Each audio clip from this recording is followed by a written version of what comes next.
to know about how it is in your head. Like when you started your career first and where you are right now, does it feel really fulfilling? How do you feel, man? Just looking back through all those years. Yeah, I mean, when you think of it, thanks so much for having me on, man. Like, it's a pleasure. Yeah, like as you said, like people can find stuff of how I started and shit. But like to summarize real quick, I was in Turkey. Like I did my undergrad there. I did architecture, but art and entertainment, movies, and TV shows and stuff. That was always in my head, like since my childhood. So it's really fulfilling that I am in LA right now, like working on those stuff, and not like when I studied architecture back in Turkey, it was like to have a safe job, and it was like if the art didn't pan out, if I couldn't make it in art, so that I could like work as an architect and stuff, which is kind of a convoluted thought right now when you think about it, but still like when I think that like I am working in these like movies and TV shows and concerts and award shows and stuff and can actually make a living living in LA, it's pretty fulfilling. I'm really happy it worked out the way it did. Lovely, man. That's lovely. I was just about to ask you because you brought up an interesting list. You've done movies, you've done award shows, and congratulations again. You've got awards, multiple awards for not just award Thank shows, but your other stuff as well. Uh, uh, you. Particularly the Academy Award. So I was just gonna ask you because like stage design is pretty tacky because it's not just for one star or one actor that comes on stage. It's for everyone, and it Yeah. needs to suit the event, right? So that probably would have seemed a little tacky. But what do you enjoy doing more? Your own personal sketches for movies, or is it the awards? So I mean, I think it's all like when you think about the most prominent like fields I work in, and I Hmm. can say like maybe like three of them: the storyboards and the poster sketches and the stage designs. They all have their like fun parts in Right. it. So like when I work for for example, I just did the Oscars, so like when I work for the Oscars, it's like really fucking awesome that like you're working on those stages and stuff, and then when you're watching the show, you see your illustrations kind of like alive in you. So that's really good. I probably have a soft spot for the like movie poster and the TV show poster sketches, just because growing up, like as a kid, I would just like make up movies in my head and like draw the Right. posters out of them. So like getting to do them like as a profession for real, that's really fucking fun. So I have a soft spot for that. And when you think about the storyboards, the sequential art, being a like comic book fan, as you can like see, that kind of has that fulfilling aspect as well. That you are working on this like sequential art. It's kind of like books. It's kind of like movie on page. I know it's like a cop out answer to say like, oh, I love all of them, Right. but they all of them have like their advantages and like what makes me like about them. But if I have to give like a straight answer, probably I would say I love the key art sketches most, like the movie poster Right. sketches most, just because it's been like a childhood thing.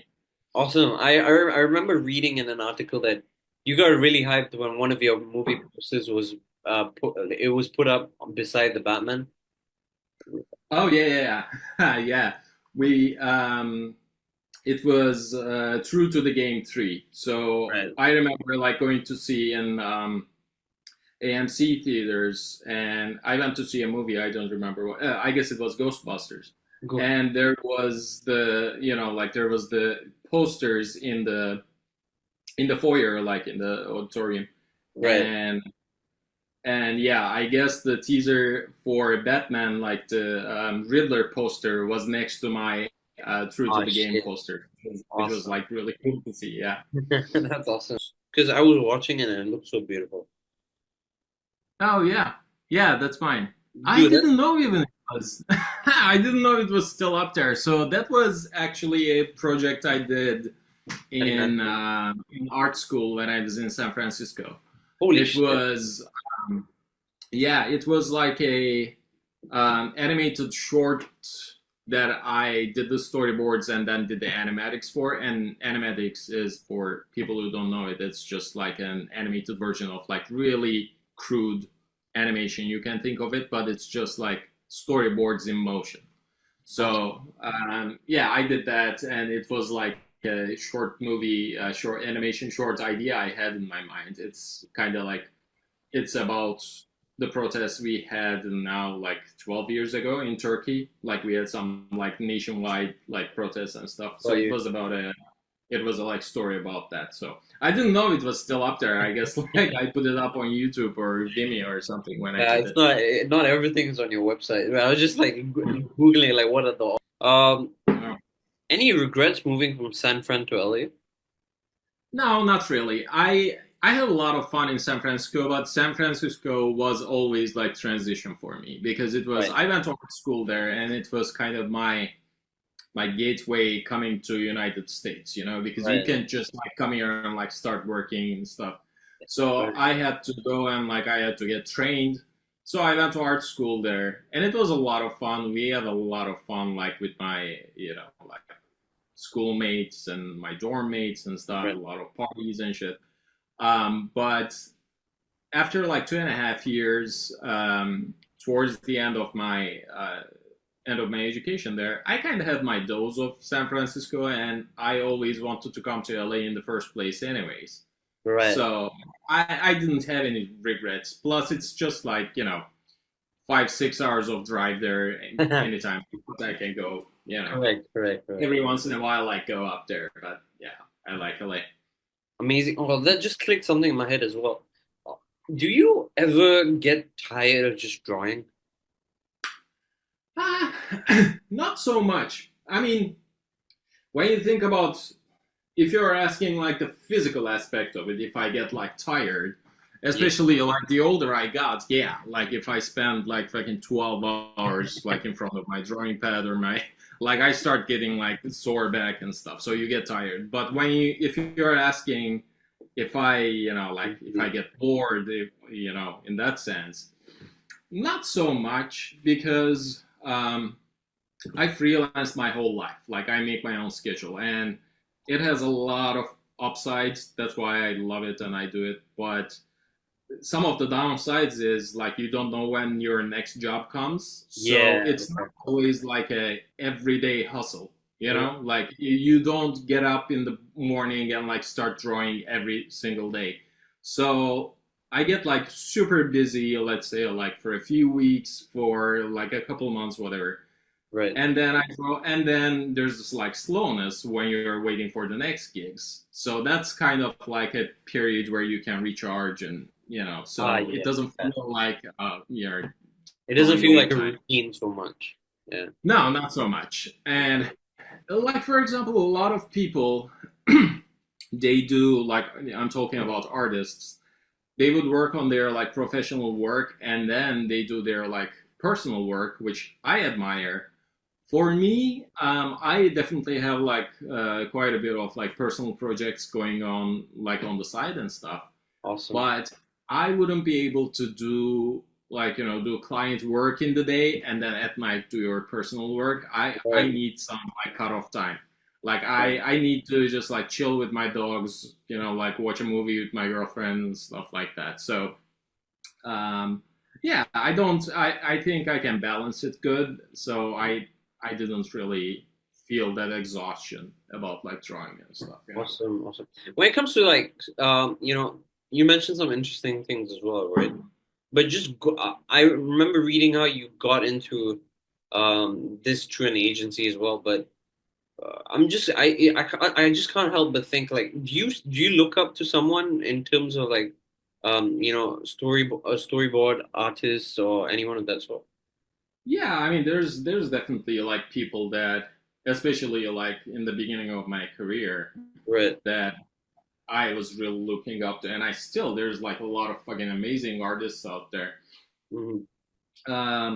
that you get constantly get inspired from and stuff. But I would say right now, like those artists that I look up to, or the things like the products that I get inspired from, like a graphic novel or something.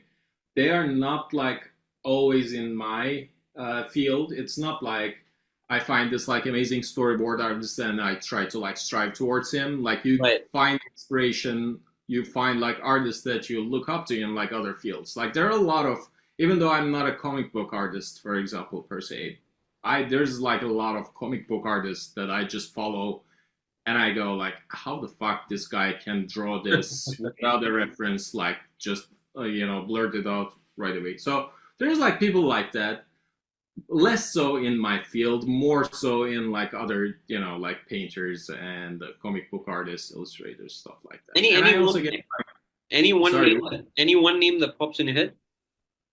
Oh yeah, of course. I mean, like for example, I said like not in my field, but there's one legendary guy like in my field, like Mike Butkus has been a like really big inspiration when it comes to like sketch art, Got the you. movie poster sketches, and I constantly like see his work and like get super inspired. There's an artist called Karl Kopinski that I really like.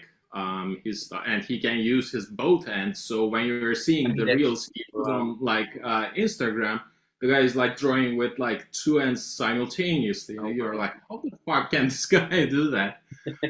There's him. There's like when you think about the masters, there's of course like anyone in my field, like working with movie posters and stuff. There's Jules Struzan is all of our master like that we look up to.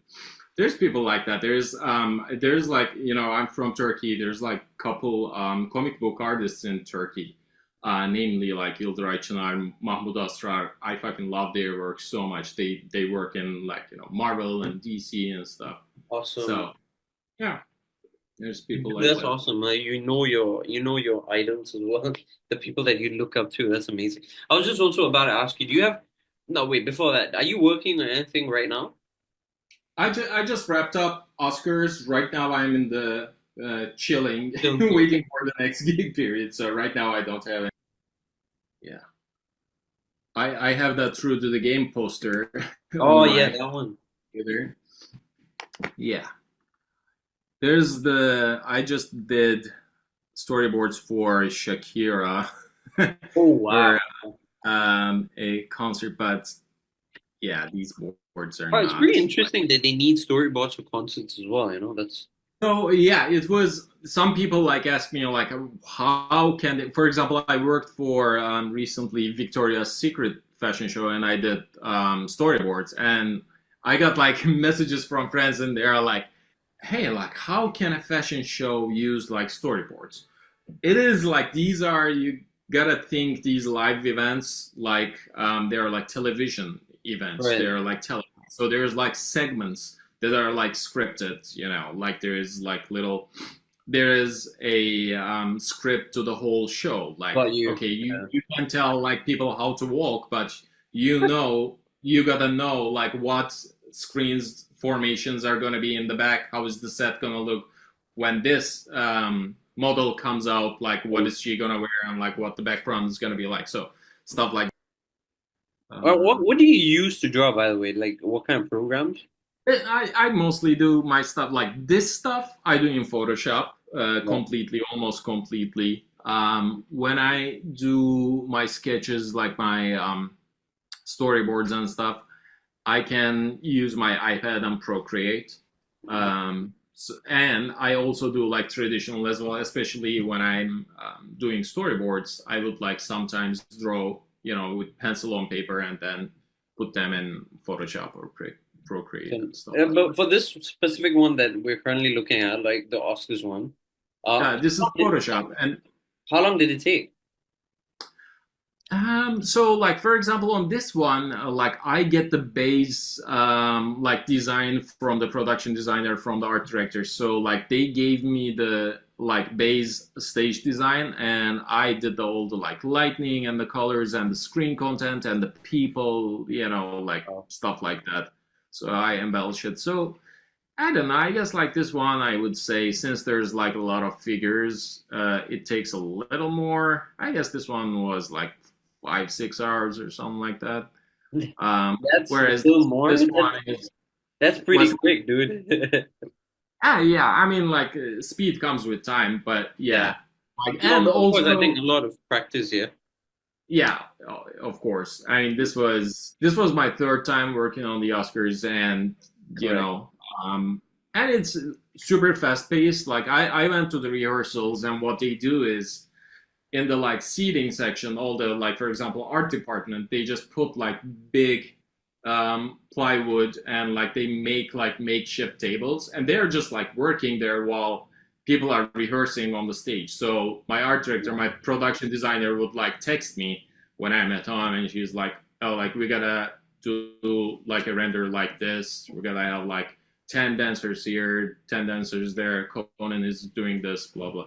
And then I just make it and I send it to them. So it's like a, like very quick paced. Very quick So process. you don't have days to work on these. Mm. So this one was the intro songs where Ariana Grande and Cynthia Erivo, they were doing the Wicked songs, Wicked and song, it yeah. was about, the background was, they touched up on the LA fires and stuff, so it was like LA scenery. This is from Griffith Observatory. So Mm. this was rendered with them.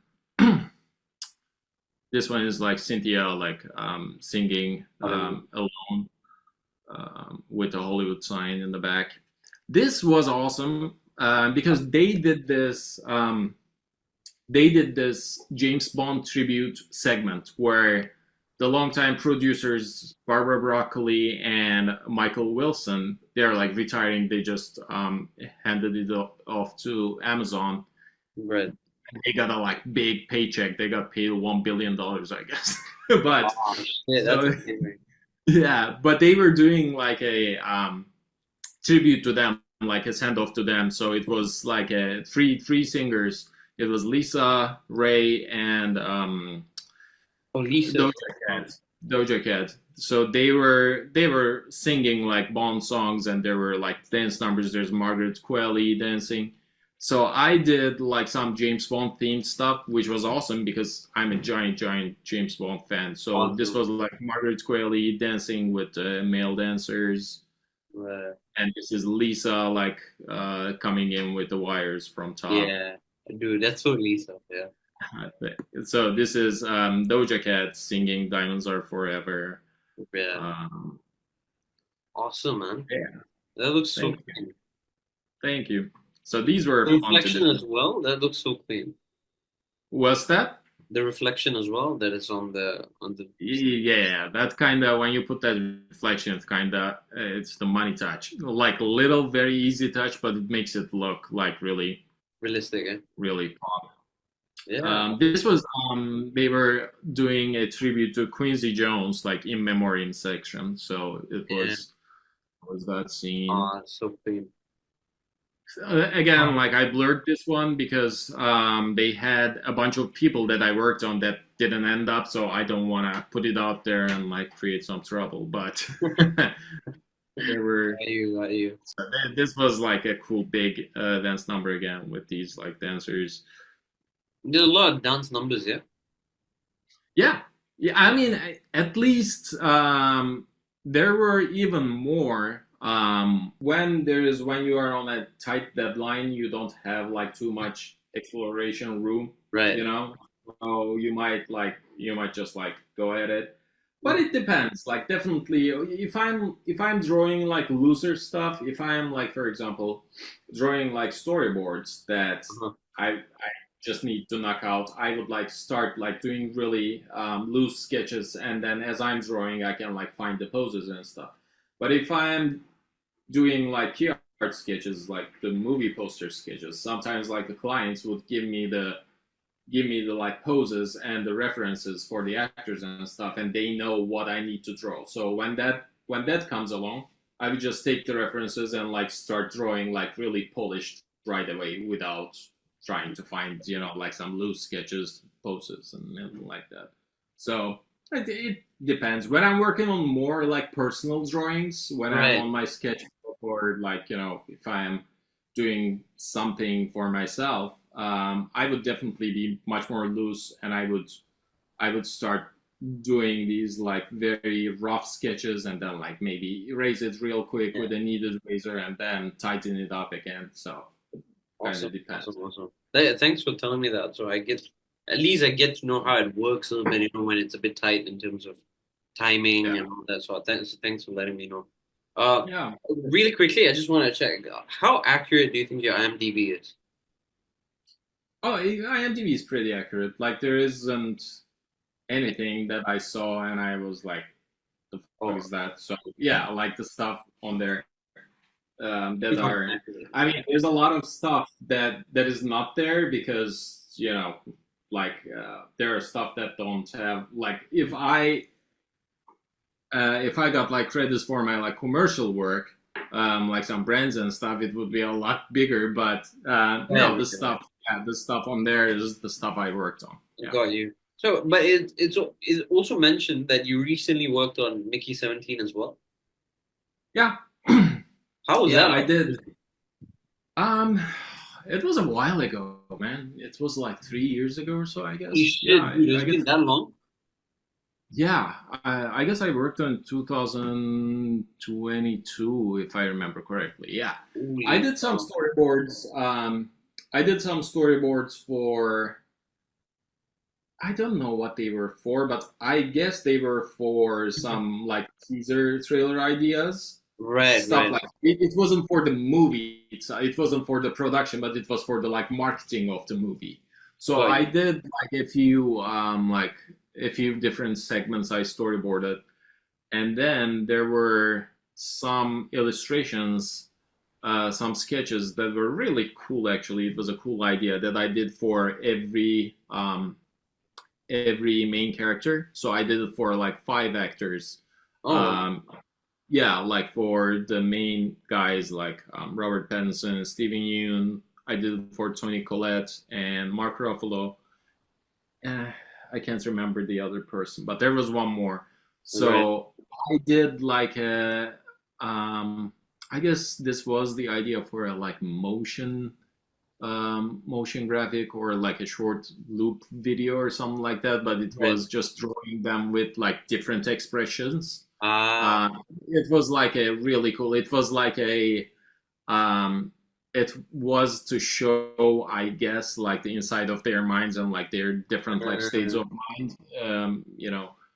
Um, yeah, so I worked on those. I don't think like they went. I guess they were just like pitched to the client to Warner Bros. And like it didn't they didn't build it up, but it was cool to work on it. It looked like a fun movie. I didn't see it yet, but apparently it's kind of a crazy movie. yeah, yeah, yeah. You got credited for it as well. So, uh, based on all your previous work, what do you think was the one that you were really proud of the most? Like, I think you really enjoyed doing that. You're talking about the projects I worked on. Yes, the projects that you. Mm. I mean, obviously, what I just mentioned, even though it didn't happen, like he dropped out and stuff, that's still, I would say, the high watermark of my career so far working for Steven Spielberg. Got you. But when you think about the stuff that actually happened, the Oscars is always like really Oh, cool. it's right on top. Yeah, Yeah, I yeah, mean, the Oscars, like when you see your name at the end, like in the credits, and then like the stuff you worked on, kind of in the flesh in front of you. That's really cool. There were times, like maybe not the project that I'm a giant fan of, but there were times illustrations I made went up on like fucking giant building facades. Well, So yeah, there was yeah, yeah. You mentioned. God Save America. I did an illustration for that, and my key art went up on like a high-rise building's facade. So that was really cool. That's trippy. Yeah, Yeah, yeah. that was awesome. Awesome. So yeah, Just there were good some of stuff like those. that. Yeah, yeah. Some of And those. also it's like it's always a treat when these when I like draw the poster concept and then the print house, key art house, when they do the like final posters with the photos and stuff, if the final product is very close to my drawings, that's always great. So there were a lot of sketches I made that went into the like final poster design. So I always like that as well. That feels really good, yeah. That feels really fulfilling when that happens. Yeah. Mm. Yeah, that's interesting. Another thing, do you have a dream project that you want to work on? I mean, if you asked me this a few years ago, I would obviously say like Batman. Batman. I never got to work on a Batman movie. If I, yeah, so that would be like a big thing. But honestly, in my recent years, not that I've become jaded, but I've become more enamored with like telling my own stories. Like that's what excites me. Right. Like if we had this conversation like 5 6 years ago or something like that, I would say, oh, I would die to work on a Batman movie. Right now, I would just treat it as a like job. And what excites me is that like making my own movies and making my own like graphic novel and like Oh, just telling my own original stories. But and also, I'm a giant fan of Iron Maiden. So and wow. Okay. like making an album cover for them has been my biggest dream. Right. And I like for their like most recent album, like the one that came out a few years ago, I actually I was pitching myself to make a cover for them, and I went to like UK, I went to London to like have meetings and stuff with them, and I did like I had some like meetings with the management, with the marketing manager and stuff, and I presented them my work and we talked and stuff. It didn't happen Right. because partly, I mean, not partly, like definitely because they already started working on that album cover by the time I, had these conversations Okay. with them. But that was like a big, and now I would still like love to make a cover art for Iron Maiden. But Right. as I said, like I am less excited to work on other people's work now, and more excited to do Work my with own you. stuff. Especially like a couple of years ago, I made some like short movies, and once I saw actually like writing something and shooting something, and that thing like belongs to you, it came from your Right. experiences and stuff. That feels better. So that's Mhm. my right now. That's what I. Storyboard artists out there, or if they want to get into stage design, maybe they've tried and they failed, or maybe they just don't know where to try or how to try Yeah. it. What kind of advice or suggestions or any sort of a message that you could give them that would help them out? So I would say, like for example, storyboard, like trying to get into storyboarding is easier to advise about, like because it's a little more straightforward what you can do with. You can, there's like a lot of sources out there, like good books and stuff. For example, whenever anyone asks me about storyboards, the two books I suggest to them are there's like Framed Ink, that's a like really good book. There's Shot by Shot, and like they need to know a little bit about like cinematography and like continuity and stuff like that. Also like composition, like what would look good on like in the frame, like how they compose it to make it look exciting and not like like straight. But also like when you're doing commercials, ads and stuff, it's not always about making the like beautiful and interesting composition. It's about more often than not, it's about like highlighting the product or whatever. So it's kind of like a balance. Like you gotta have a sense of the like good composition and like nice cinematography and stuff like that, but you should also keep in mind that the what these drawings are gonna serve. So it's kind of a balance, but you can look into those like books and stuff, and you can check out good storyboard artists' work, because a good storyboard is that doesn't mean like beautiful drawings. It needs to be like more fluid. Like you need to see the whole like bigger picture and see how the like camera moves, how the like the movement is on the page, from one frame to the another, and you shouldn't like look inside the one frame.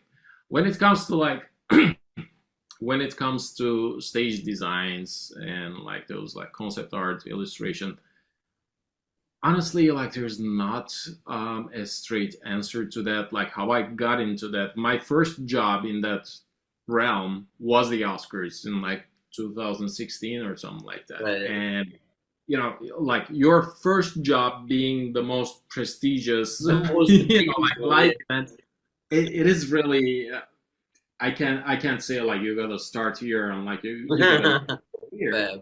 But what I can say is, I guess, if you are into, like live events and stuff, you can look at the Oscars and the Grammys and the Emmys and various like live concerts and stuff, and take like good, either good pictures or good screenshots and stuff. Maybe try to like recreate those, like what you see in that. Like maybe, for example, when I was just talking about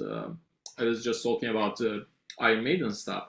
When I went to talk to the band a few years ago, I also pitched them not only the artwork, like not only cover artwork, but I pitched them like a whole kind of like a production bible for the new album. And I included some stage designs as well. So I was like, here's my take on the, like a possible cover art. And then here's how I apply those designs on like stage, like when they do concerts. So I would suggest people, if they have like a favorite band like that or an artist, they can take like some pictures from their like previous tours and try to rebrand it. And like you can add stuff, you can add set pieces, you can add backdrops and the lights and stuff, and then you can make a portfolio like that and reach out to like production designers, art directors of those like live events. And finally, like for the key art sketches for like movie posters stuff, I would say you gotta have like a good appreciation for good key art, good like movie posters, TV show ads, and then you gotta. How I got into was when the agents that were debating to represent me or not, they said take your favorite TV show and try to make like sketches out of them. So get reference material, gather them and study them, and then take your favorite show or like something you want to draw and like start trying to like draw sketches with what you just researched in your mind. Try to do your stuff with those shows. So I guess you can build a portfolio like this, and the more you do it, it's gonna get better. And then it's a matter of putting yourself out there and reaching out to clients after that. Like once your work is good enough, then when you reach out to people, you have like a solid portfolio to show them. Then rest is luck. Right.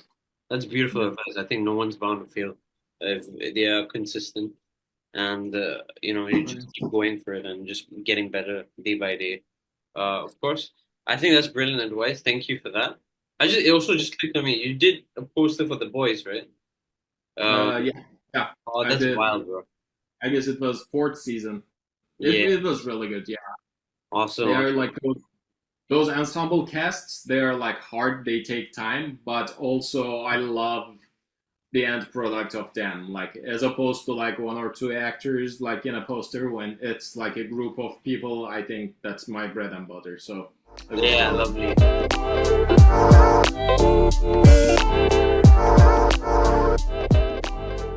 Idea as to why I called you in, right? Malgosha, amazing stuff. But I read through your IMDb. I was like, holy shit, this guy's in a lot of things. Yeah. I was gonna ask you. But let's start with Minecraft because I just wanted to ask you something about Minecraft. As in, tell me about how did you get the gig and what was your process, becoming Malgosha? Yeah. The process of getting the gig was this was like a very standard audition process actually. they had tried to find some performers in the country who they thought could kind of do what was required. And originally, I didn't get an audition. I think they were intentionally trying to find women who could play that role. Right. And then eventually they were like, "Oh, there's actually in New Zealand, it's hard to find someone who's kind of got that experience and that capability." And so they said, "Look." Someone basically said to them, Alan Henry just did what we need. He did it for Cocaine Bear. Right. And then a couple of people were like, in another separate conversation said, "Oh, how did they make Cocaine Bear?" And they were like, "Oh, we were just talking about the guy who did that." Right. And then, then I suddenly got the email about it, and they were like, "Hey, do you want to audition for the Minecraft movie?" And I was like, "Yes, absolutely." So it was an audition process. So I went. It was me over like a Zoom call like this, Awesome. and the casting director was like, "These are the notes we've got about the character. Here's a bit of dialogue. What do you reckon?" And so I just kind of came in and did stuff, and they tried to tweak some things. And I think what solidified it was the director and some of the production team came to Weta FX while we were doing some tests for the animators, because they wanted to do motion tests and rigging tests. Right. And so they came down for the day and spent the day with us going through things. And by the end of it, Jared Hess, the director, he was like, "Oh, yeah, Alan, this is perfect. Like, you know exactly what we need to do." That's awesome. I'm so stoked. And I was like, "Oh, great, cool, thanks, guys." And then, it was very much the rest is history from there. Awesome. And then, it was funny because we'd been doing motion tests and rigging tests. Right. And then they were like, "Oh, we don't start filming until April, and until the end of the year." Right. And but this was like a couple of months out, and we were like, "Oh, okay, sure." And then they left, and we kept doing stuff for Minecraft, doing more testing and more tests and more figuring out the ways that the creatures would move, and like how much the piglins could move their heads, that kind of thing. And by the time we had started doing costume tests and like the stunts were figuring out stunt beats and pre-production was underway, that's when the writer's strike hit. And so that shut us down for like the end of the year. And then by end of February, start of March, we were back in. Awesome. So there was a good couple of months. And in terms of like, it gave me some time to think about the character and what I wanted to do and what they were looking for. And I had seen the concept art and the character models beforehand. So right. I had a little bit of the idea of how she looked and moved, and it was very much Jared Hess is a he's a real child of the 80s. So he wanted to reference things like Mama Fratelli from the Goonies and the Skeksis from the Dark Crystal, and I was like, great, I vibe with all of this stuff, and I tried to give her like the same kind of attitude of Yzma from Emperor's New Groove, and if you've seen The Labyrinth, there's a moment where Sarah finds herself in a recreation of her room, and there's this weird kind of garbage lady who keeps trying to like convince her to stay and handing her these toys. So there was all this like strong kind of Jim Henson kind of like a lot of like Jim Henson's work informed a lot of our decisions, both me and Jared Hess, and also Kevin Esty, who was the lead animator on it. Right. We were all kind of in the same vibe. Awesome. Like, I mean, it sounded like a pretty strong collaborative process that happened behind the scene. And plus, I know for a fact that it's never just a regular shoot day if Jack Black's around. This is true. So what is it? Yeah, tell me about it. The regular shoot days were redefined when Jack turned up. Right. I mean, Jack was there from the start, and we had like the official welcome, and I caught up with him there, and we had some conversations. And from the get go, he was like, "Alan, I'm ready. What are we doing? And I was like, "I don't know, Jack. Are you ready for the smoke? I'm going to bring it." And he was like, "Oh yeah." And but no, like every day was a joy because Jack was always friendly and respectable and approachable. And he would walk in, with his USB speaker and blasting some like sick tunes like Led Sounds like Zeppelin it. or something. Yeah. And he'd come in and there'd be times where he'd just be like rocking out, making up songs. But then also, when it came time to act, he could switch into acting mode and do a fantastic job. And then he also knows the difference when it's time to kind of turn the comedian off and just be the person. The person. And then he would sit and chat and talk to anyone on crew. He'd walk over and be like, "Hey, how's it going? Like, what do you do? How's the day going for you?" So he was very, very interested in the people and the crew, and he became friends with so many people simply because he just met them as another human. He didn't be like, "Hi, I'm Jack Black." He turned up and he's like, "Hey, what are you doing? What do you, how does this thing work? Like, do you put the thing in there?" Right. So he has that real, genuine interest in other people. Awesome. And like when he and I were working on our scenes together, if either one of us came up with a joke, we'd be like, "Hey, what do you think if we try this?" And the other, and like often would be like, "Yeah, let's try it." Let's try and it. We'd just say to Jared, like, "Hey, Jared, we've got an idea," and he's like, "Yeah, love it. Let's try it. Let's go." Oh, dude, that's so fun. It was really great. Yeah. Everyone's just working together, making up jokes and stuff like that. Yeah, absolutely. And I mean, New Zealanders, we've built this reputation for being very collaborative workers, especially in the film sector, because it's so small. Everyone has to kind of just be ready to help. Right. So, like when you're on the crew, even the crew is really collaborative. People are like, "You're good, bro. Do you need help with anything?" And people are like, No, I'm all good." Or they might be like, "Actually, yeah, we've got to get all these crates inside. Do you reckon you can grab that one?" And you're like, "Yeah, easy. I'm going the same way." So it's never, it's never a problem. And sometimes people are like, "Listen, bro, thank you, but just don't. Like, it's easier if we keep a handle on this." And you're like, "Oh yeah, sure, okay." So everyone's pretty understanding that way. So I reckon the industry in New Zealand is so much different than Holland. It is. It's because we're not unionized. Like if you're unionized, then everybody has their job and they do that job, and you can't do another person's job because they don't get paid if they don't do their job. So that's not fair. Yeah, okay.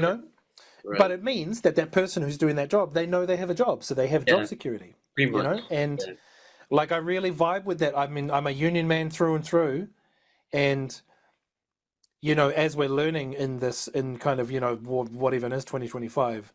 Like there's power in the union, there's power in community, there's power in supporting each other. Even if you're in different departments, you're still in the same industry. Right. And if you can look after each other and help support each other, then the industry is going to grow and get stronger. And so it'd be great if New Zealand could unionize. It's tough here because we're such a small population, a small base of like a small player base, and it's tough. You'd think it would be easy to unionize a small amount of people, but it's not. It's very difficult. Yeah, because everyone's got their own head, and Yeah, and everybody has to.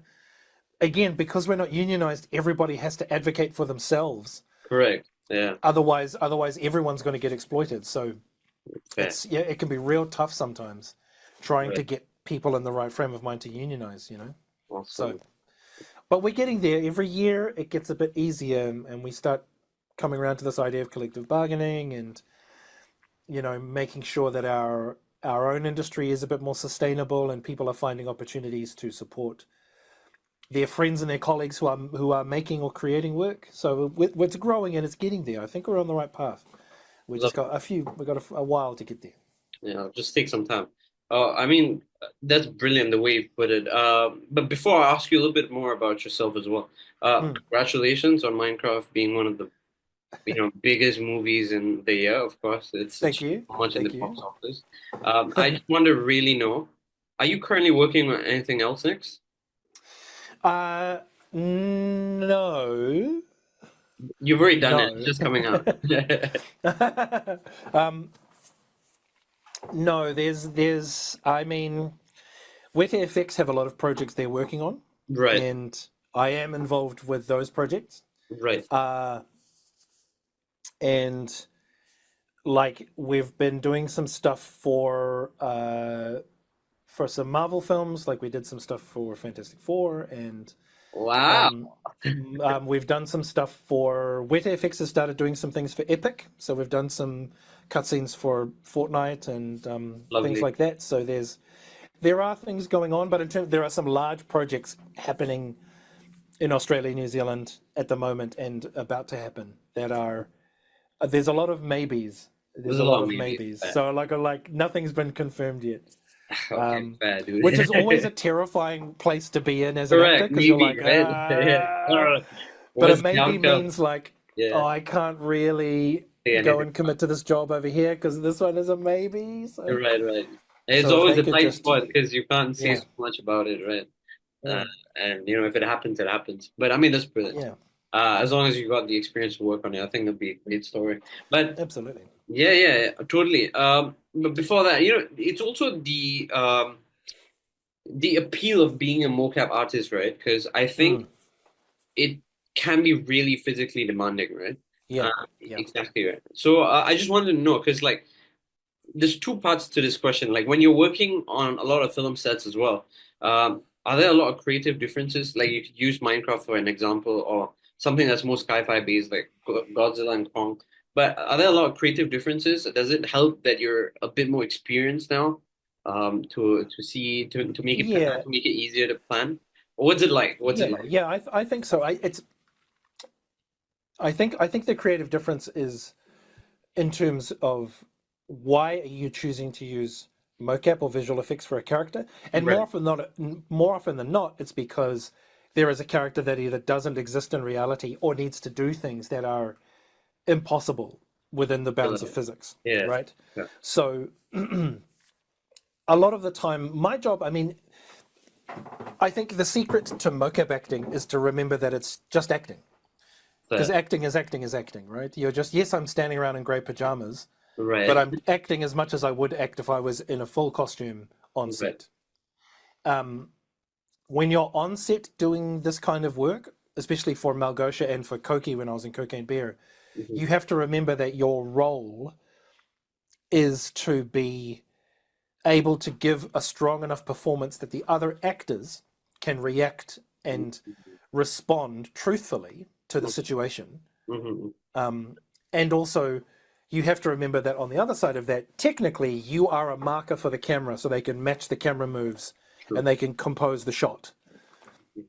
So you have to be able to know that you have responsibility for both of those sides. Mhm. If you're just doing live action, then you are the character and you're in the scene. And if you need to be directed somewhere, you can be directed somewhere.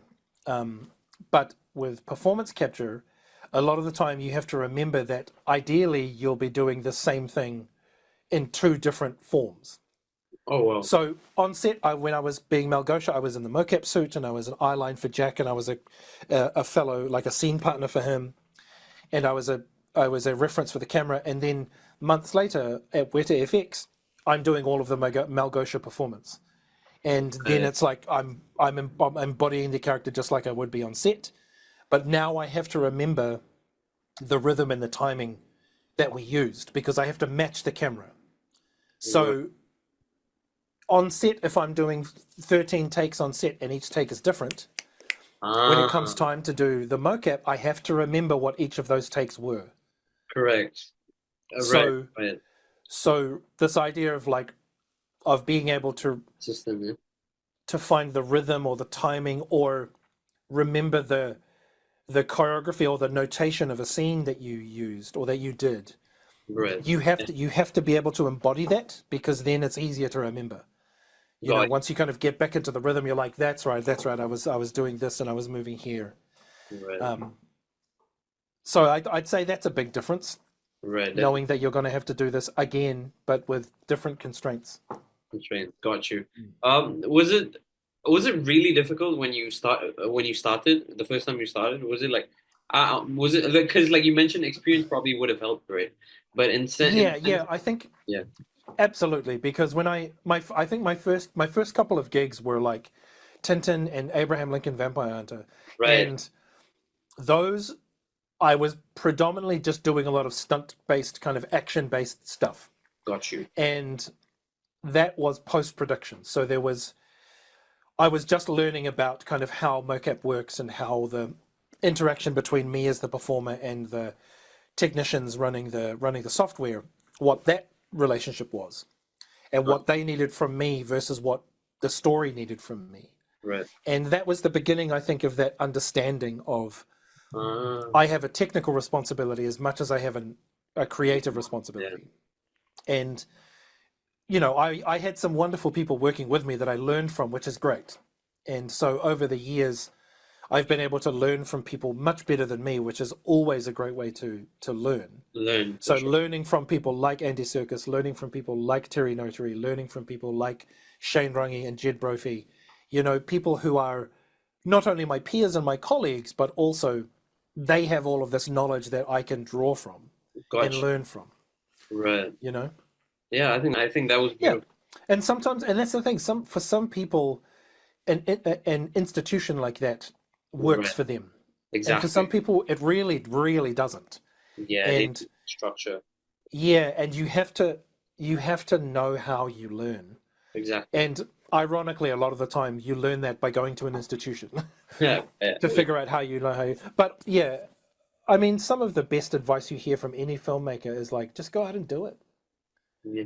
Like, just go out and do it, right? Try, like, go out and make your films. Again. Yeah. Try it and do something and be like, you know, pour your heart and soul into your first piece of work and then realize it's absolute garbage, and then learn that it doesn't matter. Like, yes, of course it's absolute garbage because you didn't know what you were doing. Gotcha. So you made all these choices and they didn't work, but now you know. Exactly. Now you know what doesn't work. Now you know what your vibe or your flavor is. Now you know what you really enjoyed. So it's like you're discovering the path on your own, and sometimes you have to fail. Like, you have to fail. Exactly.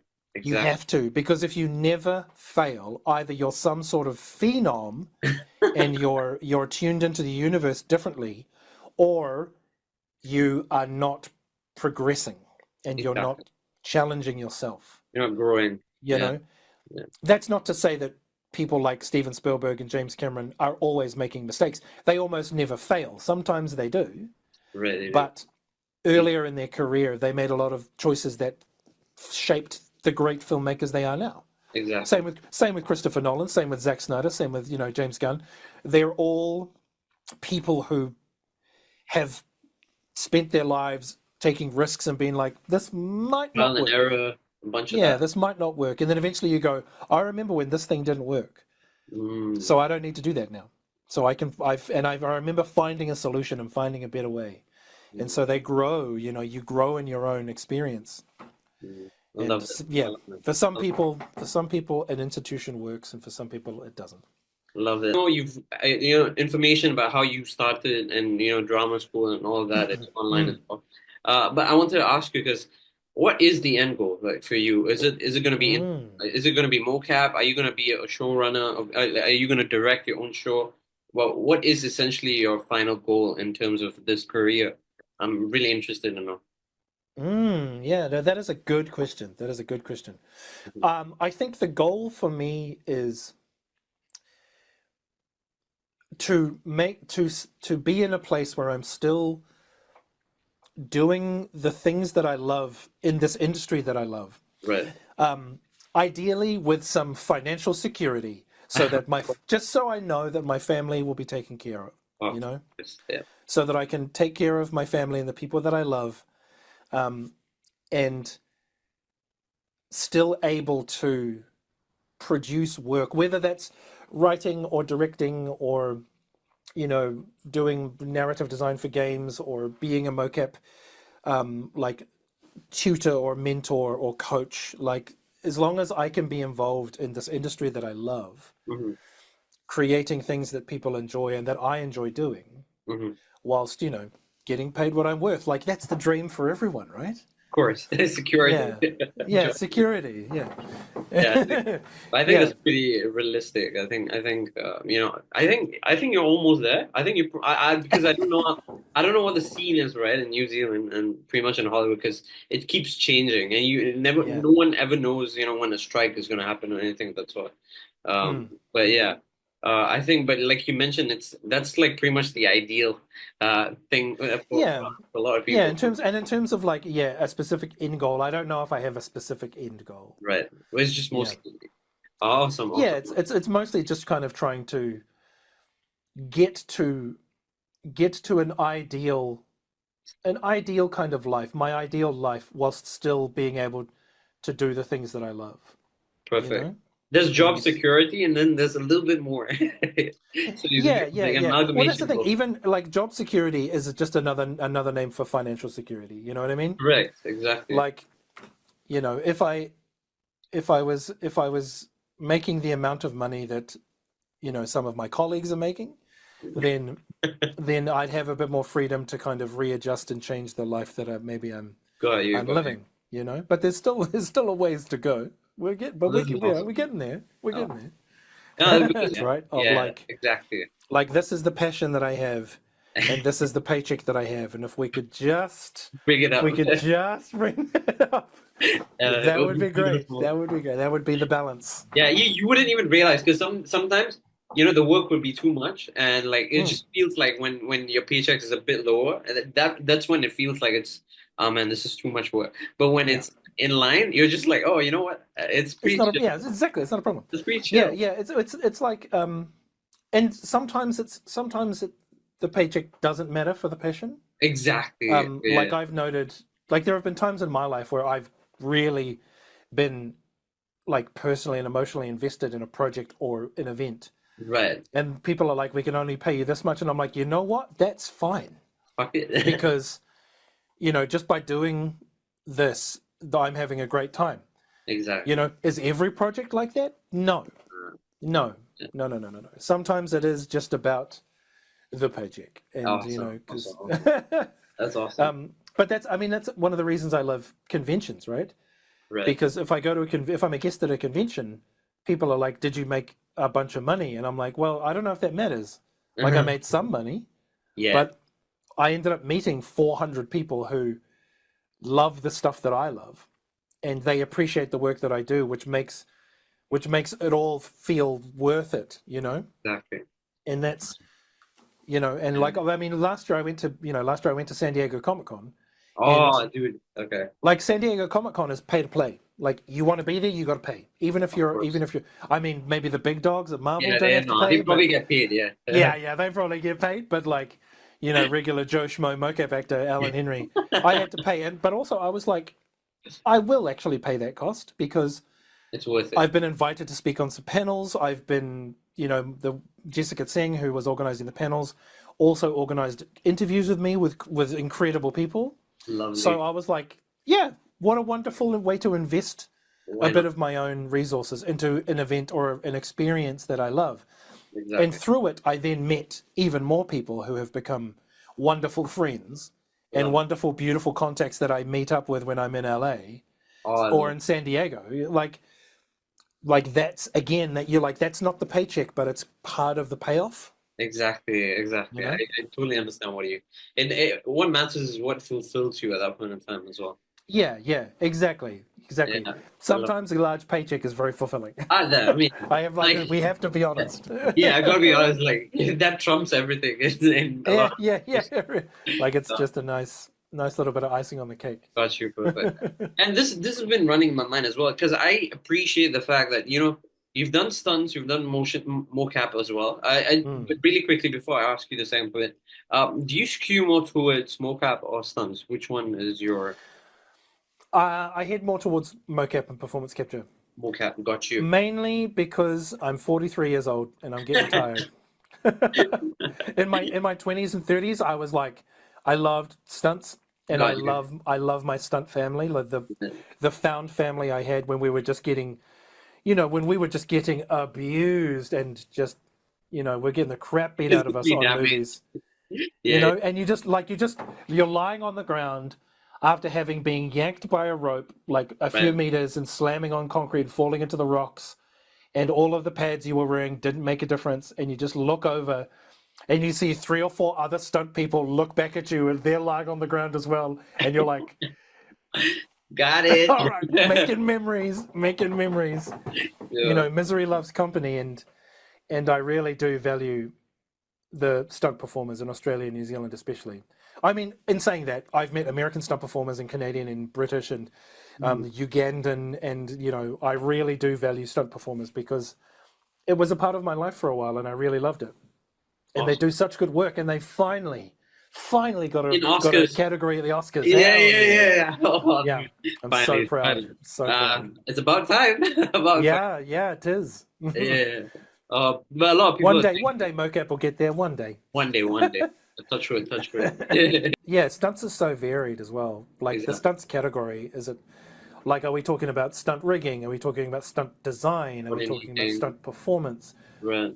And that's why we have the Taurus Awards, which is the stunt version of the Oscars, because they're like, we actually need to break it down, categorize this. Yeah. So there's like best stunt coordinator, best stunt design, best stunt performance, best fight scene, best like car stunt, best explosion, best burn, like all of these categories, you know. Mad. Yeah. So to have it at the Oscars, you're like, how are they gonna? How are they gonna pick? Yeah. You know? Right. How are they gonna pick? Yeah. That choice should actually just be there. It should be there. Yeah, it should be. Just like, you know, when you say, I have to fall over. Can I have some knee pads or something? Right. You know, can I have a mat to fall on? Exactly. It's the same. Yeah, it's the same mechanism. Yeah.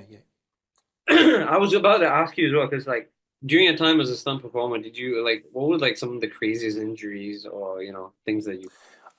Lots of. I mean, I didn't have any super gnarly ones. I was really lucky.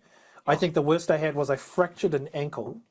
That's still bad. I mean, yeah, don't get me wrong, it's still bad. Yeah. But it was just long days, and we were on like take number 15 or something, and my body was tired.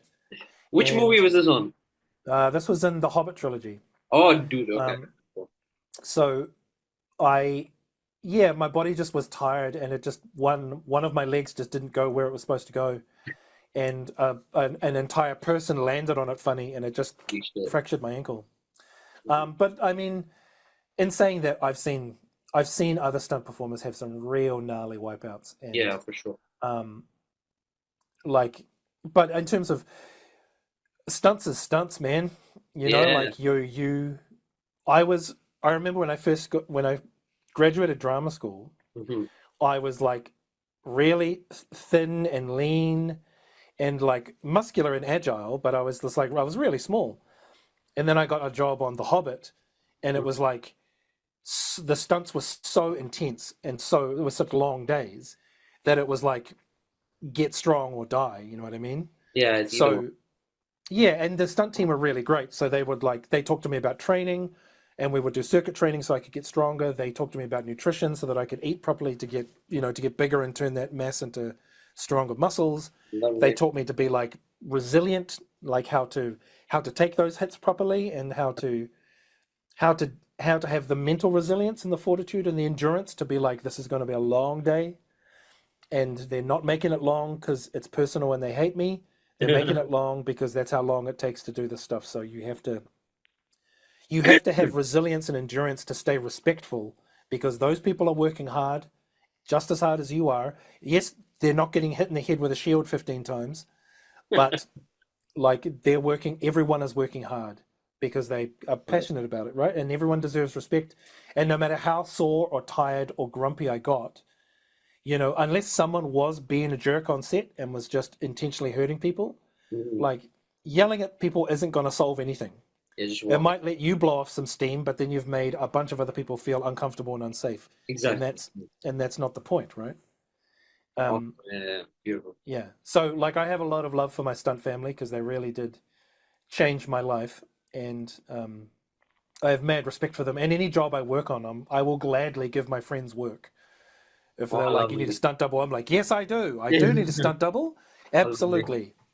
You know, and they're like, you could probably do this, Allan. And I'm like, I could, or my friend here could learn some skills and continue to get experience. And, you know, like for Minecraft, I had a couple of people jump in and do some stunt stuff for me. And we just had conversations where they're like, oh, you talk me through the movement. And you're like, oh, yeah, great. Okay, so it's like this. This is what we've discovered. So they're upskilling and they're learning more skills. and not only just with the stunts but with character stuff, and I feel safe knowing that if I feel like I can achieve something, I can be like, oh, I've got this, bro, it's all good, thank you though, and then if I'm screwing it up too much, then I can be like, you know what, yeah, no, you jump in, you've got this, you do it. You're like the Santa for the New Zealand stunt in registry. No. Just like There's a lot keep more. people in whenever you can. Yeah, no, there are some wonderfully generous people in the stunt Gotcha. industry in New Zealand who are actually looking out for people and trying to get people opportunities so they can grow and they can upskill, which is awesome, right? And I mean that's how I started with Shane Rangi. Right. Shane kept an ear out for me and got me opportunities, and he's done that for a number of people. And there are a lot of stunt coordinators who are doing that same kind of vibe. Definitely. One of the stunt coordinators I work with the most is a guy named Ike Hammond, who was also in part of the mocap team at WedFX. Right. He has his own stuff as well, but he's always trying to find like performers and stuff in Wellington and give them opportunities so that he has a stable of people to work with. There are people like Stephen Gray, who he and I started training together. Mm-hmm. Oh wow, okay.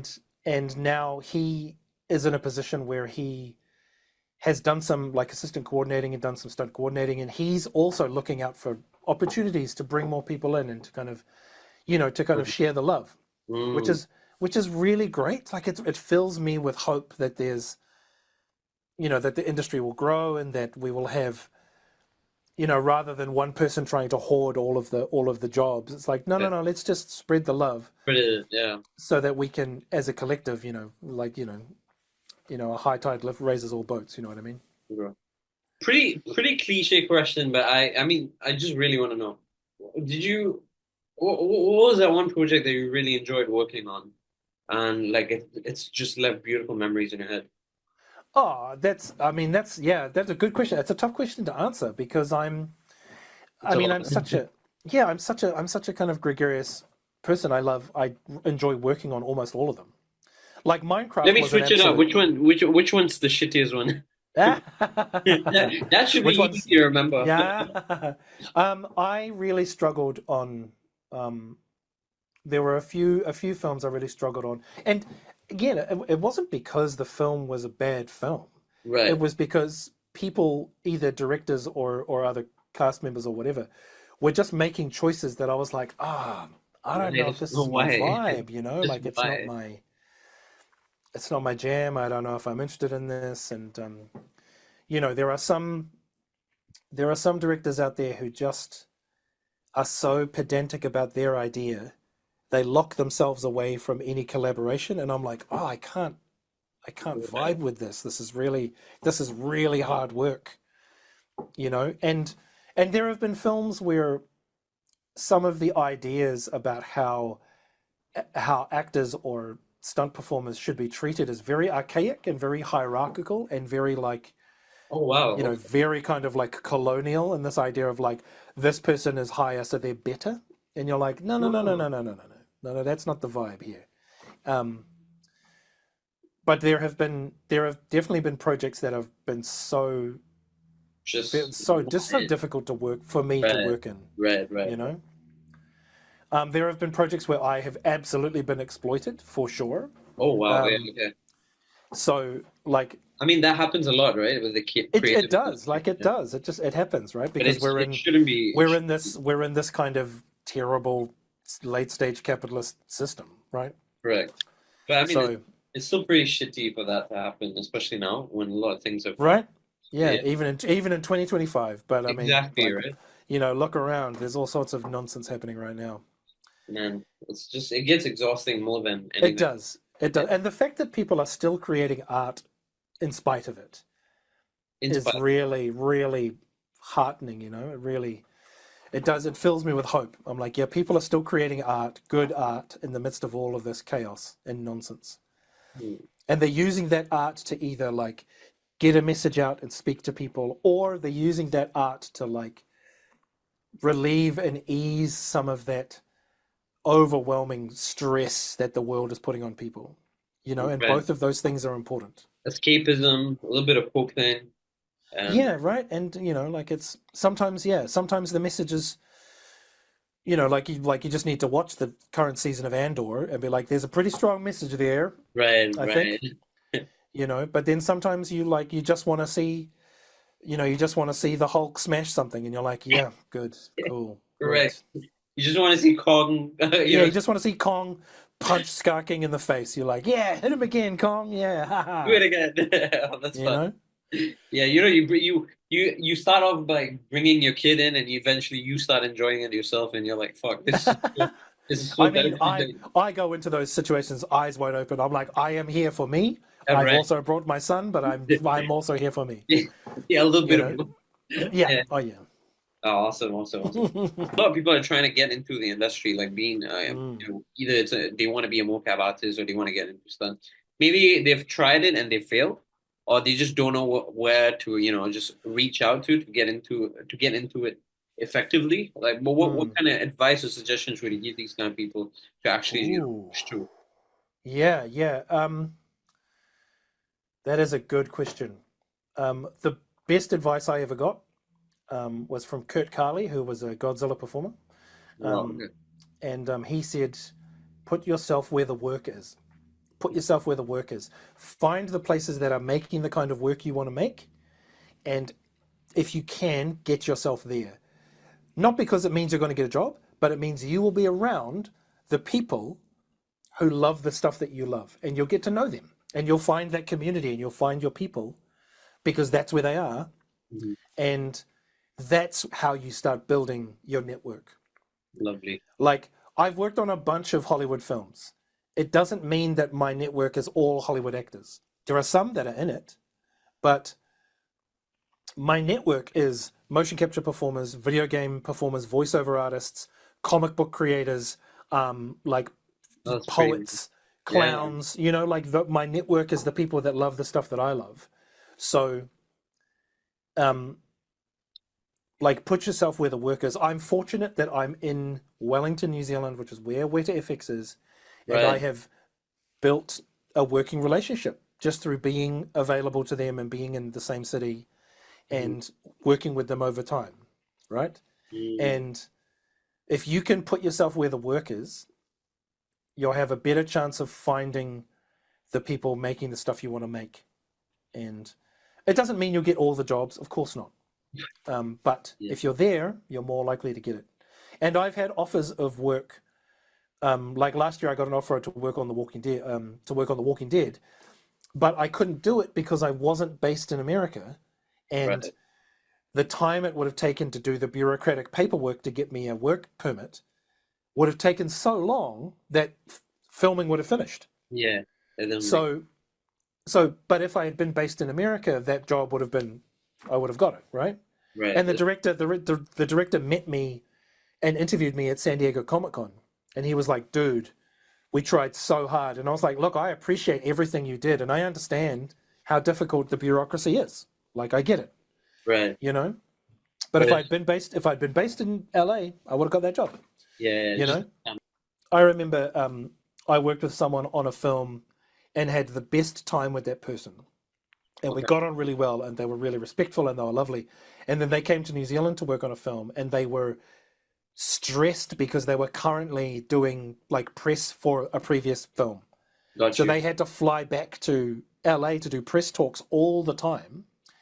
And they would fly back to New Zealand jet lagged and be grumpy and really horrible. And just like the crew were like, I can't believe this person is such a piece of work. Like they seemed really lovely. And I was like, they are. What's happening? Right. And people are like, nah, they're just being a dick. And you're like, hang on, hang on, hang on. You're talking about a person who You've only met is once. here doing this job, is also trying to still do a job back in America that they have to fly back for. And that person is tired and stressed and is making poor choices. They are poor Exactly. choices, yes, Yeah. but they're still a person making poor choices. And like, if I ever make poor choices, I would hope that people would call me out on it. And I have some wonderful people in my life who do. And they pull me up on dumb decisions I make or, stupid things I might inadvertently say or do or, like naive ignorant attitudes I had when I was in my 20s. You know, they've been like, Right, hey, like, come on. It's a very situational thing, so It is, and I'm in no way trying to like excuse or wash away right. horrible things like what Harvey Weinstein did is an absolute travesty. You know, like that's like some people are absolute trash. Trash. They just want to watch the world burn. So, Yeah, and you know they want to burn the world so they can stay warm, and it's just like ugh. nah, that's just absurd. Yeah. Yeah. I mean, like, I think the only difference is that, like, if I ever like text you in like another year, which I will, for a different project, hopefully, but I'll just be like, oh, dude, where are you? And you're probably in LA. And guess Yeah. what? I got 2 million to be here. I'll probably be like, oh, good job. Good job. I hope you stay there. That'll probably be what I would say, because Hey, look, well, yeah. Hopefully, we can manifest that. You know, we'll just say it out, speak that out into the universe now. No, LA Hopefully doesn't sound too bad. No, LA, oh yeah. Yeah, I think that would work. But I think great advice, essentially, for a lot of newcomers and a lot of people who are trying to, excel and probably just come out successful in mocap or stunts.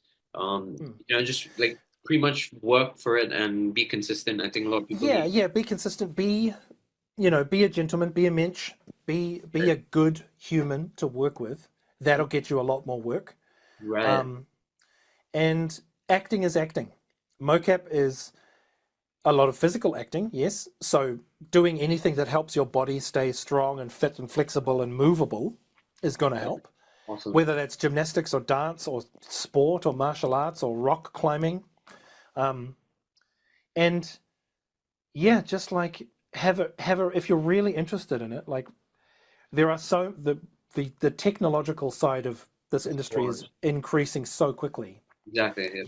You have to be aware of what's changing. Yes. And I've been lucky because I've been at Weta this long. I've seen how their technology has changed because I've essentially lived through it.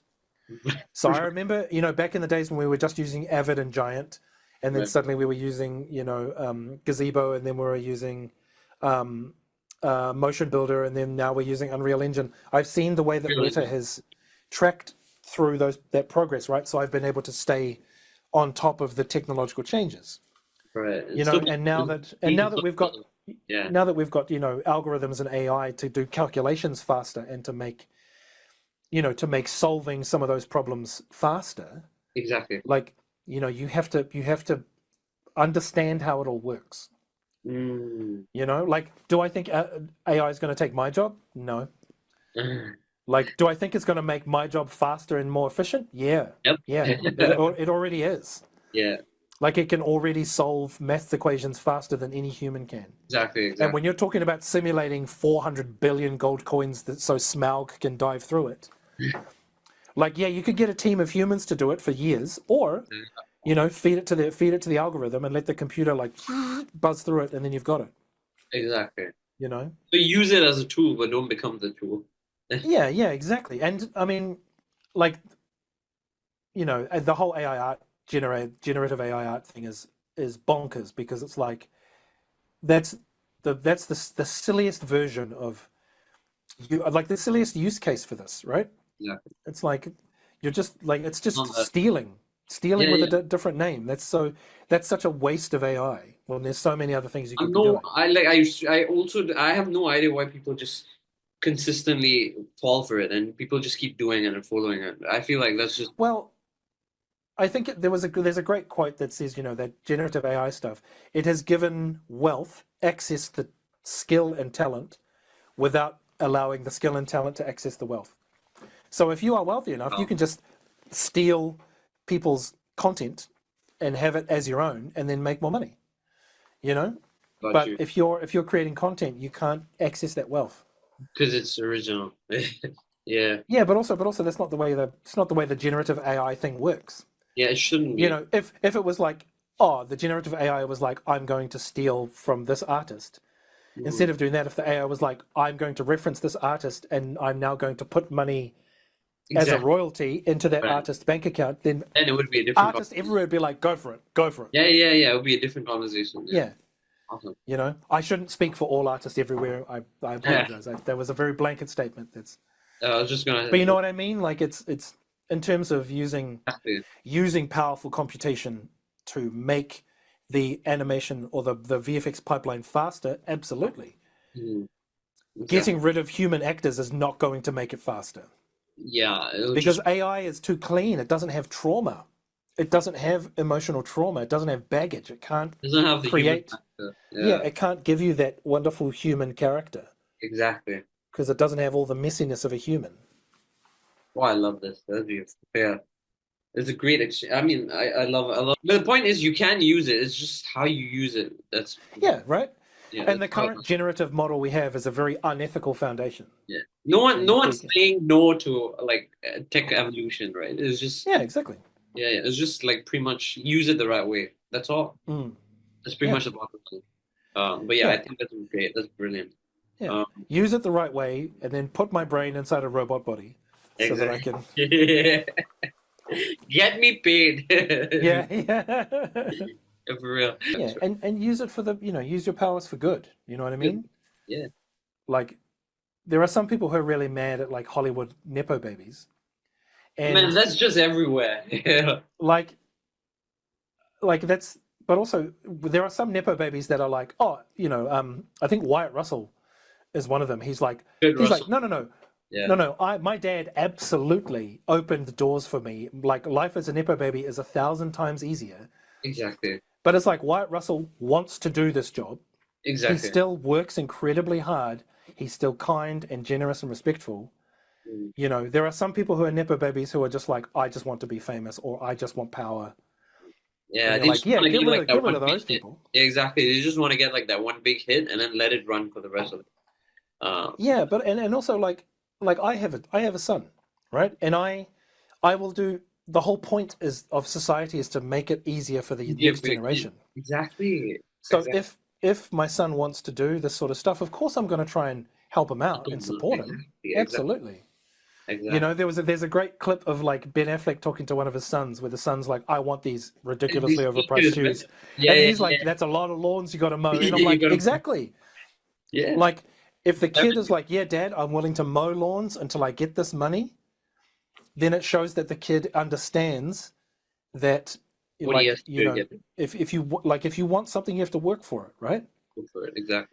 I mean, but of course, like you mentioned, like if his kid wants to get into the movies, of course he would help them out, right? But he would just want them to work hard for it. Yeah, you want them to exactly. You want them to understand that they have a privilege, and they have a lot of responsibility that comes with that privilege. Exactly. So you've got to make it worth it in that sense. Yeah. Like nepotism, I understand.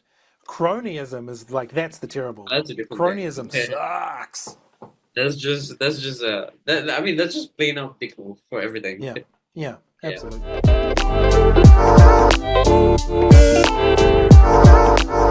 Congratulations on Adolescence. It's been a pretty wild show. How do you feel after seeing it on Netflix after the whole thing came out?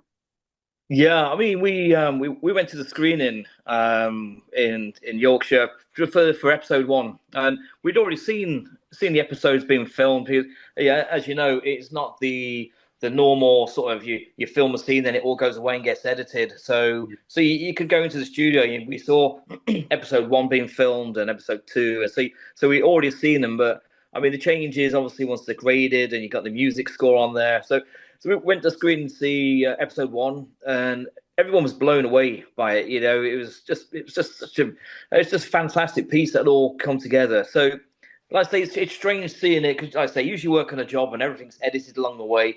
But right. So we've already seen it, but to see it in its full scale, on a cinema screen as well, was nice to see it. So when the 4 episodes hit Netflix, and then to see them all, so watching with the family and. The response to it's just been incredible, yeah. Yeah, it's pretty wild. And I mean, of course, a lot of work has gone into it because you can't afford to blunder a lot when it comes to one-take shots. But like, of course, what I heard was that they pretty much did 2 takes a day, right? Was that how? That's right, yeah. Each episode was over 15 days. So days 1 to 5 was just Phil director and Matt DP. Right. just blocking out all the camera moves with the sort of key casts in the studios or the school or wherever we ended up. So Right. that was days 1 to 5. Then the second week, they had introduced the shoot crew then. So props, cameras, sound, and lighting. So everybody knew what they were doing over those 5 days. And then the week 3, sort of days 11 to 15, that's when they sort of always aim to shoot it sort of twice a day then. So each episode is over 15 days. Oh, that's wild, man.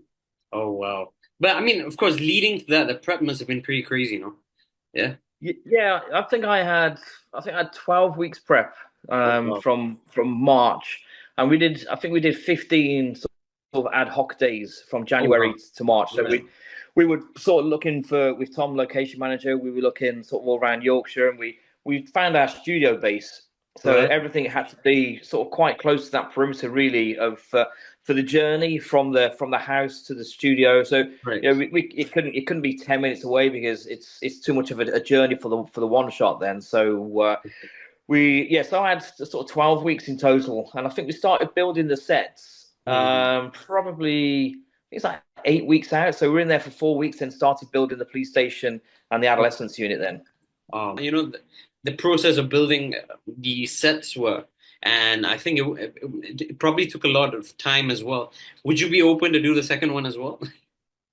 Yeah, I mean, I'm sure everyone would love to do another one. You know, if that came along, if the opportunity was there, it'd be fantastic to do another one. But like I say, you never know, and you also you might end up on a job, you're somewhere else, so you can't quite tie it in. So it's if the second one came about, I know everybody would love to do it because everybody loved that job. And again, with the one shots, with Phil, Matt, we used to sort of walk around the studio. We had it all taped. We had built a model first, so we started with a model, then it builds on from there. Then we taped it all out on the studio floor. And again, where you can't usually say, right, let's cut to interior interview room. Now we're going to cut to the incident room. Right. You have to physically walk from A to B, in the one shot. You can't just sort of jump somewhere. So there's a lot of walking around, and we got the medical room initially. That was planned out by the cell where Jamie's cell was, and then once you're blocking that through, so it feels like, actually, can the medical room move up here? So it was all just plotting it out like that, really. And we ended up putting it upstairs in that police station just to give it a little bit more scale. So everything's not too convenient off the charge desk area. So it takes a lot of planning out and a lot of changes as you go, but. I think you can do all the planning and have the models built and the computer visuals done, but sometimes until you see these spaces going up and you start physically walking around them, that's still your opportunity to change and make them right then. Yeah, definitely. I think that's pretty. That's one of the key things to make the shoot look a little bit more seamless. Was there a lot of changes as to we've got to shift this here and there, so we got to like change things in between and stuff like that? Yeah, I think there was because it had all been mapped out. I keep saying about the police stage because that was our main build, the main with the walkthrough. Because even though we built the hospital, the adolescence unit, that was such a quick walk through, really, where she should walk up the corridor in the lift, then you're in that room. So you don't see too much of that set, but it's still a sort of big scale thing to put together. But I think there was always a few changes that used to come in. I mean, our art department was just outside the studio, so we'd get messages fed back saying, "Can we do this? Can we paint this wall this color? Can we?" And there were times in there with lighting when they need to sort of conceal some lights. I think it's in the family room, and there's a notice board on the wall. It's got some posters on there where a camera's asked to cut a hole in the set so they can put a light behind it. So you never see it, but when the camera is off it, I think the light comes on and then goes off. So a lot of that would come about of where, because they need to light that set and have it all ready. You can't just bring a lamp in. So it's a lot of hidden stuff that was around there. Right. Wow. Okay, that's pretty detailed. Oh, that's nuts. But okay, really quickly, I just because I'm also really curious, right? What got you into production design in the first place?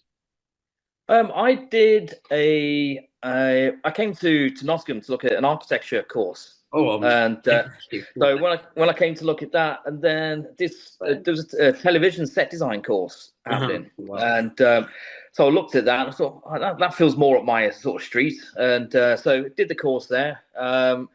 So went back home for sort of 12 months after 3 years, and then I I had done some work experience after university, and it was a year later I got a call from the same people saying we've got a runner art department junior position. You interested? Oh So wow. I went there, started as T-boy, and then sort of just you meet a lot of contacts and you meet a lot of people, and it Right, just right, carry on through there really. And I think it's really important to start so as a junior level and work your way through to you need right. to know what everybody does and what everybody's roles are, and that's not just with sort of my job, that's with everybody's. You need to know Yeah, what everybody does around you to make it work. yeah. So ended up doing sort of various jobs sort of all across the UK because Awesome. um, Awesome. it, you tend to go wherever the work is, whether that's Manchester, London, Newcastle, Cardiff, and it's a lot of away from home. But it's such a rewarding job that you have to. It's just part of it for everybody, really.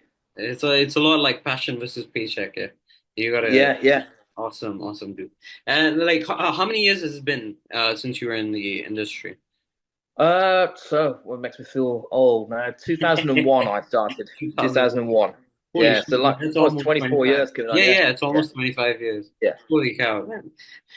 Adam, tell me about this. What do you think has been your best work so far? Um, I mean, like it is adolescence. I think for me, I've done a lot of projects over the years. But yeah, I think it is. It's just I just think the way it's been received and sort of everything Right. that's sort of come back from it, and sort of people getting in touch and people messaging. Went to Ah, of school with that I've course. not heard of in years, going, "Oh my God, we've seen this! It's brilliant!" And Yeah. so it really is. I'd say it was that, and we're quite lucky because we do quite a lot of different sets over the years. Of like Right. Boiling Point, we built a full up running restaurant in the studio, and Right.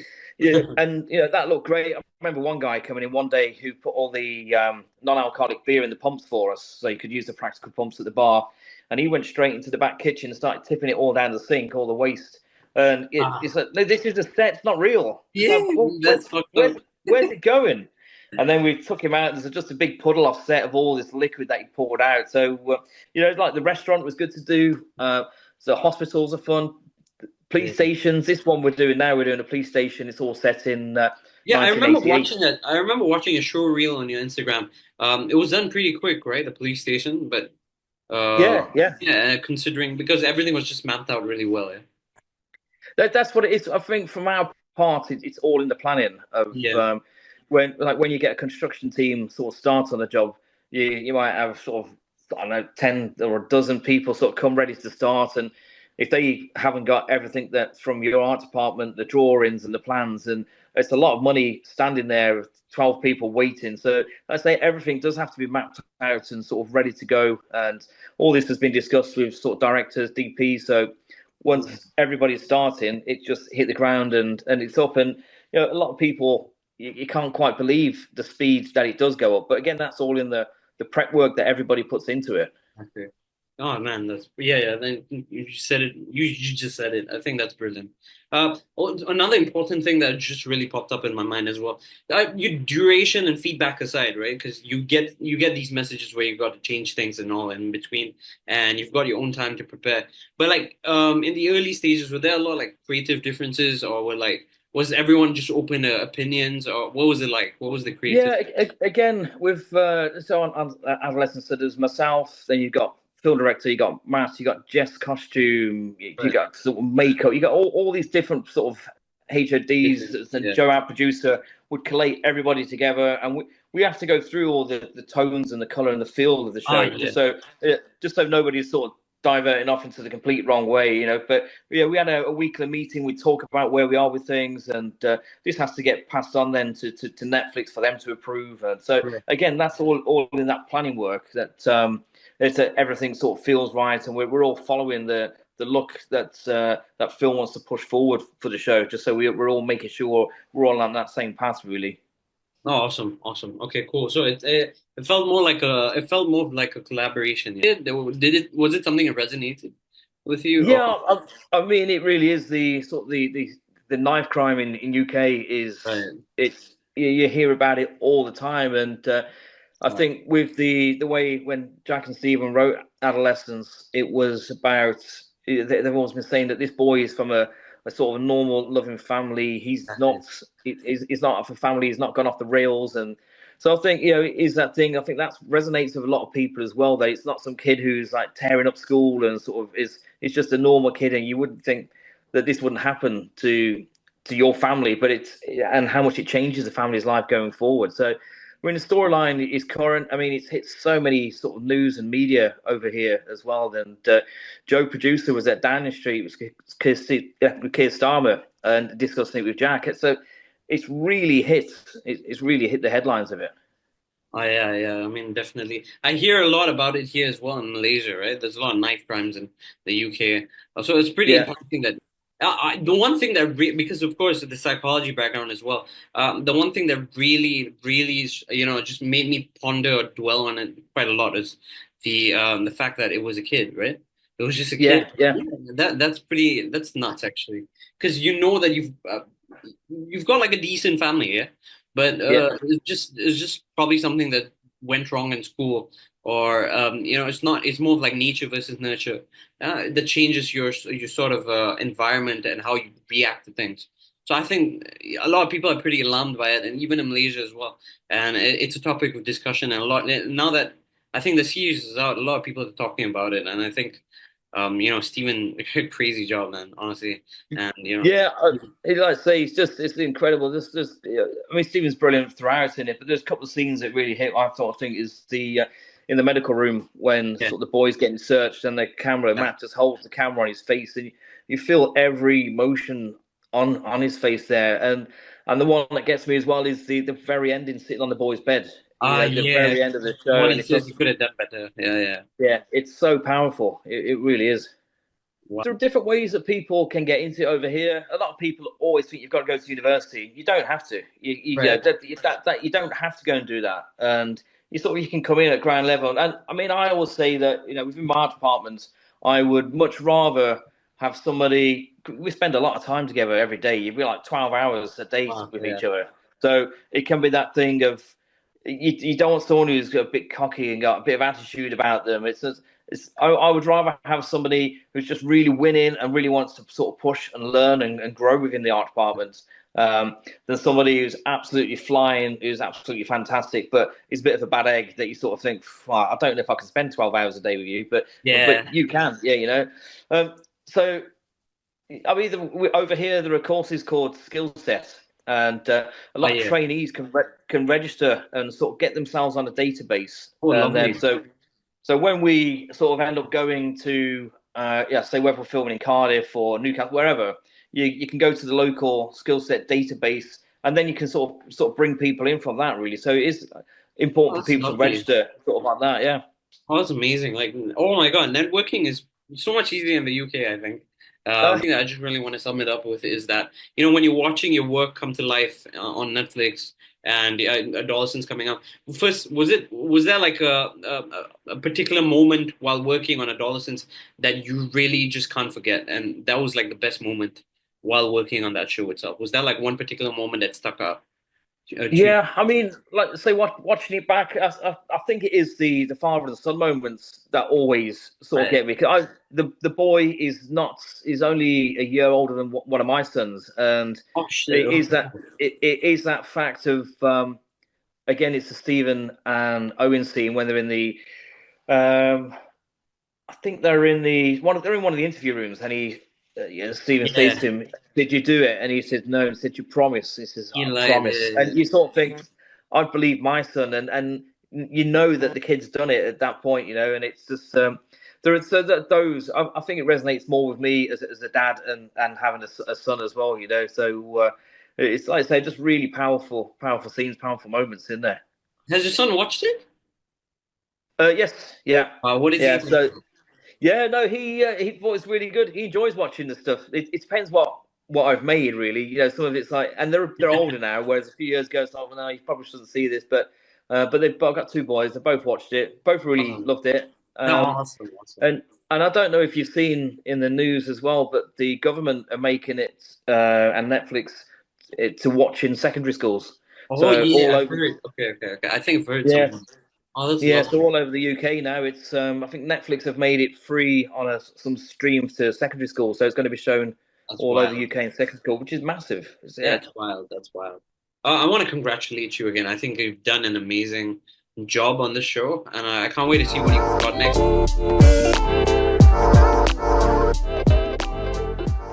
You just mentioned it, you read a lot. I can see a lot of books behind you. But are you reading? Are you currently reading anything in specific? Right now, I'm reading a book, a complete book of short stories from Balzac, the French writer. Right. So that's what I'm reading currently. But I read a whole bunch of different topics. Gotcha. But I do love literature a lot. Yeah. Awesome. And at this age, I am 57. I have started to reread a lot of things. So I'm rereading a whole bunch of things. I'm in my list. I'm going to be rereading a book of an author that I really, really love that just died. His name is Mario Vargas Llosa, a Peruvian. Right. And the book, for me, his best book is called Conversation in the Cathedral. So I haven't read it in 30 years. So I'm ready to reread it again. Awesome. So, I love to read. Awesome. Yeah. That's amazing. That's amazing. Really quickly, because you mentioned that your daughter's in George Washington, right? You were studying in NYU, right? Yes, I had my master's degree in NYU.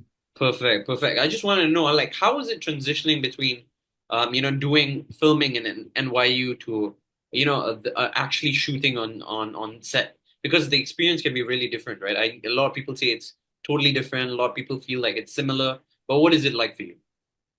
For me, it was very similar. NYU, because of my reading, Right. because when I studied communication in Chile, and I realized that I want to be a cinematographer and a director, and I started reading a lot and watching a lot of films, and I was very obsessive.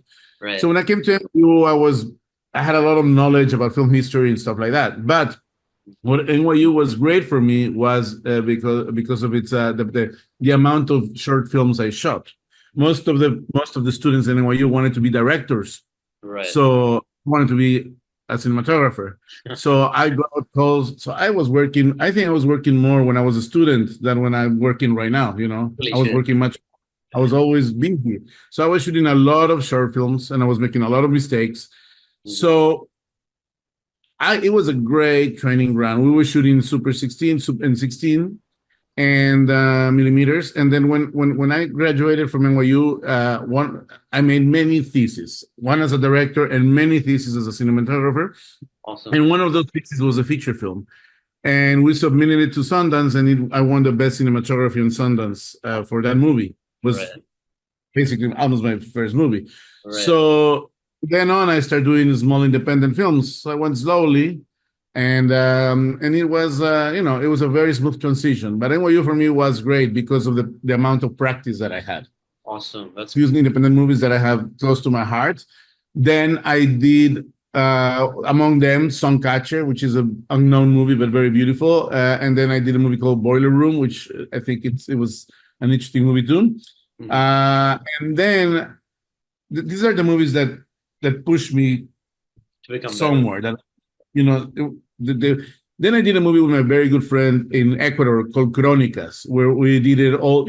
I was working in the United States all the time. So when I did Crónicas, it was in Ecuador, and I really wanted to get dirty, handheld and dirty. And it was about it was a very third world movie. Right. So I use filters for the color to give it the humid third world tropical sensation. I tested fluorescence. It was very important for me, that movie, because it was go back to my country. And then after that, another movie that followed those steps was 28 Weeks Later that I did in London. Yeah. It was a movie again that was all handheld, was very visceral, much more visceral and expressionistic than Crónicas, which was a little bit more objective. Then after that, I think 127 Hours that I did with Danny Boyle and co-DP with Anthony Don Mantle. That was a really fantastic mental and physical project. There was a project. Congratulations. Yeah. Congratulations on getting nominated and winning awards on 127 Hours. That's crazy. It's crazy. There's a lot of a whole bunch of projects that I I've not done many, but I would say another project that I hold dearly. It's Deepwater Horizon. It was a very complicated project, very complicated technically, Bumblebee was also a very nice project, Yeah. I don't know. There's, but each project moves you in a different. How does it work as a film, as a DOP and a director? Well, yeah. Usually you have an interview Mm, after you read the script, and then you speak with the director for the first time, got you. and then you discuss your view and his view, Right. and in the conversation you get to understand if I'm the right person for the project, and the director will get to understand if I'm the right person for the project, and also have to understand if I like the director's vision, and the director understands if he likes my vision. So we have already a conversation there. So once that is done and we decided to work together, then we start the pre-production period where we discuss references and we discuss how we're going to shoot it. But every director works completely different than one from the other. So every director is a very different experience. Mhm. Usually, we have differences. We have a lot of things in common, and we discuss the differences. And I will give my reasoning behind my point, and the director will give his reasoning. At the end of the day, it's the director who chooses. And there are directors that are much more open to suggestions, and there are directors that they don't want too many suggestions. Right. So it goes like that. But usually, when I get into the project, we start creating the rules each time, or we close in the rules of what we can do and what we cannot do in the project, because that's the aesthetic that we want from each project. Awesome. Awesome. Well, I've got some clarity on that now that you've shared it. So I think that makes sense a lot because a lot of like pre-planning is required before shooting for the project itself. First off, again, congratulations on Minecraft, one of the biggest box office movies. I was a little bit adamant because I knew it was going to be so much visual effects, and I wanted to do something a little bit more down to earth, a little bit more dramatic or more real. Right. Because I just the film before that was Transformers: The Rise of the Beasts, so I wanted to be a little bit more on the realistic zone. But I thought the script was very funny in a very crazy way. I've never played Minecraft, so it's very, so I thought it was. This is crazy. I like this craziness. I like the director a lot. You know what? I think I should do it. And then, they hired me. I went to New Zealand. We did a test to see if we could shoot some of the Minecraft world outside in the beautiful New Zealand landscape. But when we realized that it was not going to work because the Minecraft world had to have a very, very specific look, so we decided not to do it in the landscape. We did everything that is in the overworld. It's done, and in the netherworld, all of that is done in studios in New Zealand. And then so we did a lot of tests. What types of lights we have to do, where to build the city, the little village. Sorry, not the city, the village. Right. And we discussed the language. It was very interesting though, because the Minecraft world is very square like that. Sometimes we'll see a shot that is very nice, diagonal, beautiful shot through the trees. Right. But the director didn't want that shot, which was gorgeous. Didn't want that shot, this boring shot frontal, which most of that's the way we shot it. But then when you look back, it was right. That was the concept of the Minecraft movie. It wasn't, you couldn't be too interesting through the trees, because in the Minecraft world, you don't do that. Correct. Right? Right. So it was very interesting. You just do it like that. Pretty straightforward, yeah. Just like but that's what makes sense for that movie. So it was And then the other thing is that I've never done a movie so bright. Minecraft is a very bright movie. Okay. Right. I usually go into the dark, I like movies more. Right. But this was a very bright movie. So sometimes I was saying, oh my God, this looks so bright. But, it all worked out for everybody. Yeah, it looks great on screen as well. But how did it feel when you saw it, like after post production and you saw it on the screen? How was it like? Like, were you happy with your work? Could have done this better? Oh, but what was it like in your head? No, no, I was quite happy. This is the thing. I work in the movie.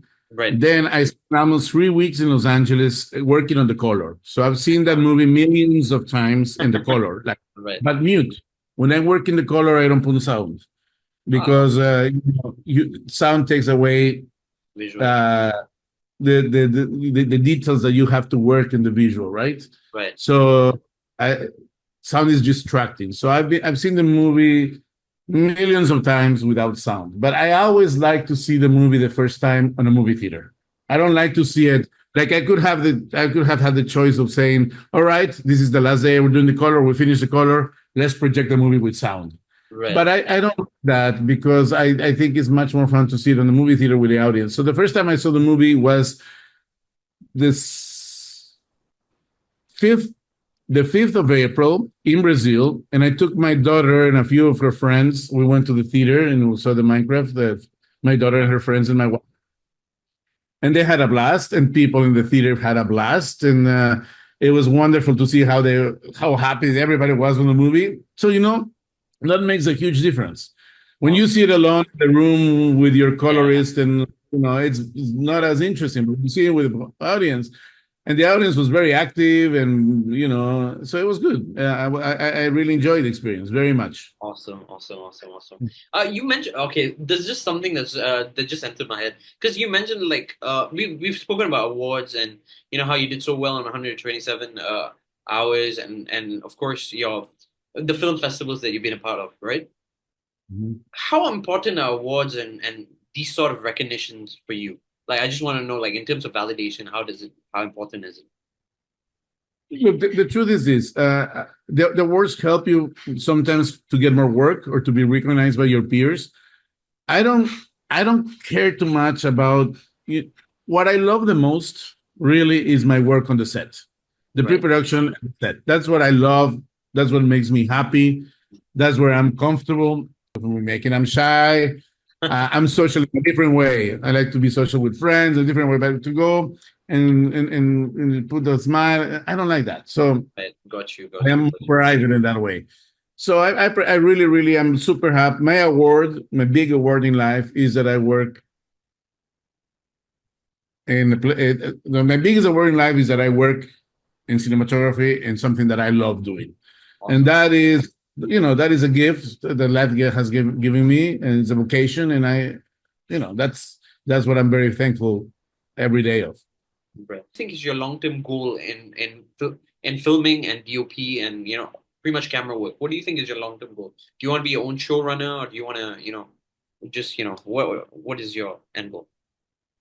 Well, my end goal is one way or okay. Let me put it this way. I don't want. I am a cinematographer and I love being a cinematographer. So I am where I want to be in that sense, in my profession. Mm-hmm. But when you talk about passion versus money, that is very interesting because right now I would love to start doing I would love to start doing smaller projects, more independent, simpler, dramatic, smaller projects that comes with a much smaller paycheck as well.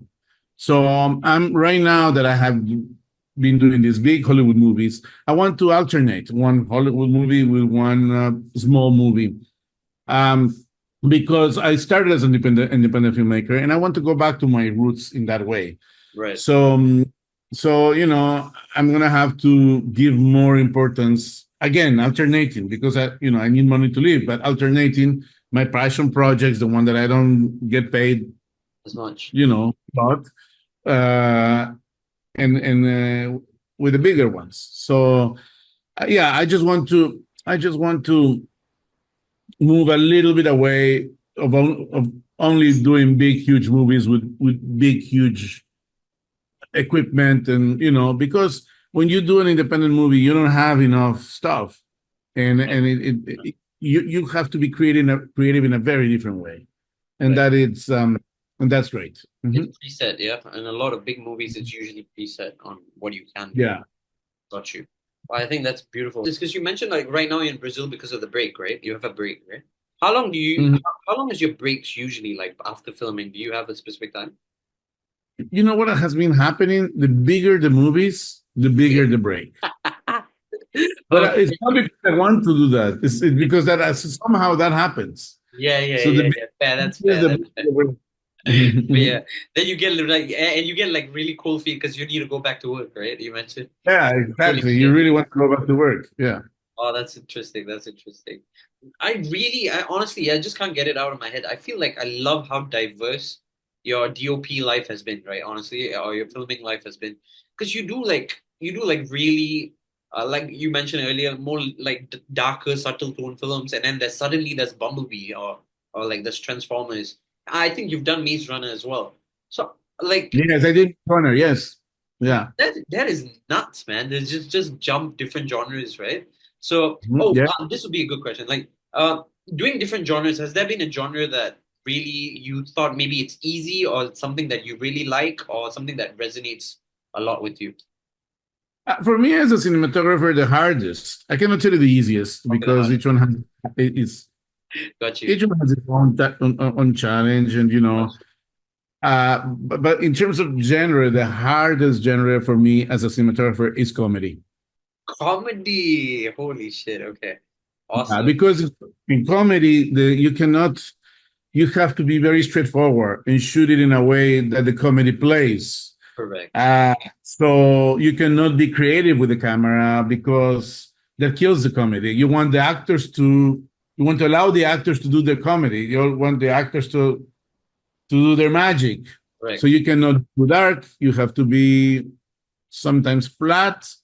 And so that's the genre that is, as a cinematographer, is harder because you have to restrain yourself. You cannot express yourself with images that much. Do you ever consider? I just want to know because I feel like I read your IMDb as well, and that was like you've done producing, you've done filming as well. Would you ever consider being a showrunner on your own, like directing your own? If it happens naturally with something that I really want to do, yes, but I'm not searching for that. But you're not searching; it has to come on its own. Yeah. Okay, that's and sometimes when you don't search and you don't push, it doesn't happen. Who knows? It might change. Who knows? Who knows that in 6 more months, I'm saying, oh my God, I want to write something. I want to do something. I want to direct this. Then, I'll do it. But right now, I think that would be crazy if you tried it. Because, like, can you imagine you writing and directing and shooting it yourself? Because that would be, oh man, that would be insane. Honestly. Probably, if I write it and direct it, I would not shoot it myself. Oh, really? Oh, wow. Yeah. Oh my God, dude, why? I think that would be insane if you give it a shot. Because it's a different work. It's a different job. Of course, I know where the camera is going to be, and but I don't want to be caught up in the details of lighting and composition and caught up on the details because you want to be immersed in the story. Got you. Work with the actors and on the rhythm. The director has a lot to do with the rhythm of the movie, right? And the musical rhythm of it and the acting and all that. So I wouldn't want to be focused on the cinematography and in the visuals because that will take away my... Yeah, I got you. So it will be an exercise of trusting somebody. Yeah. It'll be beautiful. And try to shoot as much as possible and then something will come up. But you have to try to work and shoot. Because that's the way you get to know. That's the only way that they get to know you, through your work. Importance of consistency. Then, yeah, it's just and then you might shoot a very small short film for somebody, and then 10 years later, or 7 years later, or 5 years later, that somebody that you shot the short film and you get along very well with, and you did a good job, that someone might do a feature, and that feature might be a small feature that gets seen in Malaysia. And then people like that feature and your name is in there and other people see that name and then connections happen like that. Okay. But in order for those connections to happen, you have to work. So, you have to do your work. You have to shoot. You have to continue shooting as much as possible. Yep. Have your own portfolio of things that you make. Yeah, I think that's great. Okay, that's great. That was awesome. I think that's great. And then then you also have to have the personality that you can work Okay. a team. In a team. Okay. Or in a team. Yeah, you have to work with different people. You have to work with the production designer, with the director, with the custom designer. You have to work with these people. So you have to I don't know. You have to be a people's person. You have to work in a team. There's people that are great photographers that are still photographers because they want to be alone. They don't want to work in a team. Correct. Yeah. You know, but cinema is a big team effort. Perfect. Mhm. In terms of the cinematography world and filmmaking as well, do you have a person that you really look up to? And there's many of them from the past and from now. There's many great cinematographers that you're always Just learning. you're always looking at their work and admiring their work. So there's many. Yeah. Well, right now there's a lot of very interesting cinematographers. Right, there is Hoyt. He works with Christopher Nolan. He's very interesting. Right. There is Rodrigo Prieto is always a very interesting cinematographer. Let me I don't remember the name of this one, but he shot The Lighthouse, beautifully shot movie. Wow. He's a very young cinematographer, very good. Among others, the very current ones, I would say those are very interesting cinematographers. There's many more, but as you say, whenever you start recording, you forget a lot of things. Sometimes it happens. And from the older ones, I really admire the work of Roger Deakins. I've heard. He is an amazing cinematographer.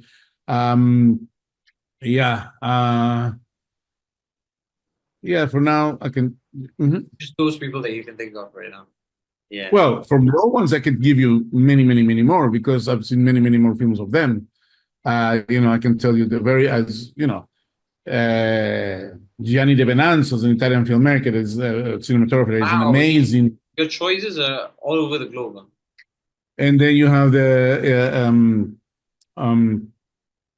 my God, my memory is going crazy. Well. Gabriel Figueroa. Gabriel Figueroa is a Mexican cinematographer that is super important for me in my career. Awesome. There's many cinematographers. Awesome. That's lovely.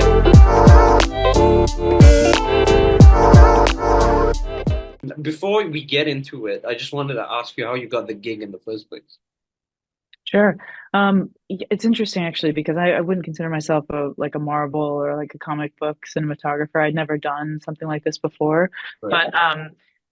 But what I was sent the script and did an interview, and what was so interesting to me about this project in particular is that it's really about people. I mean, they're superheroes and they're comic book based, but it's really just about human beings. And I think that's what really related myself to it, was just that it's like, it's people on the street being in New York. New York was a huge character, is a huge character of the show. And it just felt like, I don't know, it felt like a really interesting challenge to have that grounded story of comic book characters, but also have the ability to do some like really fun, cinematic comic book stuff too. So that was sort of what got me really interested. And then, I pitched Marvel like just the first thing that came to mind, which I was reading, which was like a 70s New York, which is a very specific time period in the city. And some of my favorite movies are from that time period. And for some reason, they went for it. So this is what we did. And I feel really lucky that, all of our kind of like imaginations and visions were aligned to do it. So lovely. I think, and plus, it looks like it was incredibly detailed as well. I just want to ask you, how long did it take to shoot the whole series? So the first season was I started prep in the fall of 2022. And then we started shooting, I think it was March of 23. And then we were interrupted by the strike, obviously. And then that went down for like 4 months. And then we started again in that fall. So we've constantly been like a fall show. It's been like a very wintry show. So it took about almost 2 years to make the first season. And then the second season is going to be faster because luckily we don't have the strike to contend with. But Yeah. It's been a long run so far. Yeah. I'm looking forward to it. You know, what's also Yeah. insane, right? Because like I was reading through your IMDb just earlier on, and I see like you've done a lot of things from different genres as well. Oh, this is interesting because like you did Dexter, Hmm. you did You. That's just came out as well on Yep. The Netflix, one and that just came out. yeah, and you're doing a superhero series as well, right? Superhero Yep. series, right? Yeah. Yeah. Yeah. Okay. Exactly.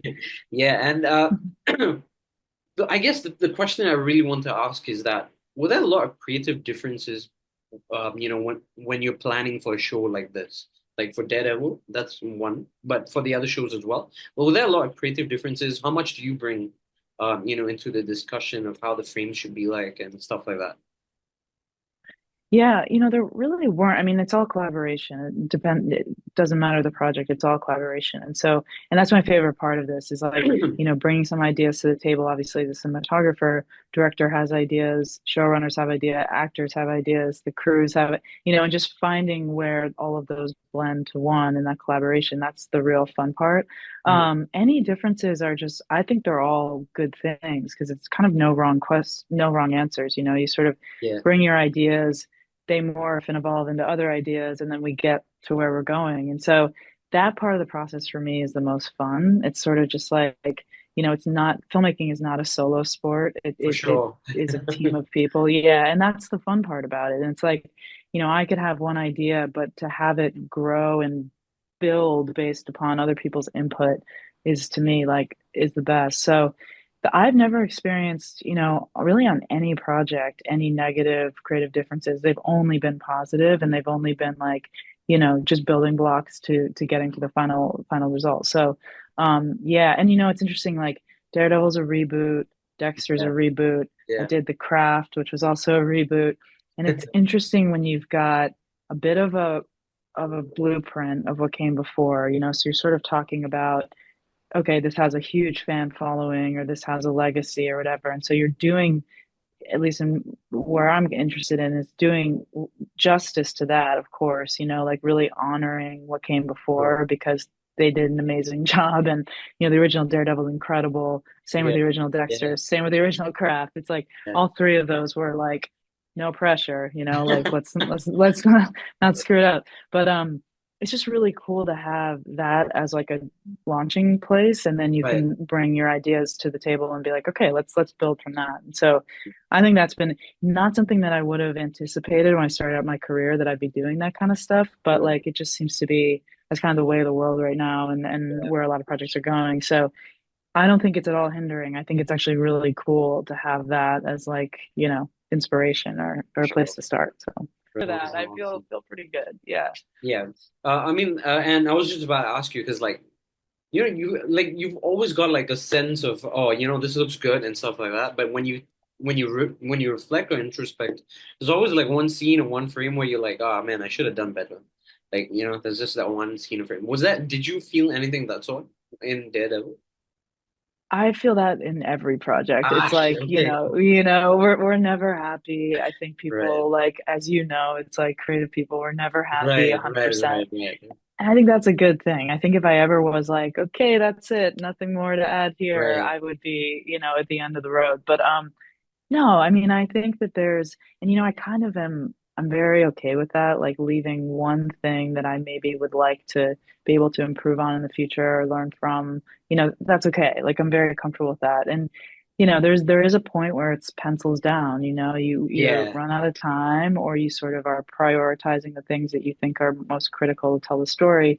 And Yeah. that's the point at which you're like, okay, we're gonna move on. But yeah, I mean, I have You a hard feel that time all the watching my time. own stuff. Yeah, I Yeah. mean, it's like I'm so proud of this show in particular, but like even when I watch it, I'm like, yeah, we could have, if we had like five more Yeah. minutes, but you could just, that stuff will kill you. You can do that all day Yeah, long. it would kill you It's for like, sure, for sure, for sure. yeah, Really blunt about your idea. So, yeah, it's just yeah, do it yeah, early, yeah, right? totally. Awesome. Yeah. Uh, So, do you have a favorite episode so far? ooh, that's interesting. I mean, I like all the babies. Of They're course. all the family. Yeah, yeah. But I really, of last season, I really liked 108. I thought it was a really Yeah, interesting. he's great. Yeah, I was like, we did some really fun stuff with lighting and color in that one, but also just like the whole story of the ball and the way the characters are intertwining. Like it was a blast to do, and it was one of those moments where you're like, I hope this all works, and then you see it cut together, and you're like, oh look, Oh yeah. it did, you know. Yeah, So the yeah, overall we had tone fun was with that one. amazing, that episode, the overall tone. Because you get a lot of like Cool. interesting themes in this season as well. Because you've got like mental health, you've got like Hmm. just introspection, death, and like it's not just it's not just a full on superhero series, right? And also at the end of the day, because like one thing that I really I appreciated, right? Because like this whole debate about people just having superhero fatigue with all the shows that Marvel is Yeah. just releasing. And I think I don't know why, but Daredevil really feels so refreshing because like Yeah. I mean, to be fair, it touches on themes that other themes don't really touch on. And I think that's what a lot of people were just missing out, because there's that humane aspect of a show that a lot of people don't touch on. It's just like, oh, Marvel is usually like a series of like, oh, if it's Avengers, it's about death and people coming back alive and stuff like that. Does not touch on relationships. But this is amazing. This is where, it goes into and of course the plus point is that it's a series. You get to delve into it in another episode as well.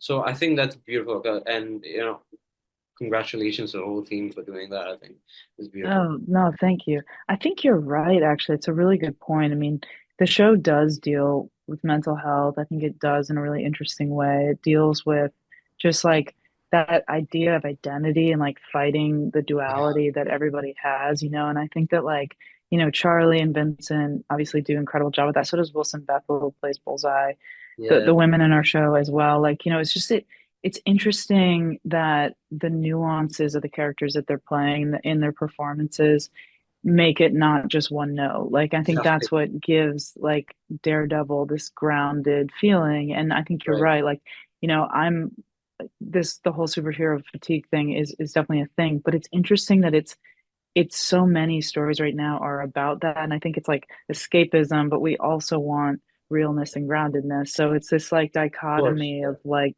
the two worlds. And yeah, I hadn't thought about it, but I think that's really insightful. It's really true. So, I mean, I really like that aspect of the whole show as well.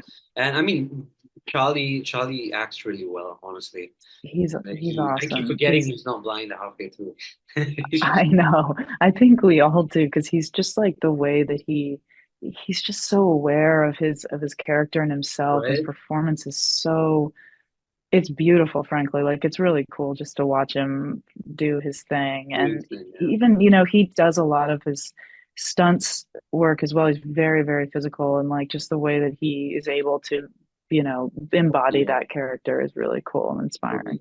And plus, like he has to work on stunts, like you mentioned, acting out of his Yeah.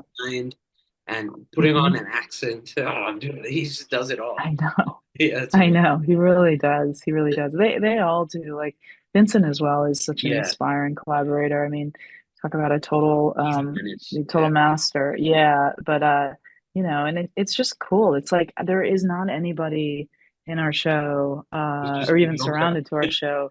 Yeah, that's There's no weak. one It's just like everyone's mediocre. just yeah, Yeah, everyone is like exceptional, and crazy.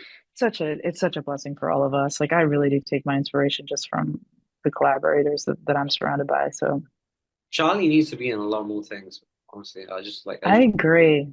yeah, yeah. I I really would agree. love to see him in some other stuff. He's a tremendous actor. Yeah. Would you ever direct your own show? Oh my God. So interesting. Oh my gosh.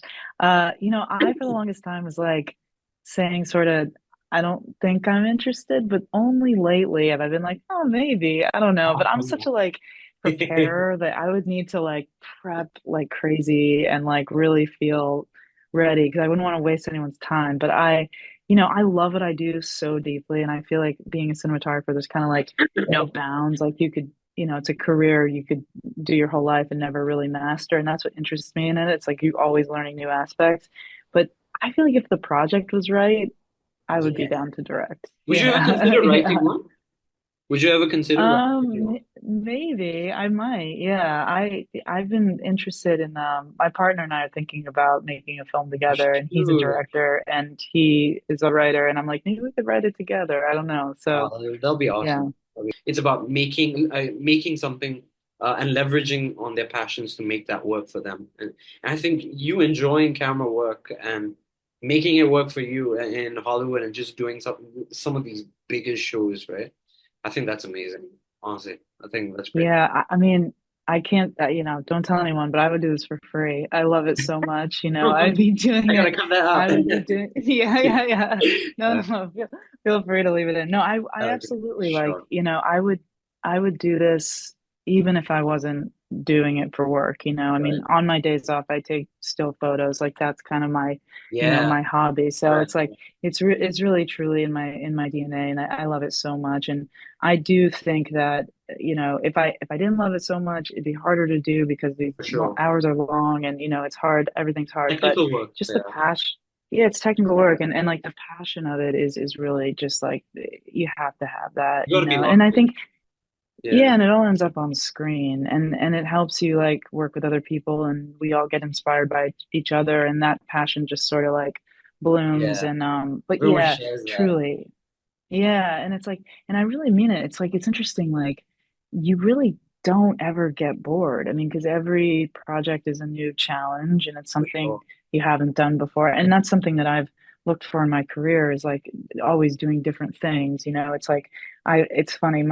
I used to like go on these interviews and people would be like, well, I see you've done a different thing like every year. And I'm like, yeah, that's something That's the whole I'm point. proud of, Yeah, that's the whole point. Exactly. And it's like, don't you just want to stay in this? I'm like, I don't. Like, I would love to take something outside of my comfort zone, like every Sure. single project if I Yeah. could. So, which was how I landed at Daredevil, honestly. For sure. So, Definitely. Definitely. yeah. What's the end? Do you mean like, what's Right. the end goal? Oh Yeah. man, I want it to be a really good project. I want to leave everything on the screen. I don't want to, feel like at the end that there's something that I'm really regretting I didn't do or try or whatever.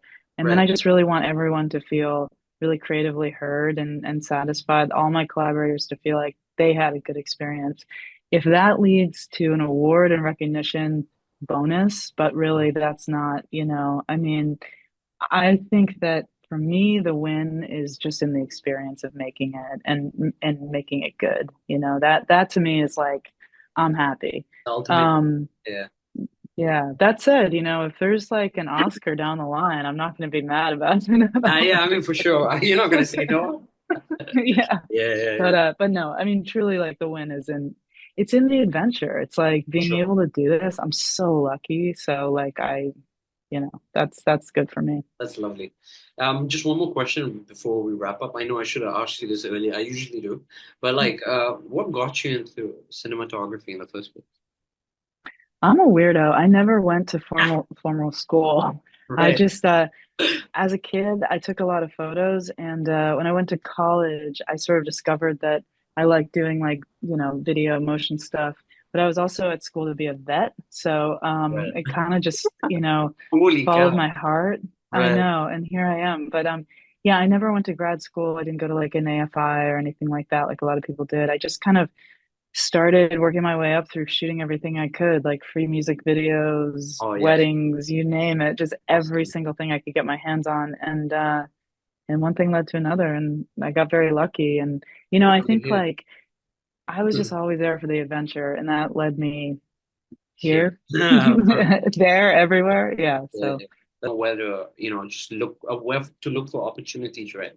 But what would you say to these people? Like, what kind of suggestions would you give them, or advice or anything of that sort?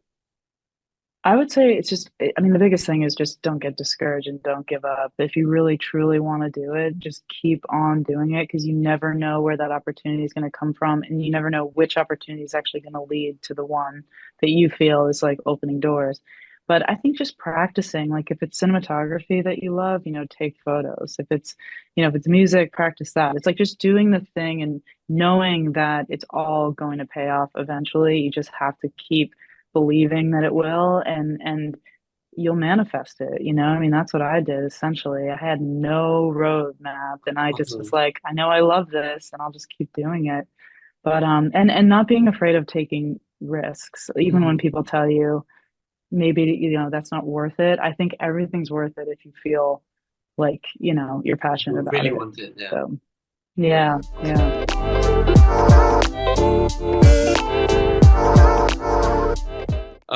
Have you been in New York all your life, or have you? Is this like something No, recent? no, it's recent. I moved to New York around 3 years ago.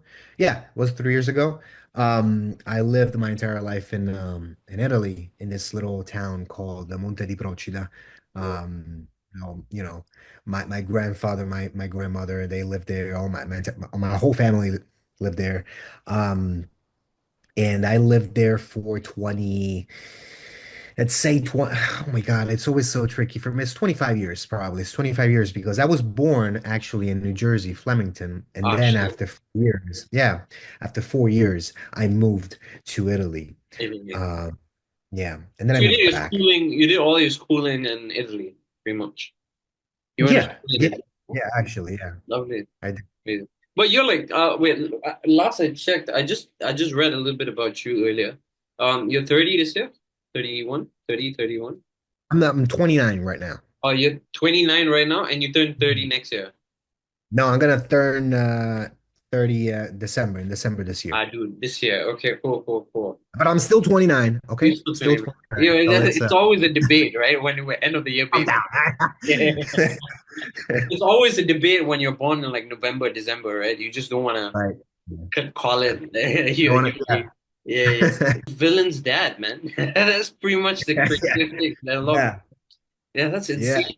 Crazy. It's crazy. It's really cool. Walk me through how you got that gig.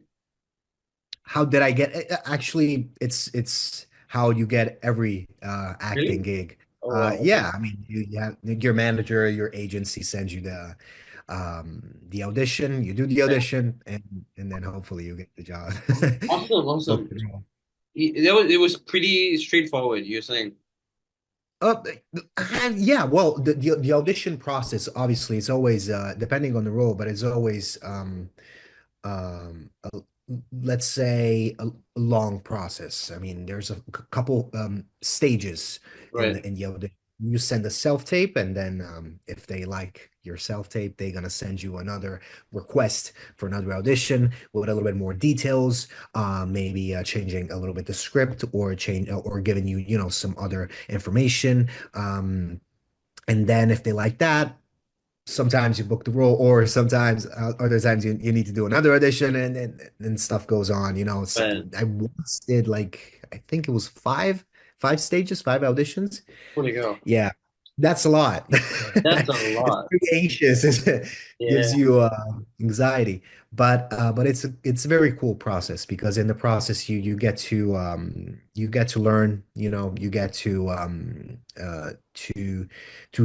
experiment. A lot of ideas. You get to be creative. That is the process where you can be um, very creative because you have to be bold, to have that chance to get to book the role. You have to be smart, you have to be creative, you have to change a little bit, you have to Yeah. mix things up. So that's a very fun part of my job. Even if it's not stable. You never know if you get the job or not. But Right. um, but yeah. When you book the role, that is easy, the easiest part, but it's Right. booking. Everything after that. Yeah, yeah. Everything after that Yeah. is chill. Oh, dude, Yeah. awesome. So it's like a lot of experimenting, especially in Yeah. the creative field. I think that's good. Is it like much easier when the director tells you, "Oh, you know what? It's great. It's done." Was it? Actually, I don't like seeing myself in screen. Oh, I mean, it's very difficult because there is a judgment part in every artist. I think that, right. it's not you will never be happy what you do. I think in every job actually. Not in every job, but um, Somewhat. it's there's always that little part that judges, yourself.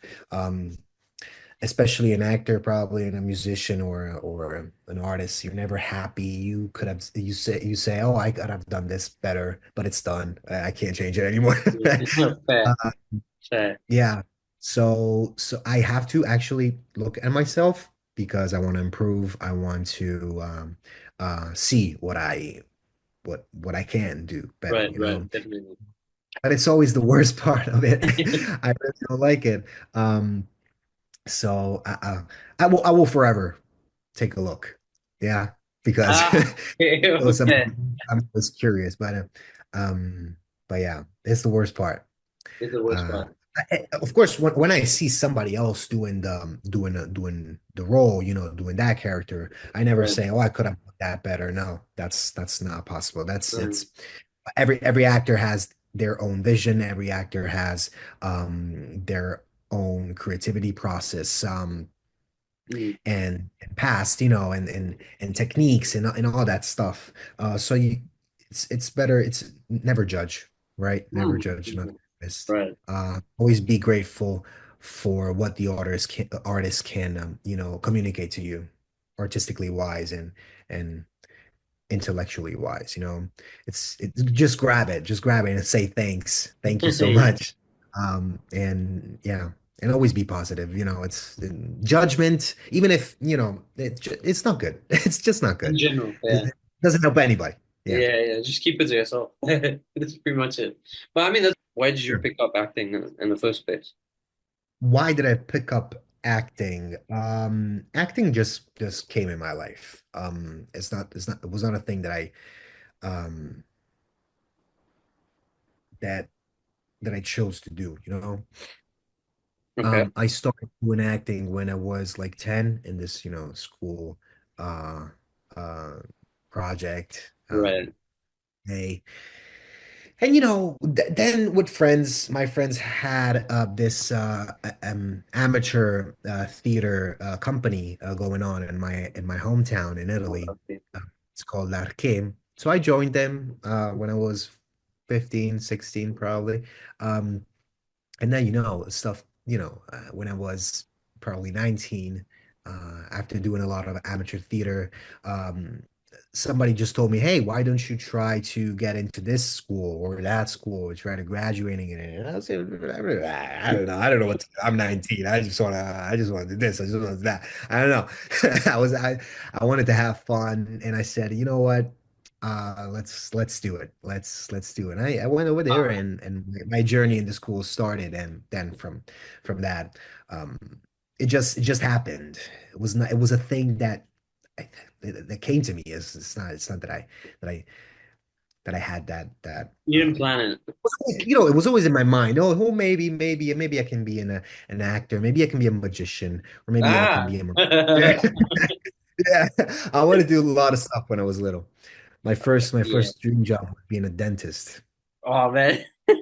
Dude, you have been like, It's a journey. This is a journey. It's if I plan an end goal, I will just probably this is a thing. If you plan something and it doesn't happen, you'll you're be right. disappointed. You're If right. you don't plan anything and It happens. something good happens, you'll be happy. I Exactly, exactly. That's the point. So just my end goal is just being trying to be happy in my career, do things that I really care about, Good. um things that I like, Mhm. and yeah, just being myself, try to be myself. Yeah, And yeah, that's it. that's No awesome. end goal, no big end goal. Yeah. Yeah, I mean, but that sounds like an end goal, like on its own itself as well, because a lot of people is just like you mentioned, expectations maybe are not met when you've got like a set end goal. That can really take a toll on you as Hmm. well, right? Because when I first like the reason why I asked you this question, because with some actors you probably would be like, oh yeah, maybe I just want to win an Oscar, oh yeah, or maybe like I want to open an acting school or something like that, right? Yeah. But I mean, not a lot. obviously, winning an Oscar is, the biggest achievement Who's you gonna can say have. no to that, right? Who's gonna say no to that? I mean, you want an Oscar? No, no, I can't. I Yeah, I have other know. goals. I love Oh, this what other journey goal? so much. I I love the journey. love this No, journey so but much. obviously, it's a cool thing. It was that's You insane. That's insane. Um, can't. I don't think you can put all your expectation in life yeah, towards that. Obviously it's a nice thing to do. It's a nice thing to dream. think about. Yeah, yeah. But If it comes yeah, about. if it comes, it comes. I mean, obviously, you have to have it at a certain point of your career. You will have to have a strategy to get to that goal. But if I put that strategy right now in the point where I am at in my career, it's not going to work. Fair, fair, It's fair. not really, really work for me. I just need to go step by step. And probably next step is doing this next project over here. So Lovely. and How over long here. will you be out for? How long will you be shooting this new project for? Um, I actually don't know. Oh, It's okay, yeah, I don't know. I'm not pretty sure.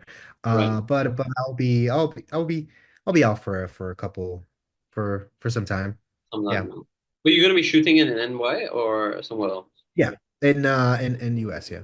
Oh, perfect, man. So it's much easier, like traveling and all that. Oh And yeah, for sure.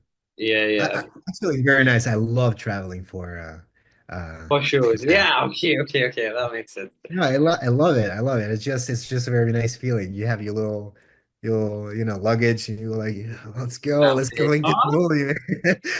Yeah. I mean, that is the point, right? Like you're just going and exploring as well. Yeah, it's nice. That's It's really the nice. A idea. lot of times, when also with theater and plays and stuff, you go into on tournée, right? It's nice. You just go around, check out new places, check out new cities, do the play at night and then go out, and Yeah. talk with people. It's very Oh, cool. that's nice. It sounds like the first place, right? But tell me how it was on the day that you were shooting that scene. I want to know, like, if you remember it. Yeah. I was so Thunderbolts and Severance. They are very big projects. Okay, very very big. So for an actor coming from Italy, coming from you know not Hollywood, Not Hollywood. uh, it's very scary. You're afraid to disappoint all the other creative minds on set. Um, you're afraid to not meet the expectations. You're afraid of doing some really um bad Ethical. things, not bad things, but mistakes, right? Yeah, yeah. I said this also for Severance. The first couple of days I was a little scared, but Ben Stiller was so kind to help me out, and he made Oh me feel shit. comfortable. After a couple of days, everything was okay. You have to keep, you have to get used to it. So when I went to the Thunderbolt sets, um, probably the first couple hours, I was say, "Oh my God, oh this is very big. This is so hard." But yeah, then turned out wonderfully. So Awesome. Yeah, but how long was it? Like, was it shot in a day or was it like, did you do um, more than a day? so it's obviously that scene, it's shot in a very short amount of time, right? Right. But to prepare to that scene for that scene, there's other stuff an actor needs Right. to do. Mm, You need to meet with the other actors, you need to meet with the mm, crew, you need to go to the production site. Um, if there is any accent coach, for that right. particular type of character. You need to meet with them, work with them. There was an action scene, right, with the gun. So you need to work with the stunt guys. They need to teach you how to move. There's a You get rehearsal, shot. all that stuff that let the scene, you know, um, be alive. You need to work on Yeah, that. a lot So of prep. Yeah. there is more time than that. That's interesting. Like how long were you committed to Thunderbolts essentially? Like, did he have you for a week or? Around a week, yeah. Oh, okay, great, great. And you mentioned something interesting earlier. You got to meet the actors. You got to work with people on the set as well. Did you have like a good experience talking to the actors on the set as well? Yeah, I so my partners in the scene were Chiara Stella and Gianfranco Derrin. He's another Italian guy. I would have figured. Yeah, right. You figured it out. But he's a very sweet guy, very talented, and also Chiara Stella. She's amazing. She's a little girl. Amazing And actress. she's amazing. She did a really good job.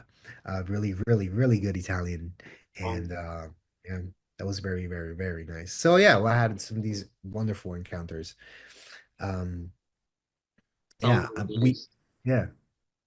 Nice exchange you guys had, all of you. Nice exchange. Yeah, nice exchange. It was the first time I met another Italian actor in the US. So it Right. was a very nice exchange. I went to the hotel, did my dinner, uh went back to sleep, went to sleep, not back to sleep, went to sleep, woke up at 6 a.m., get down, try to go to the production site, and then I see this guy going like, scusa, scusa, scusa, ho fatto un po' tardi. So, hello. Holy yeah. It was him. It was him. A very funny guy. We had a really nice moments together. A couple pictures too. Yeah, very nice memories. Very Oh nice man. memories. That sounds He like lives a in LA, I and do I think definitely. I'll go catch up with him in September probably. Who knows? Who knows what's gonna happen? Ask is because like with some of the friends that you make in the industry, your schedules probably don't match. So they probably go off to like they probably go off for like 6 months for another project, and you're thinking about who to hang out with, and they're just not there, right? Yeah. So like, Yeah. have you ever been in that sort of a situation? Yeah, sure, sure. I have a couple friends. Now one of them lives in LA. He moved over there, but we were hanging out. But at a certain point, he had to go. I don't know where. I think Dominican Republic, Okay. to Chuppi for like a month, so I couldn't see him. Another friend of mine, Nick, um, he had to go to Atlanta for like 4 months, and it's then I had to go, and you know, um, it's life. It's whatever it Right. is. It's just And what it is. whenever, and if we have time, we'll catch up. We'll Right. try. Awesome. Yeah. I mean, that's great because everyone's got their own lives, right? And they're just trying to grind. Yeah, we're just trying to make it, and then we'll meet on set probably. I mean, I see a lot of these well-established actors. Um, they in some interviews they say, "Oh, actually, I met with this other actor 30 years ago, right?" And then they met again, on After 30 sets years. years Yeah. after. So Yeah. yeah, I mean, yeah, those kind of scenarios happen to a lot, especially. But I mean, also, of course, like you mentioned earlier, they've achieved like some level of fame or, a success. So it's sometimes it just gets a little difficult to meet each other when you're, constantly working on projects as well. So I think that's beautiful. yeah. It's I also hope, about priorities. I mean, it's yeah, if also anyone is an actor, like, do you have an idol in the acting world? yeah, yeah. Still is. My I'll go for it. Andrew Garfield. Oh He shit, is cool. the guy. Spidey. He's so Awesome, awesome. Have you seen him? Have you ever seen him? no, Oh, not no. yet? Not yet? I'm manifesting it. Andrew, man. You He's guys got the same vibe too. I think that should be like it should be like the Italian Spider-Man. Why not? Right? But Italian Andrew Spider-Man. Garfield, yeah. I can't imagine this Italian Spider-Man. It Why will not? be fun. It's so possible, right? The multiverse especially. Bro, it's so Right? yeah. There's Andrew Garfield. What did you see a particular movie or something that made you feel like he's the guy that you look up to? I fell in love with Hacksaw Ridge. Um, Shit, okay. Right, that's a good movie. Great movie. I loved The Amazing Spider-Man. Right? Um, Right. so we Live in Time was a great movie. I loved it. Awesome. Hey, he was in this one movie of Florence Pugh as well. Um, Yeah, We Live in Time. yeah, We Live in Town, right? And you That's worked in the same movie that she was in. right. So I'm Oh, getting closer. legend. Yeah, I'm going. Of doing a series and doing a movie is hyping interest in people Correct. and give people something to emotionally connect, Exactly. right? So why would we want to leak something? It would Exactly. just be a problem for me, for the people who will go watch the movie, for everybody. Yeah. It's not So the reason dumb, why we're here. man. Some of these people are just dumb, man. They don't get the idea of hype, man, and like how much it's Is the completely opposite, right? The job is it's to create something good, getting wonderful, right. and just put it out there, and surprise, kind of a surprise. It's a Exactly. surprise here, right? Hey, that's exactly the point. But yeah, I don't know what I don't want people to think it. Maybe they just want to get the fame that for themselves and stuff like that. Who knows? Kind of Uh, a leak. yeah, great. I get like you mentioned, it was technically much simpler, and of course, the process of getting into it was that like a script prepared for you, or did you just have someone tell you, oh, here's the dialogues, you just got to do this, and just work it out, and you didn't need the script for it, or what was it like in terms of like a dialogue? There was obviously a script for Right. each scene of the movie, and with Mhm. this one as well. Um, when Oh, you do rehearsals, obviously everybody have to be on the same page, right? right. Cameraman, Quite actor, literally. producer, uh, everyone. Um, so when we do the rehearsals, we rehearse the lines in position, out of position. We rehearse where the camera has to be, the movements. So when I have to get up, go in the other, in the hallway, the timing, all that stuff. So Amazing. it's actually yeah, it's very precise.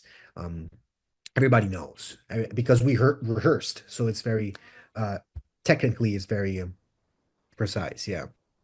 Was that like a real set, or was that like a home? Like, did they build that, or was that like a real actual place, the one that you shot in? They built it.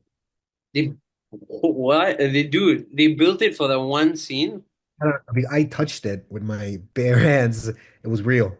It was real. and they built They did. it It was real, man. It's just It was great, for one scene. amazing, amazingly done. Yeah. Holy shit! And they could texted you and told you, Stefano, can we use your spot in Italy? And should Right. Can we use the apartment in Italy? Yeah. Say, oh yeah, sure. oh Let's yeah, go there. why Have a not? coffee. Have an espresso all together.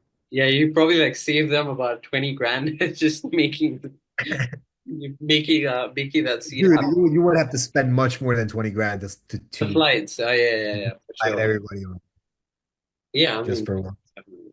But it's amazing, man. I'm still trying to like has it sunk in? I don't know, because like for me, I'm trying to see, and like, damn, this dude's in a Marvel movie, man. Like, Yeah. that's not light work. Yeah, When I was in Italy, probably in the meantime, when I was thinking about going to New York, right, right. moving to New York, I said that would be amazing if I could get into a Marvel movie. And 3 years later, it's all I manifested it probably. Um, Italians get really sensitive about pizzas and how they're made, right? I you no, it's okay. Let's make this point very Okay, clear. let's do it. Italians know that there are different type of pizza. Okay, there's the Napolitan style of pizza. There is the American style. There is the Roman style. There is the Chicago style. There is whatever style you want. Right. The Napolitan style is first, number one. Okay, Okay. because people say no, this American. Shut up, Napolitan. Clear. Okay, let's make this point, and that's it. I love American pizza. I love it. But Don't get me wrong. But go eat the Napolitan style, okay? Please, just oh, that's just funny. do it. Then call me and say, Stefano, you were right. Yeah, Right? Let's eat this there every day. And then crazy. conclusion. That's it. Oh my God, that's pretty straightforward. I don't think you can Yeah. fuck up that way. Oh shit. Listen, Napolitan is gooey, right? It's a little floppy. Right. That's the way it is. It's just not American. That's the way it is. That's how I started. Right? Yeah, awesome, my God. So, I mean, that's great. Um, the one most, I mean, it's probably like one of the most important questions I ask all my guests that come on Time to Talk as well. First off, I really want to thank you for sharing a lot about, Thunderbolts and how you got the gig Yeah. and how it was like shooting as well, and but pretty much the journey of acting as well, and how much you just want to enjoy it for what it is right now and see what comes next. I think that's also beautiful because sometimes the journey itself in itself can open up more opportunities for you, more than you realize, right? So I want to thank you for just sharing a lot about that as well. And also telling me which pizza comes first. So that's really important. So thank you for That's doing that probably the most important part of this of this interview. whole podcast. Who to reach out to or what they should do to build their portfolio. What kind of advice or suggestions would you give these kind of people? Because it'll be really helpful. Okay, my advice is to be very strategic and do the things the right way. So just let's think about it all together. Mm. To get a job, you need to Uh, get an audition. To get an audition, you need to get a manager or an agency. So start with that. How do you get a manager? You get it with having good headshots and probably some good footage. How do you get good footage? Good headshots, you know how to get them. Go to a photographer, you get the good headshots. How do you right. get good footage? Do short films. How do you Mm. get it? How do you do a good short film? Thank you. You need to do a lot of student films, Right. and a lot of student films, maybe one or two of them, they're really worth to put that into your portfolio. And student films are out there because there are in your starting community, right? You're a Right. starting actor, you're starting directors. You think you're a good actor, there probably is a good starting director. You can get together and make a good thing and use that to get a manager. That is it. It's It's all great. that. It's great advice. And it's where it goes, it goes. Oh yeah, I mean that's actually great advice. So like it's almost like you're backtracking, right? To uh, I mean, you set a goal, right? To get to that goal, you need to get another goal behind uh, before that, right? really And planning. then you track it. You track it until, the next thing you have to do. Perfect. What's the next thing? Send a Backtracking, message to the director and on Instagram. That's it. backtracking, a lot of planning, Yeah. making it happen, breaking it down to like you said, measurable steps. Yeah. Uh, Yeah. Yeah. Don't try to get the ultimate goal right away. You can't. right. It's You can, but following other steps, right? You can't get to the second floor if you don't climb the ladder. Great stuff. I'm taking that with you, but before that, I want to congratulate you for being a part of. Thank you very much, brother. Yeah, yeah. Thank you. That actually. So this is why I've written a lot of I've written Luka Chuppi, which is a comedy all along. Correct. We had some drama, romancer, had Correct. music. You did it with Maddock, right? Yeah, man. Me, romancer gave the music. After some producer came to me and say, I have a film. Would you?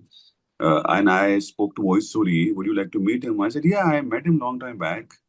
So I went with that guy, and now this time Moisuri said I met Mohit and he remembered and all, and his office he has an office in Pally Hill, Right. Bandra. So I went there, and what happened is, so that film didn't happen which I went with the producer. It was something else.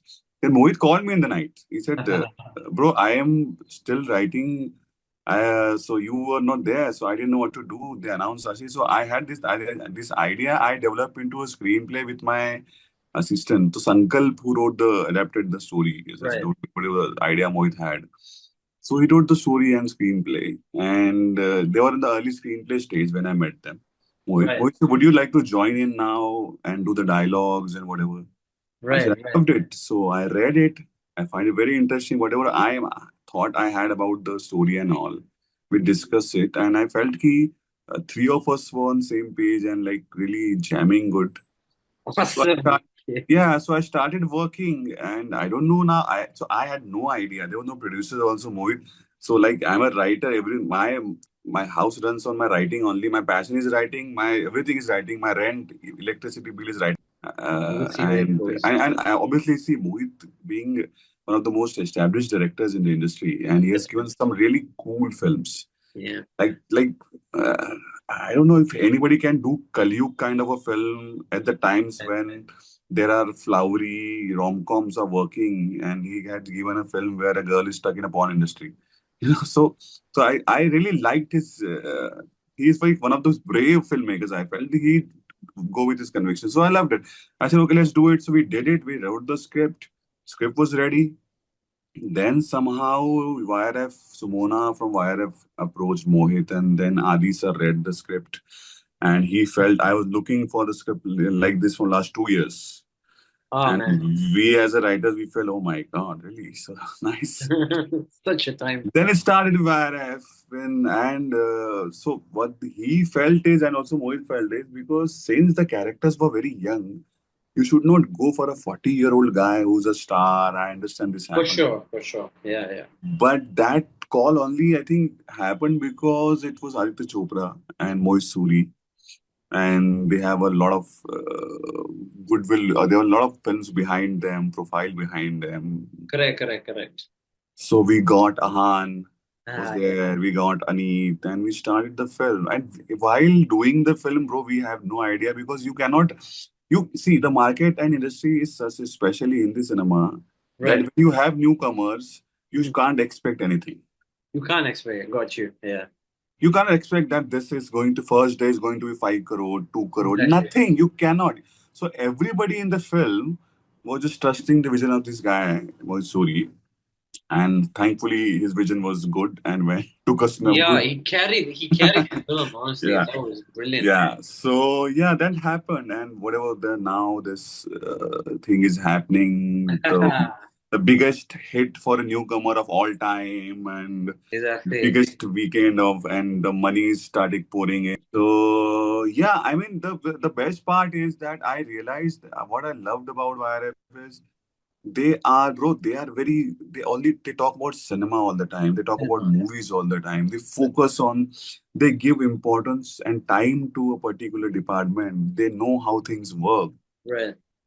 And they are not like, if you need this, like as a director, if you need a particular location, some producer might feel that, oh, it's very expensive, we can't give it because Right. They're like, no, you need it. Okay, we'll do. So that, I think all these aspects of YRF, na? And plus the best part of there is you enter there with a script, you come out with a film because they have all the post-production facilities there. Right, in the building, yeah. Yeah, building. They have the studio. You can build a set. You can create a music there, and they have a preview theater. They have everything. You watched the Netflix was this the Netflix? Yeah. So The Adi sir romantic first, stuff. Adi sir first time Yeah. in front of camera. Yeah. That was insane. I mean, that's how I visualized the building, to have everything, and Yeah. that was insane. Correct. No, they love movies. Oh, have you written for songs, and would you consider? Songs. Yeah. So I have not written for songs, but yeah, I used to see what happened when I was struggling. I'm struggling still now. Is that we are struggling with air condition now. That's it. But Correct. struggle is still there. Like earlier, I was struggling with air condition. So when I was doing that, so there was my friend who used to sing and compose. I used to write a lot of songs because I had no work. Like, what you have to do, you have to keep your creativity alive, do something new, something. You might feel, okay, if screenwriting doesn't work, what if lyrics writing works? Correct. This works, that works. So you kind of explore yourself in all this time. So but I have never thought about writing it officially. With feature films that I'm writing right now. Like I never thought about it. Generally, what happens is because the producers goes to the composer, and the director goes to the composer, and they ask the composer to bring give the song. Then the composer get their own lyrics writer. Sometimes the composer write themselves.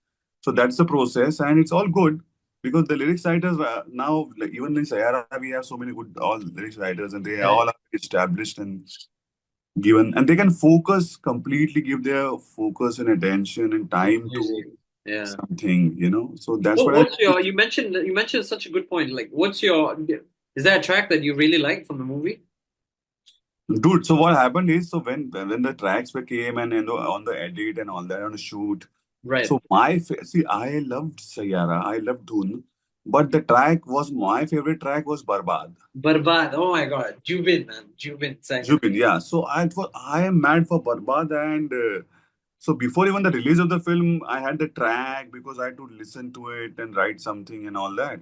Oh, I used to listen to it before a lot of time, yeah, long, and I used to feel this is going to be a cracker, which it is. But what happened is with see, this thing happened with most of the time with Mohit Suri films.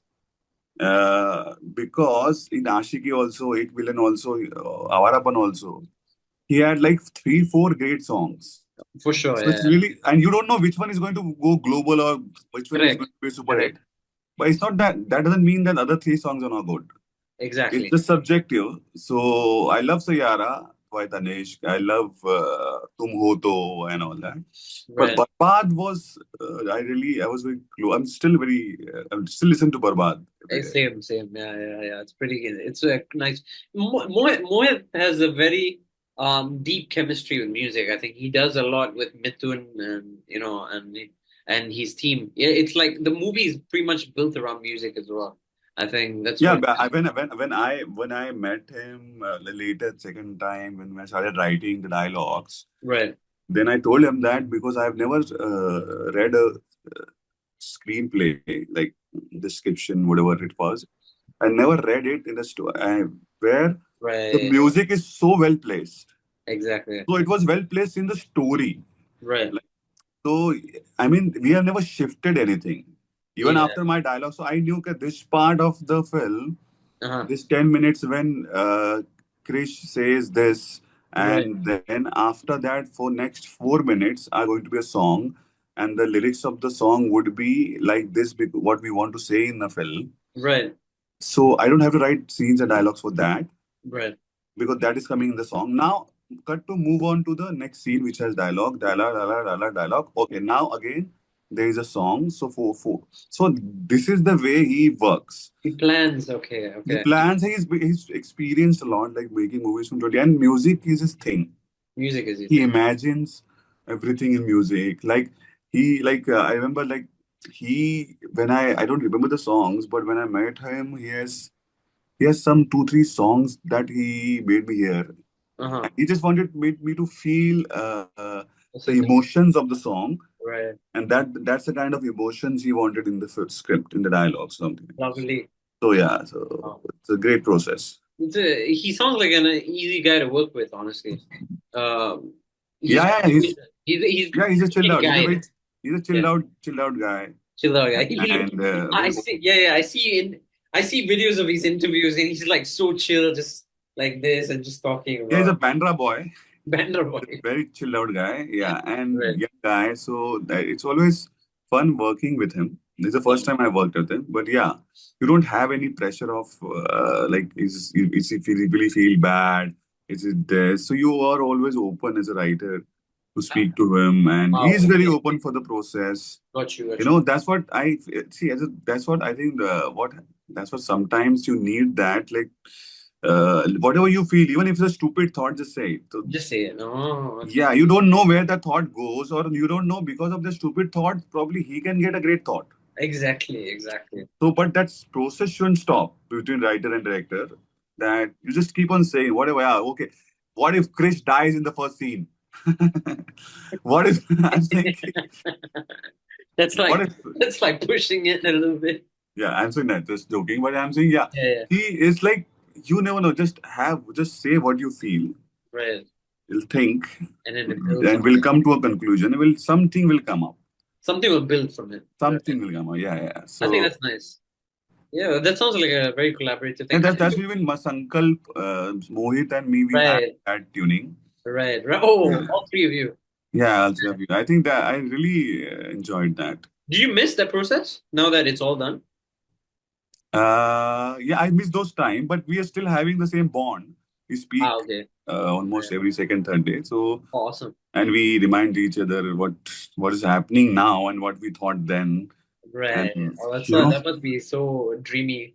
know, Yeah. yeah. So we keep. I think what happens, there's so many funny memes on Saiyaara, like millions of them. Yeah. And there's some of them also makes fun of the movie, Right. fun Right. of the characters. So Correct. I keep sending it to them. You're I so said, dude, have you thought of this? Like, there's a meme where the dog is sleeping and seems sad, and somebody says, "Oh, doggish, bro, why you saw Saiyaara?" You know. So there's like Yeah, stupid. yeah. You've seen the videos of people in cinemas crying and falling Yeah, off. dude, that is crazy. But I'll tell you honestly. So when I Yeah. saw the film first time, and after the edit, we just in a preview theater of IRF. This is the first time I saw it. Loved it. And one thing I felt, which I told Mohit also, that the way second half emotionally goes, it's Yeah. very unpredictable. Correct. Because somehow I could see it objectively, because as a writer, Saiyaara, the writing process I've done long time back, and I'm already in the writing stage of some other films, script and whatever. So objectively, I could see, and I actually felt that the second half, if people like it, I don't know somewhere wherever it will go, Right. but it emotionally, because that Vani does to no spoiler alert, but yeah, Yeah, for sure. and this and that and the pre-climax and everything. That one thing I was very sure of, that probably in single screen tier 2 cities, small towns probably will take it in a better way, and they'll like it more For sure. than the multiplexes, which I felt, because I come from a small town. And I understand, that's where even Mohit Suri's film and the love stories he made were Right. very popular in these sections. The suburbs. Oh yeah. The suburbs, the smaller towns, the villages, whatever, the single screen theater that we call it here. Correct. Oh wow, that's nice. He's got Yeah. his own crowd in that section. That's Yeah, and see, those people are these are the real audience, I feel. They don't come to judge the film. correct. They just want to enjoy They it. don't come with a notebook and a pen. Okay, let me see what is the problem with It's like critics. yeah. Yeah. So like in cities in Mumbai, so it's very, I'll tell you. So I saw the film in Mumbai in theater also with my friends the first day. Right. Good. 1 or 2 reaction, good reaction. Then and now when you see every second video of the small town single screen theaters, they are crying, they are shouting, they are whistling. This never happens in Andheri or Bandra or Got you. Mumbai. Because everybody's like, okay, nice, okay, good. But still, I'm saying there's also audience. But my point is, some They've got a films, different way of expressing themselves. yeah, I think because I went to see Superman with my son. Right. So in Superman, they were shouting. Ah man. So I said, okay, Salil, now I know.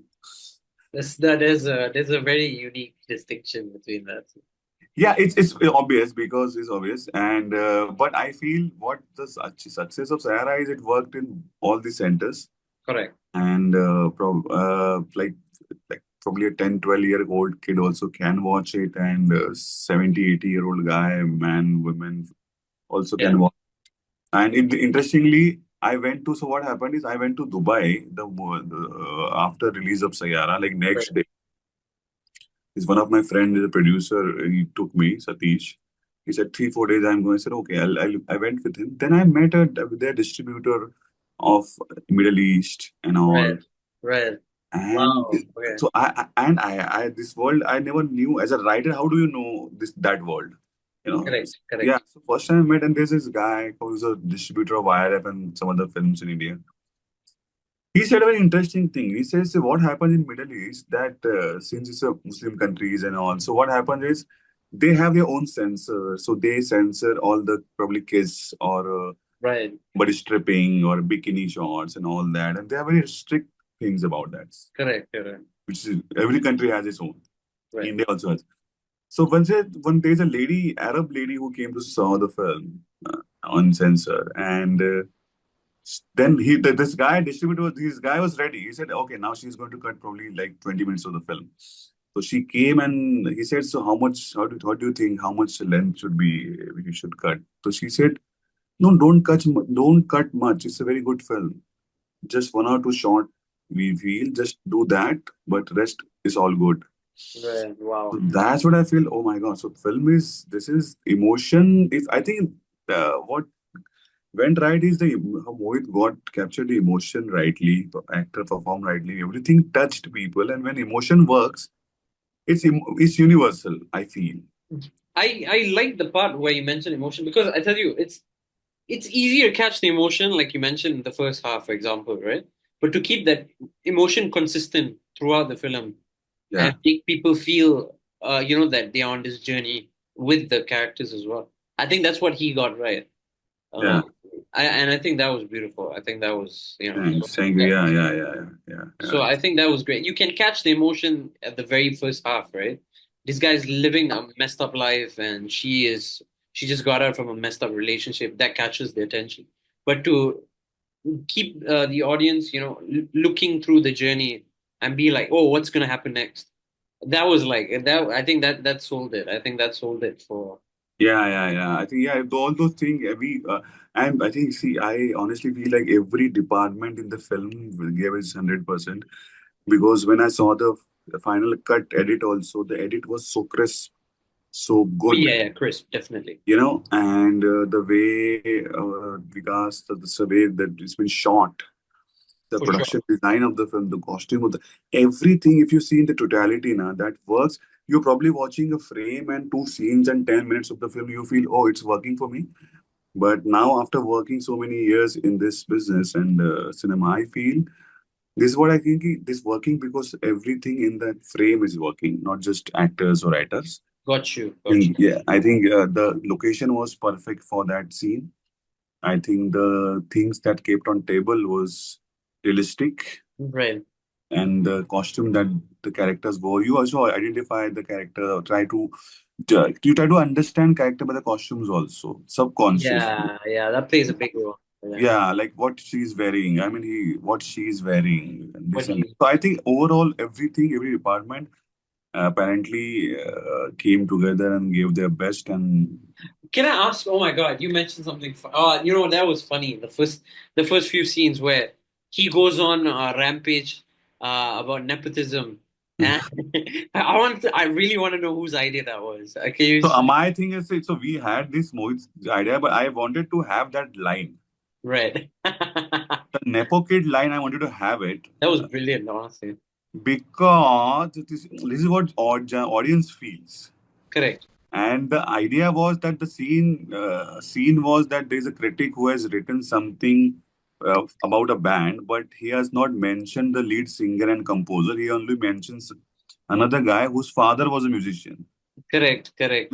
That's why this guy who's fighting for his identity comes and beating the Explodes. shit out of this real critic and says, "See that I wanted to have that what the words that can reflect the anger." Correct. So that's why they're like, even if the Nepo kid shit, you feel like, oh, what a beautiful shit. And a real artist, he'll give his life, but you will never even consider him. So that kind of and he said it very nicely. Then I was on set for almost 60-70% of the film Oh, lovely. because I couldn't be, I wanted to be there all the time, but I was shooting another film, Bhoot Bangla with Priyadarshan and Akshay. Yes, I was gonna ask. Oh man, we'll talk about that later. Go ahead. Yeah, so I couldn't be, but yeah, whenever I so with the major dialogues, climax, whenever we had it, All right. I tried to be on set, and then after a while, I also understand. Okay, 1 or 2 things like you when you understand the process, you said if an actor says like there are 10 lines and even actor whether it's Ahan, whether it is Akshay Kumar, whoever it is, Yeah. if they says 9 lines, but they say it so good. 1 line they miss, you probably have the space in the edit to put it in the dubbing.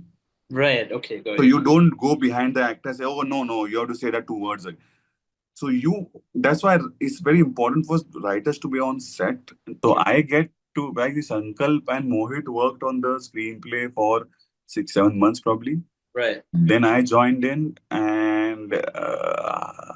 And actually, the process didn't end it till even the shoot, and even after, in the dubbing, it didn't end it because in dubbing, I rewrote the final letter of Vani to Krish. Okay. That we dubbed. That's a voiceover. It went on and on. I was like, see, it's like it's never you.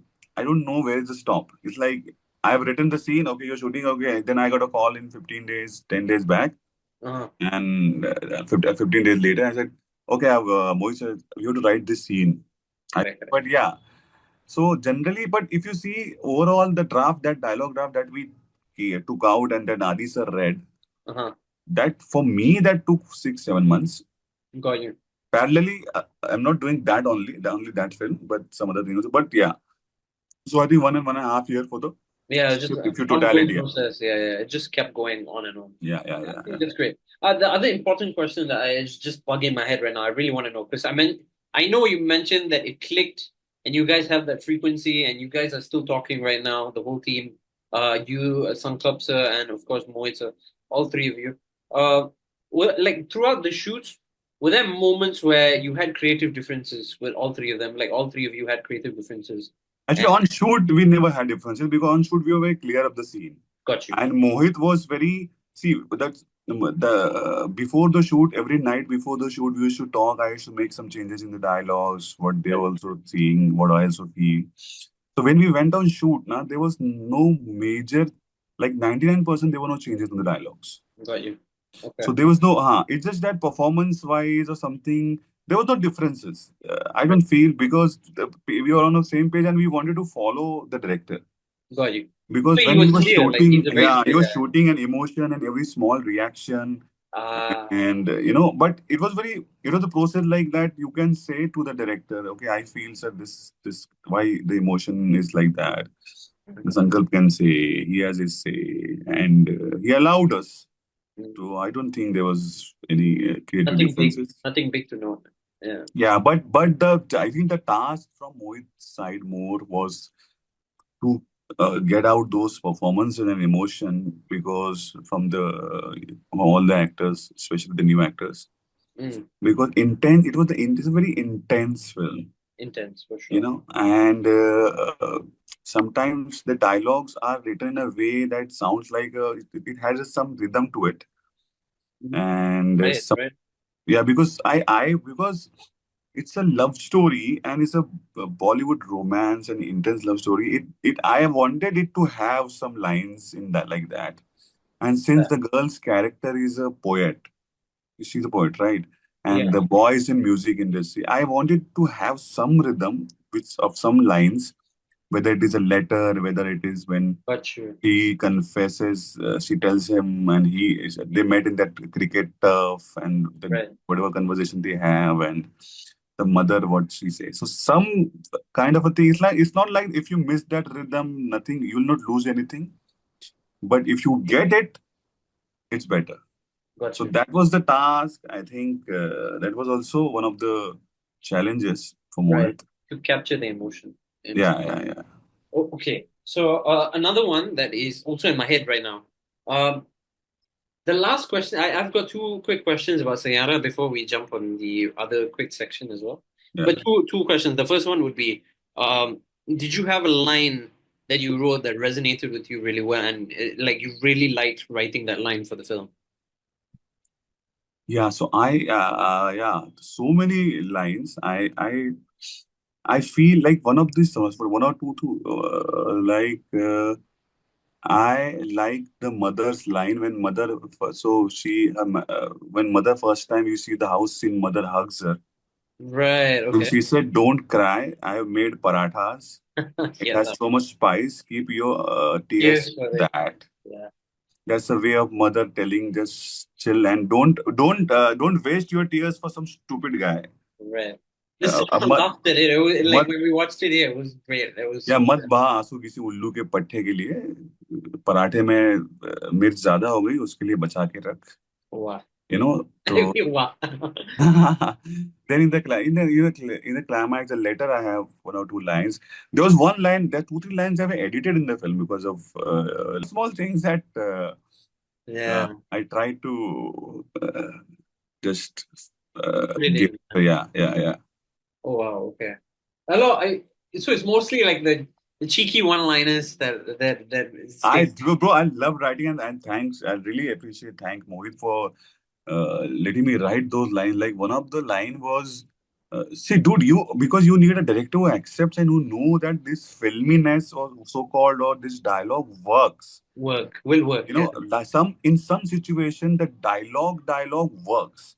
Correct. Like there's one line that mm, his friend that tells, he said, "Are chal mere saath, come with me." There's so Oh many people yeah, the shouting funny, his names, but he said, but she was not there, right? There's the one of funny dude. Yeah. so in that conversation there was a line which got edited because of some length and all. That line was, "Come," बोलता है, "चल मेरे साथ." वो पूरा theatre भरा हुआ theatre तेरा वेट कर रहा है. तो ये सॉरी भरा हुआ ऑडिटोरियम तेरा वेट कर रहा है. एंड क्रिस सेज, क्या फायदा उस भरे हुए ऑडिटोरियम का जब उसकी कुर्सी खाली है. You know, that would have been nice to keep in. right? Yeah. Like, what's the point of that full auditorium when auditorium. her chair is empty? Which is So yeah. that's because dude, these are lines I'm telling. There's so many lines we removed, we added, we removed, we added. We are like 100 drafts of the script. So That would have been nice to keep in, honestly. but see, there's so many of them, and somehow, at some point, you also like you want that context to be there. So there was other line who gave that context, and you have to chop also at some. Yeah, he just wants to. I get him. I get him wanting to make the movie crisp, like really. Yeah, because I understand the process because and I don't interfere in that process at all. It's live written. I've given it to you. Now do whatever you want. Correct. I understand. That's your process. Yeah. Awesome. Another last question. I think this. I mean, just be critical. Say it as you have in your head. Well, what do you think the movie could have done better? Or something you didn't like as much, or something that could have been better in terms of dialogues or anything of that sort, or in terms of like acting or like anything. No, at this stage, I can't like when I saw it, it was the way it was shot and came in the edit. It was better than what I was expecting, to be honest. Okay. So yeah, because I didn't expect anything. I was on the shoot. I knew that the DOP is doing a great job and actors are going to do a good job. But how it came culminatively and when I saw in totality, I didn't feel it. But yeah, I think now I can see that I can, if there was no scenes, but if there would have been more scene about the music world, I would have had better lines, more lines about filmy, more like nice. More lines probably in a Hindi cinema way. You like clap, whistle lines or whatever. Because type of lines. Yeah, but you don't get that scope in every story. For sure. Yeah. I think that's a really good point, of course. Yeah, because we researched actually the music world. See, there were so many things. We also had to be accurate, and it's not exactly accurate, but we didn't want it to be wrong with the Alzheimer's thing. It's a very sensitive thing. Right. So we made sure that in dialogues, in the screenplay, character, we consulted doctors. All this thing happened because we didn't want that part to be, because I faced it earlier when Mimi, we had surrogacy thing, na. So correct. And that film also we had doctors, the doctor's name in the credits in the film, surrogate doctor who did the surrogacy clinics and all. Still, when the film came out, there are 2-3 people who rise and say, this is not medically right and this and that. So I was also worried, like, if whatever 3, 4, 5 scenes, like 2-3 scenes we have with the doctor telling Vani, that you are having Alzheimer's and what will happen to you. So that research was there. Then the music that I saw, Mohit asked me to see 2-3 documentaries on musicians' documentaries, because the way they talk, the business of the music. Like, and some things I know because I'm a big YouTube guy. I keep on watching videos and non-fiction guy. So to get that, how a guy who wants to this singer, YouTube views and money and this and credit and IP and putting a rap and then everything, that those kind of things also little bit research went on. But yeah, we wanted all these things to be right. Correct. We just tried our best. I don't know, but yeah. Awesome. Awesome. That works. I think that works. A lot of research as well. I want to ask you something about Saiyaara, but maybe after recording ends. But before we get into that, I just want to really quickly congratulate you again. You're working on 2 films with the great Priyadarshan ji, of course. Yes. Which Thank is, how does it feel, man? Just jumping from Mohit Suri to Priyadarshan, like right after. Yeah, that's what I did. Yeah, exactly. Yeah. So no. So what happened is I'm a big Priyadarshan fan. My first film I wrote, Luka Chuppi, that was a rom-com, but I kind of set that rom-com in a Priyadarshan world, situational comedy and this and that. Correct. Okay. So I met Priya. I wanted to meet Priyan for a long time. So I wrote a script. I had a script which I'm pitching. It's a very funny film, rom-com. Right. And but I again so much of situational comedy. So somehow I met Priyan sir. I narrated him. Oh, wow. I remember the first day he was in Mumbai, and so I went with full preparation, dialogue draft, Right. 120 pages. I said I will narrate the dialogue, and he will like it. Okay. Okay. When I went inside, so sir, I just removed my iPad and said, sir, the dialogue drafts I need 2.5 hours, 2.5 hours. So he said no, only narrate me story. Oh, okay. I said, but my screenplay and dialogue, no, only story. Wow. I said, okay, though, and now that I have to narrate in English. I never narrated stories in English. I can speak, but narration-wise, you feel na, my narration Emotionally. better in this language and this Correct. guy. Correct. So I narrated him the story first half. He laughed a lot, and he said, "I hope the second half is as good as first half." I said, "Oh my God, second half is much better than first half. You like the first half, then so And then how did it do? he loved it, and he immediately said, I'm doing this." So now in the night, I got a call. Okay. With Priyan sir. All Somebody right. sent me the number. I said, I got a call. And Priyan sir said, so Rohan will do your film later, but I have something for you. Would you write Bhoot Bangla for me? I have the Goddamn. story. I have the story. Goddamn. I said, sir, you don't ask, you tell. So I started writing Bhoot Bangla. I went to Chennai. He has a big house in Chennai. He has a big aura. He's like a king. You know, Yeah. he's like so Zoom I started expert. sitting with him, and first few days when I see what happened with Priyanka. Like I always feel that as a writer, I can only write 2-3 hours max in a day. I used to feel that Okay. because you can't you can't write. Correct. Okay. You can Understand. talk or something, read or watch a movie, but you can't write. But when I started Okay. going, then I understood why this guy made 97 films. I used to stay in a hotel. I used to go to his room 9:30 in the morning. Okay. Okay. Since 9:30 to 6:30, we were writing all along. Every day for You like and 7. him, or just you and he's helping? Me, Priyan sir, and then Abhilash also joined, who also contributed in the screenplay. Abhilash is Priyan sir's associate director for a long time. Yeah. Okay. So yeah, and when I used to 6:30, I used to get free. Priyan sir said, okay, now let's chill. Let's have dinner. Let's eat food or whatever. And then 6-7 days later, I realized, oh my God, I am writing for 8 hours a day. You a day. 8 hours a day is insane. I never thought I could. I never thought I had this capability, capacity. Amazing. But it's just because that we had a very fun process, and the Bhoot Bangla is completely different. Correct. Akash Kaushik is the writer who wrote Bhoot Bangla 2 and 3, wrote the story. Then Priyan sir had his own take on the story. And then when I sat with him on screenplay and I wrote the dialogue on my own completely.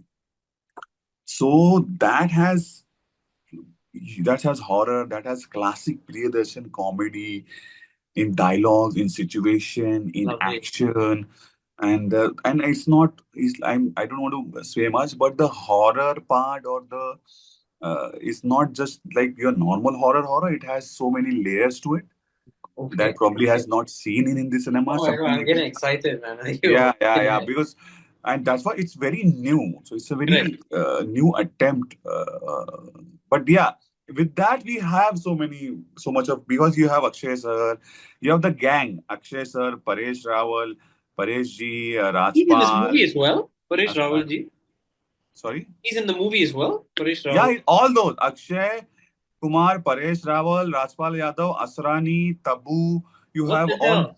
Okay, wow. Then along with them some other brilliant actors also. But the old Priyadarshan gang, The OG, the yeah. OG gang, and dude, I'm telling you, when I went to set on the first day and I started, so I met Akshay Kumar Right, initially with some other script. That didn't happen. right. So when I joined so when I joined Priyansar, the first day Akshay sir called me. He said, "Come." And said, "अच्छा हुआ तूने join कर लिया इनको. तेरी Oh, life wow. बन जाएगी." So Akshay, because he knew that I was like taking my story, struggling, going to so many people. He said, "Now Right, it's the right. best thing in your life happened." We joined him. So he's gonna keep you around. Yeah, I had a great bonding with him. He's a great guy. He's like funniest guy you will ever meet. Oh, Or really? yeah, Wow. funny. Like he when he comes, he just no matter how much stress you have, no matter he just keeps cracking jokes with everyone, pulling everyone's His leg. one line is too, yeah, it's pretty sharp. Everyone like nobody. He spared no one. So, Yeah.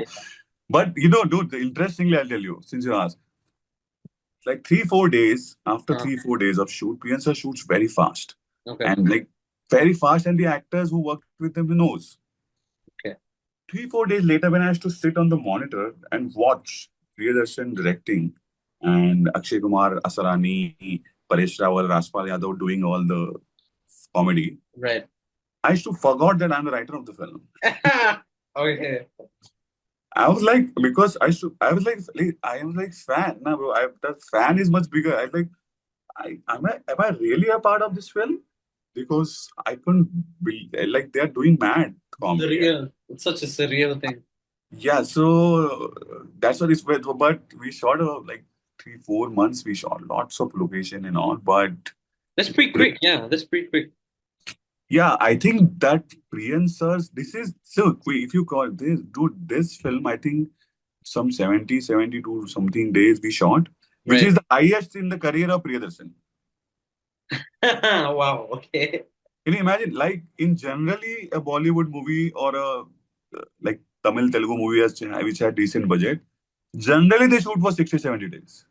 Okay. Fair. Okay. Like a normal film, an action film would be like 120 days, 40 days, something like to some movies 200 days. This is 72, 75 days, like maximum Priyasan has ever shot in a film. yeah. I think only this Marakkal film he shot in Malayalam with Mohanlal because it has so many reshoots and COVID things and all that.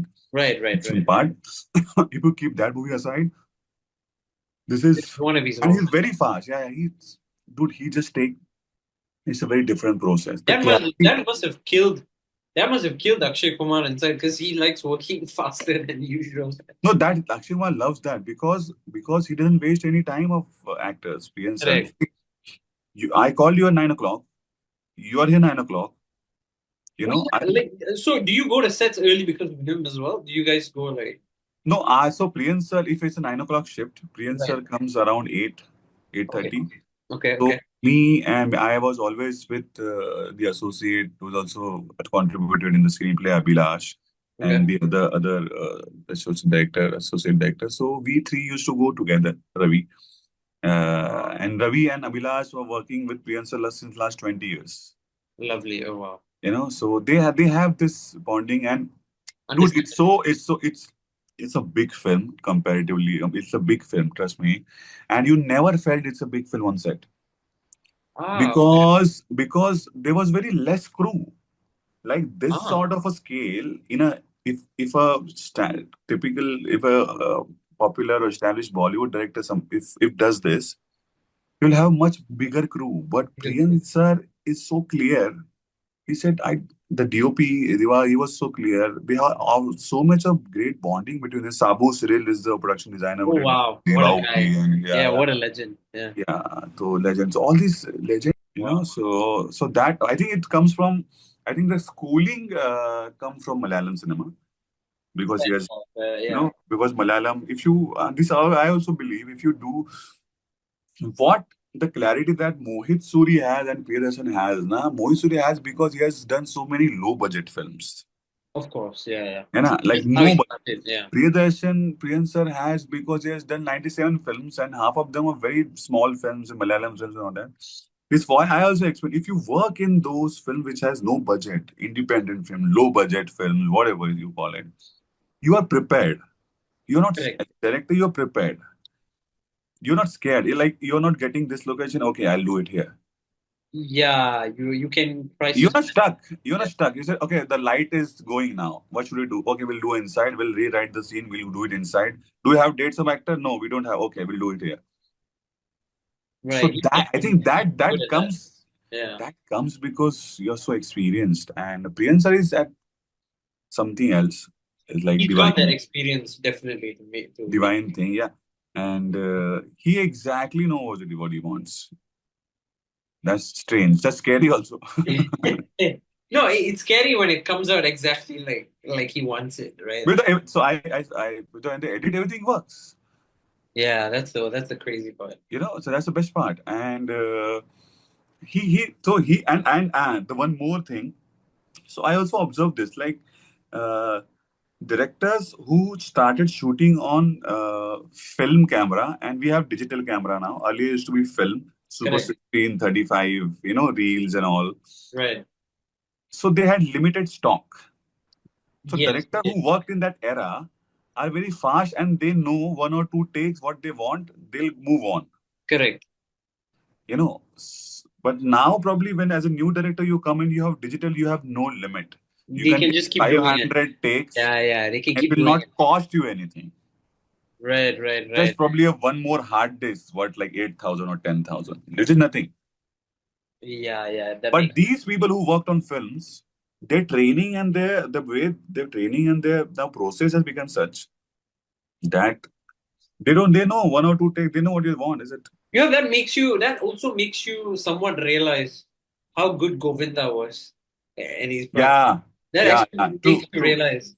Brilliant. Yeah. How that make you realize, bro, like even if you see like dude, Hera Fairy, if you see the first Hera Fairy, so they were madness there, but there were so many sequences of a cycle sequence, race sequence, chase sequence, this sequence, that sequence. That was not one of the biggest movies at the time. Yeah, you are right, because Govinda, Kader Khan, Asrani, Anupam Kher, Pareshji, and all these people who worked in 90s and late 80s, they had so much. I think every take they gave was good take. Yeah, makes sense. Because they could only give 2 or 3 max. Correct. If you go beyond 3, the director will like, "Chale, chodo yaar, let's leave it. Leave his close up. We'll do some other close up." Correct. Correct. So, That's mad. I mean, it makes you realize. Yeah, totally. Yeah. And now we have monitors on set, like 5 monitors on set. It's easy to see from the monitors. I'm 40 right now. I shot it at 23 something. Right. With assisting in Marathi films, small and Hindi films and all that. Okay. So I kind of saw that time of, but not like early 90s or something, when you have nothing to see. The director is looking at actors and say cut. He doesn't know whether it looks good. Yeah. Whether there is a guy passing that you don't want, whether there is a crow is shitting on something behind. Correct. There's continuity jerks. That thing they know. They like all trust. They used to, and 60, 70, they like they used to ask DOP, is it okay? Because DOP doesn't let you see. DOP doesn't even let director see the shot. Yeah. So now we have 7 monitors. There's a makeup crew sitting on one monitor. Director is sitting on one. DOP is sitting on one. Gaffer is sitting on another.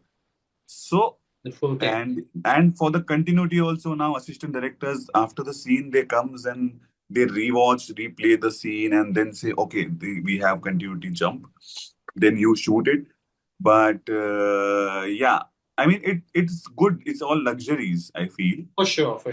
And after having this, you can't complain. You should not complain. You should not complain, for sure. And the mistakes should be very less, because you have time, you have all these equipments and all. Correct. Like, that's exactly like you made a good point as well, because I watched a Denzel Washington interview.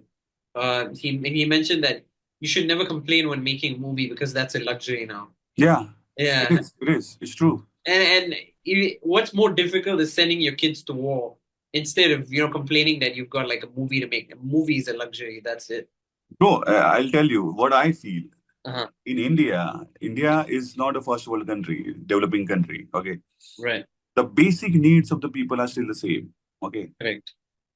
That and in those needs, cinema doesn't come in like cinema is not even the 20th or 15th need of them. Right. Wow. Right? Food, water, shelter, road, education, jobs, free Wi-Fi, man, so many things we need, right? Amenities, yeah. Cinema is luxury. Only people can only go to cinema if they can save some money. Exactly. And they have, and now the cinema is so expensive. So they should, they're like small town people, actually families talk. So we have Right. 2,000 rupees for the weekend. Right. Should we go to Saiyaara? Oh, Or yeah. should we go to have lunch and dinner and what 1 day trip to some hill Like station or Manali or something. something? Yeah. Yeah. So, and if they're coming to your movie, That's bro, a big choice. something else. Yeah, that's a big choice. You have cracked something else because this. So it is a luxury. Like you are making films in India and you want these people, middle class, lower middle class, like all kind of economically, financially stable, non-stable people to come and watch the movies in theater when they're so expensive. It's you're getting to work and you're getting to write a film, made a film, and you're getting a lot of good money, bro. For sure. So Yeah. this is something else. This is a dream. This is a dream, yeah. I For a lot can't of people. complain. I have nothing to complain. Correct. That's true. What should I complain for? I Exactly. work as a writer. I work on my time. I Exactly. can wake up anytime unless I have meetings or narrations, but Correct. it's not like everyday stuff. I can wake up anytime. I can like when I'm talking to you, I can write like in 5 minutes, 10 minutes. You can if we have a break, I can write 10 whenever I can write, bro. Your own flexibility. Yeah. Yeah, this flexibility and the luxury that it's big. I don't think anybody should complain. Understand. But yeah, But oh well, it's it is what it is for a lot of people. at least I'm saying at least individually I feel that And I agree with your whatever point. I'm getting opportunities and all and whatever. Feels good. Yeah. Yeah, it's good. It's good. Yeah, I know you'll always feel you'll always complain about the I should have got. You always complain on the money part. Fair. And you don't complain that to audience or anything or family. You should complain, okay, because I've written something, it has done so well. So next time I should get at least this. But they're not giving me this, but I need that. So okay, I'll do. So these small things can happen, or you Could can still feel, happen. but overall, it's all good, bro. It's an overall good process. Yeah. Yeah, it's luxury. Yeah, you're right. Denzel Washington, I love him. Yeah. What a man. Honestly. Training day, bro. Training day. Training day. You think you can do this to me? King Kong and got shit on me. That's what he says, bro. What? That's an improvised line he says, Bro, bro. exactly, Denzel, man. Cinema a lot. I explored cinema much later in my life. Correct. Okay. But world cinema. But then, like, if you remember, there was a time when everybody used to have these hard discs full of movies, Right. and there was one guy who had like all the movies, Right. and Exactly. everybody used to come to that guy. Yeah. Yeah, I was that guy. Hi. Okay, got you. So yeah, I don't know whether this is gone, but yeah. So I'm great, and so I love writing. I started exploring, and I love writing. I at some point want to direct also. But Lovely. I always dreamt of working with Priyadarshan and all these people I'm meeting. Right. It's just that definitely like 1 or 2 years more. I want to because see the thing is I have so many stories. I develop a lot of stories. Okay. Yeah, That is your plan. yeah, and interestingly, I'll tell you, the only film that I wrote was my story. That was my story. Was Luka Chuppi, my first film. After that, I worked on other stories. Other people. Okay, got But you. I have 16 of my own stories. That hasn't gone out yet. Yeah, so I'm developing some screenplay stage, some on dialogue stage, some on this. But I want to write. I want to direct. Definitely, I want to direct. But after one point, I want to like there are some ideas that I feel only I can do it because the way I see it, I want it to be like that. Right. I think that would And so let's see. But overall, it's going good. Meeting good people. Films are going well. I'm so So happy you're having fun. I'm so yeah, happy you're having fun writing. thanks, bro. Yeah. Yeah. I think that's beautiful, and that's how creativity starts anyway. And like, Yeah, you need creative satisfaction. Dude, there are so many films I wrote, like 4, 5, 6 at least, right. that didn't come out, didn't started also. Some started and stopped. Okay. The process was not good at it. It takes a lot To mentally. make it happen. Yeah, and mentally it takes a lot because and you have to fight with sometimes with the wrong guy, with a wrong. I'm not saying he has a different vision, you have a different vision, and you Right, feel right. why. I mean, you always have this, why are you doing this? I mean, Correct. then you realize you're stuck. Fair. And then you realize that, okay, just give them this draft and just leave. Fair. Because mentally, that's what I tell my wife whenever we have this small argument. I said, oh, hello, am I right? I'm writing now. We cannot have argument because It will just ruin your. Yeah. she is also a writer, so wow. Okay. She's also she tells me the same thing. But Well, didn't she my do? point Didn't she do one with a guy who was pregnant in the movie? yeah. So what she did is she wrote additional dialogue for that film, Ritesh Deshmukh film. Yeah. Correct. Yeah, she wrote, and she's from Jaipur. She was a journalist and all. So she started writing now screenplays. She wrote one. She's pitching one. Oh But wow. we Okay. don't talk about that in house. Oh, lovely. Okay. Yeah, but That's I actually interesting. always give my script to her to read because her opinions are very unfiltered and some honest. Puts you to your spot. Yeah. Yeah, and Do sometimes you guys compete? And like, or my writing's better, or your writing is? no, Does it go we there? don't. What happened is I'll tell you. So she says because see, screenplay writing is I feel is a craft. You Correct. can learn screenplay writing. Right. Dialogue writing and story writing is a talent. This is what I feel. Wow. This Okay. is what I have. I differentiate very clearly. Interesting. You cannot learn dialogue writing. You Wow. cannot learn dialogue writing. I mean, you can learn. It's not a craft that you will go and so screenplay. You can learn the craft and formula skill, and first 20 minutes what happened, first 10 minutes and this and that. Somehow you can manage a screenplay. Got you. Definitely for the great screenplay, you need a great mind. That's a different thing. But yeah, overall, I feel dialogue writing, if you need to have a lot of vocabulary, words, and you need to have a lot of experiences, and you need to have probably have met so many characters like mother, father, what mother will say, father will say, what this will say. Story also, I feel like you need to have some sort of inclination uh, towards creating story. So what happened is she was very good in story. Oh wow. She was very good in dialogues. And she didn't, but she never worked in a film format. So she was learning screenplay. Then we discuss a lot, and sometimes, and she tells me that okay, because I got one thing from that screenplay. I learned this and this screenplay, and I was like, okay, that's okay because. But you know what happened is she shared a story with me some times back.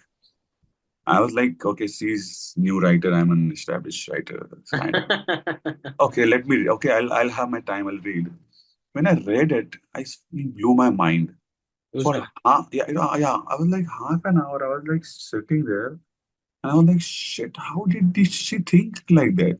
Wow. No, and I told her she's not, and she just is it. But I said I don't know. So she asked me, "Would you write a screenplay on this?" I said, "Oh my God, I can never think this story." Because I'll tell you the reason now. Because I never lived her life. Fair. Her life in Rajasthan, in Jaipur, Right. what she felt, what she experienced as a woman in a smaller northern town, Correct. and and since she comes from a family with a very progressive, good family, but she read a lot. She had great knowledge of mythology and villages and everything. So using all that, she created a story that I read and I said, I can never write this. It's not possible for me. Awesome. It's because you come like you in Malaysia. Would be You different. know what? So you can come up with a story which even Christopher Nolan can feel, oh, dude, I can write this. Yeah. I Makes can't sense. write this. I love this so much, but I don't know how to write it. I don't know that factor of that community and what happens there.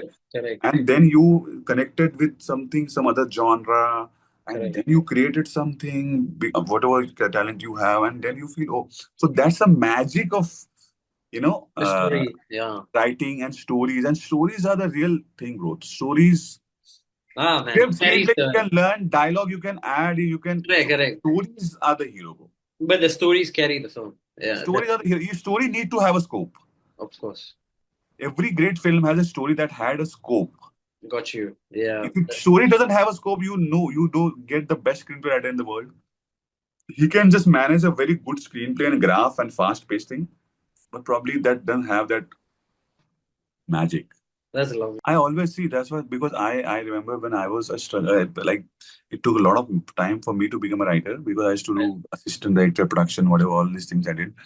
So I used to write my stories and give it to people, and I used to get feedback, sometimes I don't. So what I make sure every time. So if you see my even Instagram and WhatsApp, there are at least 10 to 12 writers, new writers that I'm speaking right now, Okay. and they share. I said just share the idea, just register it, share the idea. So I read, I meet some of them Wow. whenever Okay. possible, and I tell them that because what I didn't know is not just about writing a good script.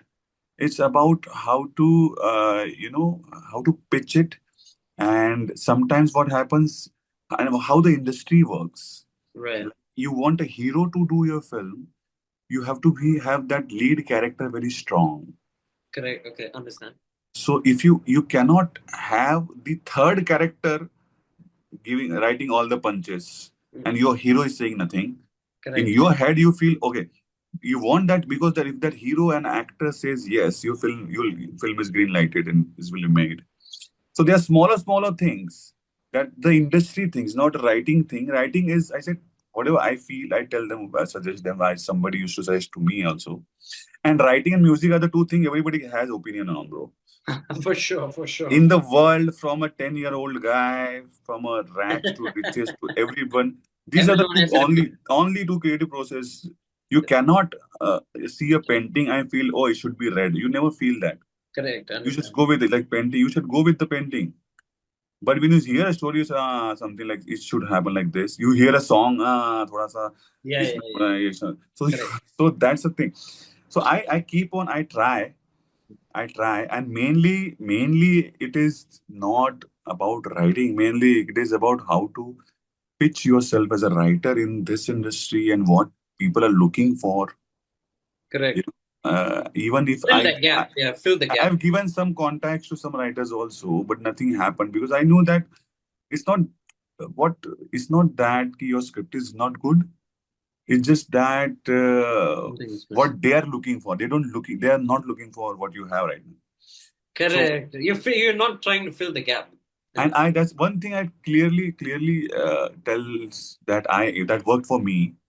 Two things actually. One, have one script which is a bound script, dialogue draft. Okay. Interesting. One, you have to have dialogue draft. Don't wait for direct. You have to have one script that's a dialogue draft. I had Luka Chuppi dialogue draft, Wow. Okay. which I went to Lakshan Utekar. Lakshan Utekar says ki we'll go to Mathura Gwalior, we'll add some bits and all, we'll make. I said, yeah, but I had that first draft. So it's easier to build upon. Yeah, Okay. easier to build. And second thing, develop a lot of new stories. Okay. Like don't rely on 1, 2, 3, 4. Every day, if you're getting one idea, just write it down. You never know when the idea is going to. So currently, I'm in discussion with two scripts. Uh-huh. The stories I wrote like 15 years back. Okay. And Interesting. I almost gave up. I said, I forgot them. Years. And later, somewhere, like 2, 3 years back, I opened my laptop and some email, and like I got like, okay, what happened to that idea? And somehow some document was, I thought, when you're free time, you just go into laptop and search things. Let's see. Exactly. That's how I found one of the story. I said, oh my God, it's such a good story I wrote. So now, and this is the time to make it. So that's how it happens. So whatever you write, just Start creating, write it down, at least 2, 3 pages, register it. Not happening, okay, keep it aside. What did Develop, about? develop another one, develop another one. It's like composer. Got you, got you. It's the same thing. Yeah, exactly like a Yeah. Awesome. I think that's a great advice. I think a lot of people who are writing, you should listen to that. I think, like he mentioned, is there's a lot of consistency that needs to be done in writing as well, by building your portfolio, writing more stories, and Yeah. just having a dialogue draft as well, like you mentioned. I think that's beautiful. Yeah. I think I should get into writing as well. Uh, You can. I actually believe everybody who, and it's not, I'm saying it on camera, I've said it in early interview also. I actually believe that everybody who has an opinion, can write. and who knows, who has an opinion and who has seen the world and who has struggled at some part can write. Lovely. It's just that you need to learn the format. Okay. If Like you learn the format, you can. It's the most organic thing to humans. it's just structure. Yeah. Yeah, it's just the most organic thing comes from just your mind. Correct.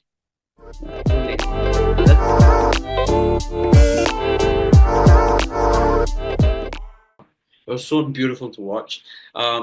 I just tell me a little bit more about like how things were on set. Were you like, was it like easy to plan these kind of things, or was it like difficult and there was too many people involved? What was it like? I would say it's as always because it was a huge movie, a lot of stunts, a lot of people there. It was Right, a little messy, a lot of right. changes. Fuck. Yeah. But at the end, it was great.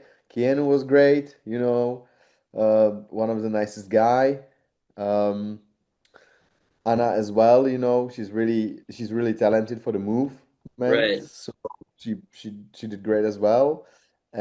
And yeah, it's insane, yeah. But when you were working on when you were working on set, did they build the sets or was it already existing? It was like it's already set like a country or something like that. Some part of it was like original, as a real stuff, but most of the like insides that was built He in built it. Oh, yes, wow. stages. It looks good on camera. It looks good on camera. Yeah, I Oh yeah, think that, yeah, like it takes here a in lot of here planning. in Prague, here in Prague, like the people in the movie industry are great. They all what they built here, it's insane. Everything was so Realistic. great. Yeah. Yeah. Awesome. Um, do you only book like one project until at a certain time, or do you take a few in between as well? How does it work? Always depends. It depends. Sometimes it's only for a day, especially when we're doing, the soap opera thing, kinda, Right, the TV shows. They are right, only for one gig, right, so that's booked for one day. right, Sometimes when we do like a bigger movie, like a Hollywood movie, it's mostly for the whole run. right. And and yeah, and also depend if I'm in a costume or if I'm coordinating. Got So you, got you, got you. So you've got like either being a stunt performer or the coordinator. That's two different sections. yes. Which one do you prefer doing? Which one do you like? Do you like being a performer or coordinator more? I love them both. The best thing, Really? the All best right, thing to do a movie as a coordinator right. and then relax a bit and do it as a stunt coordinator. Okay, dude, awesome. So in movies where you're a stunt coordinator, do you also do your own stunts? Like, do you perform as well? No, I don't have time for that. You It's like you don't. we're Okay, like no, it's too okay. much. So you're more on coordinating and making it work. Yeah, if I'm coordinating, I'm just all behind the camera and Awesome, awesome. preparing everything and doing You know what's insane? Because like I work. was like, I'm gonna call Jan. We're gonna talk about Ballerina. But I was Yeah, like, let me just take a look on what he's done before as well. I was like, oh fuck, he's done Nosferatu and he's done Extraction 2. yeah. And dude, you've got like crazy amount of movies that you've done that is pretty famous as well. And you did I think on Extraction 2, you did coordinating as well. Yes, for a check Oh, site. Yeah. dude, holy shit, Yeah. man. Extraction 2 Oh yeah, coordinating. Extraction 2, that was one of the huge movies I ever worked on. There was Really. like we had like 50 stunt guys for the whole run. 50. Holy shit. 50. It was Holy like cow. it was Americans, Australians, Czech guys, Bulgarian guys. We Holy have like crap. 40 Bulgarian stunts. So it was It was like, covered. and it was just about the action. I don't know if you saw the movie, but basically there's I just did, I like, did. There were stunts in your filmography. It's pretty long. But tell me, like, do you have a stunt an experience in any movie that you were like, oh, this is like the best. This is the one that I've done my best in. This is how like this looks amazing. Do you have that one project that you feel that way? it's always hard because every Right, stunts are different, right, and sometimes the stunts looks like incredible on live or right. Ah, yeah, on camera, and then on the post production after all these, or they just got it. So sometimes it doesn't look good at the end. So right. it's hard to tell which one is like the Hard favorite. stuff. Is there like a stunt that you want to try that you haven't tried? Um, uh, I like the last Mission Impossible movie. Ah, You shit. know, what Tom Cruise did, the Yeah. fly, the flying on that airplane. Oh, that was really nice. That was really Hopefully, cool. that's something you would try. Yeah, Oh yeah. my God, That would be Daredevil. cool. That would be cool. Oh man, maybe the next one, the next mission one. Not In sure. the next. I don't know if you watched recently the one that just came out. Was it Karate Kid? Um, Jackie Chan. sorry, but I know it was Jackie Chan there, right? Yeah, yeah, yeah. I think it would be pretty cool if you were a part of that with Jackie Chan as well. And I worked with him once. oh, you did? I did. Which film was this? Um, he was directing the movie. It was Ah, shit. his son was in main role. Um, Oh, I okay. don't remember what was the name of the Right, movie. right. Son's Like, main role. I think I know which one, but I can't remember. But what was it like working under him? he was great. I was like, Really? he was my hero from a childhood. So he was like super nice for every person in the crew. He Mm. was super nice. He say Uh-huh. hi to everyone. He Uh-huh. take picture with everybody who wants to take picture with him. Right. The end of the shooting, he gave us gifts for everybody. He was like one of the nicest person on set I ever met. Yo, And that's lovely. That's but lovely. he was also really professional. When we shoot it, Uh-huh. he know what he want. He said, "You go there, you go there, you did that, that. The timing will be bam, bam, bam, bam, bam." That's what I Specific. want. Very specific.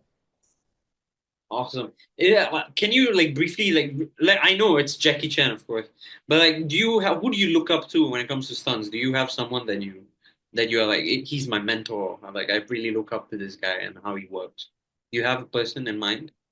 Um, I I admire like all the guys, like the older guys, because Mm-hmm. in old times it was harder than this time, I would say. Of course, yeah. All the stunts in this time was, I would say, a little harder than Yeah, these days. yeah, It for was sure. more dangerous than these days. Nowadays we are trying to make it everything like super super safe. Yeah, yeah, yeah. And we have the technology for it. Of We have course. all the wires and everything and super soft mats and pads and everything. But in like 30, 40 years ago, geez, Ah, we didn't have anything like that. yeah, yeah, yeah. But of course, one name that you can think of is Jackie. Jackie Yeah. did so much crazy shit last Oh time. yeah. Uh, Yeah. I who else? always Who I else always do you know that was probably in Hollywood? as a stunt guys. Yeah.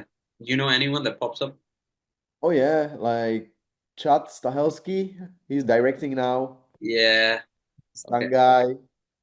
Also like, like super talented, super great. Crazy. Like Yeah. I've been on the balcony on the first floor, and there was a shootout, and there was an explosion behind me, and then I fall on a wire, and I did like one and a half summer So, flip. oh, Yes, Hamilton. and ended up on my back, and Oh we did shit. it like I don't know, like 10, 12 times, a lot, and the costume was really heavy that time. It was like half metal, half plastic. Right. And one of my landing were like kind of, we call it like a take taco. I put my Ah, legs behind my head. I landed up like that, and I apparently broke some nerve over here. so I cannot raise up my arm. You can't raise your arm now. Now I can now, but No, but before.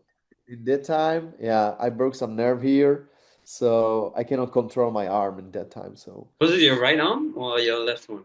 yeah, it was the right one. So it took a couple months of physio, but here I am. Yes. Oh yeah, that's crazy, man. But Yeah.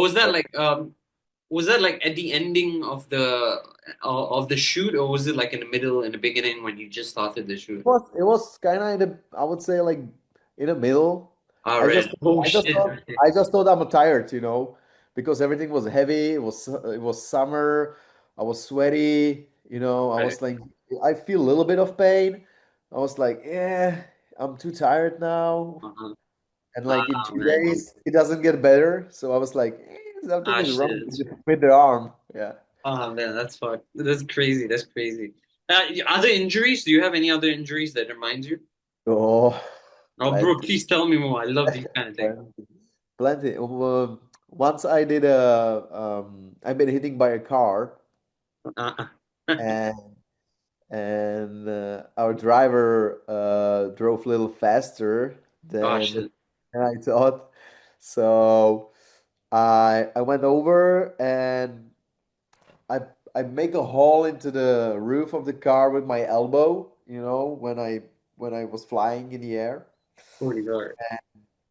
I didn't broke anything, but I remember like my elbow was like three size of it, It was like super huge and swallow and everything. And you And didn't break your elbow. no, I didn't break it. It just like Holy shit. It was swallow and just was like a swelling. huge bruise. But the worst on it was that they have a sound guy in a frame. So I have to do it again. Yeah, I have to go again. So I took a couple, painkillers and go for it again. Holy shit, dude. Yeah, but tell me this, man. I'm really interested to know why did you choose stunts?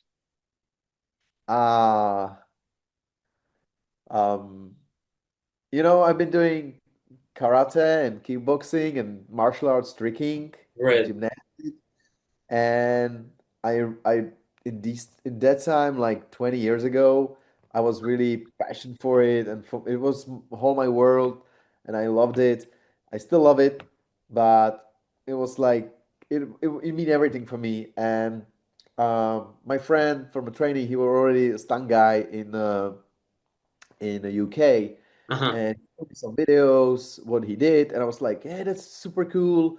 I was like, as a kid, playing on like Jackie Chan and doing these stuff. So I was like, hey, I always like admired that and loved that. And he invited me for like a training here in Prague for Czechstan guys.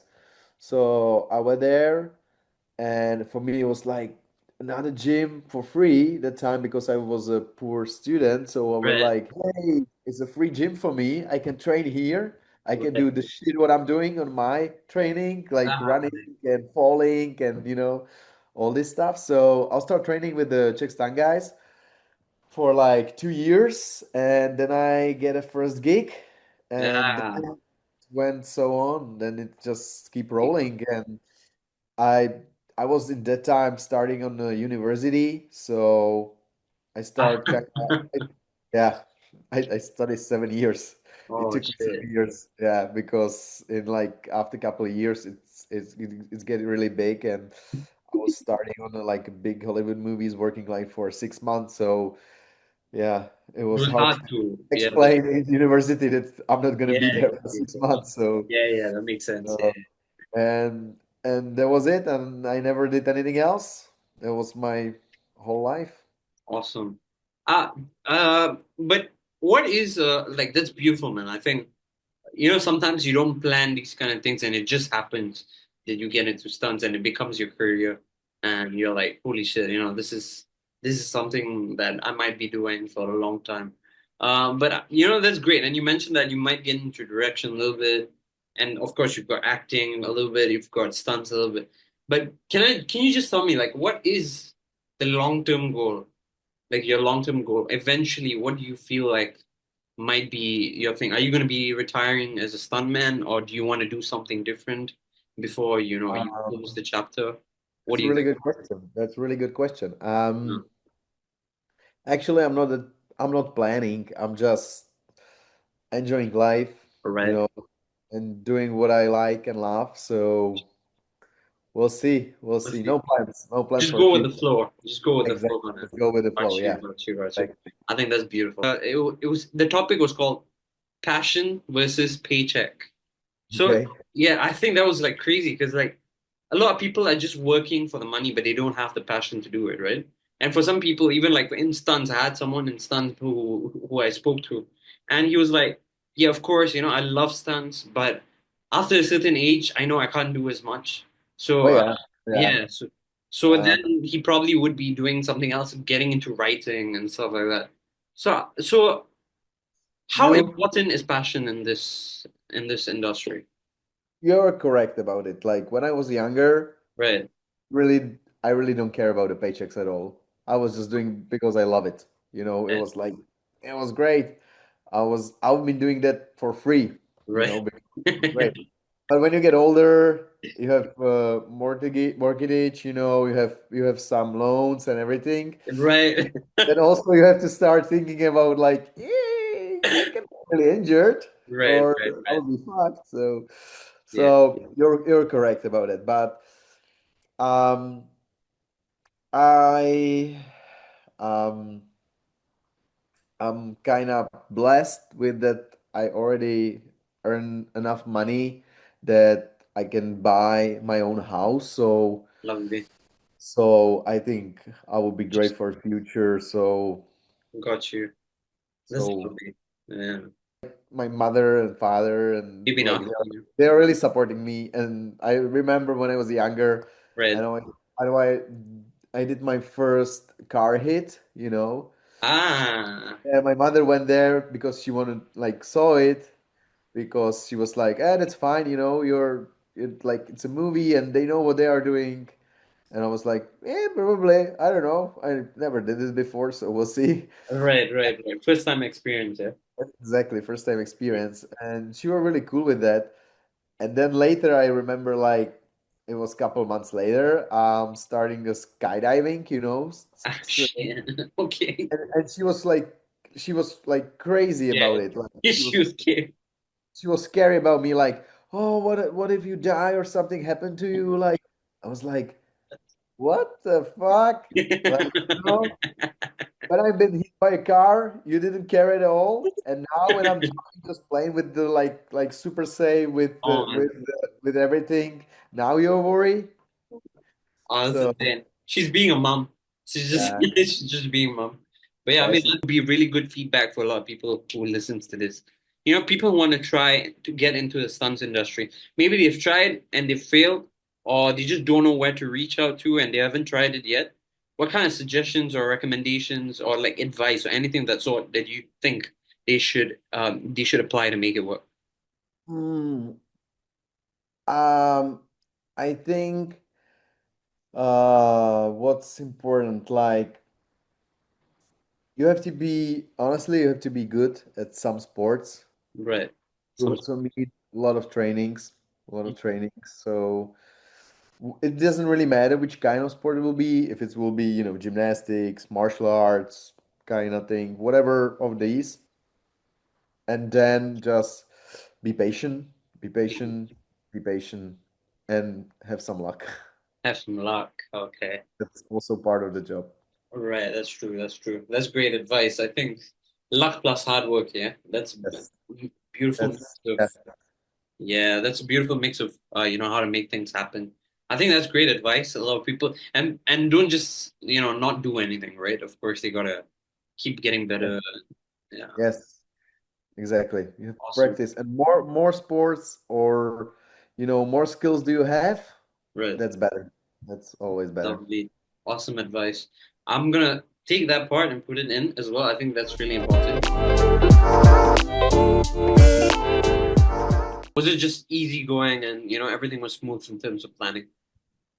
Great question. The thing that really blew my mind, Right. okay, was the best in movie making.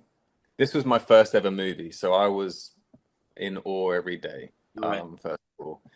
because I've raced for 10 years, so I know motorsport very well, but movie world, I had no idea. I never thought it would be a world I'd be involved with.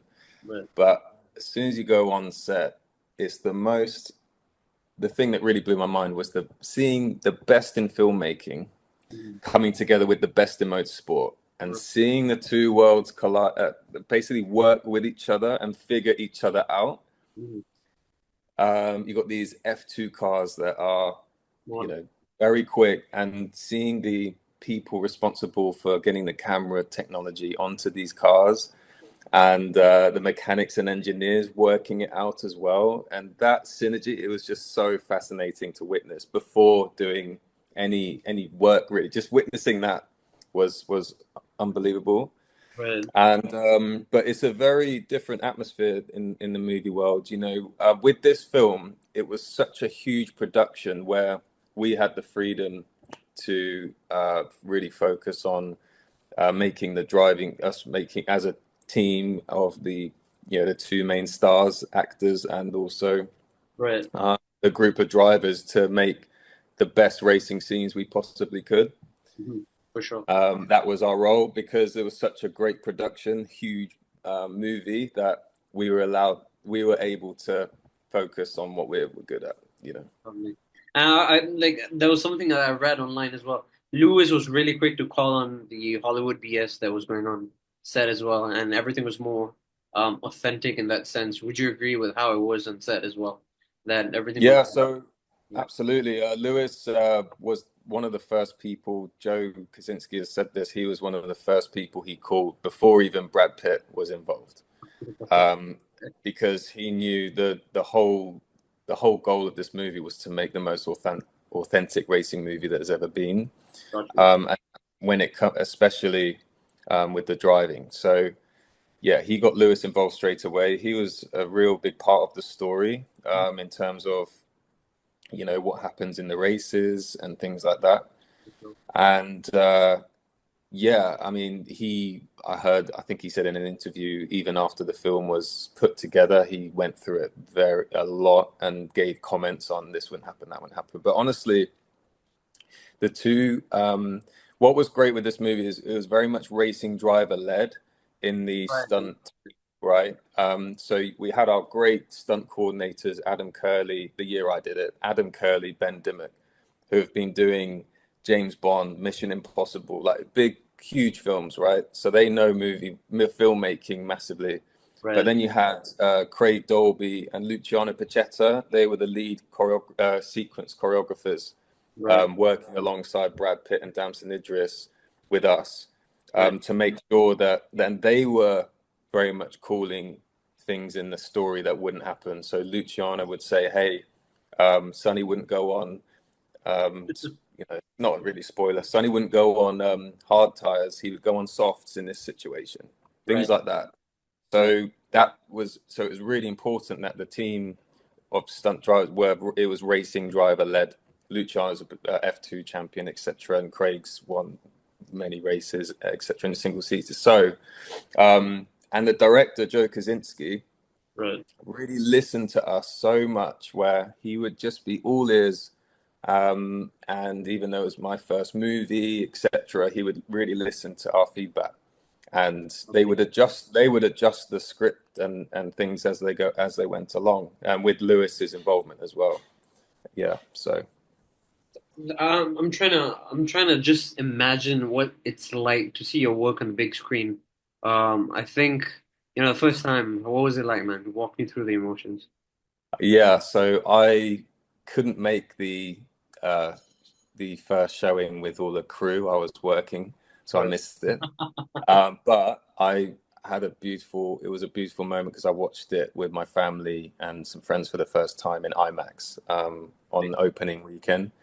And it is seeing yourself drive on the screen with Hans Zimmer playing is like, I can't really describe what that's. I never thought that would ever happen to me, sort of thing. But not just that, but just seeing how it's all been put together. I won't say like which parts I'm on the screen or anything, because I think that spoils it, ruins the magic a bit.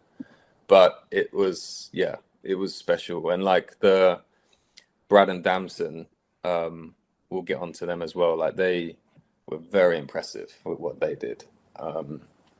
So yeah, but no, very, very special for us as a family seeing me drive on screen. Awesome. Have you had any like exchanges with Brad and Damson, and what was it like with them on set? Have you seen how they were with the crew and stuff like that? Not too much on that perspective, but I just want to know what you thought about just having an exchange with them. Yeah, they were great. We trained them in before shooting started, so Right. they were very much part of the stunt team because they were driving. So they not only had to learn all their lines, learn the script, the whole story, they also had to learn how to become a racing driver. Right. Which, for anyone who's had the privilege of experiencing learning how to either it's on a simulator at home or driving in a kart or on a real track, etc., it's very difficult. For sure. It almost takes up your full mental capacity just to do that. So they're doing that and also having to act. Yeah. Right? All their lines. So in the first 3-4 months, they were training flat out in race cars, building all the way up to the Apex car. And Brad had done bikes a lot before and had time on track. So he had quite a natural feel for it initially, like he got up to speed. And then Damson, on the other hand, he was a completely blank canvas. He didn't know what an Apex was, nothing. He was very, very brand new to it. So he had a huge learning curve.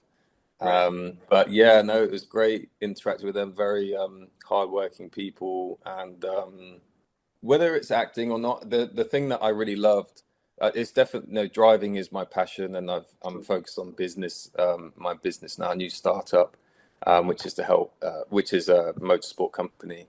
But the thing I really loved that I want to get involved with in the future is the whole creative side of things, of going through the story and how you bring that to life on screen is quite fascinating to me. It's something I enjoyed just as much as the driving.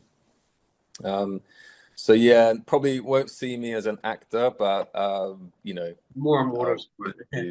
I'll do more movies in the future for sure. I think you made an interesting point, because there was this one thing that was just lingering in my head. You've got like these big sponsors and teams and all of that, but when a racer gets in the car, their decision-making skills are usually primarily based on their personalities more than the repercussions of what they think these companies would think. And and it'll be a little bit more about, like you mentioned, Sony would probably use soft tires here but that's not what the bigger company wants, right? So it's more, so I think that was a really interesting take, because it's more of what the personality of the driver is, who's on the scene, that makes that's what really sells the movie for me as well. You've made a great point with racing driver personalities. The decision making is huge between like this, and you look at someone like Lando Norris against Max Verstappen. Lando has great. I'm not saying Max doesn't have integrity, but Lando will really think of the team orders. Right, I've got to look after the team, so we'll sacrifice a win for that sometimes, right? Right. You look at someone like Max Verstappen or even Sebastian Vettel. Remember back, I don't know if you saw Malaysia against Webber, multi 21.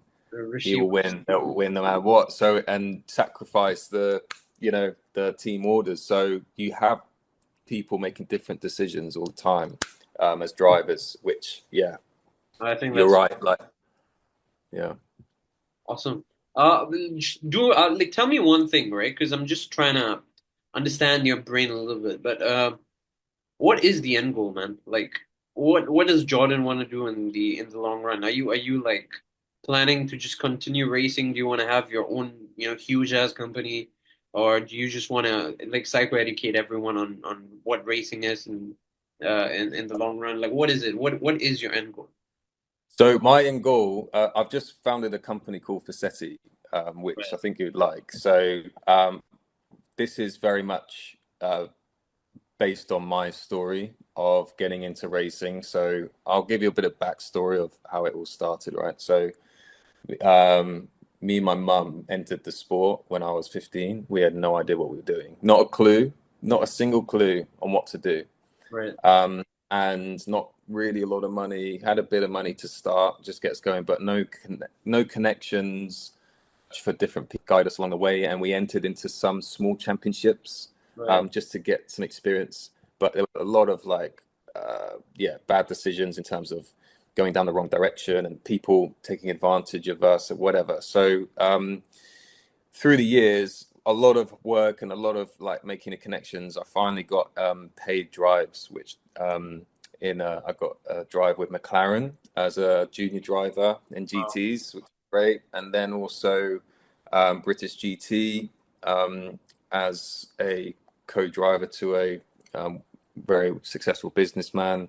And then a couple of years later, got into the movie, of course. And I'm an official coach for Motorsport UK. So my career has very kind of been like started sort of a normal background, then got into these really cool opportunities. So Right.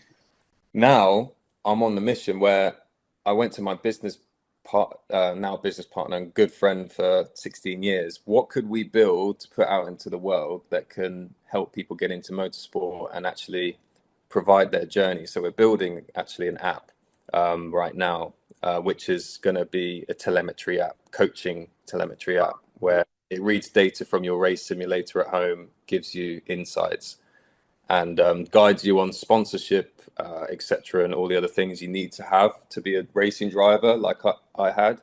Awesome. So it's taking what I've done in my career, putting it into basically an app. It's called Faceti. So that's my mission right now. Awesome. And then so I'm going to basically be building that for the time being, and then maybe 5-7 years down the line, start racing properly again or get into more movies. So yeah, that's what I'm building at the moment. Great, man. The first question is, did anyone take a particular interest in the engineering aspect of the movie, pitwall dynamics and etc.? Okay, people on set or so I wasn't too involved. I was standing a bit afar from that side of things. So I will say that I'll touch on what I was saying before, where you had the two worlds coming together. The two worlds had to really understand each other. So there's a really great department in filmmaking called grips. Okay. So grips are the people responsible for mounting these cameras that are not just GoPros. These are IMAX, 8K, high quality cameras that they made 15 mounts on the car for these cameras. 15 mounts on an F2 car, but crazy. So the engineering just involved in that, and the engineers on the motorsport side that have run a successful team were like, wow, this is unbelievable. And equally, you have Kerry Condon, the great Irish actress who plays Kate in the movie. She was guided by sorry, I forgot the name. I forgot. One second. What's her name? The Irish engineer, Bernie Collins. Okay. Cut the bit where I'm questioning, like, because she's a good name. Bernie Collins. So she was an advisor on the engineering side of things, like the strategist side of things, etc. So there was good interest between two. But honestly, like the film, it was the two worlds really gelled together and started to learn from each other on a lot of aspects. Even actually, there's an electric Apex car that they use for pit stops. Okay, and so it was a built car just for pit stops, so electric, because it costs a lot of money to run these cars with the engines, right? So they made an electric version for pit stops, and the other F1 teams actually were inspired by that and thought, okay, that's a great idea for practicing pit stops each weekend. Right. So you can see how straight away there, like how these two worlds have really helped each other. Complement each other. Yeah. So yeah, no, on the engineering side, this was a absolute masterclass, this movie. Rishi? Do you know that people after the movie they start calling Kate the female version of Toto Wolff? Oh, really? I didn't know Yeah. that. She's slightly shorter, but Yeah. Toto had a little cameo as well. He did Yeah. okay. Yeah. His cameo was pretty good, I thought. Dude, Lewis's stare in the film. Mate, that stole the show. Yeah. I got goosebumps when he did Oh, that. shit. I got chills, bro. Oh, fuck. When that stare down with Joshua. Yeah, Joshua. Mate, that was serious. Yeah, because just that look alone says everything about Lewis, isn't it? It's like you're not gonna mess with him. Yeah. When that's so him, man. That's so Yeah. He scared everyone. Okay. How did they manage to film all the Grand Prix while maintaining the same cinematic essence throughout the film? The what essence, sorry? The same cinematic essence. Cinematic essence. Okay, so how they filmed during the Grand Prix. Yeah. All of the Grand Okay. Yeah.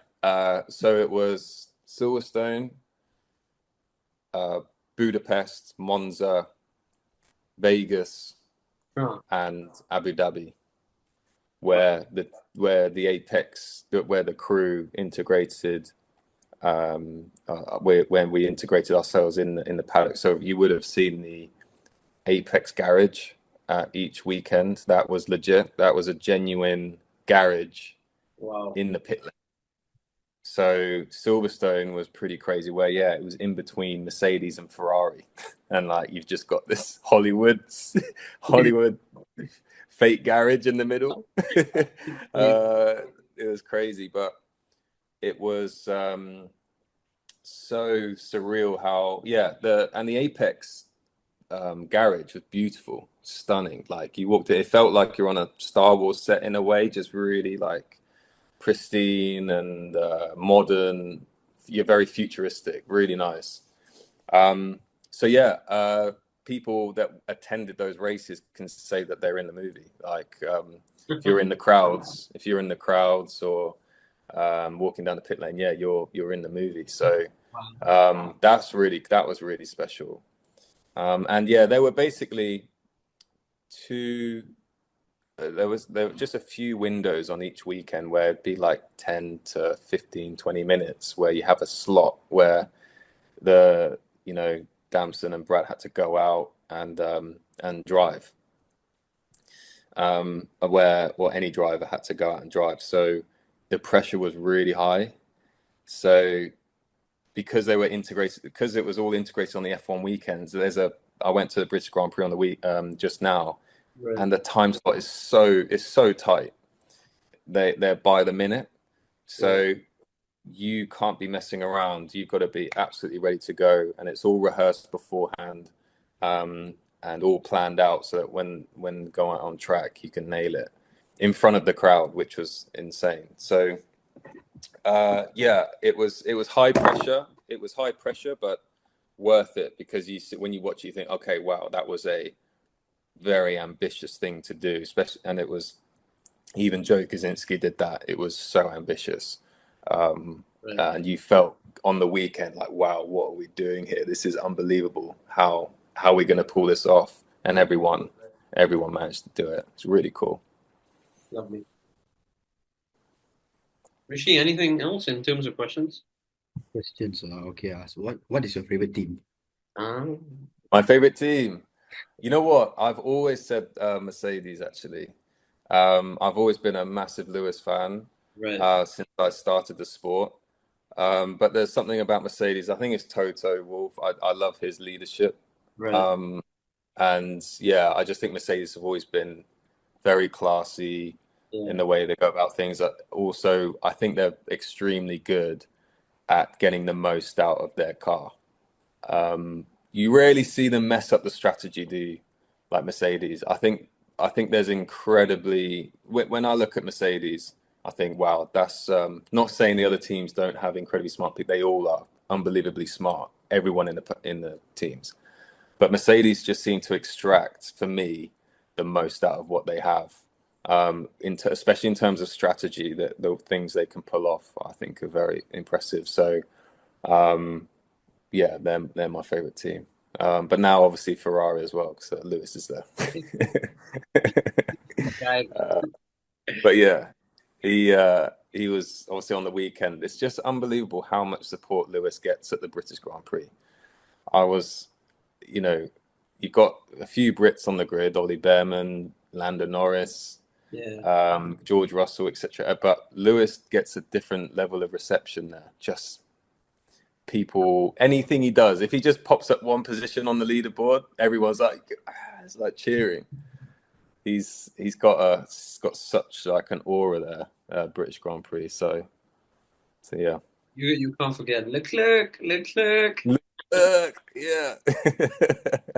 They don't think that. I'm not sure if they've actually found that kid yet. Who actually was shouting? It was Monaco, wasn't it? Yeah. Yeah, it was Monaco. Yeah. There's no way. He's still lost his voice. He hasn't got it back yet. Yeah. Monaco's insane. I'm just going to ask you one really quick question, one last one, because that's usually what I ask all my guests when time to talk as well. Yeah, sure. Lovely. And I'll stop recording and ask you something off the record.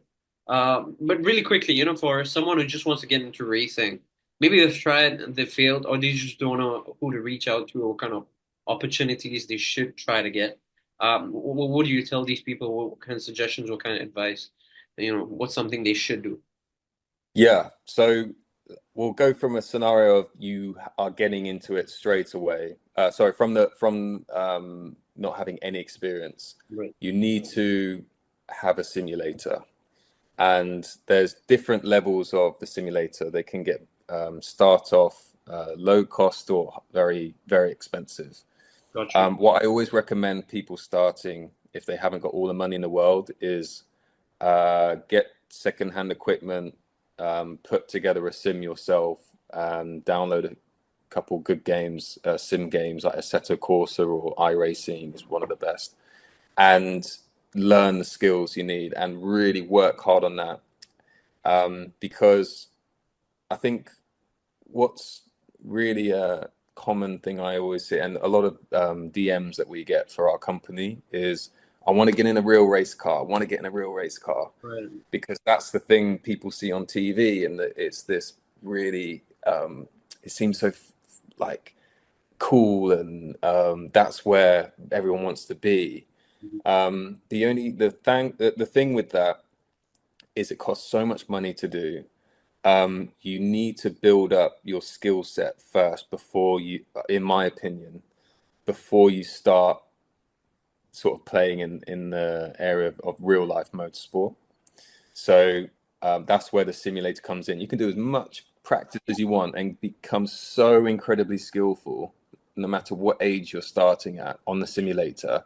You can take those skills in the real car, and you've really got to, when you want to be in a go-kart or car as well, you need to be very financially responsible. Right. I've made mistakes in the past where I've tried to get on the racing grid, where I've raised some sponsorship, but I haven't raised enough money to finish the season. And if I have a crash, I'm in trouble. Like I don't have the money to pay for the damages. Right. I wouldn't recommend doing that, because then you're not pushing 100%. So I know it's a long answer, but I would really recommend people start with the simulator, upgrade your equipment as you earn some more money or save up some more money, enter as many leagues, competitions as possible. You probably get into a top esports team, and sim racing is becoming more and more credible for talent spotting, for getting people into a real car. We've done it before. It showed. We took one of our best sim racers, put them in a senior Rotax, which is a very quick kart, performed extremely well, and we sponsored it. We sponsored the day. Okay. And so you just had to turn up, which was really cool. So yeah, sim race, get to a serious level and build up a real plan for financially to be able to go into a real life situation, if that is something. But you know, that I know there's I've heard that £100,000 salary is out there for a sim racer at the moment. Like there's to reach the very top of sim racing, there's decent sponsorship and there's some money there. You just have to be exceptionally good. So that's why you need to practice a lot on it to get there. So yeah, sim race as much as you can, I would say. Lovely. I think that's a pretty practical way to build a portfolio. I think great advice, definitely. Just one more bit on that is personal brand, like building your personal brand as well. So doing content is very not easy, but picking up a camera. I mean, you know, this is a Zoom link. We're getting some content now. Doing content on your sim, doing as much as that, being fun with it, creative with it, can build up a following, and that can help get sponsors, etc. So yeah. Awesome. Great. Rishi, any last questions, my guy? Nope. Awesome. Expectations. With the traffic now between Marvel movies, like again having conversations with my boss, like he was like Cobra Kai and Karate Kid has a big thing because it got like revamped with like the other Karate Kid with Jaden Smith and then the Cobra Kai series. Right. So like that has a following. I don't think that following is as huge as global as like working on a Marvel movie For sure. or a Spider-Man movie, anything like that. And the demand is different because the characters are different. You have to really understand the character and like figure out how they want to tell their stories. For sure. Sometimes you kind of pitch little things, but ultimately it's bigger, grander scale. Like when I went to a set on Karate Kid, I was like, wow, this is really nice. Like the little the alleyway fight is the whole whole studio stage. Right. Oh like that shit. they built. Yeah, they Yeah. built all that stuff. But then you go to a Marvel film, it's fucking like humongous. It's on a bigger, grander scale. And I think there's more. How do I say? A lot of blue green screens as well. Yeah. Sometimes, yeah. For the most part, they build the sets. You know, like Wow. really for you to see. And yeah, there's some blue screens and stuff like that. But like the expectation is different. There's more people. There's more money involved. There's a lot more to consider. And then because of budget, you can only take things so far. For sure. You gotta kind of get creative. I'm not really the one that have like that makes any decisions kind of like that. I'm just kind of more like team player. Right. They're brilliant. Yeah. Yeah. So it's kind of just like, okay, here's the situation. How can we make this possible with what we're given? Then when you're working on like a Marvel movie, it's like, here's a situation. We have a lot. How can we make it even bigger than the first, second, and third idea that you would initially pop in your head? Gotcha. It's gotta be wow. You know? And depending on who's leading that, like my boss Pong, or when I worked with other people like Sam Hargrave or Monique or Greg Mentor, those it's they need different things. It's kind of hard and complicated to explain because whenever you work for these kind of people and then also for the productions, it always goes like a lot of different ways. Yeah, nothing's ever like properly planned anyway. There's a lot of things to add in between or remove. Yeah, I think that's pretty common, right, on sets. But the one thing that because you brought up a really interesting topic, and I just wanted to touch on that as well. Because as a stunt person as well, do you think which one do you like more? Like, you know, you choreographing your own stunts or getting it choreographed by someone else and just playing by, you know, what's being said or by them? Which one's more, you know, your thing? It depends. Like, speaking for myself, I would like to do more because then I'm expressing kind of like my creativity But then when you're working for other people that make it for you, you can like you. There's been times where I'm like, I don't know if that's gonna work. I kind of fundamentally disagree, or Right. I don't understand. Got you. And then that person puts you on, and then you're like I didn't really have a lot of faith in this, or I didn't think it was gonna work. Or I was kind of like, or I was completely confused. I was just doing exactly what I was told. Right. And then you look at the process of how they do it, and if Then you pay attention, sometimes they tell you like, oh, you just do this, you do that, you know, there's a shortcut this way. Sometimes it's camera tricks, sometimes it's editing tricks, sometimes it's just how you talk to the performer, or it's just about the story of how you create the thing. how it makes So sense. you're like, it kind of puts you on. So it's like, sometimes not always being right. You get to learn from other people, and you get to like put something in your artillery box A little bit, of yeah. like, oh, like this is why they're good. This is why they work on the John Wicks, or the Karate Kids, or like the Jackie Chan. I'm like, that's interesting. That's interesting. I may not agree with like some of the things, but I'm gonna take that into my toolbox, and then whenever I'm in a situation, I can be like, oh, I should do it like how I learned on Avengers, or this circumstance needs a more personal touch, like I worked on this movie or this movie, or like we're just going choreo, so the audience doesn't want so much exposition and so much this or so much storytelling. They just want to have fun. You Yeah, have to yeah, kind of that's be true. open to all these kind of things. Sometimes it's Yeah. not that deep. Sometimes it's the style. Sometimes really it's like there's no choreography. It's all story. It's So just that's what makes it gripping, or the way they edit it, or the frame, and the composition of everything. Got you. Got you. That makes sense. But I just want to ask you, in Karate Kid, was there any like instances where you had creative differences with the director, or people who were behind the stunts? No, there are some things where I was like, the only thing that I would like argue is that like every other movie, there's a lot of things that sometimes get cut, Right, right. and then you're like, in any department, if it's art department, if it's costumes, if it's like stunts, Right. something's not utilized that has been prepped for so many months, and you don't see it as an end product. And for a film, Got you you. kind of Yeah. just get like, oh man, it's a little disappointing. If they would have kept that little thing, because I come to you to do a movie. I want this, I want that. Like I need you to solve this problem for me.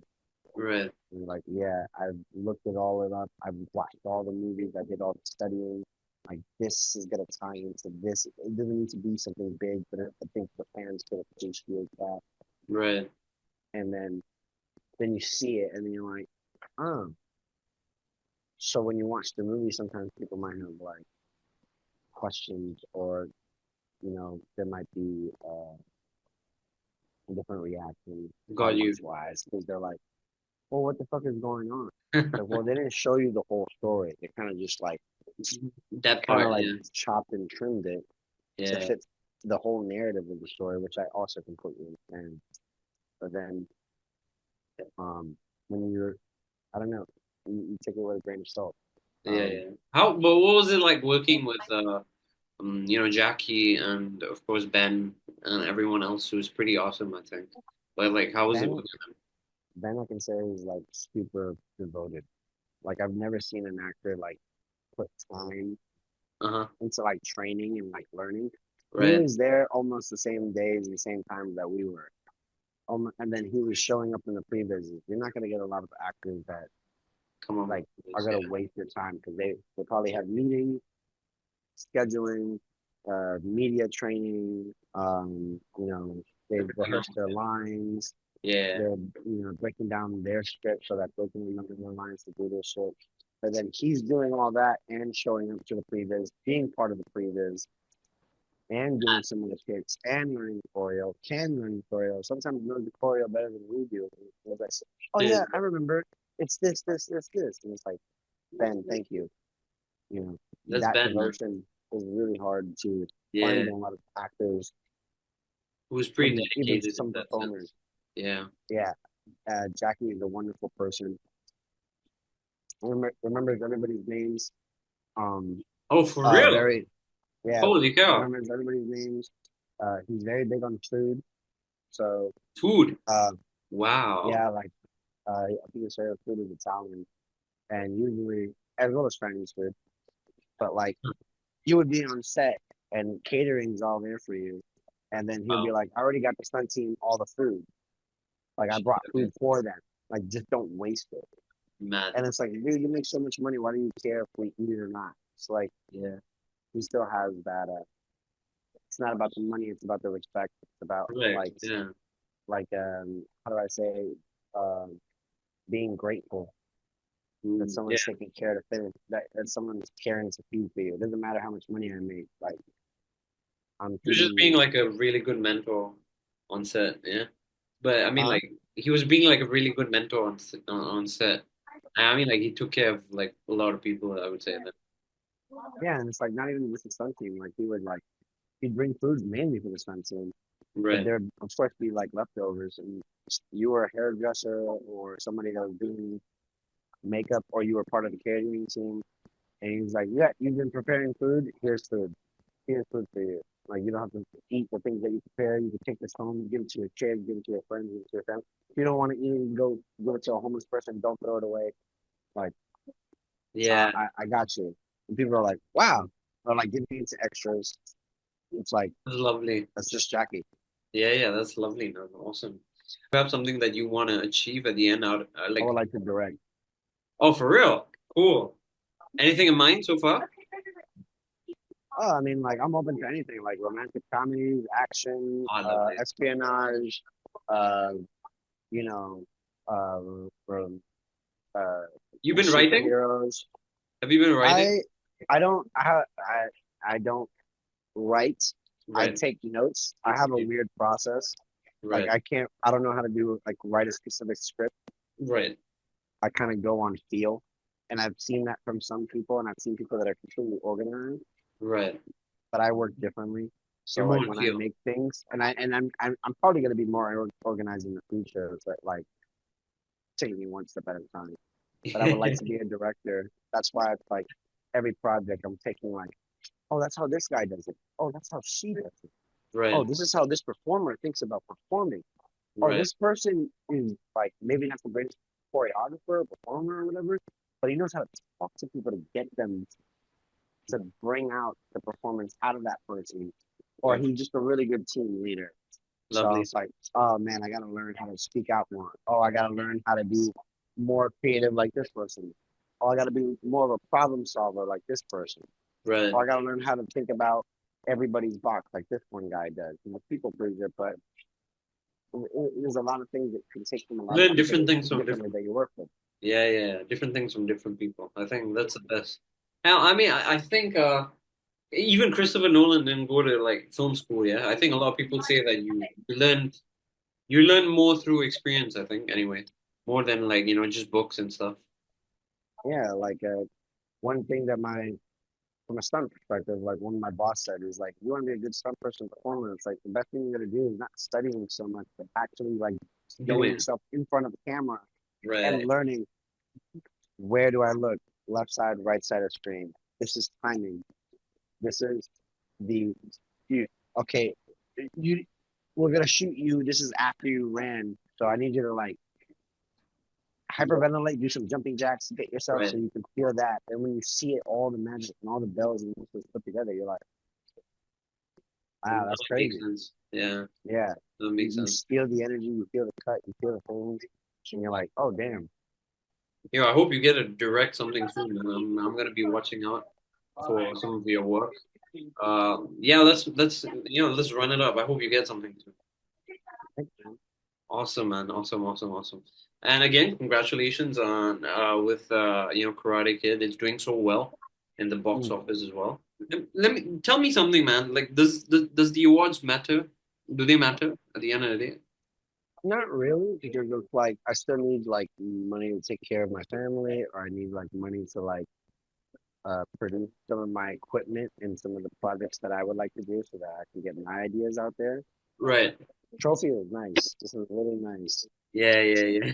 But I don't think that I'm not really big on praise. I don't like too much praise.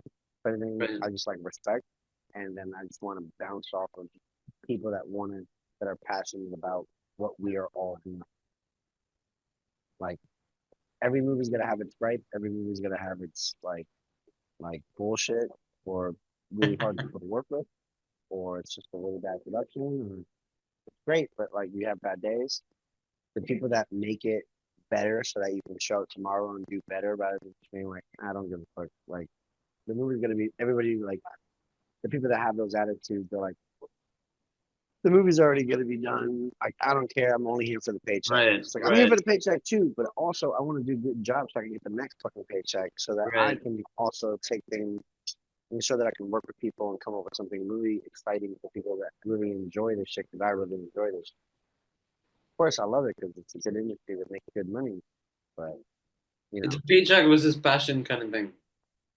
huh? It's a paycheck versus passion kind of thing. Yeah, and sometimes I'm like, you can have both. Yeah. I think that's when you achieve balance, yeah, You between can get a paycheck, but if you're passionate about it, it's gonna get you far. Some of these guys are passionate as fuck about choreography, camera work, the movement, editing, story, choreography, structure. wires. And you're Yeah. like, these people are good because they fucking love Love this it. shit. Yeah, they love Like it. they're like, why is Avengers so good? You know, it's like, well, look at the people who were on it and look who helmed it, Right. and then see that and see if you see their names on every other thing, and Yeah. then you can start seeing like, okay. You And then start if you making a watch them link. on your own, Yeah, you yeah. start making a link, and then when you have these conversations, sometimes with people with their hub, you're like, oh, da da da, like it's you're both passionate. Maybe I'm not as talented as you, but I But give a shit about it. And yeah. they're like, that's all I give a shit about. And we realize that those other people exist out there as well. Got you. That makes a lot of sense. Let's just say we're talking about this stunt industry, right? A lot of people are probably trying to get in, or people who've tried and they've just failed, or maybe they're just trying to look for a way to get in, and trying to perfect the way that they do stunts. What kind of advice would you give these kind of people, or just suggestions? Watch movies. Watch movies. Got you. Like a lot of times, timing, right, performance beats, cadence, rhythm, and story. You can watch from watching a movie because like I've seen a lot of things and it's like, oh, like for me, I'm a big film head, so it's like when someone's like, oh, Dad, do it like this, and I need you to go like 3, 2, 1, and then look, and then I'm like, okay, I got to put myself in the character one, but also two, I'm relating it to like an Indiana Jones moment. Or right. sometimes it's more of the Jackie Chan moment where it's like, boom, boom, boom, boom, whack. You know, you give that look of bam, I got kicked. Damn, Yeah. fuck, that sucked. I look back at the guy, but now I am leading the audience with just this look. You want to know what I'm looking at. So then when we get to the next cut, then we reveal what's happening. Then you reveal in the next shot, the wide, what actually happens and what is the cause and effect of that. I got hit. Fuck. You hear somebody yell, but it's off camera, off frame. Right. I turn to build my attention. You as the audience only know as much as you're shown. Exactly. Yeah. So that leads to the story aspect. So if you watch more movies, you'll understand that stuff. And when you Continuity get as well. yelled at Yeah. on set and being like, I need you to do it like this, and you're like, right, I got it. I've seen that before.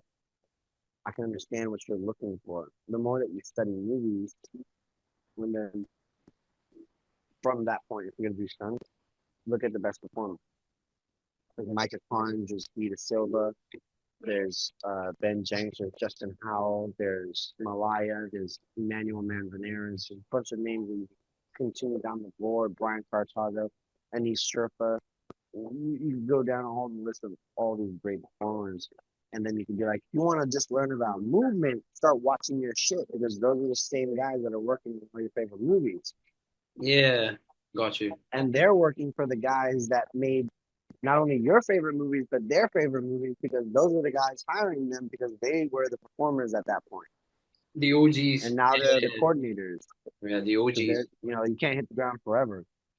Definitely. We did my fair, like I worked with Larry Ram, who's one of the original OG Ninja Turtles, like Karate Kid. Right. He played Leonardo, and he's banged up the shit, but he still has so much knowledge. And it's It's just like crazy. I can still watch his videos, look about his performance, and I can have a conversation with him about like what's more important. Like save your money, take care of your body, look out for one another, do something as simple as like come into the gym, make sure everybody has like water, that the things, if something's not refilled, go refill it. If it's not your problem, you know, and you can do it. It's like, oh, no one got chips. Well, I'll just go get the chips to make his job easier, and he can focus on probably another thing that I don't know he's doing. Yeah. It makes everybody's job easier when you make everybody else's job easier. It's better. Yeah, you just like you mentioned earlier, learn to be a team player as well, right? Absolutely, dude. Because if you're not a team player, you can be talented as fuck. You can be the greatest stuntman, performer, director, coordinator.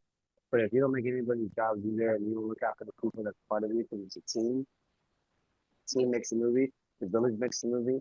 Not everyone's Quentin Tarantino, James Cameron, Spielberg. And even then, they have to lean on people that know what the fuck they're doing and actually give a shit about it. Exactly.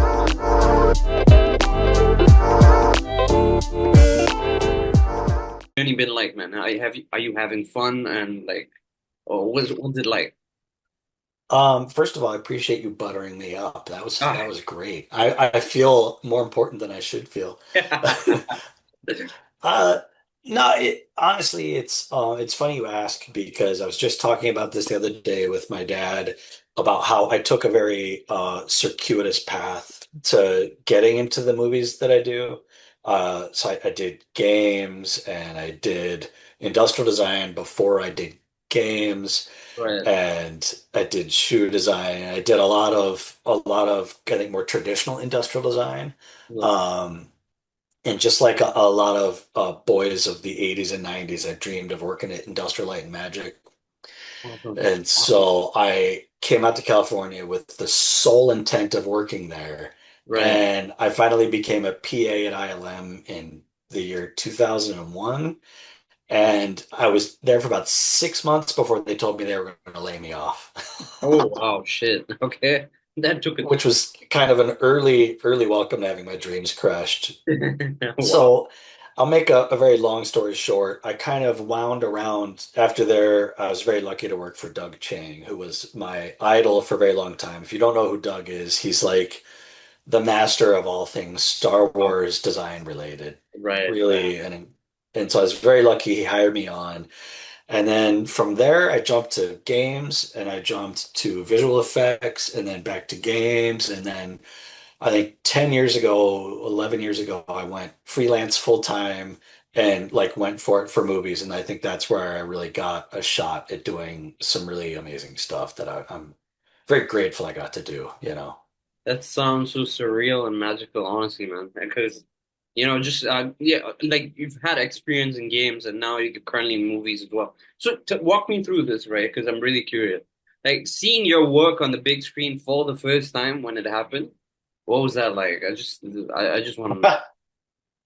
Can I tell you a funnier story than Right. seeing my work for the first time? So my Right. first gig as a concept artist, Right. Doug Chang promoted me.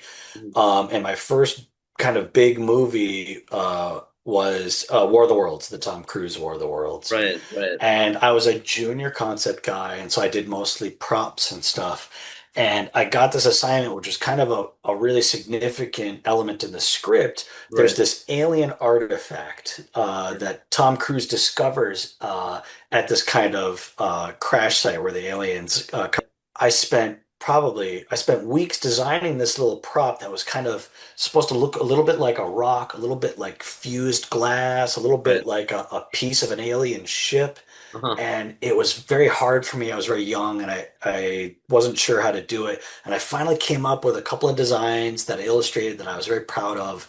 And then when we went to go see the movie at Lucas's ranch, we got Right. a special viewing at George Lucas's ranch. And my mentor, who sat he was sitting a few rows in front of me. He was there with me when I was designing this. He knew it was a big deal. and the scene comes up where Tom Cruise walks up to the crash site, just like the script said. He leans forward, and I know he's going to pick up my prop. And in the script, it says there's a close up on the prop, and then the rest of the movie, he's checking it because it's kind of an analogy for what's going on with the aliens, where their health is, right? It's like a storytelling device to tell the audience. So he leans forward, and I'm waiting to see, and he picks it up and he puts it in his pocket. And that was it. Holy shit, dude. You worked so hard at that. I worked so hard, and that was the first time I found out that what I do can just be cut like that. And I never made it to the screen, never saw it, never happened. Holy hell. And it was just really funny that it's this moment that the audience probably doesn't even know was supposed to become a thing, and it just got erased from history. Oh man, that's so messed up, dude. That would have been shit. I was very deflated. Yeah. Especially if it's man. Well, oh man, that story stands out more to me than any time I've really seen my artwork up on the screen. That because that was like another time where I thought, oh, what am I doing? Up. Yeah. You had it yourself and it just came. Yes. Yeah. I had my hopes that's the thing. I had my hopes so high, and when they weren't met, I was destroyed. By Tom Cruise. By Tom Cruise. You gotta specify that. Yeah, right. Yeah, man. Well, so that's a fun one that I like to tell about dreams being crushed. Illustrator as well, right? It was on the yeah, which is pretty insane because like you're considered a senior illustrator now instead of a illustrator anymore. Yes, thank you. It's been quite a journey from that kid who drew the rock that Tom Cruise put in his pocket. Exactly. Having most of your artwork in the film. That's crazy. Yeah. And Fantastic Four is that the production designer, who I work for, Kasra Farahani, he's a good friend. Like I've worked for him on a lot of projects, but Fantastic Four he had the vision for it, man. Like people say this about department heads, but he really knew what kind of a retro futuristic look he wanted. Yeah. And getting to work with some of the people on that team, some brilliant set designers, really, honestly, man, like people talk about, oh, it was so collaborative. I loved it so much, but it's true for this movie. It really was incredible. Incredible experience. I was just about to ask you, how you got the gig in the first place. Was it through him, or you just applied? Well, another funny story. Hollywood works in mysterious ways. There was another designer that was on previously, and Matt Shackman, the director of Fantastic Four, I knew him from when I was on the WandaVision series for Marvel. Yep. And I'm very lucky that he was very, very kind. And as the director, he would come through the art department, and he was so nice. That when I heard Fantastic Four was in production, pre-production, I emailed him just on a whim, hoping, and next thing I know, he got me the job. He brought me on Fantastic Four with the previous production designer. And I think the other designer had another obligation or something because his tenure on the show ended. And then Kasra, who I knew from Loki's season 1 and 2, and a couple of commercials in another series, came on. Oh, that's wild. And I was very sad to see the other designer go because I won't say his name because I don't know if it's public knowledge that he was on it or not. But I had wanted to work for him for a long time. So when I found out he was leaving, I was kind of crushed. But then I found out Kasra was coming on, and then I was suddenly very, elevated. I was really, really elevated because if you've ever, did you watch it? Don't answer. If you've watched Loki season 1 and 2, I watched everything. Dude, anything Marvel is in my head. When I worked for him on Loki 1, I was really impressed in a number of ways by him, and he was just so cool to work for. And then I got to work for him a few other times. So when he was coming on, I was really stoked, man, because he's just got that patience and that vision. His background is concept art, and so he has a deep understanding of what I do, which just makes it so much more doable. And so then he came on. So, but it was a weird way how I got brought on by the director, and then this production designer that I'm friends with then came on. So it was just meant to be, you know. You guys have got like awesome chemistry to begin with. That's essentially how things fall into place. I think that's beautiful. Well, it's sometime we'll have to do a separate podcast on just how patient some designers are with me Oh, when I'm okay. not getting it right. Right. Okay. A lot of stories there. I think we'll definitely touch on that as well. That'd be a good thing to walk through as well. Yeah. I think like you mentioned, I think one thing that you mentioned really, it really stood out as well. The retro aesthetic of Fantastic Four. That was beautifully done, right? And I think that was like also a conscious choice, I would say, because like you don't get a lot of Marvel movies taking on that sort of a look. Probably in Wanda, she's got like a retro feel to it, and in her other world, but not so much in all the other films and series, right?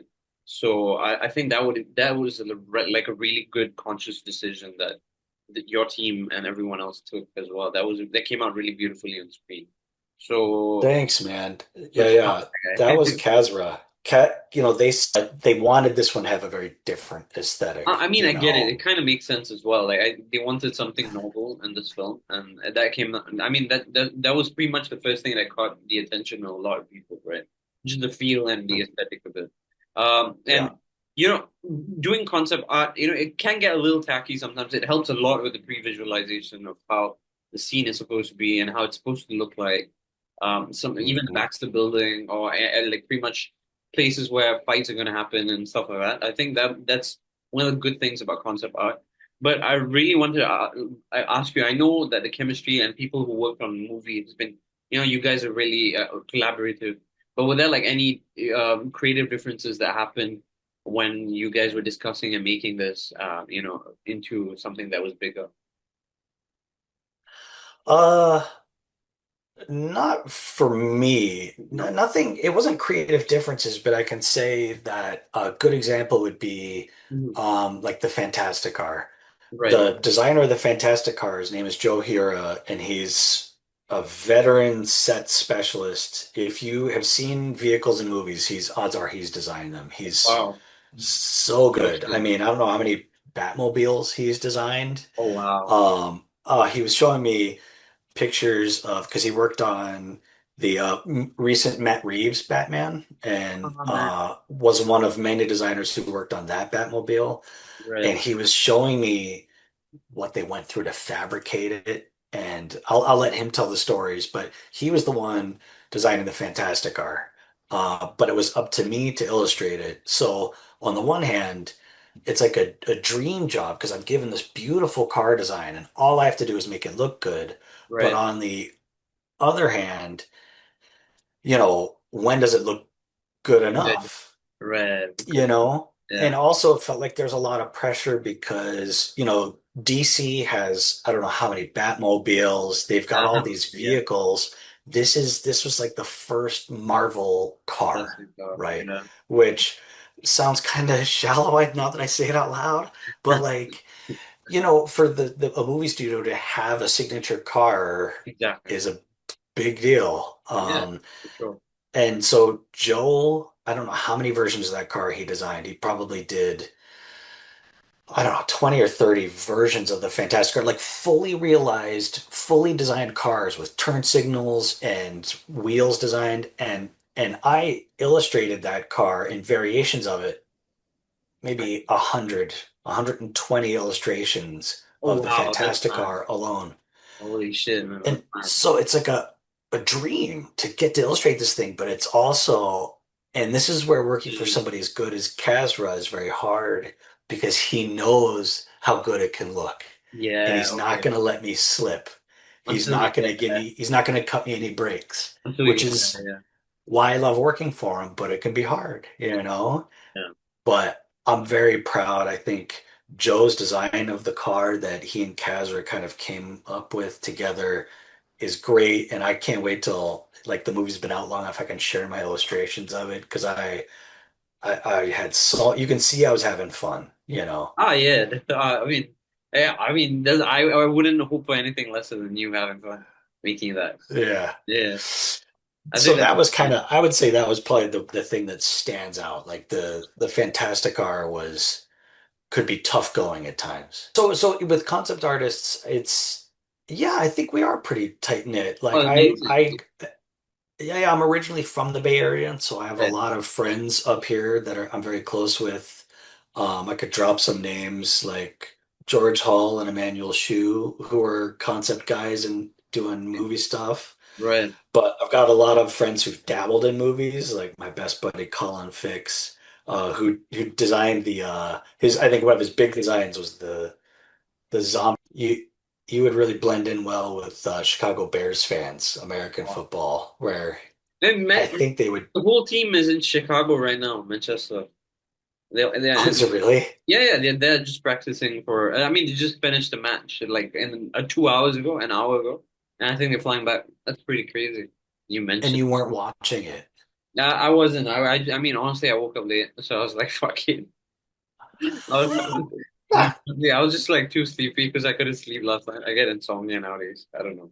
Probably. You know, when we lived in LA, there was a bar next to there was a cafe next to this bar, and we would take Right. our kids there to get breakfast on weekends sometimes, and there would be diehard football fans at the bar at like Wow. 7 in the morning. Holy shit. That's how it should be, though. That's beautiful. Yeah, dude, And I mean, to be there, that would be crazy. Yeah, at we 7 were, you know, a.m. we're getting like eggs and pancakes, and they're smoking cigarettes and drinking at 7 in the morning. No. At this point, I don't know if they are like literally just having fun or if they're jobless, but it's fine. I was gonna say, sounds like a problem, but maybe Yeah. they're just hardcore But fans. if it's the weekday and you're getting that before work, that's fine. But if it's on the weekends at 7 a.m., yeah, you've got an issue, man. Just sleep in. Sleep in. That's Yeah. how it's insane. That was crazy. But jumping back to concept art, I think it's also a very beautiful thing. And of course there's a difference between when it's fully rendered by CGI and VFX and putting it Yeah. on screen and then visualizing it based on the concept art.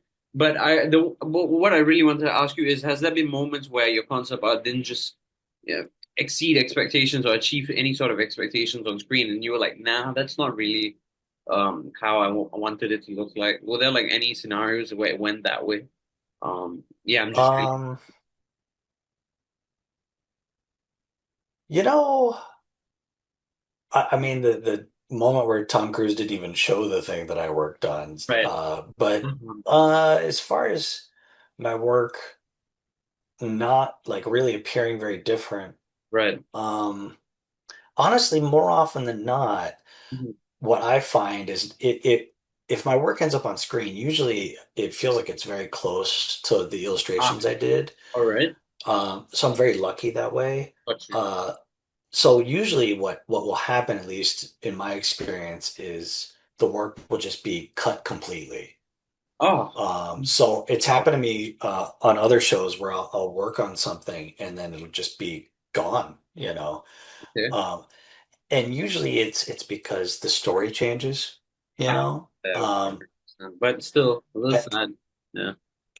Yeah, yeah. Have you seen the Fantastic Four yet? Yeah, Have you yeah. watched it? Was there? Okay. Because I'll share some images. And Right. at one point there was a space station that was a very big part of the story. And Right. I spent probably a month designing the space station. Shit. And then the story changed, you know, and suddenly there's just no space station. Reed Richards had designed his dream space station, Right. and it was orbiting Earth, and I designed Reed Richards' space station, and we came up with a final design, and the story just changed, you know, and suddenly there's just no Fantastic Four space station anymore. That's a bummer, man. That would have been really cool to see on screen.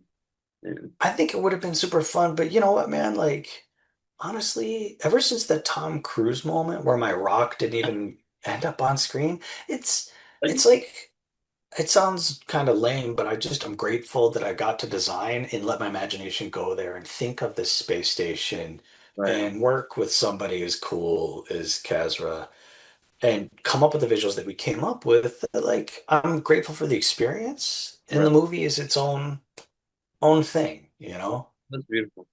Yeah, I Yeah. yeah, I see where you're coming from in that sense. And I also wanted to really quickly ask you, are you a big fan of the older Fantastic Four, the one that came out in 2007?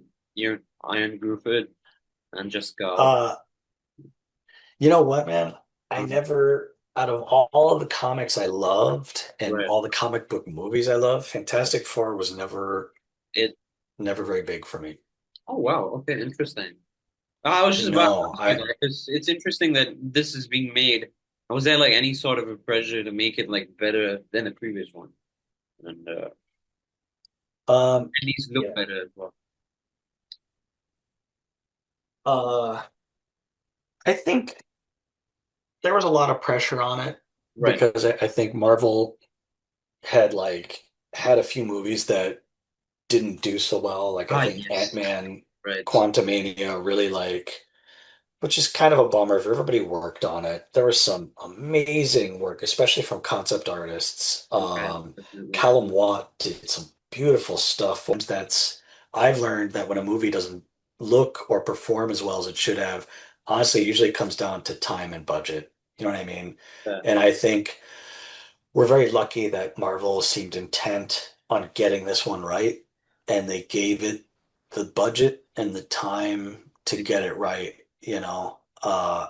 And so it's, yeah, I think there was some fear because I think the other two Fantastic Four movies just were not well received, and we did not want to be the third Fantastic Four movie Right. to No, totally. not be well received. Yeah. I mean, you've already eaten that speculation. I think it's been great in the box office as well.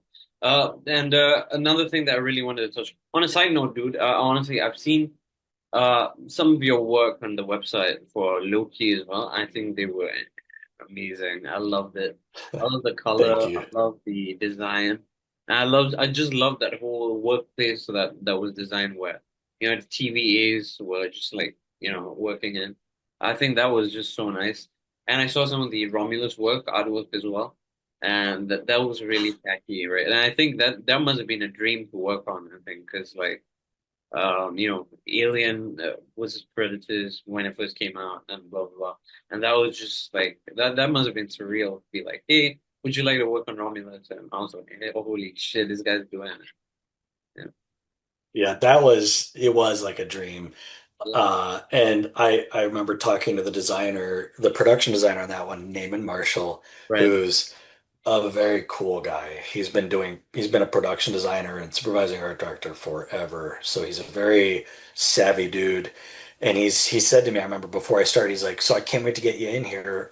So we'll have you come into the office. You'll be in here with me and Fede, the director. Right. And I hung up the phone. I said to my wife, I said, I think I'm gonna be in the director's office. And she was like, you mean like in the office? I was like, no, no, I think I'm gonna be in the director's office. And so, Holy and shit. then next thing I know, Monday rolled around, and uh, I'm gonna sound like a broken record. I think I'm just very lucky that Naaman and Fede are both so cool. Right. I'm just gonna sound like such an ass kiss. So, But Fede is such a nerd for the Alien movies, oh like really? such a brutally hardcore fan. I thought I was a geek for those movies. And then I met him and I thought, holy shit, I've not been doing my homework, you know? Right. Um, and dude, I'm not gonna lie, like I shared he was gracious enough to share his desk with me. Oh, And so there was this long desk. I brought my workstation in, I sat here, and he sat right there. And it can be kind of a nightmare because my shit right. doesn't look great all the time. Right. Right. And I don't like that he can just see it when it looks like garbage, when I want to hide it and make him wait until it looks good, you And know? then you want to And show it. so honestly, it was me and one other concept guy who were in the office, and there was this brilliant team of guys in the UK and Australia. Right. Um, yeah, like Cole and Matt Savage and Nick Staff.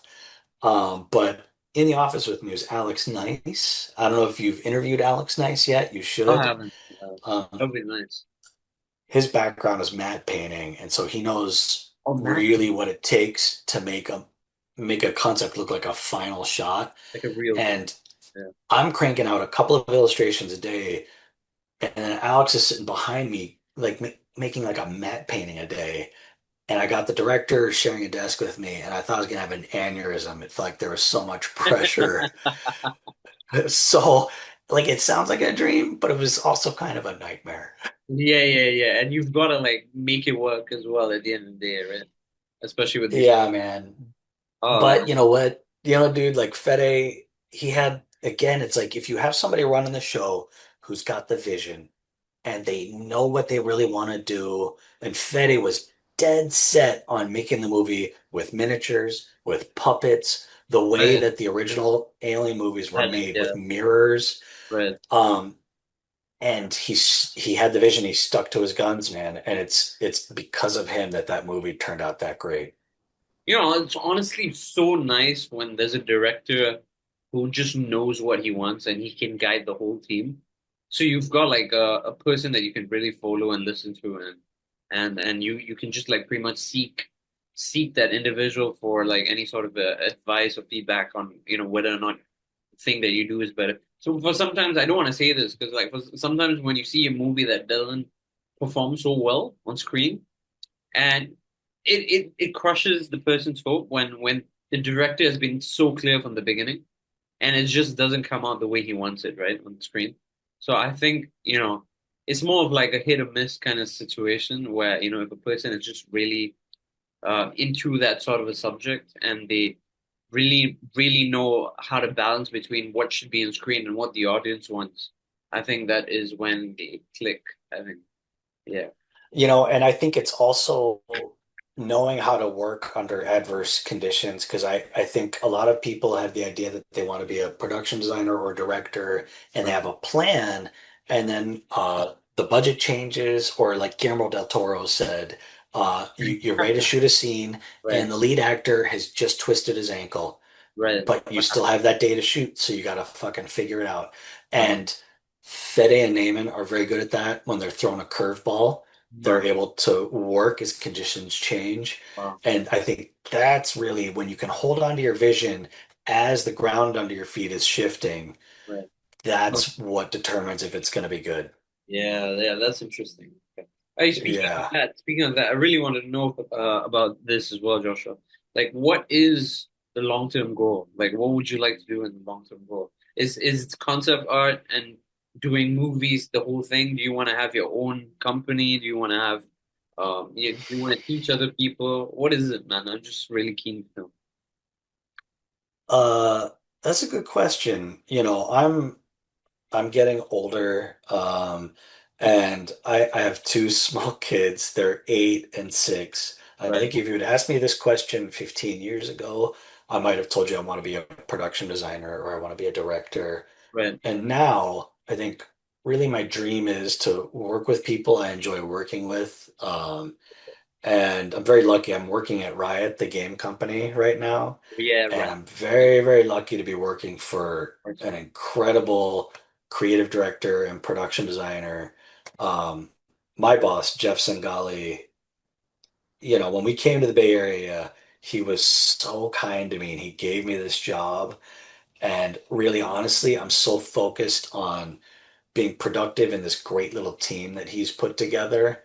Right. Uh, and being done with my work at a reasonable time and then getting to play with my kids, that's the dream, honestly. Awesome. That's the most. I think that's you being realistic as well. But I would love to just see you, direct your own show, be a showrunner. I think that would be also really cool. Because you mentioned it, and I was like thinking, why the hell not? Because I think that would be really cool as well. But I mean, In another life, man. in another life or in another 10 years, we'll see. Right, right.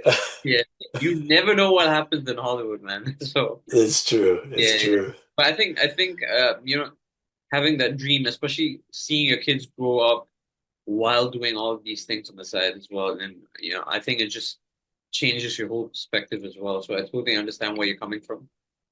Yeah, yeah, it does. Like I work from home now, Right. I'm 100% working remotely, and that means when they get home from camp at 3 in the afternoon, I'm here. I Yeah. take them to camp. I was just at their jujitsu class with them, and Wow. I'm here all the time. And they're probably sick of me, but that's the goal is to make this super stable, productive environment for these new humans, you know? I think that's lovely. That's lovely. Yeah. Oh, tell me about this also, of course. I mean, it's such a basic question. I think, I probably can see your vision, but I just want to know because, like, AI has just been booming, and a lot of people are just like stealing other people's designs and making their versions of it. Where do you stand on that? Has that been really shit for you, or That's I will quote a good friend of mine, Dermot Power, he's also a really incredible. He's a concept artist, right. who I think liaises as a production designer or director. And he said that he walked in, I had a similar experience, but he put it much better than I ever could. He said he walked into an art department, Right. and the walls were covered in AI, the AI generated images. Huh. Um, and you walk in and they all look very polished, Right. but he said he looked around on the walls and he said all he saw were answers. Our job is to ask questions. Our Right. job is to present these questions, these thoughtful, introspective notions that a machine can't produce. And he said, not only did I see answers all over the walls, they were the wrong answers, you know. Right. And Right. I think AI is just like, in the 90s when everybody was drawing by hand or doing their plans by hand, and then CAD came out, computer aided design came Yeah. out, and Yeah. suddenly all the old guard of architecture and design were like, but that's not real. What we're doing with our pencils and our compasses, that's real. And then it became the standard. And then I think concept artists like myself, some people have been using 3D for a long time. I Right. actually only started using 3D as part of my workflow in 2014. And that was like, oh, well, but you're not really painting everything. You're using 3D. And so there's going to be this kind of fear and kind of anger directed towards a new tool. I think AI, it's a new tool, and I think really what someone's hiring me for is not my ability to produce really refined looking finished images, but it's also the choices I'm making that are born of my experience, you Experience. know. Yeah. So you're not just hiring me today, you're hiring me from the last 25 years, you know. And AI in hands that are less experienced might accidentally come up with something cool, but to shape those images and make those decisions, I think you still need to have some knowledge of design, art, and illustration, cinematography, because the bots can fake it, but they're not going to make the decisions for you. There's got to be Exactly. somebody at the wheel kind of controlling things. It's all designing is also a very humanistic field, I would say, because like before AI, everything, even the person who developed AI is a person himself, right? So I think, like you mentioned as well, to have that vision and to make decisions is also a human thing, right? And AI doesn't necessarily have that in them yet. I mean, of course, let's see what happens in the future, but I think like what you mentioned, I think it's beautiful that when people are so invested and they're doing those things on their own, it adds a little bit of themselves in their art piece, which is Yes. which is uh which is which is which is what's really interesting of becoming an artist. I think. Yeah. And I think you hit the nail on the head. And I think while, you hear about Amazon launching an all AI streaming service, it's going to be all AI content. I have a feeling that kind of content isn't going to succeed because when something is crafted by people, like a beautiful rocking chairs, made by a woodworker, it resonates with the user. And I think something that's completely generated by bots is gonna not have quite that resonance. And I think audiences are smarter than Hollywood often gives them credit for. And I think they're going to pick up on that. That's like a refreshing thing to hear, man. That's lovely. Yeah, man. Everyone just takes I have to believe granted. it, you know? Yeah, a lot of like honestly, the only reason why I say that because there are certain industries, not just specifically Hollywood, they just take the audience for granted and like you know what, let me just release a full-on AI movie. And it looks cool, but there's no soul, right? And that's not Right. necessarily what you really ask you, who's your biggest critique, and is that true that you feel the same way? Yeah, I think I feel the same way. I'm always looking at my artwork and I'm always looking at people who are better at it than I am. And I'm always thinking about how I could do it differently next time. And even today, like I'm getting older and like the work I'm producing now is so different than anything I did on Fantastic Four. But soon I'll be able to show my Fantastic Four work, but I won't be able to show this work for another year, you know. And my style is still evolving and I still feel this need to prove to people what I'm doing right now. And I don't know, that's just a problem I think a lot of concept people have is no, but let me show you what I'm doing now, you know. Right. It's madness. It should be enough, you Really know. got to, yeah. Totally, that makes But sense. yeah, I don't think I've ever said, yes, okay, I've done it. I'm as good as I want to be. That's like the ultimate, like that's the ultimate level of acceptance that I don't think anyone can achieve, and especially in art. But Yeah. but I think I see where you're coming from. And like, who's your biggest critique? Would you say yourself or like your wife or you? It's me. It's got to be me. Although my wife, who's also a designer and artist, she does graphic design and sign painting. And she'll come in and I'll do a concept where she's very good at seeing what's wrong with it right away. Right away. And so I did some artwork, if I can drop another name. I did some concepts for a Prada Christmas commercial like maybe a month ago. Right. And one of my concepts was a little over the top. It was Christmas themed, and let's just say I put too many lights in the scene. Okay. And my wife came in, she went, "Oh, okay, so we're gonna put that many lights in?" And as soon as she said it, like I was like, "Oh my God, why did I put so many lights? This is awful." I love how she's so passive aggressive about it. Well, no, I think it was like genuine surprise. I don't think it was passive aggressive. She was really like, "Whoa, do you really want that many lights?" She probably was like so subconsciously she was like yes. back. She was like, "Oh." Yeah, I'm like, no, I don't want that many lights. I know that now. I can't wait. Wow, that's insane. But another thing about Fantastic Four. Oh yeah, I wanted to ask you about the other stuff. But man, let me just really quickly. Fantastic Four. Which part did you really enjoy designing the most? Like which one? Like when you saw the movie, was it a building? Was it like a scene that was separate, or what was it like? Which one was it?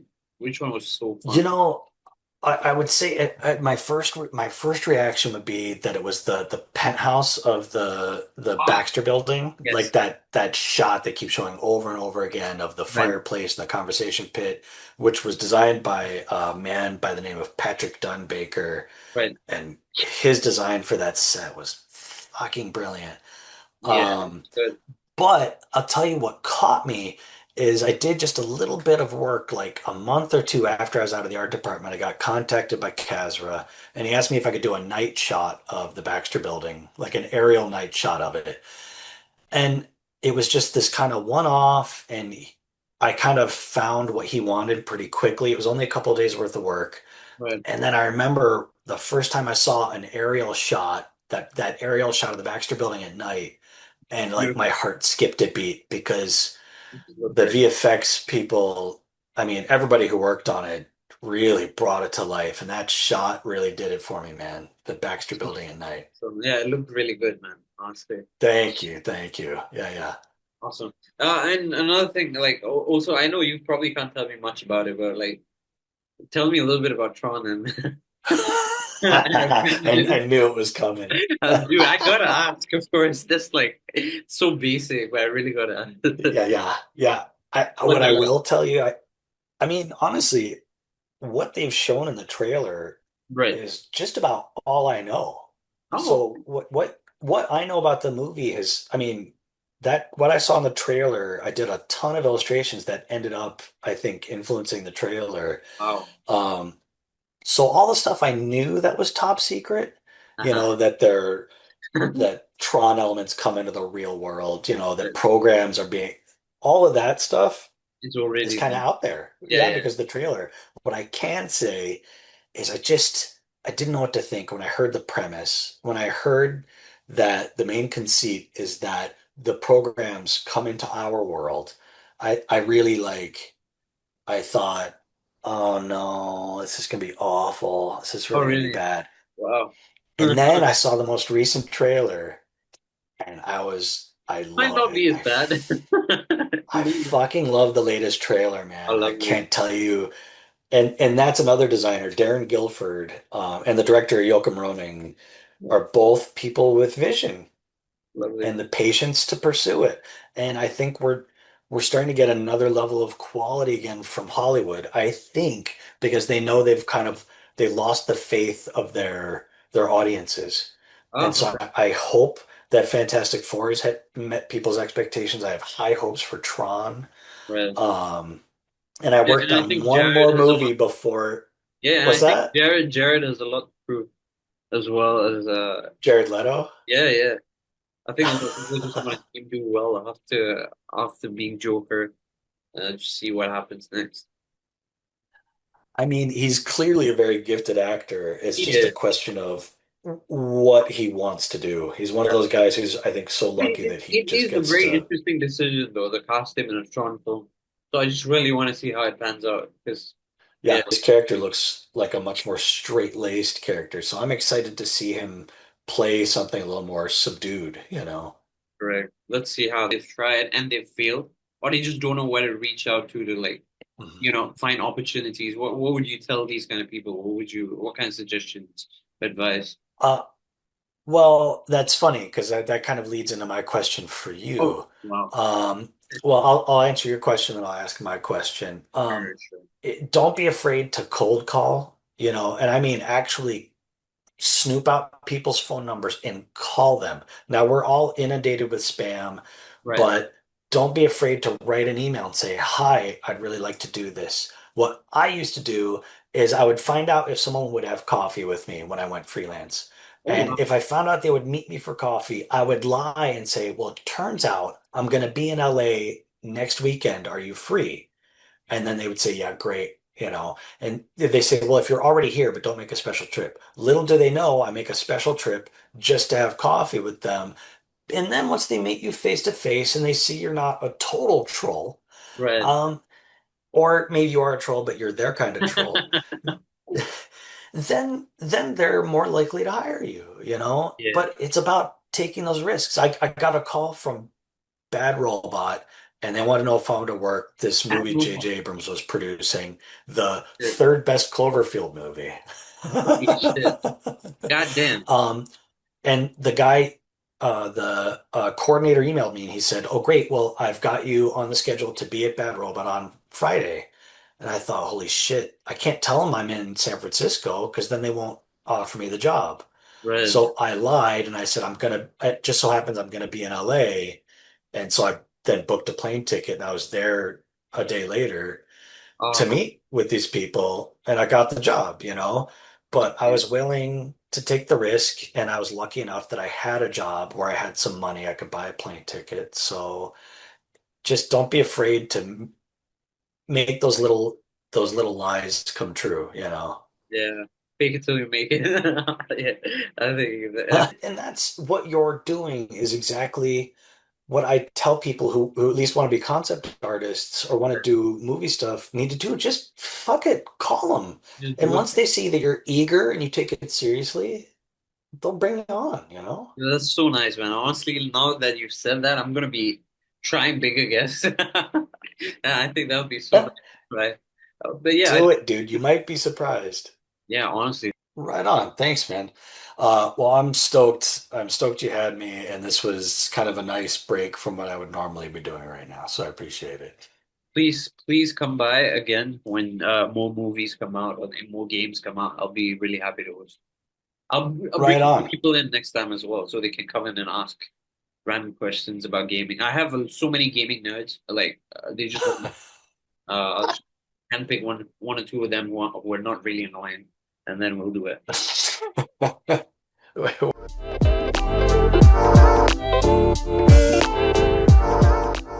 So the name Brown Crow started like I want to name the company something which identifies us in some way.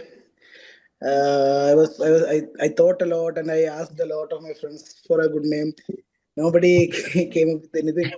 So like I thought a lot and like my friend helped me with this. He was a PhD scholar in Delhi. His name is Afif.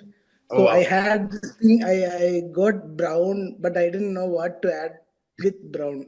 Right. So he helped me with the crew. That's all. That's all I can say right now. How long ago was this? Was this like? Did you name this Brown Crew long time back, or was it recent? 2021, I had a big project coming in, and I needed to name my company something. Fair. So yeah, How did you guys link up in the first place? Did you guys meet before, or was it like yeah, something that you we came are, we across? are, we are college mates. He's my Ah, junior. shit. Oh, cool. So, what did you study in college, and what anime study in college? I did undergraduation in BA graphic design and animation, and Wazim did MCG in journalism, masters. Masters in journalism. Yeah. Yeah. Masters in journalism. Are you guys planning to? I know it's a stupid question because you guys are doing pretty big in the field right now. But anyone planning to do PhD? Not really. No, we are not. We are not the studious kind. Not a studious type, just the successful type. That's it. That's the highlight. That's Bro, crazy. our college certificates and everything is still is in the university, bro. We have You not didn't got, even we have not taken collect it it. also. You didn't even collect it. You were crazy. Yeah. Well, honestly, that's great. That's great. Can you tell me a little bit about your first big project together for Brown Crew? Mm, Yeah, I my would say like the first project itself, like how Wasim sort of he put together a team. He had to put together a team. So basically, it was a post-production project for Discovery Plus. It was Right. called Money Mafia.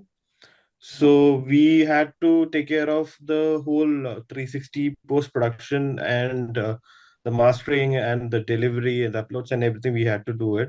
So for the same, we didn't have a crew. Like, we usually had to sort of uh, approach freelancers to work on each of the projects. Like, depending on the project, we hire different technicians and so on. Lovely. But for this project, especially, we had a tight timeline and tight deadline. So we sort of had to assemble a team and put them together in a physical space together, and sort of collaborate in a way so that's how the project also happened.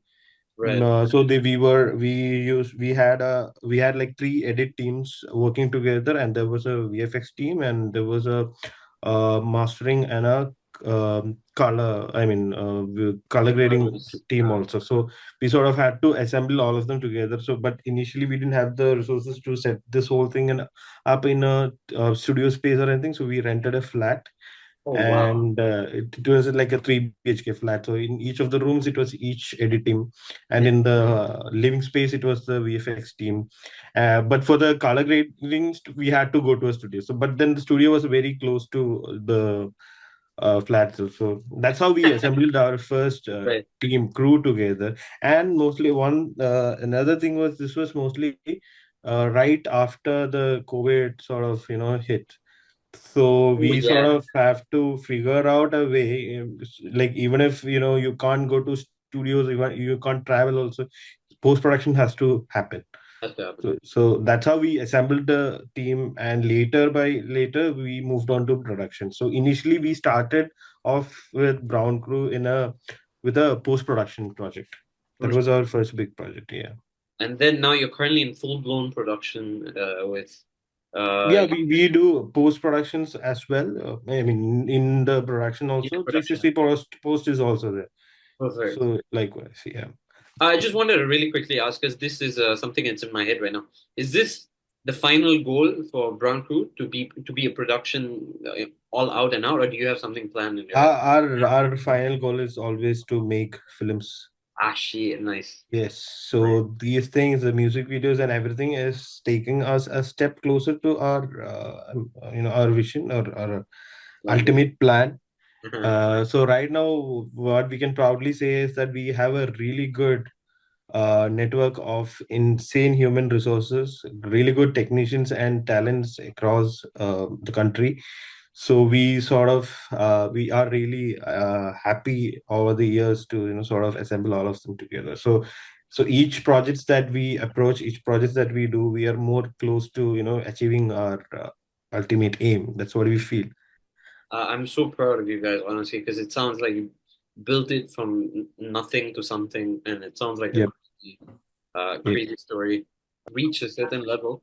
It's going to be a bit difficult to beat that, right? And do you have that pressure in your head that, oh wow, we've just released something big, the next one's got to be bigger? Is that how you guys think right now? Actually, last week only we had this discussion.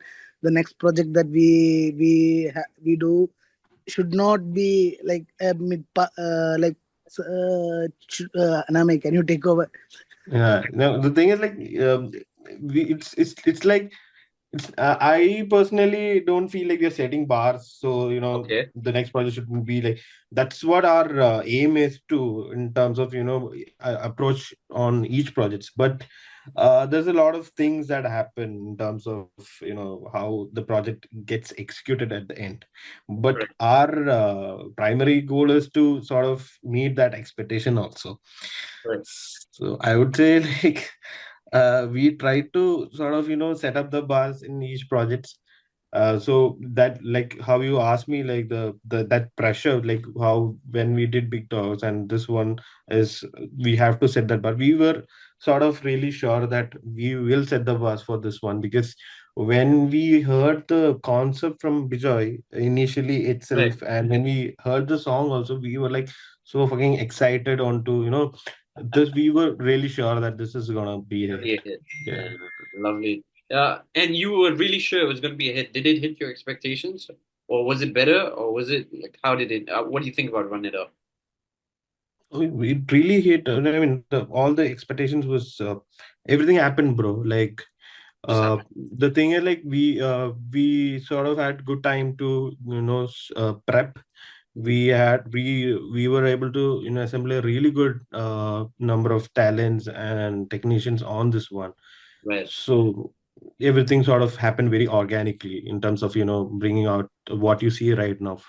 Oh, lovely. So yeah, so we took time to figure out the cast. Like it's for the director also. He just didn't want to have a normal performance. He wanted to like have a raw and authentic kind of people who actually practice this thing and who's like really good at what they do.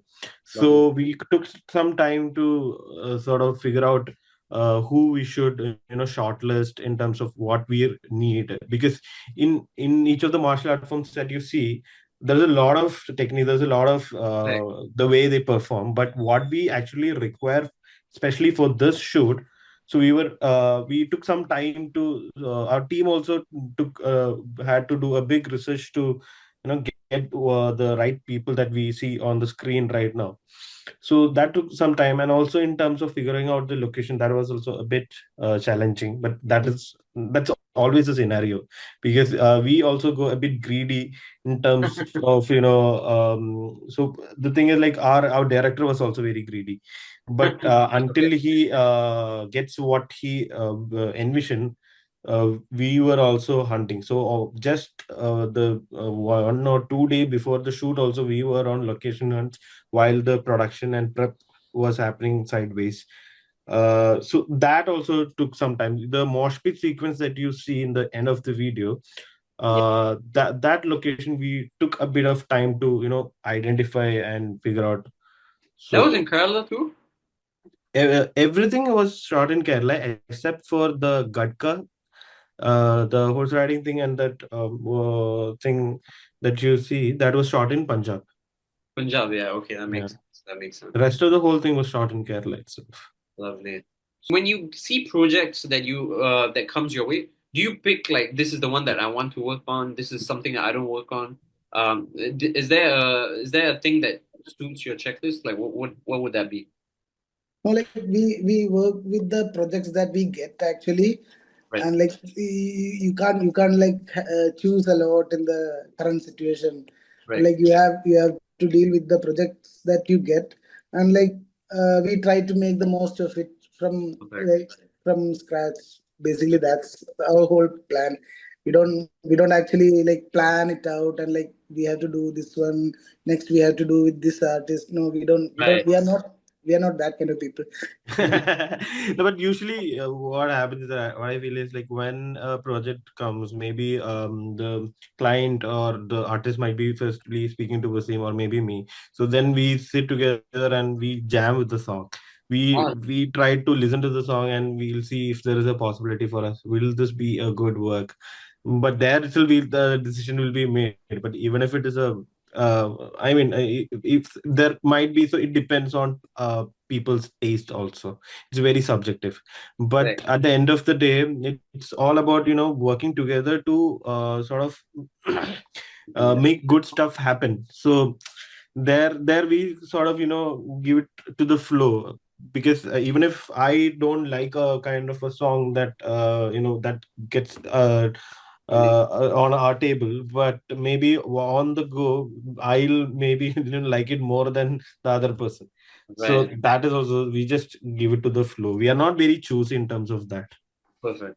I love one thing that you just said. I gotta highlight this for the podcast. I think I want to put that in as well. It's not about just making things happen, but making good things happen. Lovely. Yep. I love that. Awesome. And honestly, content is king. I believe that, content is what makes a film, great, and that's how it sells, right? Um, I know actors are a bit subjective, but is there a director that you guys would love to work with, and or is there someone that you look up to as an idol? There's a like the Malayalam movie industry has always been a Lovely. really good space for us to work. Like there are like me and Anamay, we have a mentor who constantly make great movies in Malayalam. His name is Ashik Abu. He's the and like we would love to produce a movie where he directs. And like Love. also there are other crazy filmmakers, crazy directors. There's Khalid Rahman, Mohsin Parari. There's a lot. The list goes on, and like you can't choose any single person. Got you. That's That's lovely. That's And crazy. the thing is, like in each year, there's a lot of new, new makers that comes on board, and new insane films, that you see. So, so if you ask like who's the director that you have to work with, that is also very subjective. It totally depends upon what content you are making. Right. So for the kind of content, who will work the best is the person we. You seem like someone who can write. Yeah. Dude, honestly, now see you. I just said to Anamay Chetta, I just told him that he looks like he can direct, and he said, Yeah, I "What heard. you see? What you see in me? Now, what you see Yeah, in I me heard. that I can." It has been I use the word vibrant a lot because there's a lot of interesting colors and a lot of things happening in in Run It Up, and I see it also in Big Dogs, right? And there's a lot of interesting. So I wanted to know, like, is this an idea that you guys work together to come up with, incorporating martial arts, doing the rounds on the bike, or like who comes up with these? Bijoy.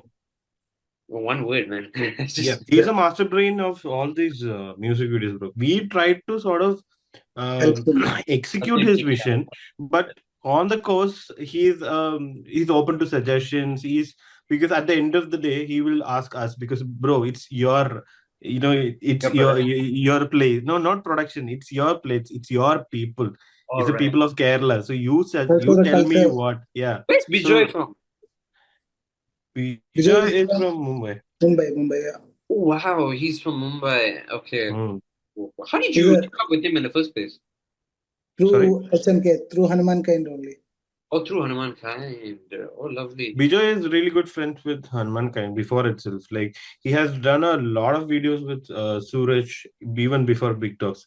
I If think you Vijay once did this exercise where like he was making one video per day throughout a year. So Oh, shit. yeah, like he had put it in his like there was this page called Video Wala Bijoy, and he used to post one music video like something like a music video or a dialogue scene or something like that, one Dude, video per day, and like through that practice he got the idea, and like he had that execution or like the idea execution level planned out. not bad. So That's that insane. that practice helped him a lot in like ideation and like and thinking about the movements in frames in and each frame. it will help us also as a production house or as producers, because he's like a very sorted person. He knows exactly what he needs What do on you the want? screen, and he will die to get that out of us. Or So he'll at the end kill of us. the day, it's easier for us also, because a director is not someone who doesn't know what he wants it out of. So that is where all the conflict comes in. So here at least Yeah. he is on point, and we just have to stand nearby him and get that done for him. Lovely. So So you guys that are is like only. really supporting for his ideas and Yep. his vision as well.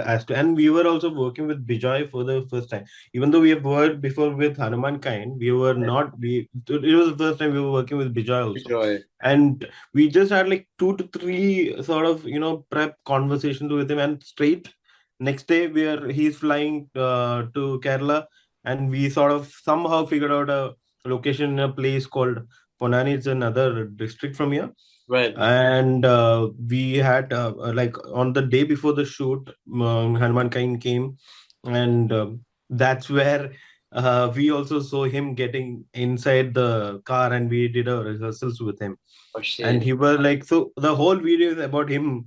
I would say personally for me, the whole video is about him being inside the car, being represented like one among them, and then doing the whole shit.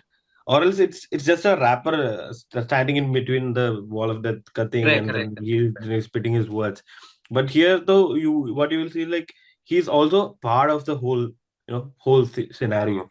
correct.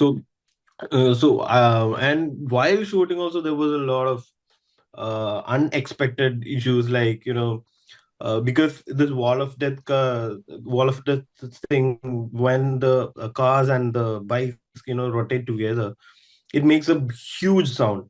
And all these bikers have the they put the silencer and things like that, as there is a lot of sound also. So the problem here is, if you put a big PA systems also, You get while we are shooting this thing, Suraj cannot hear his words. oh shit. And we are shooting a music video, for God's sake. Oh So shit. we sort of figured it at the night before the shoot. So what we did is, we tried to get big PA systems, but still it did not work, because it was that loud. And also the director also have to hear it, and the artist also have to hear it. So there on, while we are shooting, we figured out a way, like we gave him a Bluetooth headset, On the and other side. on one of the side, and one Shit. Bluetooth headset was given to the director. Unfortunately, we didn't have the resources to give one for the DOP also.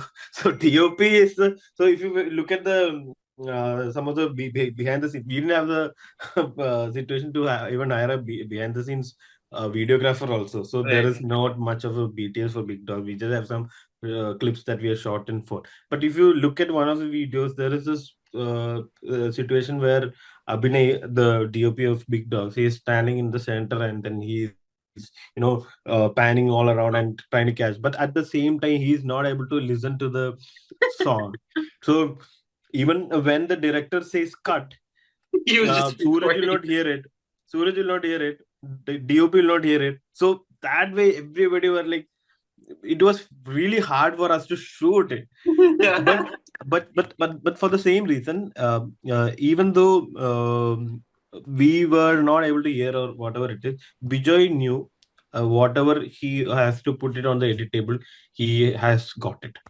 Lovely. So that was like, good for even us to also have a director with that kind of That's a the vision. seal of approval, the approval. Yeah. Yep. Crazy. That's lovely. And also it was like really, really hot while we shot because this Ponani, the place that we've mentioned, it's usually very hot, but we shot it in the extreme summer time also. We didn't have vanity, we didn't have anything set up like that to chill or rest or anything. So all of us were in the sun, and it was hard for all of us. Even Wasim, Suraj, and one of our assistant directors also, they were vomiting because of the heat. Oh, it was Yeah, that. it was that hot. Holy shit, man. Yeah. Oh, and you guys still went through with it. Wow. Yeah, we didn't have a choice. We didn't have it. Personally, I feel the main idea is to keep pushing, like, do your shit until you get noticed, bro. As in, there is no formula, there is no, there is nothing on the paper where you can refer to and sort of, do your shit. But just be very, very hardcore in what you do, because at the end of the day, it's something that you love. So that passion will come from inside itself, it will come. So just go for it is what I would say. Lovely. I think that's a great. Just keep doing it until you get it.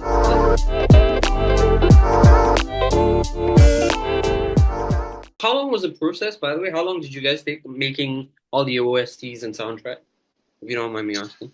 We've been saying about 13 months. So we heard about it. Well, we heard about it in Jan, right at the beginning of the year, 2024. I did anyway, and then we kind of started writing and thinking and building computers in April, and then we finished very recently. I mean, obviously we finished scoring, and then there's mixing, and then there's the album, and then the interviews and the red carpet. So obviously that's all fun stuff, but yeah, I'd say kind of solid 13 months, the main part. Solid 13 months. That's nice. That's nice. I love that you guys didn't think you were gonna get a gig, and eventually you guys got it. I think that's pretty cool. And lovely, right? But I wanted to ask you as well, like, okay, before I kick off with Mission Impossible, the project in itself, how did you meet Elfie? Like, how did you guys meet in the first place? We were both working. Was it during your? Was it like when you were under Hans and Lauren as well, or did you guys meet after? No, we met working in LA. Alfie was there. I'd been working for Lauren quite a few years before Alfie, and then Alfie joined. And yeah, it was just a team environment where we had Lauren had two writing rooms next to one another, and we were working for him, and that was kind of when he started to become who he is, and one of the leaders of the industry. Right. And it was a very special time. And I think at that age, you just work. At least I did. I didn't think about anything, didn't have many questions, just thought I'm just going to do what I need to do. And I think that's the best way to approach it, because I feel like maybe social media prompts younger people to have more questions and more ideas and more thoughts than they should.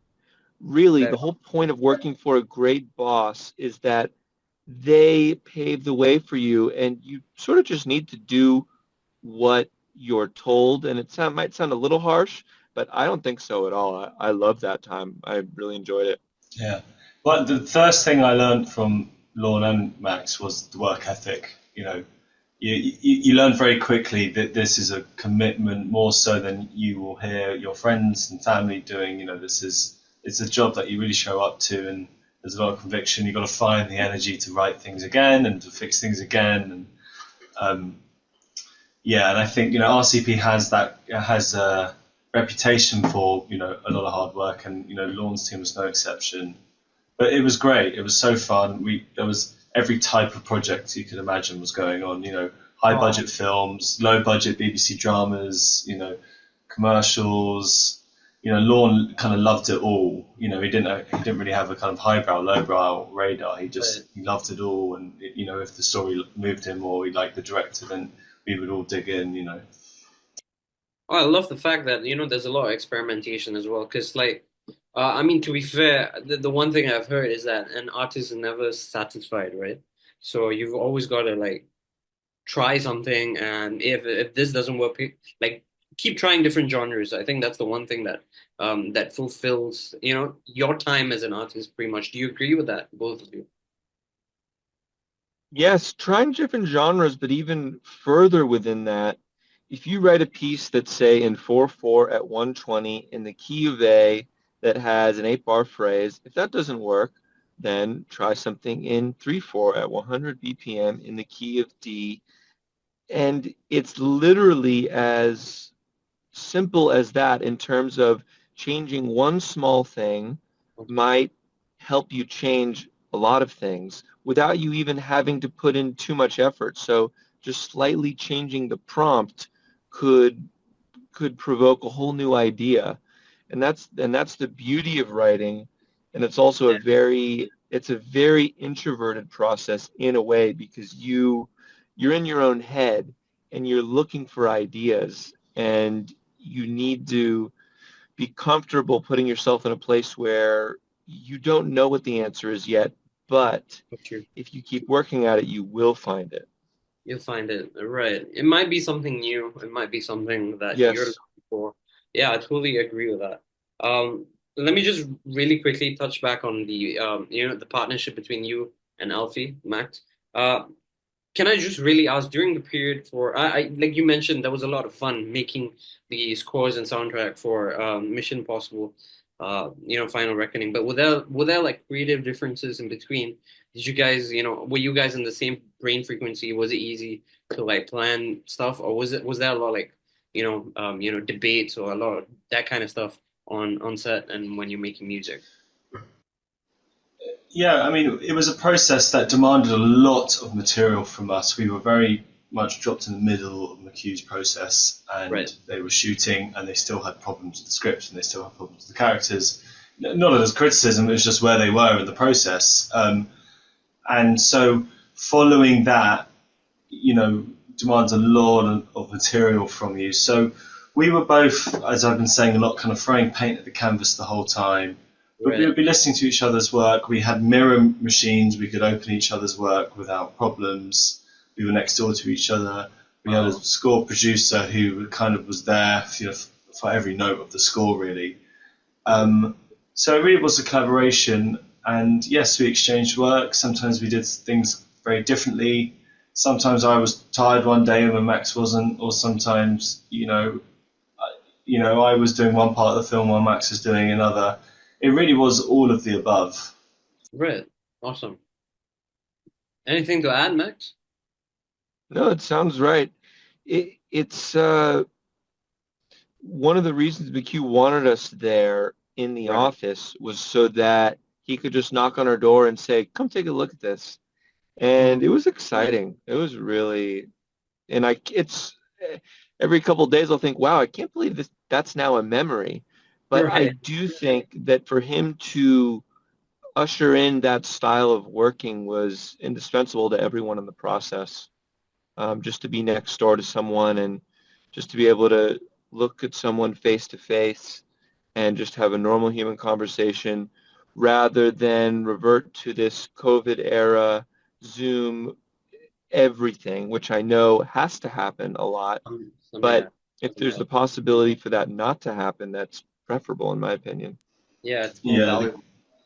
COVID has standardized a lot of this. I mean, it's almost made this job completely remote. I bet it has for a lot of composers out there, Yeah, for sure. So it was nice just to undo all of that. It actually felt very novel, because COVID, a kind of remote style of working, had been my reality for the last, 2-3 years before starting the job. Yeah, totally, man. Like, I feel like a lot of people get out of touch, when they've just been doing Zoom or Teams or anything that sort of. That's right. right. Definitely. Yeah. Awesome. Yeah, I mean, the imposter syndrome is obviously massive on this kind of film. And, I will never write a score the same way again after having worked on Mission Impossible. It completely exposed areas for me where I need to learn stuff. You know, Okay. stuff that actually, that is useful for me. You know, maybe that kind of thinking is good for me. Maybe this kind of thinking is not so good for me. We had so much time to do it. There were so many ebbs and flows of the process that we really covered all the situations as a kind of film score adventure can cover. And so I'd like to think, you know, it's matured me a lot. And, you know, my future, I don't know. You know, I have no idea. What I've always loved about Lorne and Hans Zimmer and a lot of the guys in the Remote Control family is they just go from a rom-com, you know, comedy action rom-com to an action film to, you know, a serious film. There is no one thing. They're not just known for sad piano music. They're not just known for one thing. They really are just known as people who can improve films and bring stories together, and you know that they're known for their storytelling rather than a unique individual style. And that's always been a goal of mine from day one. So after working on such a complicated action film, I've been saying to people, now I want to do a rom-com. Just the idea of doing something so completely different, I think, would be quite refreshing for me. Yeah. Awesome. Because it's also like, I mean, like that makes sense because you're just going where the wind takes you, and exactly. Yeah, that isn't just like one thing that's set. I think that's great. Are you working on anything like after mission? Are you currently working on anything? No, I'm free as a bird. Oh, dude. Okay, so you got like a vacation after 13 months of work. I think. Yes, I've got a vacation in Italy coming up. Not to brag. Dude, you gotta like stop by Malaysia once in a while. Just try to figure it out time and come by. Max, what about you? What are you working on? I'm starting a video game in a little bit, Lovely. a racing game it's looking like. So hopefully that goes through. And I might be jumping on a documentary soon with a friend of mine who I just worked with before Mission. So those are the two things in the immediate future, but hopefully some other stuff in the sites as well. All the best, man. Looking forward to it. I know you did Assassin's Creed as well, right? Yes. That's insane, dude. Like going from a video game to a full-on like action film. I think would you consider that like of course the genres are pretty similar, but would you consider the process of making music almost similar as well, or was it like an entirely different experience? I would say it's a different process, but I think the first 6 weeks to 2 months were similar. Right. In that when you start a new project, it's exciting. You have your own ideas about what the score should be, and you quickly learn that the hardest part is you need to get on the same wavelength as the director and or producer. And then once you get to that point, then you're off to the races. So that part was similar. And I think finding the tone of Assassin's Creed as well, even though I had done additional on a prior Assassin's Creed, it still took a lot of effort to get to that point where they like the sound, they like the tone, they like the theme. So that took a lot of effort. And that was a little scary for the first few weeks. And that was similar on Mission as well. But once we got to that point, I think with Assassin's Creed, we were just kind of able to flow. And Simon Landry over at Ubisoft, once we got on that right track, it was just flowing. And I didn't have to do these hyper fixes to these small cut changes. Rather, I would look at gameplay footage and go around and just feel the vibe of these different levels and the different levels of intensity and the different tones and colors. So there's a lot more flexibility there. And I did do some cut scenes, so there was some scoring the picture.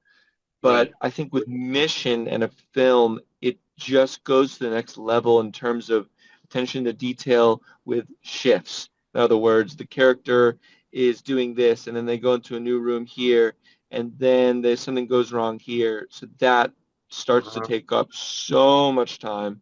And as they change the edit, it just gets more and more complicated. And then as things contract and augment, these pieces of music have to change as well. So once it gets going, the process is quite different. But at the beginning, you are looking for that little gem. So that's the major similarity. Pretty much the tone, yeah. Like That's right. visualization helps. Yeah, visualization helps. Oh, okay. Really, one more thing. Because Mission Impossible has been there for like decades now, right? And you're trying to build on music and soundtrack that's already existing in terms of, reference and all of that standpoint. Like, how difficult was it just, rebuilding on that and coming up with something fresh? How's that like? I just want to know. I'm really curious. I mean, very hard. Firstly, to answer your question, but McHugh had great ideas. When we started on the film, he had musical ideas. Clearly, he had musical ideas going around his head for a long time. So he lent us towards African drumming, Burundi type of drumming. Has this kind of shuffle. It's this kind of low tom animal skin drum. So we were watching videos about that and exploring that. He pointed us to the space bass, which is this kind of strange metallic kind of junkyard, beautiful junkyard looking instrument. That's a giant marimba that you bow and you strike, and it's just this completely unique sound. He points us towards, the low voices, which is a kind of Russian octavist, they call it, which is like the lowest a human being can sing. Right. And then we kind of went further in there and looked in, the sounds of, the world and all the international, sounds that you hear in the film. All of those, he says, and then the hard part is that we've got to go away and execute. And there's obviously a huge challenge to get those things together, and it still sound like a Mission Impossible score. It still has to be something the audiences resonate with. So, obviously the theme is irreplaceable in that equation. Right. So yeah, it was the most wide-reaching score I think I'll ever work on in just terms of all the places it was going, and especially that space-based stuff. If you were to hear those cues in isolation, you would never think that would be in a Mission Impossible film. So yeah, it was great fun. Awesome. That's awesome. Anything to add, Matt? No, that sounded great. The score kind of finds itself after experimentation, and you and the editor and the score producer, you sit there and it just starts to find its way. Things that work, and you cherry pick ideas that work here. And why don't we try that at the beginning of the movie? Strip out every stem except for the expressive long strings. Take that percussion and put it in reel 1 that was in reel 6, and all of a sudden it's like just chiseling away at something, and it reveals itself to you. So it's very exciting. Right. There's one thing that's pretty common with a lot of like musicians and composers that come on the show. They have like a bank of full like a drive full of songs or some of their tracks that are unreleased. I just want to know that if you guys have a lot of your tracks that are unreleased as well. And like, what's that like? How does it look like? Is that a lot? Every composer has an unused playlist. Yeah. Yeah, so you've got a lot like for Mission. What about Mission? Like rejected pieces or like pieces that you never got a chance to develop. So like, are there a lot of tracks like that for Mission? Well, yeah. One of the parts of being a writer is that you have ideas, and you have an idea that might not work for Mission, and maybe a couple of years you think, oh, that was a cool thought I had, that chord progression, there's something there. And most of the music is Mission related, so therefore is not really able to be repurposed. But yeah, as a writer, you have motifs and thoughts and rhythms that are perfectly valid. Maybe you spent days on them and it's not right for the movie. And yeah, luckily, we can learn from ourselves and look back and say, oh, I was onto something here. Let me write a new piece that has the essence of that. Right. And we're lucky that we have the ability to do that with what we do for a living. Got you. Lovely. By the way, Max, where were you going anyway? You're currently in your car. I just thought about it. Like, are you like I'm going to a little family event that just came up recently, so I'm going to that right after this. So I'm actually in the valley now, And I was in London for so long, and I haven't been here in a while, so it's nice to see a different part of town I haven't thought about in over a year.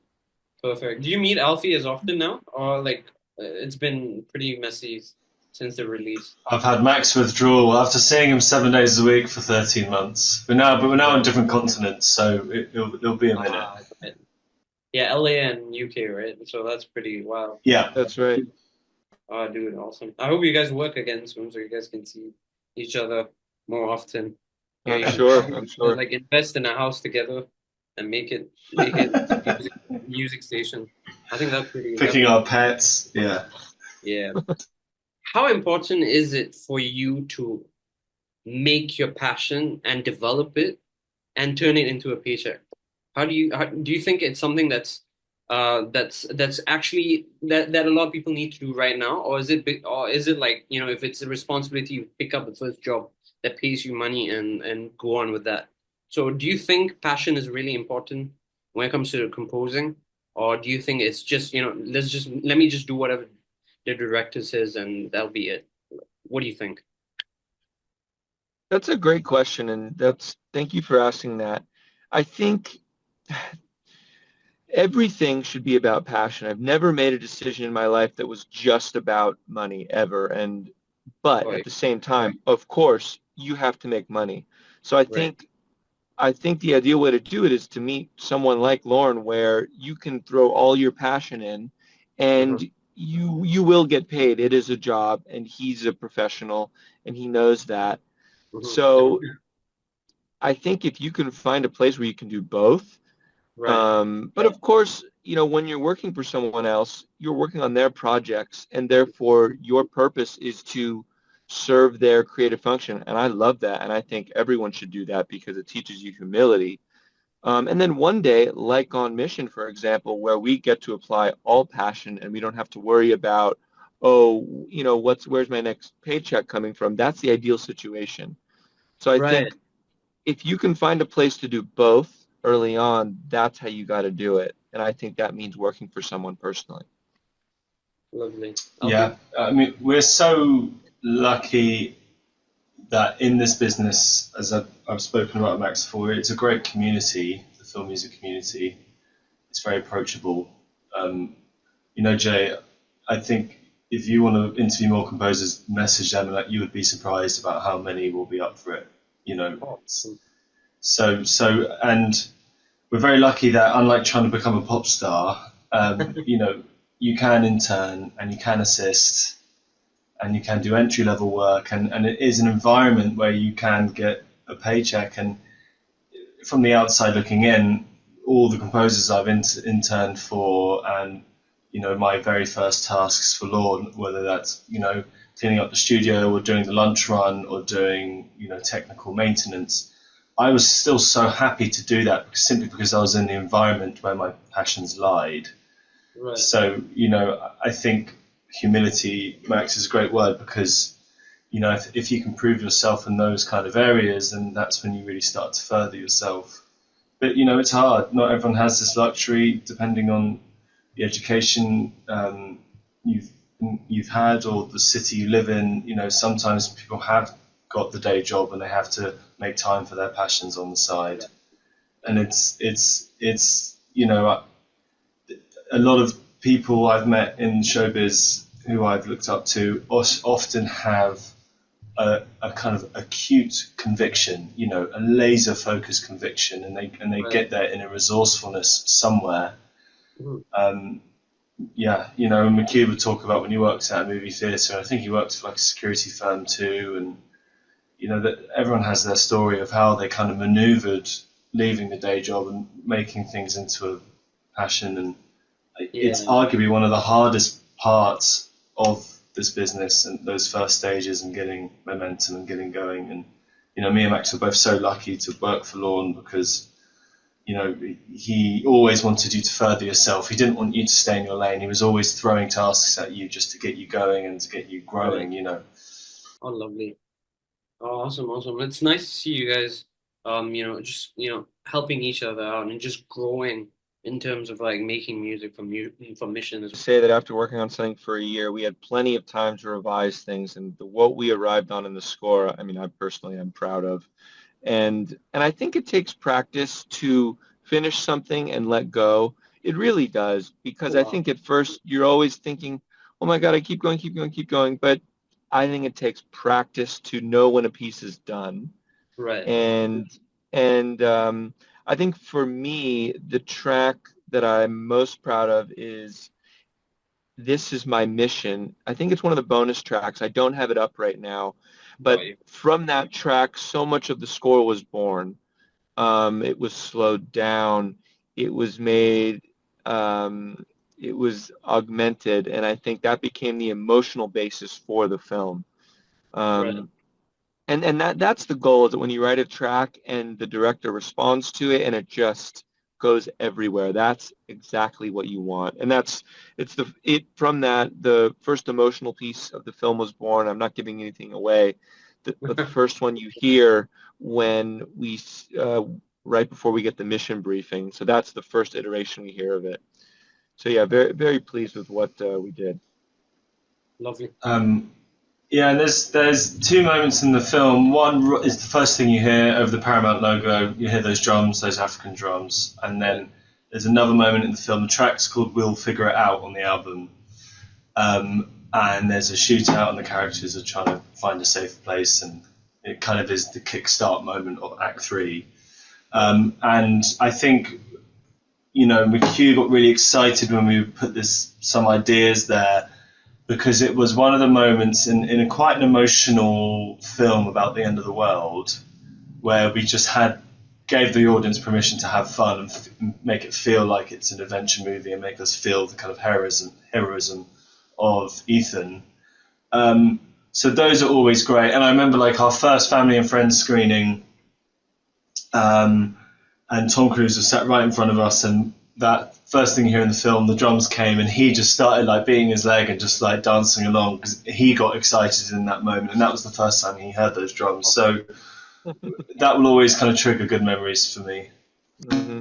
That's something to take back for sure. From like Hans, of course, Hans and Lauren, right? So, but what are your interactions with them like? Like, is it more like father son, or was it more of like a guru kind of thing? Or were they like just mates? Yeah, what was it like? No, definitely. Yeah, I mean, when you're interacting with people like that, they've done it all. They've done the thing, as we say.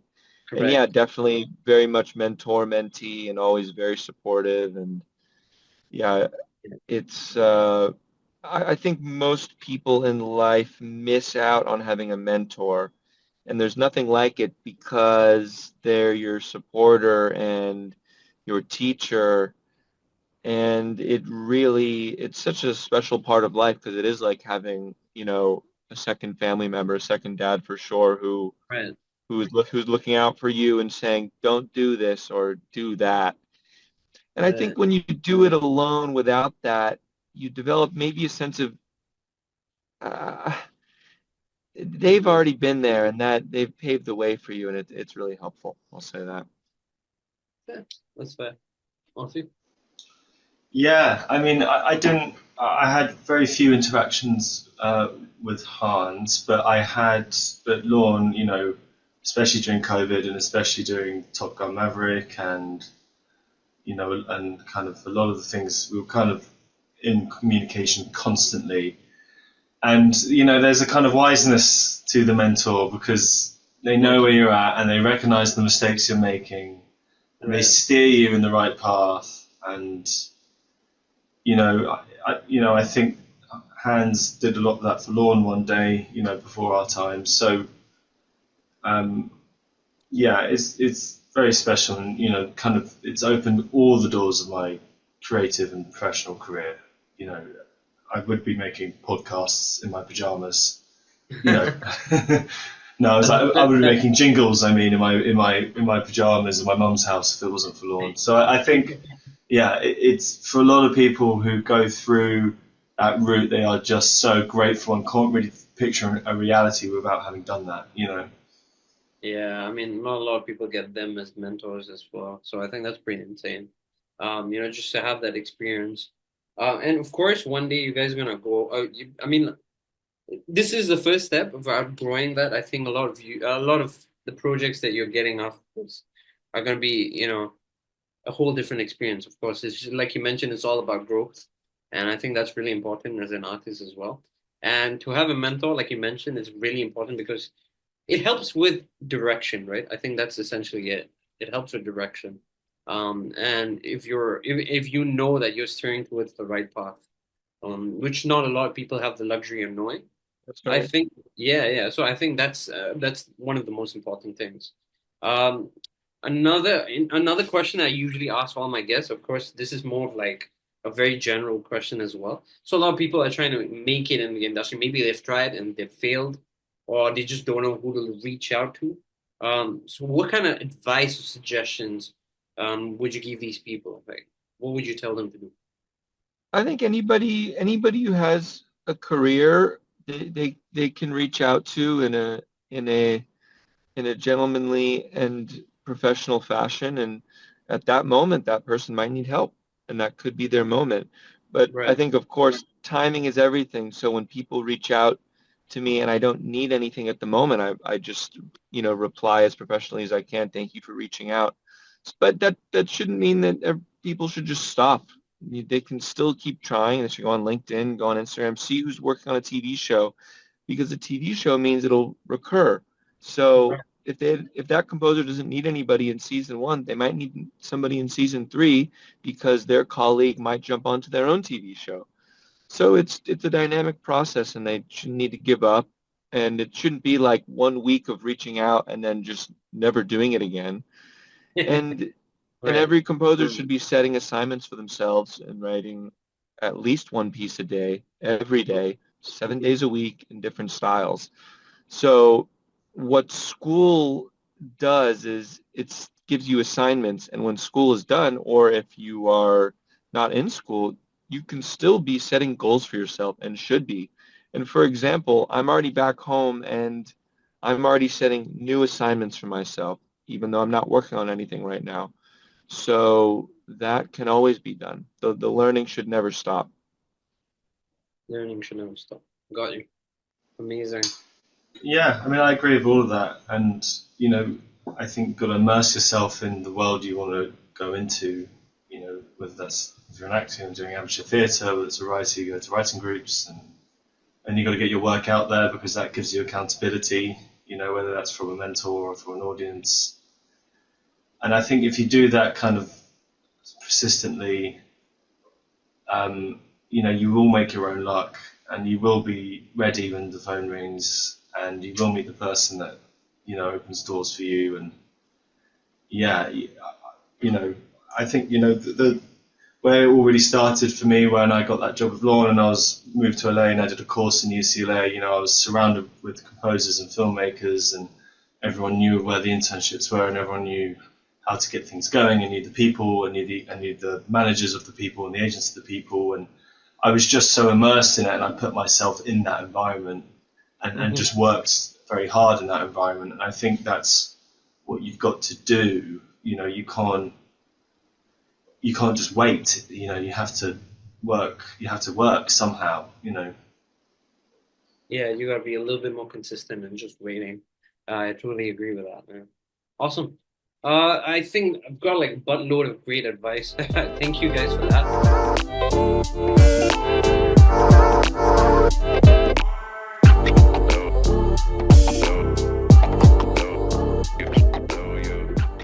Again for coming. I was just about to say, I'm one email away from telling the gaffer to sign you back in because you still look fit, and I think that would be a good decision. Standing up is okay. You don't want to see me dive again.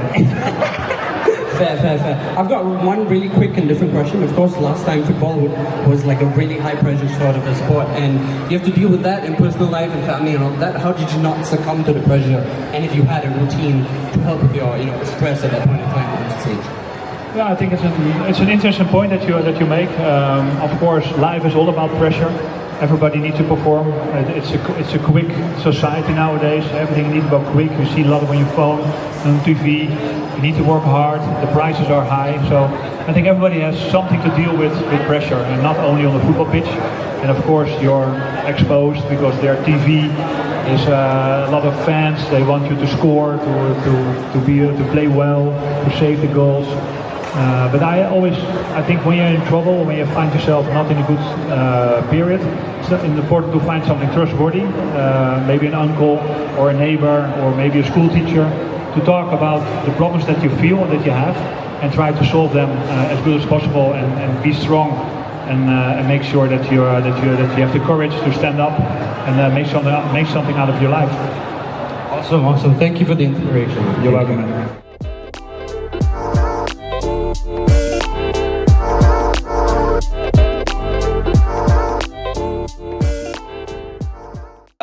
And honestly, just have fun. But I'm just going to start off with one question, because as a researcher myself, it's really enticing to me, especially with AI coming along, and and there's a lot of psychotherapy, AI chatbots, AI avatars. So I just want to know what you guys think, because I think everyone here has a psych background. I want to know, as trainees and people who are going to be professionals in the industry, what do you think about AI getting into psychotherapy? Tell me your perspective as a trainee counselor, and maybe as a client as well, if you've had sessions as well. Tell me that. I want to. So it is a very interesting conversation. The whole premise is very interesting. And speaking from the perspective as a trainee, I think it has a lot of potential. A lot of potential in the sense that it can help the clinicians, the practitioners to train themselves. We can use it as a learning tool as well. We can use it to practice, because more often than not, where we get the practice is when we interact with clients in daily life, or we're having proper sessions. But if we have something of a trial tool like AI, could be an AI chatbot, could be some kind of AI technology, I think it has a lot of scope in allowing us to get good feedback, critical feedback, and improving ourselves in the same way. But at the same time, at the end of the day, it's a tool, right? It's a tool. It can't replace an individual. It can't replace the insights, the intellect of an individual. And there are so many nuances to human interactions, which I feel like only people are going to understand. Whether it's non-verbal language, whether it is subtext. Sometimes AI takes things too literally. Maybe with advancement, it's going to get better at that. But more often than not, we say it's artificial intelligence, but it does not have intelligence of its own. It's learning. These are learning models. They learn patterns. And patterns don't always tell you about subtext or nuance. So with that regard, I feel like we shouldn't rely on it too much. It's a very good tool, very good instrument, but we cannot rely on it too much, because it's going to ruin your own perspective. You're going to start relying on it. You're not going to think critically. And then when you come across something really complex, you'll feel stunned. What do I do with this? Especially when it comes to ethical dilemmas, because before the whole conversation started, we're talking about a really interesting ethical dilemma that, so there are different principles as counselors, as clinical psychologists that we believe in, whether it is beneficence, that we want to benefit our clients, whether it is non-maleficence. Even if we don't give them any benefit, at the very least, we shouldn't harm them. So these are certain principles that we all follow by. And you can tell AI, okay, these are the ethics that you have to follow. But then you throw a really complex situation its way. The same dilemma, the autonomy. Yeah. Autonomy is of the highest importance. A client's and individual's autonomy is of the highest importance. But the client wants to use that autonomy to commit suicide. This is something an individual, a human being can deal with.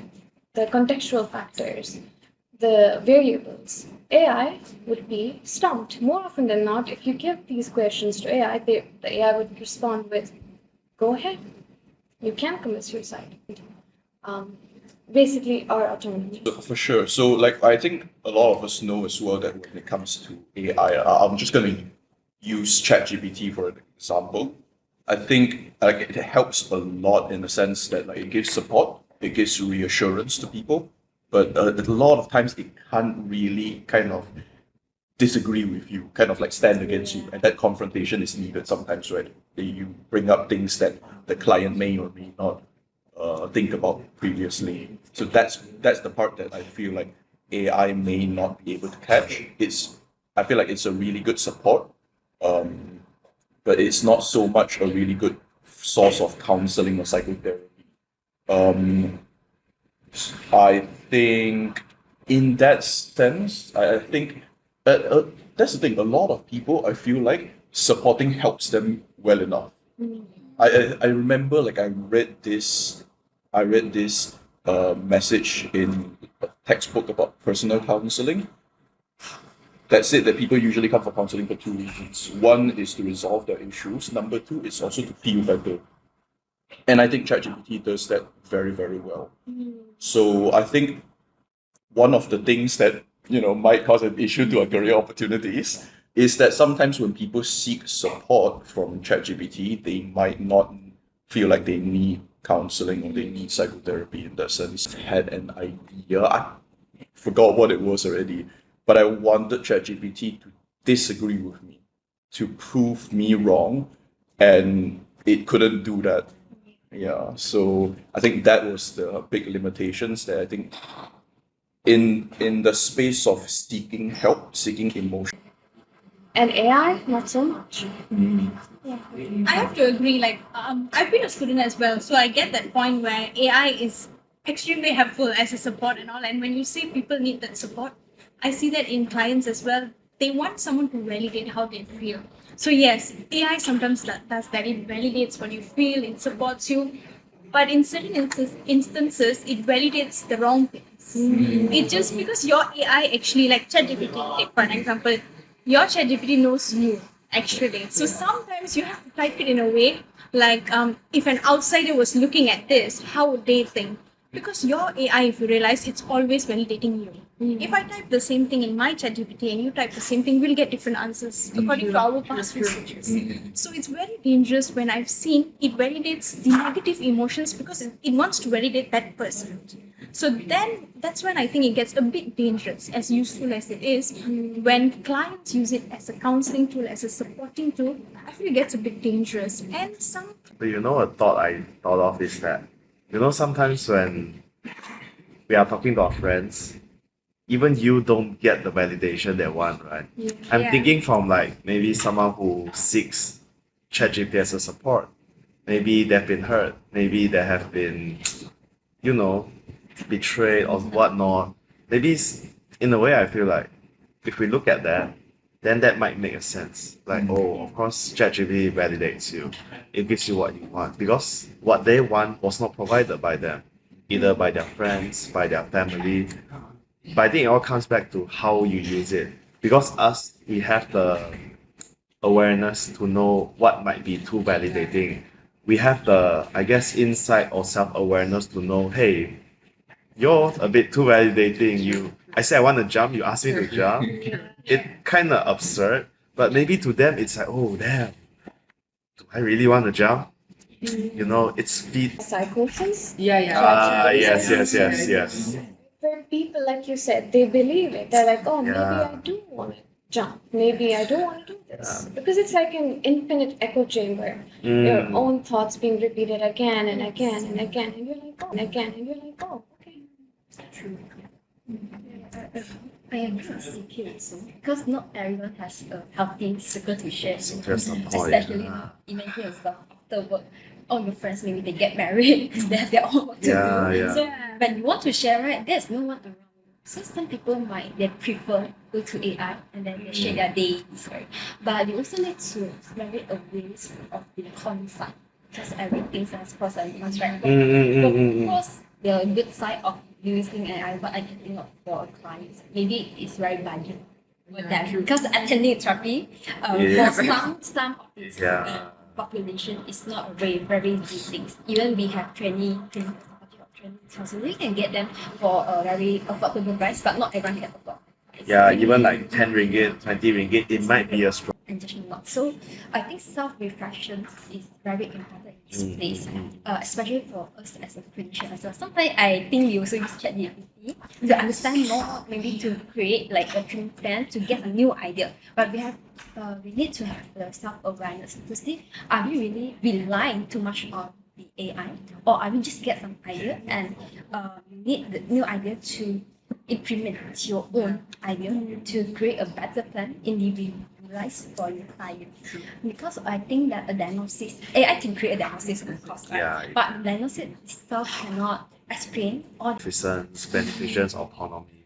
Actually, sorry. Yeah, go. Actually, because I just had a talk with someone who worked under like this field, right? They are implementing some sort of rules like regulation where you cannot like in terms of mental health, you cannot like do harm, but they are still training the model, and also the one that trained the model is not a clinician.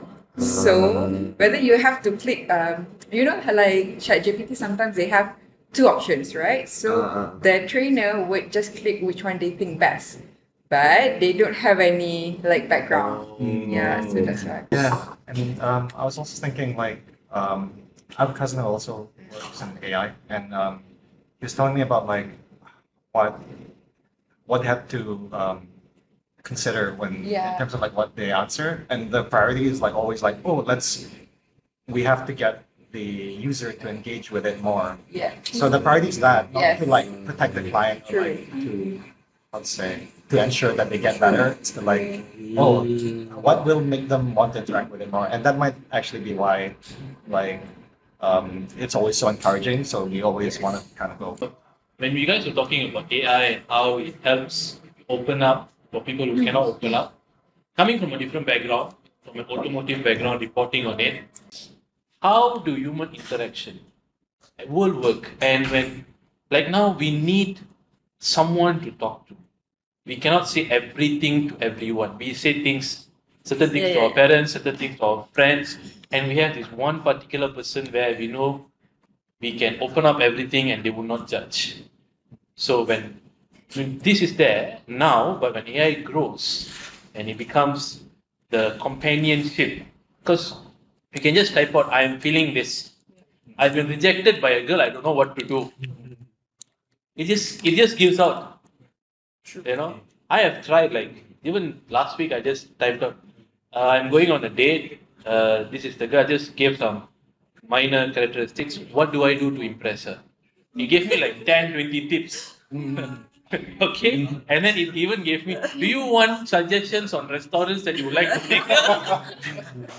I was like, hey, 5 years ago, 2-3 years ago, when I asked you this, you didn't give me all of this. So even it has grown to that much. So what do you guys think from a professional background? I think it's evolving right now because consider VR, right? We can just put something and sometimes you can see a person and then you can talk. Right now there's like VR, to train those with autism to maintain eye contact. So yeah, right now we are we have to consider that as well. But it is very helpful because with VR you don't need to sometimes what is it called where you expose gradually? Exposure, yeah. So I think it helps. Yeah, desensitization, yes. So it does help, but in a way, to train the social skills. Yes, AI can do that, but somehow there is a culture differences, and maybe it's like with the Western, right? They are mostly trained from the Western. So in Asia, maybe if we have, if we train them in Asia context. So is AI going to replace us? Look at what's happening. But once again, the human touch is so important. Because, okay, even with the example he gave in the automotive industry, that everything is working smoothly, the AI is doing everything, but someone has to be accountable that everything is going smoothly. The engineers, they have to constantly be looking at the technology to make sure it is running smoothly. That does not happen on its own. It has the human touch. In the same way, in our field as well, it is constantly evolving.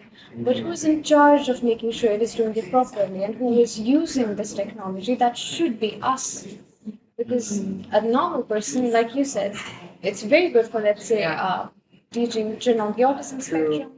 But their own parents can't do that. You've seen it happen in the Taylor's lab, where there's literally an avatar and person is getting counseled, and it's already in beta stage or anything of that sort. I just want to know from Dr. Moose, what kind of factors go into making this happen, and like, do you see any ethical issues making it? And if there are ethical issues, what needs to be done to make it more accurate and more precise in terms of therapy and modalities being shared? First of all, thank you so much. This program is very.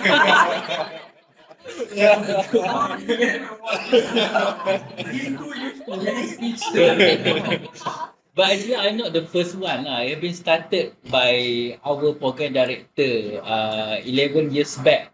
During that time, they got the grant, fundamental research grant. And then they are really particular on the using of online counselling by integrating with AI. But during that time, people not much talk about AI. But AI have been here for more than 50 years. But recently, people talk again about AI. But we face challenges because during that time, 11 years back, people are not yet ready to discuss and open up to AI in psychology as well as in counselling. Because my background is in physics, so because I can see the trend, like engineering, they are moving about Internet of Things. Because I went to Kazakhstan in 2018, people have talked about Internet of Things, people have talked about artificial intelligence, but it's not been yet implementing in social science, especially psychology and also counselling in Malaysia. But in Malaysia, we are integrating in engineering and also science. That one is very clear cut. The only field that left behind for the Industrial Revolution 4.0 is counselling and psychology. So, during that time, I cannot change my research PhD anymore because depend already. So I just finish it out, and then when I joined to as an academician, people not yet ready to talk about that one. So okay lah, I found my research in education counselling, and then towards the end, I think that we must keep somewhere. Because the research have been done previously, and then I can see the pattern for the several countries. When I have meeting with the authority, I show that UK have implement, US have implement, Australia have implement, even our neighbor Singapore has implement. So whether we like it or whether we don't like it, we must move forward. Then I started. I start to promote lah. Started to promote to my student first. Then they become influence for whatever reason. So started because towards the end, in order for you to go for the national agenda, you must have the team. Even though it's a small team, but you started with a small team. And then I telling my interest to my program director. So my program director really support lah. But during that time, my program director said that, yeah, you might facing a lot of challenges and so on.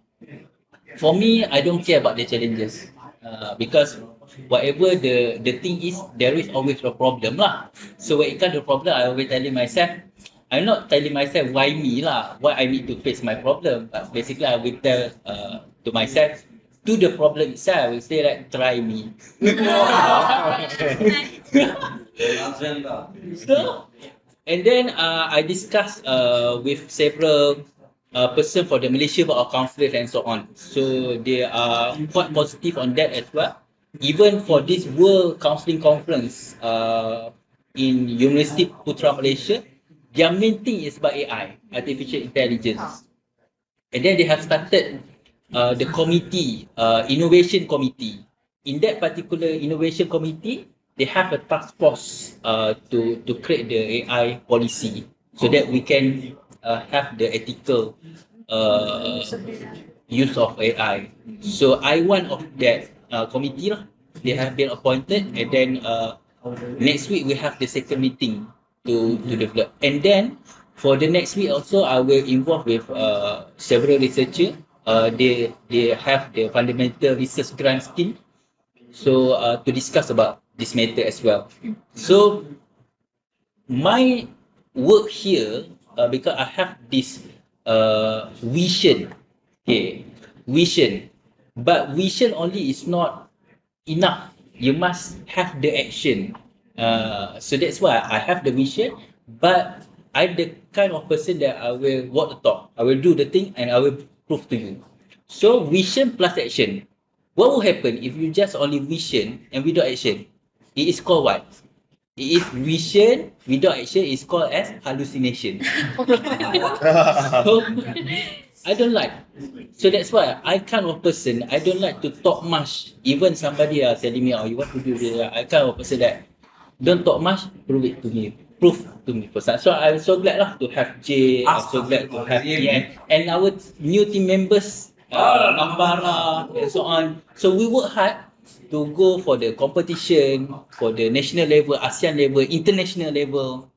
And then just recently we got the copyright. Striving for peace or happiness at this point in time. That's it. Just think about it for a second and see. I just want to see how you justify that. Fine, and we were just speaking about it even before you asked the question. So we were saying that we were speaking about how financial stability defines happiness. But my question was, if you cannot find financial stability and mental peace with what you have right now, let's just say you are getting 3,000 ringgit pay a month. Okay. If you cannot find happiness and mental stability with 3,000 ringgit, Okay. what makes you think with 30,000 ringgit you can find? Okay. I can be happy with 1 tub coffee tarik. Someone would be happy with the Starbucks. We are both happy, but our choices are different. But peace is something it's not a choice. It comes from within, internally. Once you accept who you are, not just your strengths, not just your weakness. I'm talking about your good side and your bad side.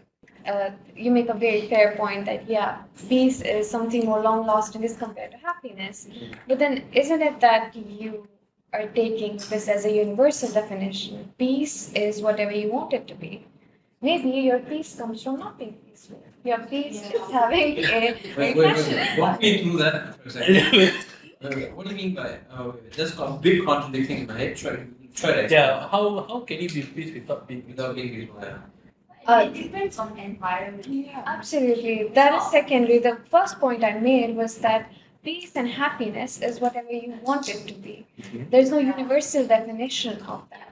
You can say, well, this makes you happy, this is happiness, but happiness is whatever you want, how you feel it. Actually, that makes sense for peace, right? Sometimes some people get sleep in super noisy environment. Because they find that like that's their white noise. Is this experience or not? What is your point of view? That's right. And also a lot of factors influences as an influencer, like you get influenced by seeing something and you feel like then your goals change, your dreams change, and then you want to like fight for it. So it depends on what you see in the social media, what you want. You choose. Sometimes you see another girl have this and you want to have that. But some girls look at them like, why she's having that? So it's just that. Gosh. I think it's definitely a mix, but I lean slightly towards peace. But I have kind of like a slightly tangent definition of peace as well. Like the reason why I lean slightly towards peace, I am kind of a supporter of Viktor Frankl's ideas, of seeing happiness as an emotion, as a high that we're chasing. So that the reason what Viktor Frankl said, right, is that if we chase happiness as a purpose of life, then what about moments where we inevitably don't feel happy? Then we have lost that purpose in life. For me, I really vibe with what he said in terms of like to not pursue happiness, but to instead pursue what is meaningful. And then the happiness will come. the happy emotion. So that is kind of like how I define peace in my life. I think to myself, what is meaningful? Meaningful to some extent, the raw definition, like doing what you want, doing what you find is contributing externally as well. And sometimes that it also involves responsibilities, unavoidable responsibilities in your family, relationships, friends, like all of those things. So there are certain responsibilities and things that you find important as well that you want to pursue. And, you know, being an adult, like growing up, like handling those responsibilities, pursuing towards what you want, I think that in itself can be a challenge already to kind of pursue what's meaningful. So the reason why I define peace is that for me, at the very least, at this point of my life, one of the things that I value a lot is growth, is constant, is pushing myself reasonably, not that aggressively, to grow, but to be in peace with that growth, to be accepting that growth. So that's why I think I lean a bit more towards peace. Transitioning from engineering into counseling, finding something that I find I can actually feel like I'm contributing. I feel like I'm helping other people. I feel like in the long term, this is something that I can pursue meaningful. Exactly. Meaningful. It doesn't rid away the stress. If anything, it gives you more stress. Yeah. But that's the thing though. I think it produces two things. Number one, when you pursue that meaning, happiness comes. Number two, when you have that vision and what is meaningful to you, even if there's more stress, it doesn't really matter that much. There's a suffering that gives you more meaning, that is more enduring. Yeah. So would you say that we're all striving for stability in some way? Stability in the sense of? That it's enduring. Happiness is not, because, like you said, in the short term, that's all it offers, highs. On the other hand, peace is something, but you are equating it to meaning. Would you say that's more stable? That is how human beings are, that we want to chase stability. I think the better word, from what I've heard so far, is what he mentioned when it comes to peace being acceptance. I am not really sure how to equate it to stability, but I think acceptance for me is the better word, because instead of like kind of like choosing any high or like looking at it in terms of like meaning, whatever you want to pursue, right? Even if it's, for some people, they want to chase like very high achievements, be great and be one of the greats. Yes.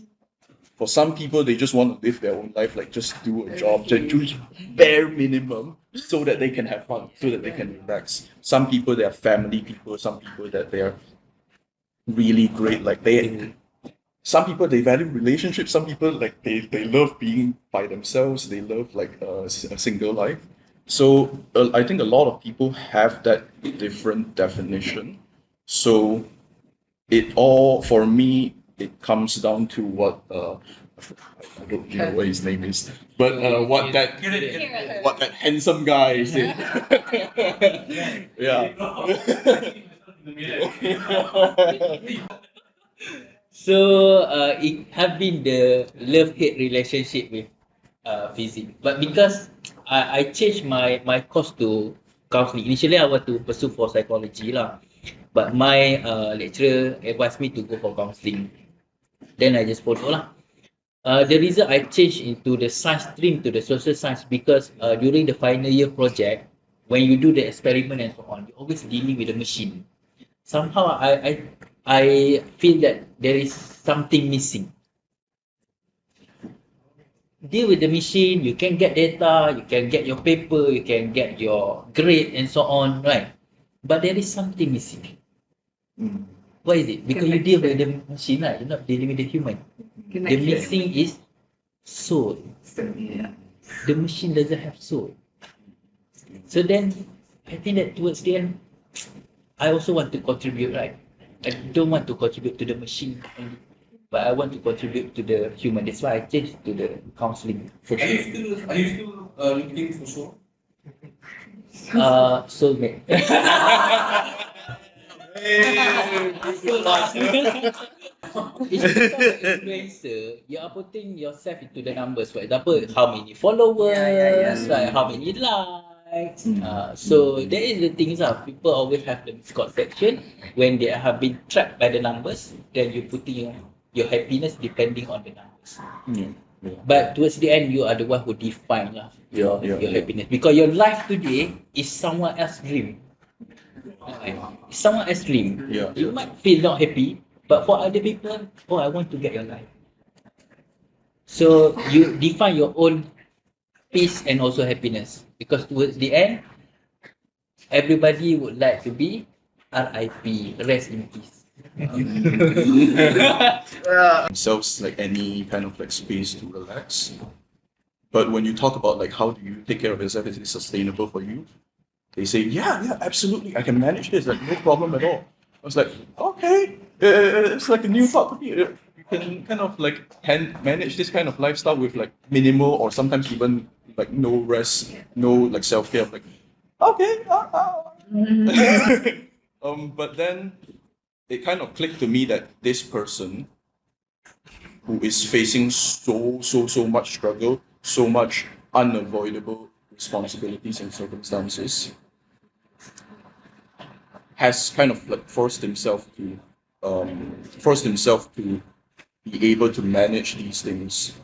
So it's not in my place in that point in time to say, oh no, you can't take care of you have to take care of yourself. You can't this is not sustainable for you. So I think that is something that I kind of had to switch my mindset on, and instead focus on, okay, so you can handle this. So let me help you focus on one tiny step on who you like to be in the future. Gosh. I think The handsome guy. yeah, the handsome guy. I think I'm leaning towards that in that sense, because me myself, I'm also fighting a lot of like anxious thoughts in that sense, and reaching the point where I wish I don't get affected by my own emotion that much, and being at peace with myself in that sense. So seeing obstacles as like daily parts and stuff in life. So yeah, maybe more towards peace in that sense. Because a lot of our parents and all, they deal with it and then they keep it inside them. They go through a lot. Like even like they were okay with abuse, they were okay with cheating. So right now, if it happens, we can just walk away. The love you have right now isn't the love that was before, perhaps. I'd like to ask this to everyone, not related to love, but life in general. Doesn't life in general feel like it's not as enjoyable as it was perhaps before? To be honest. It comes with because we are growing up, right? Because when we are a child, we don't have any like much responsibilities. Like for example, right?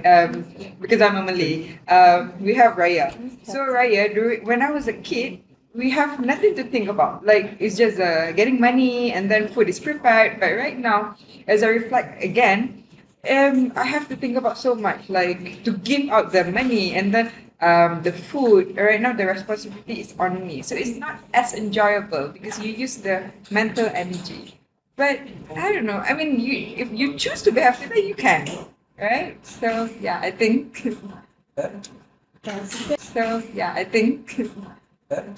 That's a fair point, but I think at large, like you said, social media also plays a very important role in society. That's true. Have like very short attention span because of TikTok, social media. Same. Like seriously, like you get bored very fast. Last time I can't imagine just like doing nothing. Like what was I doing? Making money at that point of time. I think for me it would be peace lah. Obviously, I'm being Malaysianized very much. Yeah, for me I think it would be peace, because happiness is a moment, will come and go, but peace is a state.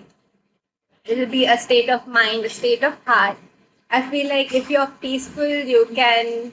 Okay, one thing I've grown up hearing from my mom is life should be like a banana leaf thingy, you know? You should have rice, you should have some spicy pickles, something salty, something sour, something sweet. So, happiness, I don't think you'll get it from all the bitter pieces of life, right? But if it's peaceful, it can take you anywhere. You know, you can achieve a lot of things long term if it's peaceful. So yeah. Peace and happiness, I would say peace because I think with peace is what happiness follows. So if I'm peaceful with the job I'm doing, I'm peaceful with my relationship, and most importantly, I'm peaceful with myself. I'm content. I think for me, no, I mean, no. I'm working on it. I mean, peace is also being content. Like he said, meaningful, right, earlier. I think doing something fulfilling. Like I was in HR for a long time before I came into counseling. My degree was in psychology, but I went into corporate. And that was a nice world, but it was not peaceful. It didn't give me any meaning, no fulfillment. So moving from that to counseling was a big step, but it gave me meaning. So for someone outside my world would see it as chaos. Why would you take this jump? But for me, it was peaceful. It was content. It was fulfilling. So I think that comes with happiness. But again, happiness is not. Yeah, it's here and there. If you want to take pizza, it's the pineapple and the cheese. And maybe No you can pineapple.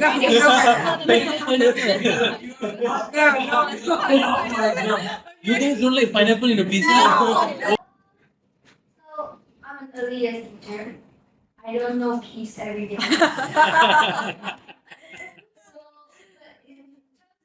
Life, I would say happiness. I think happiness is what like us as humans we try to reach, right? We try to reach. If we give two options, we will always pick the option that gives you happiness at that point. Right? So I look at happiness as a drive. Like I say, I go to work. I don't go to work peaceful. I don't feel peace at work. But I'm happy when I'm with children. I'm happy when I'm playing with them. It's a goal driver. So it's the same as like I mentioned, I'm in the process of thinking of doing my master's in counseling or educational psychology. And I feel peace? No, because I feel like a lot of responsibilities are gonna happen. But it's something that makes me happy. So it gives me a drive. So a drive in life. And I think that's what I would always work towards. That's my driver. So I would pick happiness, even though it's momentary. But I think sounds really grim, but I think at my end of my days that I'm gonna die, I will still try to be reaching that happiness. To my good yeah. Yeah. That's okay. Derek, what about you, my guy? But the question is, why not? But if you were to choose, one. I mean, what's wrong being greedy? I would say like this. When I hear words like work-life balance, I usually call BS. Yeah. Because I don't know what work-life balance is. Instead, what I have is work-life integration. Man. The whole theme in my life since graduating is instead of chasing multiple goals and target locking 5 different things, why not streamline them all into one line, then target lock that single line? So what I mean by this is very similar to what you presented. Happiness before peace. So where you, instead of seeing like happiness as a goal, right, you see them as milestones to the final target. It's a very, very like militaristic mindset, which I inherited from hanging around with way too many Royal Air Force and Army officers in the UK, where the idea is basically, you just think about what goals you want to achieve in that can make you happy. Because as you get there, you will go through a valley of turbulence and violence, where it's like you're fighting for your life to get something done, and you're fighting for your life to make sure you hit these milestones and all that. But when the smoke clears, you'll feel that one beautiful moment of peace that you probably will never feel again for the rest of your life. And I can say it has already happened minimum 3 times in the last 3 years. That's a very Air Force example. Yeah. Where it's like moment of extreme violence, missiles flying here and there, and then suddenly peace. And then it repeats again. Until eventually you realize you never have to go through it again because all the work has been done, and that's where the peace is. You move on to the next. For me, I think both cannot exist together. That's my personal opinion. So I'll give an example, right? My own ambition of being happy. So I have an ambition of being a music artist, like a well-renowned music artist. That's my biggest happiness, right? But I feel that in order to be that, I can never be at peace. Because if I be at peace, if someone said that peace means content, which means that I'm content with where I am now, and I'll never push myself to be happy instead. So, also someone said about compartmentalizing peace and happiness. For me, being at peace could mean going to Maldives, just chilling at the beach, and just like switching out from the world. It's pretty expensive. I mean, that's one of it. So if I were to do that constantly, I'll never be happy. I'll never be able to chase my dreams and be happy. So, yeah, I feel like I can never definitely say that I want to be happy forever, I want to be peace forever. And I feel like I cannot exist in that. Let's see. Okay, so I like both, but I'm just gonna give a scenario because I was living in a house where it's super chaotic, and then my parents are always like shouting around, and I have like my siblings, I always have my cousins. There's basically always guests in my house, so it's noisy. You get what I mean? And after I married, moved into like my own apartment. It's so peaceful, it's so quiet. But sometimes peaceful is boring. You like the chaotic, you like the fights, you like the drama. So we want drama because we like the chaotic. So sometimes peaceful is not what we want, but I like happiness. Sometimes drama, chaotic, fighting, and winning is happiness. Like it's just like everything. Like whatever makes me happy on that day, I am grateful for every single day. So, for example, next day, today I wake up, probably I'm gonna happy today. So that's it. This is my happiness goal for the day. I have a happiness goal every day. Yeah, so I have like everything like planned out for the next day. So for example, like tomorrow I'm flying. So like that's happy for me. Yeah, I'm happy every day. Yeah, so if I'm sad on that day, then I'll be like, that's a sad day. And then tomorrow I'll be happy. That's it. And then if I'm peaceful, I get bored. So I'll fight with him, something like that. Yeah. Okay. Suppose for me it would be the way I took the question just now. You asked peace or happiness is let's say peace and joy. Peace and joy is like that's your definition. Yeah. So the way I took it is like I feel like I feel like I have a responsibility to like reclaim as much peace in myself as possible from like making peace with like my past or like say or the experiences I've gone through. Fair. And I feel like I'm responsible to like ensure I'm peaceful there so as to like not harm others around me with whatever I've gone through. And I guess in regards to joy, like temporary joy, I wonder if we've overrated, like if people in general have like overrated like feeling, just chasing joy on itself. Because like joy is great and it's a great experience, but like if you discount all the other feelings you're going through, like sadness or like fear, disgust, anger, or like say, would you know when you're not feeling those things, and would it just be like it's not too evident for you? Say, I mean, I guess the sadness and happiness one is the easiest like Fair. example. Like where like you just keep running away from if you keep running away from things just to like find joy, and like you don't really let yourself feel the sadness, like would it really be a fuller joy? Not both. but I think you know, when I was younger, I'm still young, but when I was younger, right? Okay. I was striving for happiness. Like, okay, you know, I have a childhood dream. So being at peace, meaning, like, you know, you wouldn't get much growth when you are comfortable, which, you know, when you're comfortable, you're at peace, right? So I was striving for it, and yes, I did get it.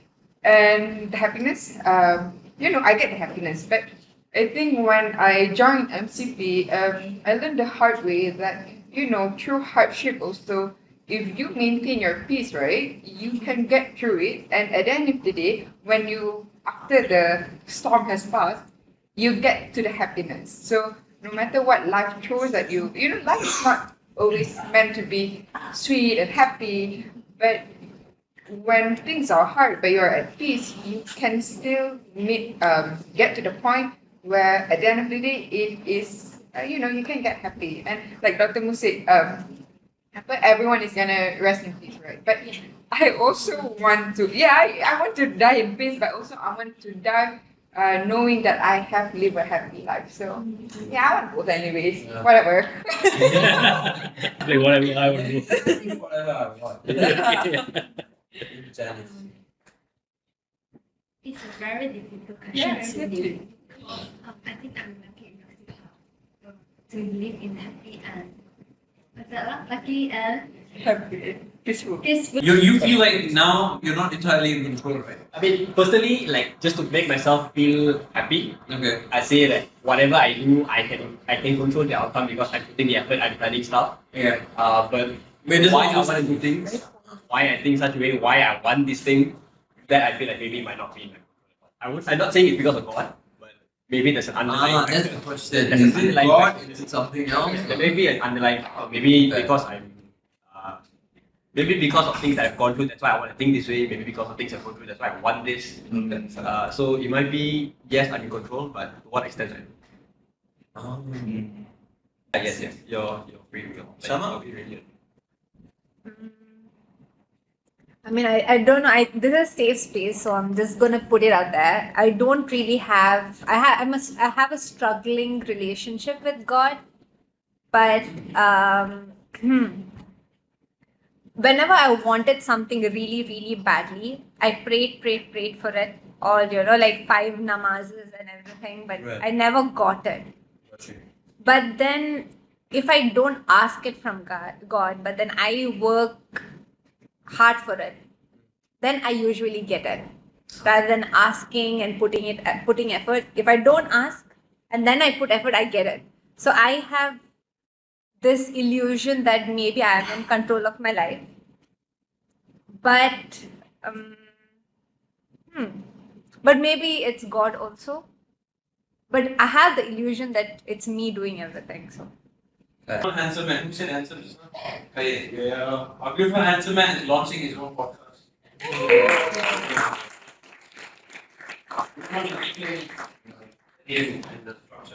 Thank you so much. Thank you so much, guys. So this has been my dream for the past 2 years.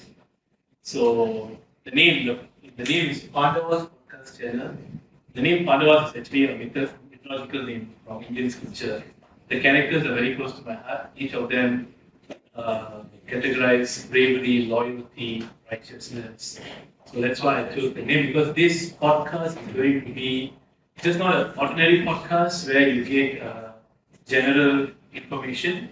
It's going to be a one-off podcast where you can get all kinds of information, from entertainment to spirituality. So it's two extremes. So you can get that here. And the reason for these 3 mics is because there's 3 of us mainly in the podcast that came up with the plan. Alright, so these 2 are my brothers, my close brothers, other than him. So we 3 are working on the podcast together. We came up with the plan, and yeah, so finally it's coming through. It's coming soon. Don't ask me the date. I don't know when exactly. But the video comes out, he will be the first to know, and I hope you guys will get him with it. Hey guys, my name is Ash, and I'm the director for this film called Circle Beforehand. So I recently just came back from a war simulation in Terengganu. So I got my eardrum blown off, my left ear. And it's a war simulation that in case anything happen, right? So I experienced that. I didn't shower for 5 days during that time. And most of the time I smell like a cow. Yeah, I've been swimming with cow shit. I've been going to the river, and I even saved this guy alive from getting drowned. So there's a soldier that I remember. I jumped into one of the paddy field, and the soldier was calling for help because he just jumped from the static jump, the parachute, but he couldn't. Like one of his hand broke or something, and he screamed out loud, just asking for help. And I was there, jumping in the paddy field, and the paddy field's like here. They're like so because it's pulling my leg in the paddy field. So I ran towards him and carried him with his gun, carried him to safety, but he couldn't move because his hand broke and he was screaming. So that was the experience of a lifetime. That I'm like, fuck, if I didn't save him, he would be drowning. So that time I felt that, shit, I just become a main character, man. Anything you want to say? Okay. Assalamualaikum and good morning. Good afternoon to everyone. Sorry, good morning. Because actually I came earlier in the morning because I thought I started at 11, so actually I should start at 2. So yeah, so I would like to thank the organizers for inviting us, Ash and Dan, my director, and also my post supervisor.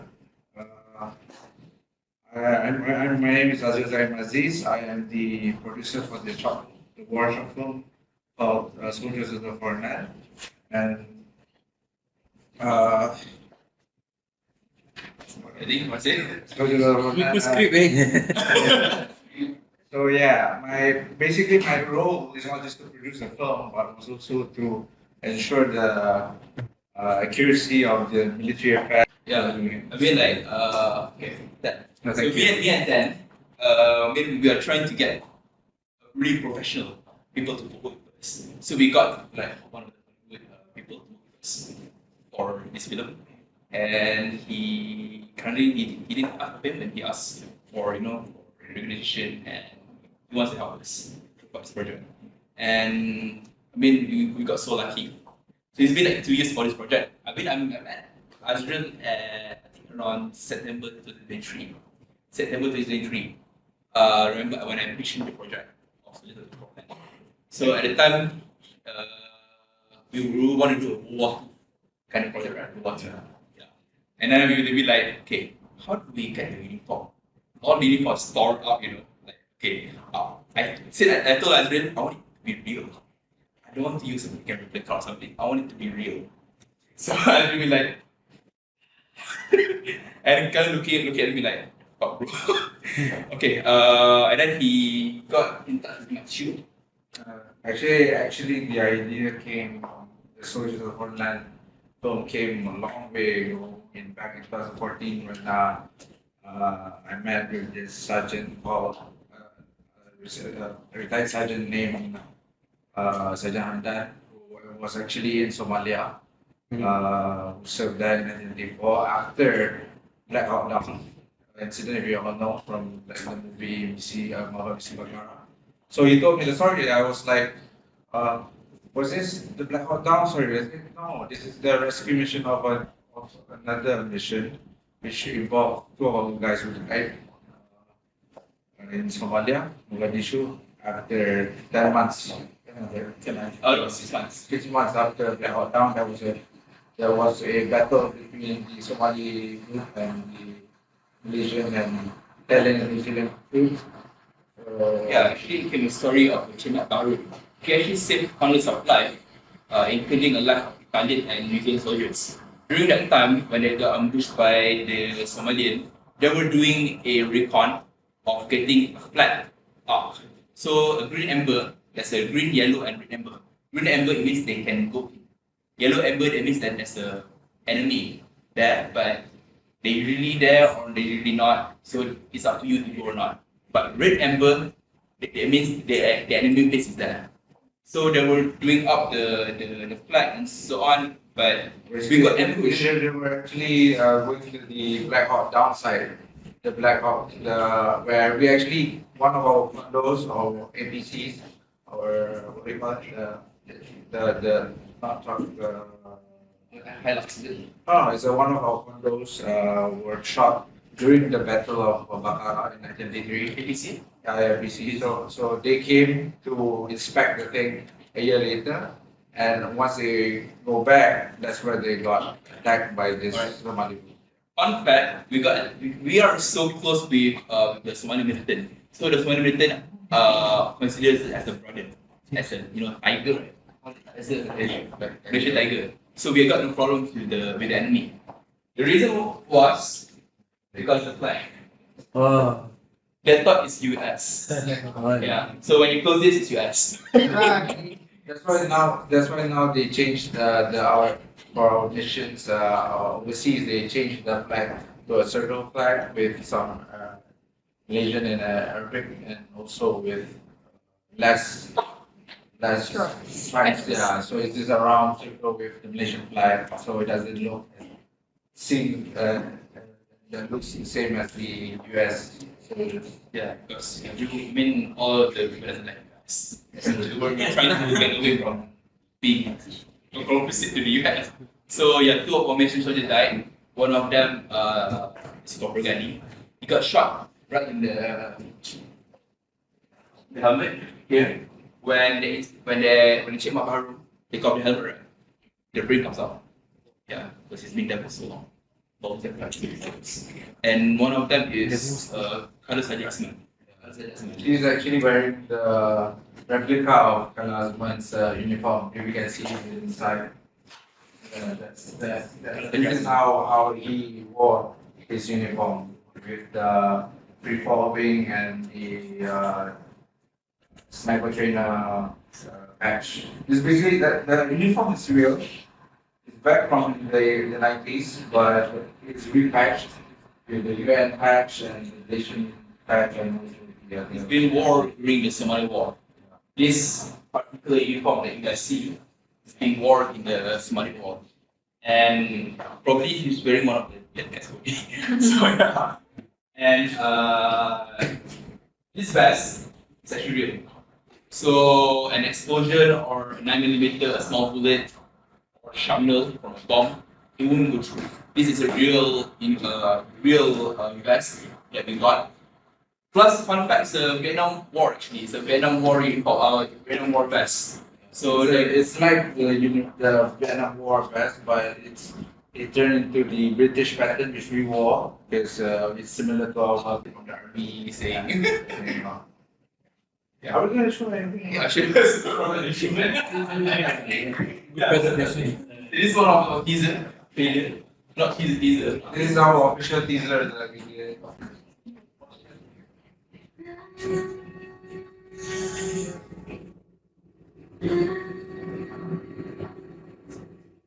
Kelaziman aku berani tetapi mereka tak tahu.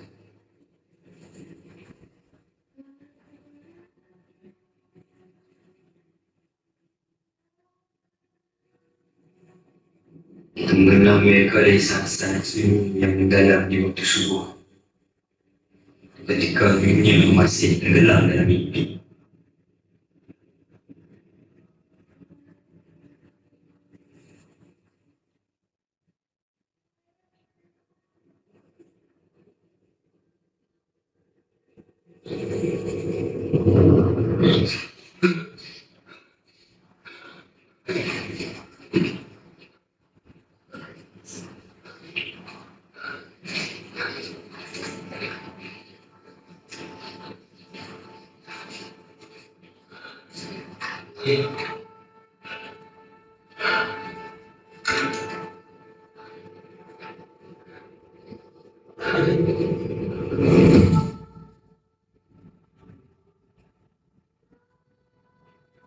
So that's our teaser.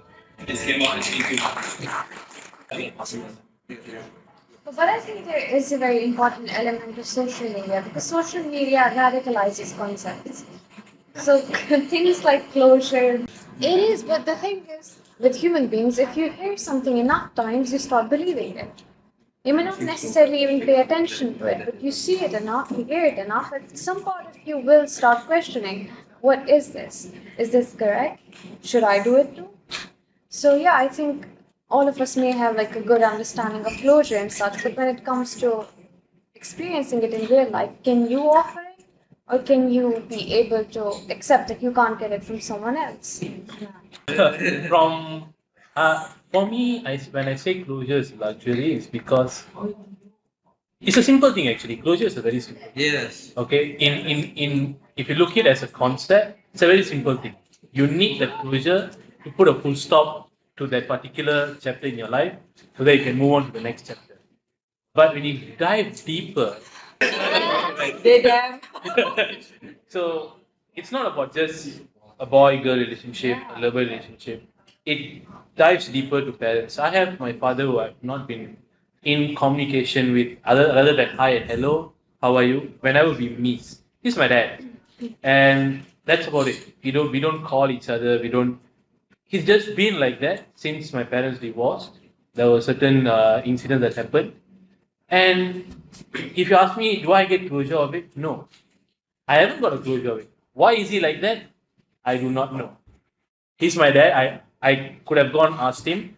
I haven't asked him because maybe it's my ego. It's maybe I was hurt too much.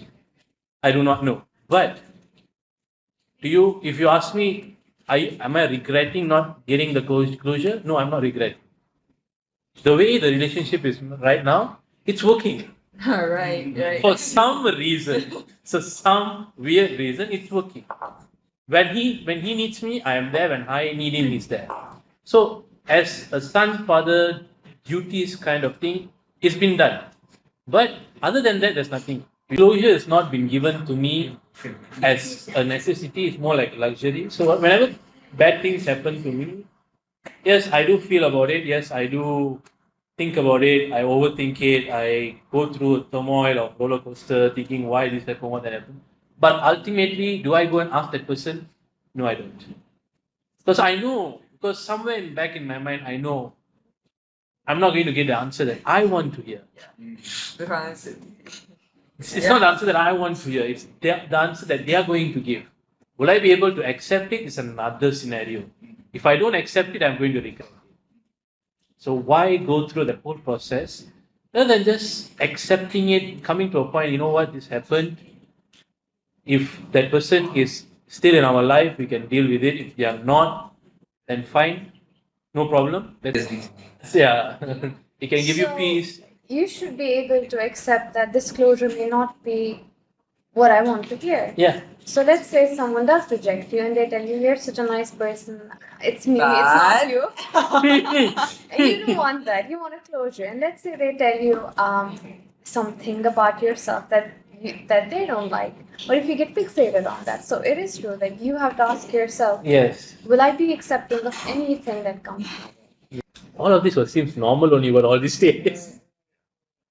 You know, while we're on the topic of acceptance and such, I'd like to ask everyone on the floor. So let's say you were hurt in the past, and you have scars, you have wounds from the past, and now you're heading towards a new relationship. Is it fair to expect that this individual should accept you through all your different scars? And you might be suspicious, you might be cold, you might have some paranoia from your previous relationship. So is it fair that this new person who you're going to be in a relationship with, that they should accept all of you? They should accept all. Because I think, do you accept that to some extent? You shouldn't find a partner that is perfect in all accounts, right? But by accepting that this is who they are, they have their strengths, they have their weaknesses, they have the challenges that they're facing as well. But I am choosing to step into this relationship with you. So if we want to keep this relationship going, how are you going to work with me? So how are the two of us going to work together? So if the scar is in the way if the scar, if something else is in the way, we find a way to kind of work on it. I think one of the random quote I heard of recently, which is amazing. I think I just randomly saw it in the YouTube comment.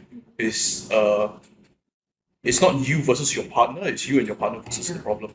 So I think that is the main thing. And even if the scar is the issue, then like that's something that can be worked on. Yeah.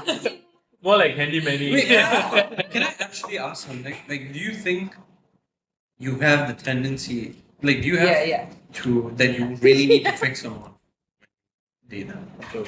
It's not really the tendency, right? It's the person, how empathetic I feel towards. Are you super empathetic? Do you think? I love that person, so I'm very empathetic. So you try to fix them. I try to be with them, understand them, and I want. So have you gotten your lesson in fixing them? No. Right? But the God question bless is, your soul. Yeah, I got the that. question is this has been going on a very long time. It's either the guy or male, or even between parents. I can fix my father, I can fix my mom, I can fix my aunt, I can fix my girlfriend. I mean, you can help them. I'm not saying you cannot. Fixing is not about changing them altogether, but you can help them, guide them towards the path. I feel like that's the maximum you can do. There's no such thing as fixing them. Yeah, it's like you know, like my mom used to say, I can put the rice on the plate, and I can feed you the rice, but it's you who's supposed to chew and eat the rice. I cannot do that for you. So there's an extension of a limitation of how much you can help a person. I can help myself. I can help him fix himself. Okay, Bob the Builder. Okay. We wish you all the best. Portfolio that I want to keep in my mind. Because I have a very different perspective. Like, okay, for example, if it's like parents, right? You cannot choose them. So sure, we can work together. Or like, I mean, I wouldn't fix you. I would just do it with you. I would walk with you, but I wouldn't walk for you. But in terms of relationship, right? I think we have a choice. So, yeah. So like, I think I've been in both situations, like the one with the baggage and the one who deals with it. So in both situations, I think it's not fair. So in my, like, for example, like if I am with the baggage, right, I don't think it's fair for them to handle because they did not do this to me. And sure, if they love me, sure, they can do it. But I think they should have some self-respect more than they love me. Main question, right? You say if you think your partner should accept you with all your wounds, it depends on what you mean by accept.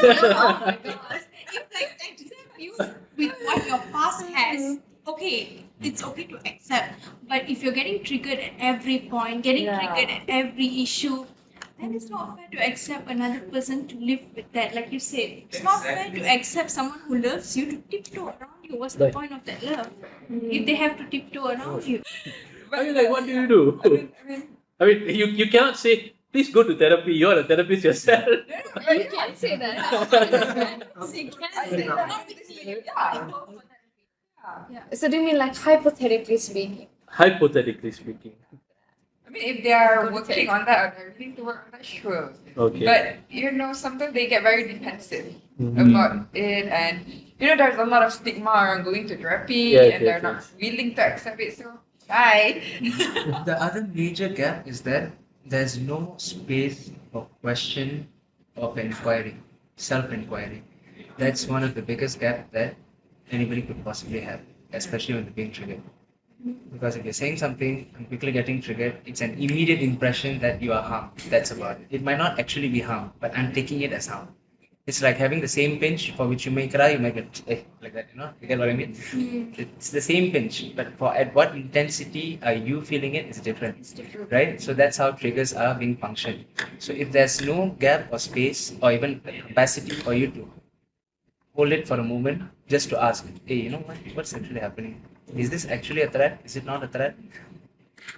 It sounds, I mean, like ideally it sounds very nice, right? You know, with the depth and all of that. But the thing is that, is it practically done? That's the thing. So the moment once when they can hold capacity for themselves, It's only then healing can happen. If it's not, they will be constantly running away from themselves, and it's going to be a bloody damn loop for which they can't get out of it. They might miss out on a good one, thinking that it's the same pattern from what the bad ones were, and once they miss out on the good one, then they will know. So it's going to be a different story already. Maybe for guys or girls. So that's the thing. So you wanna get into a relationship or what, or even while being in a relationship with the person with healing, you have to bloody damn sure be able to give that space without affecting or without building that attachment.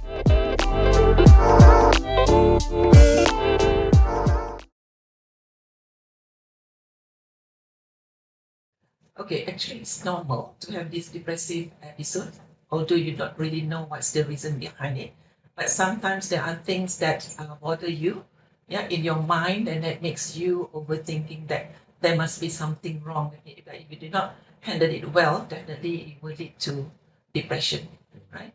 Yeah, I think, in the context that you explained just now, it doesn't sound like there's no reason to be. It looks like it started from some thoughts that you have.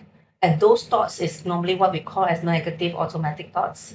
And those thoughts tend to make your mood quite easily affected in a lot of situation. And of course, you may also start asking, then how come I started to have these thoughts altogether? There can be so many different situations and reasons why it started also. I mean, from a neuropsychological angle, we can say that it has to do, depression sometimes is due to the neurotransmitter that is got affected. So sometimes it could be our serotonin is a bit low that time that causes all these issues and making our mood more easily fluctuate. And of course, in this event, the thoughts also come into the picture, causing them to have this depressive episode to start with. And of course, sometimes some of the things can be quite simple also. You didn't have enough sleep the day before, or sometimes you just didn't eat enough. You forget to eat. All these biological things that sometimes some people overlook is going to cause these depressive symptoms to appear. So it might be a reason there. Sometimes no, like I say, it could be happening due to the brain chemicals and all that, but they sometimes have a reason that you can trace back. And the earlier, if you can see what is the where this thing comes from, the good thing is that you can actually address them. You know that if you are not having enough sleep, it makes you easily having all this depressive situation, then make sure you eat. If you know that it was sleep, make sure you sleep. It sounds simple, but that's where it's going to be more effective in reducing those depressive episodes. So basically, I am in a situation where I have financial problem. Not really financial problem, but I have found myself to be in a mini debt. And since I am currently the breadwinner for the family, I'm making a lot more money than my siblings. My mom and them are expecting a lot more from me. And it is very tiring to cater everyone's requirements in terms of financial because they expect that apparently I have unlimited money, but I'm not. And because of these problems, I found myself to be in a mini debt where I had to make a personal loan to settle a few things, and I have to clear my debt. But at the same time, they'll be asking me questions regarding where does the money's going, where's the money going, and I am not entirely sure why they think they have the right above my own money, the money that I am making. Okay, I'm not entirely sure why they think like that. But yeah, so yeah, that's the story. I am very near in crashing out, and yeah, hopefully I won't fall too deep in this debt matter. Okay, it's really not easy to hear what happened to this person. But when it comes to money matters, it's not my expertise. But what I would normally recommend anyone who have financial issues to really seriously consider is an organization called AKBK. It is an organization that works really well with debt, with situations where they have a lot of financial struggle. at least they help you and provide you a very valid and really helpful plans to address the debt, especially because especially the people who go to them are normally already in the verge of bankruptcy, which we hope we don't have to go up to that level. But if that happens also, they have their solutions and ways to hopefully give you a better options, a better way out, hopefully, from that. So I think that was something that I would strongly recommend to consider. Sometimes, some order of the family, and all that matters. Sometimes they would think like the elders are the one who need to be the as a breadwinner, not just for their own small family, but for the big family, extended family, and all that also, which is really sad. That kind of responsibility that's thrown on to the individual. But I think it's important to set some limit and boundary, healthy boundary, because sometimes it's not that we want to cut off. That is strong word, especially in a collectivist society here. I don't think that methods works as well. But how we can actually make sure we try to establish some healthy expectations, because like you say, why are they thinking that they have control over my own money? I believe earlier on you may not have aware that you already established some unhealthy um, freedom in a way that they think they can make some decisions about your own money. Maybe there could be a lot of other layers as well. They felt that they have funded your educations, they felt that they have contributed to your success, and they think they have a say. That is just general how the collectivistic society works also, everything is relevant and related per se. But you have to draw some lines. You have to make them understand that even though you earn so much, but your expenses can be quite scary too. And we actually have to acknowledge that just because you earn more than your siblings, that doesn't always necessarily mean that you have enough to spend for others. Because I think that's where the confusions happen. And that's why some people decided to just hide their earning. Because the more other people know about the actual earning, the more they think they have a voice. But even in a society situations, a lot of even government sectors and all that, they always think that B40s are the one who struggle. Not really. I see more people who struggle at the so-called even T20 level or M40 category, because most society or also people think that they don't need help. A lot of assistants have gone to B40, not to say that they are sufficient and they don't need further help, but M40, T20 can struggle also depending on whatever situations they are facing. So I think it's just important to acknowledge that this thing does come. But I think at least from what you describe as a family part, it's important to draw the lines. Sometimes since you can actually address and tell us your challenges on the mini tab, and I would say I wouldn't phrase it as mini tab. If it's that mini, you wouldn't be so stressed about.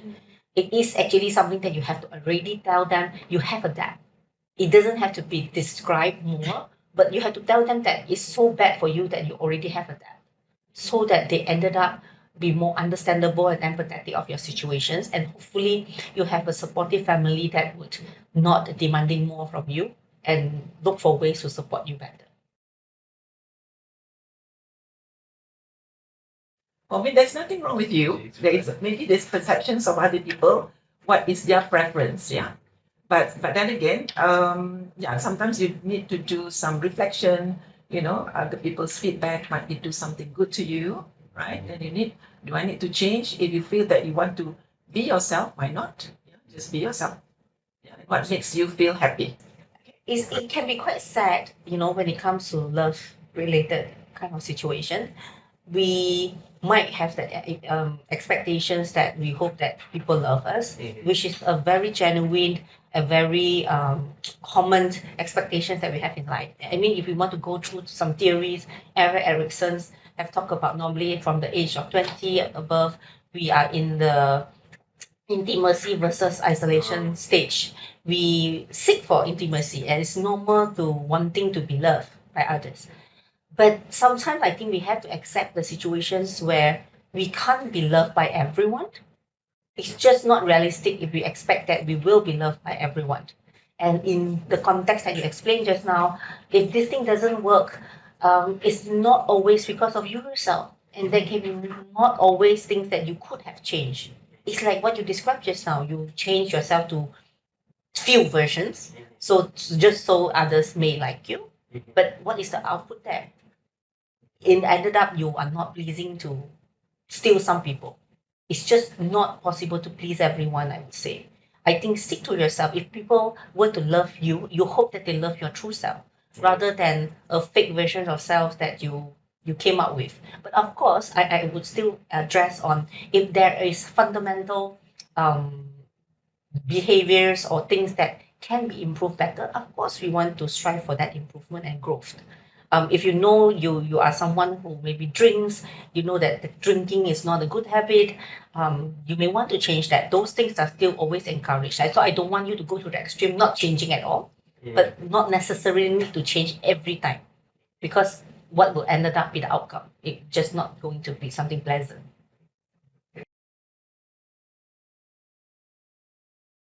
Yeah, I think that's a good way of to release your tension if you have trauma, post-traumatic trauma or past experience that you have that caused you a lot of traumatic experience. Yeah, talking to someone is a good solution. Yeah, where you will release whatever feelings that you have about your trauma, and it will take some time. Yeah, to go with it. But if you are not able to handle it, there's nothing wrong to still continue talking to someone, because at least having this self-disclosure, it will release your stress. That's good. I think the first step is that at least you are aware of that trauma and you have already tried to talk to someone else. There are different layers how you can address, and depending on the versions or type of trauma that whomever that's going through for this situation. Always making sure that you can check maybe if you have any avoidance or safety behavior, because a lot of time not facing the scenarios that makes you traumatic about is what normally cause them to have a higher risk to develop post-traumatic stress disorder. And this is the thing that we don't want for it to happen. So look into what behaviors that you ended up establish after that. Like maybe some people after tsunami, they are afraid to get too near to seaside. All those things are something that may be good to face them in a gradual and safe situation, maybe supported by someone, and gradually those support phase out and the person can still face them on their own, then I think it's something that they can do it individually. But if all this context of what I explained just now doesn't really work, it's important to acknowledge that we need professional help. It can be a simple talk to a counselor if the situation is not yet clinical yet. But if it's too severe, we always still need clinical psychologists to step in. Hi, my name is Gracie, and I recently started therapy, which has allowed me to analyze my thoughts before I react strongly or loudly to something that I used to react very strongly before this. In another way, this has also helped me analyze the way other people think instead of giving a big reaction to something that happens to me. Is this a way of voicing out my emotions in a healthy manner, or is this just another way of suppression? That's a very good way of analyzing yourself. Seeking a therapy or getting help, from a therapist, I think that's a very good move. I would consider it as a first step in solving your problem, your issues, and your concerns that you have. And on top of that, I think you did a good job in trying to look at two perspectives. Yeah, what you analyze about yourself, and at the same time getting feedback and getting response from others, and do a lot of reflective learning, from the feedback that you gain or responses that you get. It's not about suppressing, but something that you are open to all this feedback and response from others, at the same time looking at yourself too, or analyzing yourself. Okay. Good job. Do you foresee AI replacing the mental health professions? It's not replacing 100% totally, but somehow or other, I think that we have to be prepared in terms of embracing the AI and the technology. But for me, I think a human touch is still important in our counseling profession, because of the emotion, the emotional aspect that we emphasize when we interact with our client. Yeah, they are already initiatives doing that. I believe some of you may be aware of the news where there are people who talk to ChatGPT, because that is the most famous AI so far. more established because of their history and also the usage frequency. But those people ended up killing themselves. So I think, in the end of the day, while every position, every career is possible to be replaced by AI, no doubt that even mental health professions can be replaced. But it comes back to, why do we need to talk to another individual? I think it still comes back to the human touch. Yes, AI can understand how I feel and help me to feel that my feelings is validated. But when it is done by a robot compared to it's done by a real human being, I think I would still, at least for me, I prefer the human being to really understand where I'm coming from. And humans still, hopefully, we are still more intelligent than AI per se. We have better layers to understand that we shouldn't have us or agreeing of the client to commit suicide. We have a better judgment. Those things, yes, AI can be trained better in future, but it's still hopefully not as intelligent to manage those situations. It's just like, I think it comes to medical professions. There are online platform where it can help you to diagnose your medical conditions also. But why we still go to doctors? I think at least there are some levels there that we think AI would be able to replace. And I hope it won't come one day. Yeah.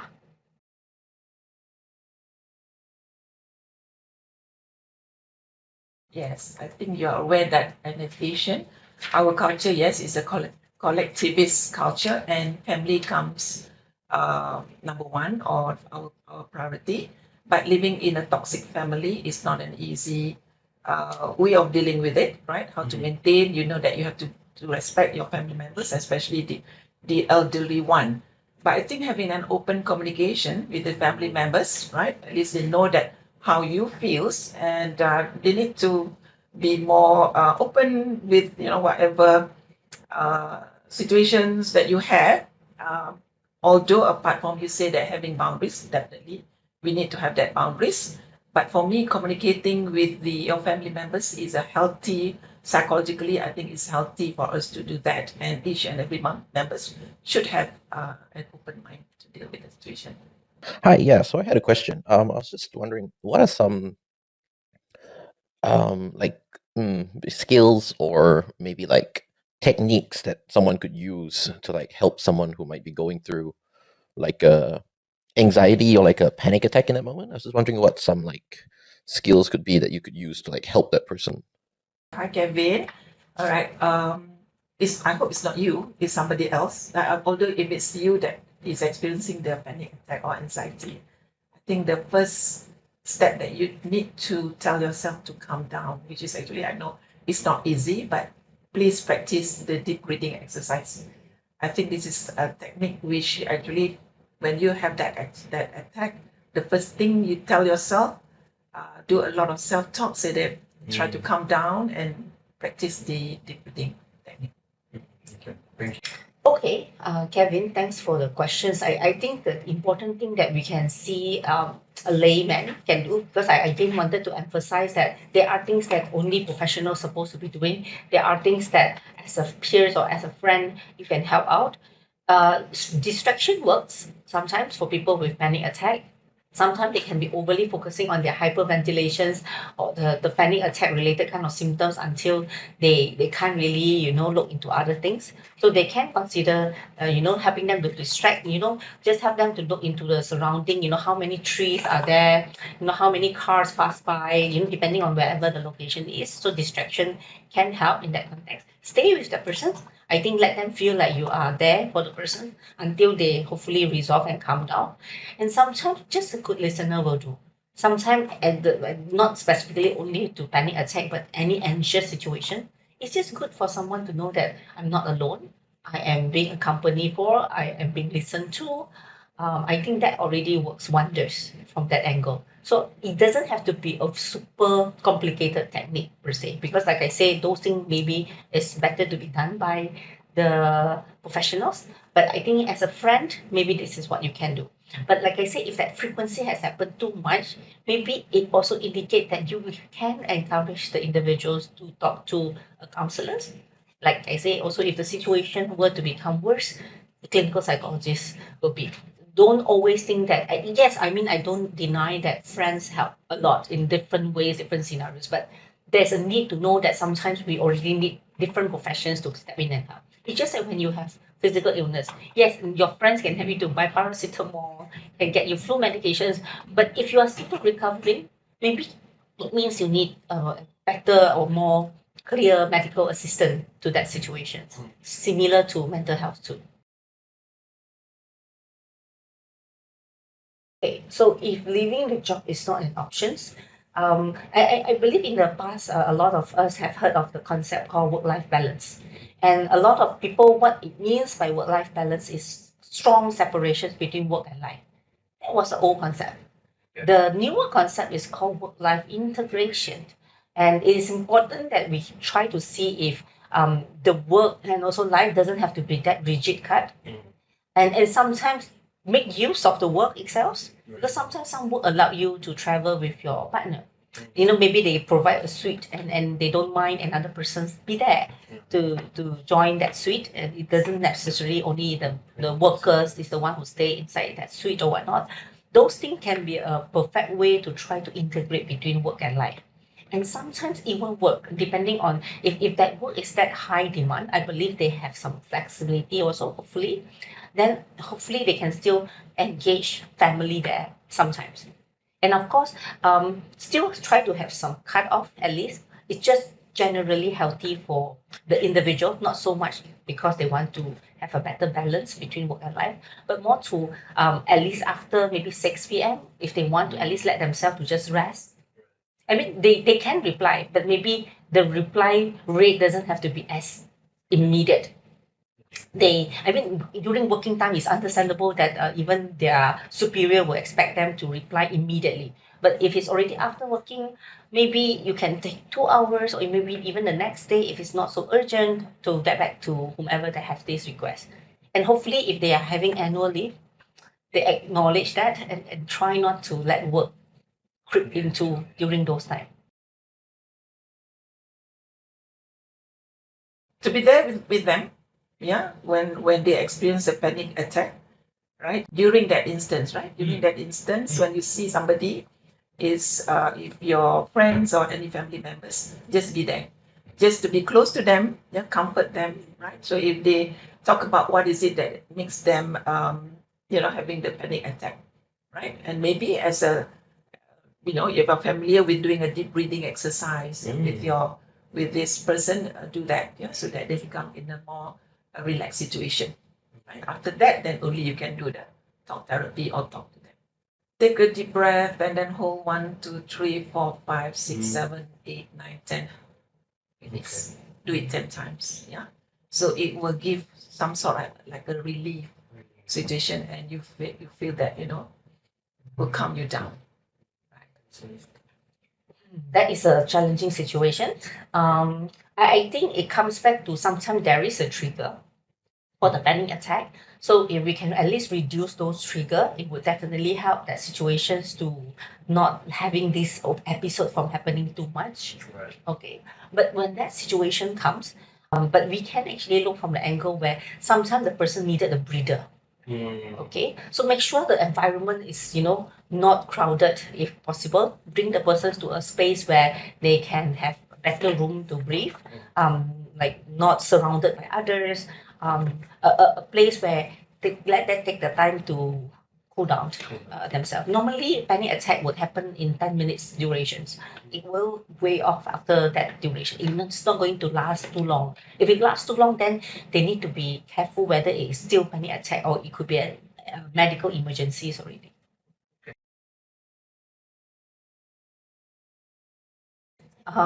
This question, I don't think we can cover in short answers. But I think in general, there are always double-edged sword in all scenarios. There are people who manage to become better using social media, but there are situations where it normally seems more leading to bad situations after using social media. In the past, when we look into social media, especially places like Facebook, I know Facebook is the old school thing now, but Instagram or whatsoever, it gave people more pressure than it's supposed to be because people only posting that is positive in their life. and it makes others compare, and then they think that I'm not good enough in those situations. But I was surprised also when I noticed that LinkedIn was another interesting platform that I thought I personally don't see anything from that because I never see that from that angle.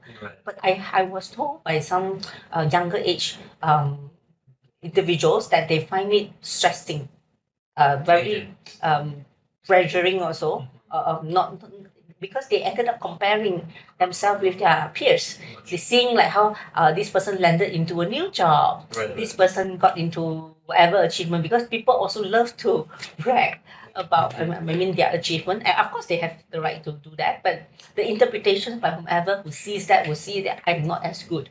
I'm not even reaching those levels yet. So it becomes really not a happy thing there in that case.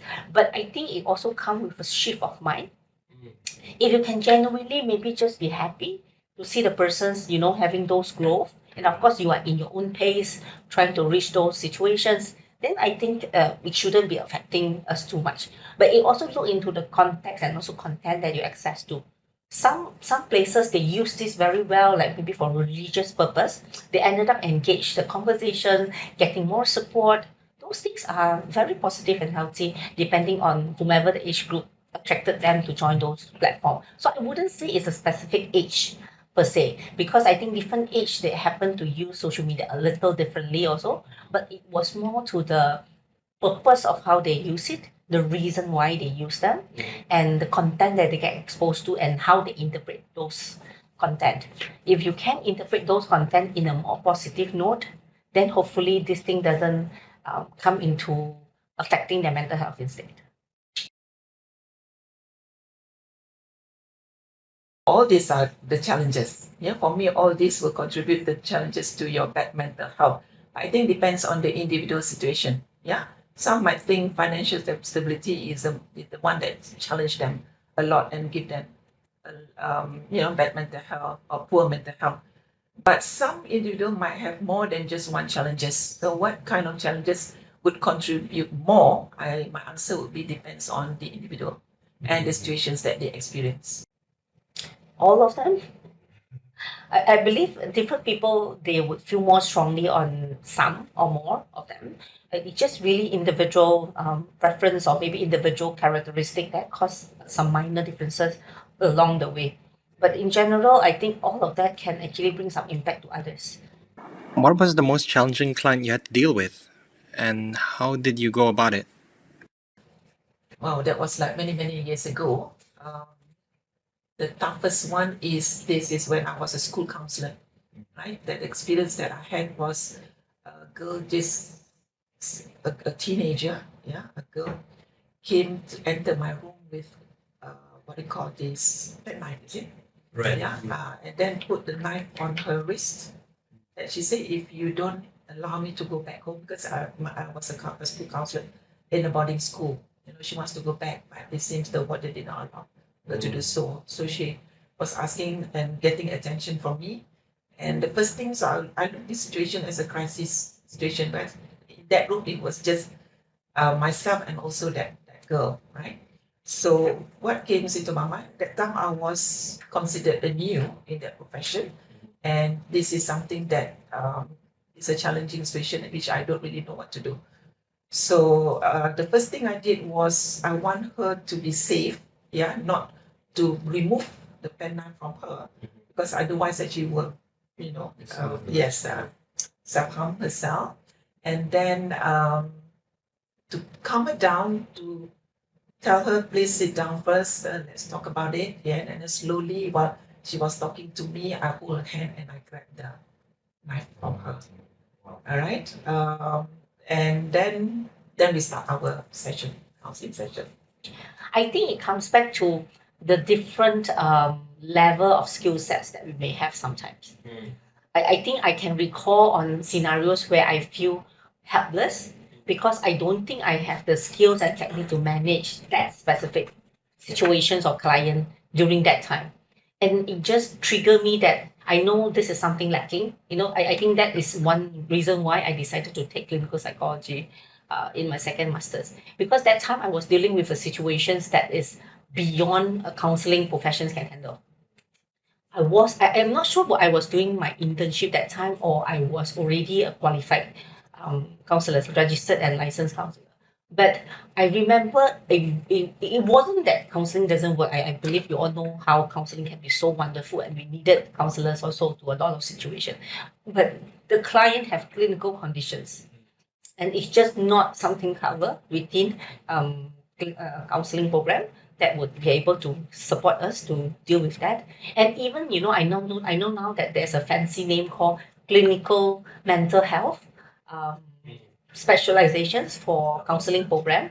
But again, even with that, does that make them equivalent to clinical psychologists? I doubt that. I think maybe they are trained more to at least able to see, oh, this client have clinical conditions now.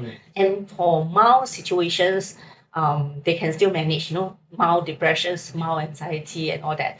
But when it comes to psychotic, autism, I think these areas still needed to be handled by clinical psychologists. So then I think it makes me why I wanted to pursue another masters. Not so much like, I'm just crazy about certificate. It was just because I realized how helpless I was during that time, and I really hope I can be a bit more comprehensive, probably, or holistic also in targeting. But of course, I need to acknowledge I have limitations. I was asked also a question where whether I should consider doing psychiatry program, but I wasn't into medications. So I know if I want to make my services even more holistic, I could have learned about those things also and make myself a psychiatrist. I mean, go through like all the hurdles to do that. But it's a long, super, super long process. But I'm not interested in that area. I think what I'm covering so far is sufficient. Of course, like I said just now, finances is not something is my expertise, and I'm happy to let them talk to people who are good in finances to manage them. So these areas are what I'm comfortable with and I'm interested to assist. So I think that's why when I think of like what are the most difficult client part, I would say it's more to when I feel I'm so helpless to help people I'm supposed to be offering help. And that's where I feel like I hope I can manage better now, given I have better skill set.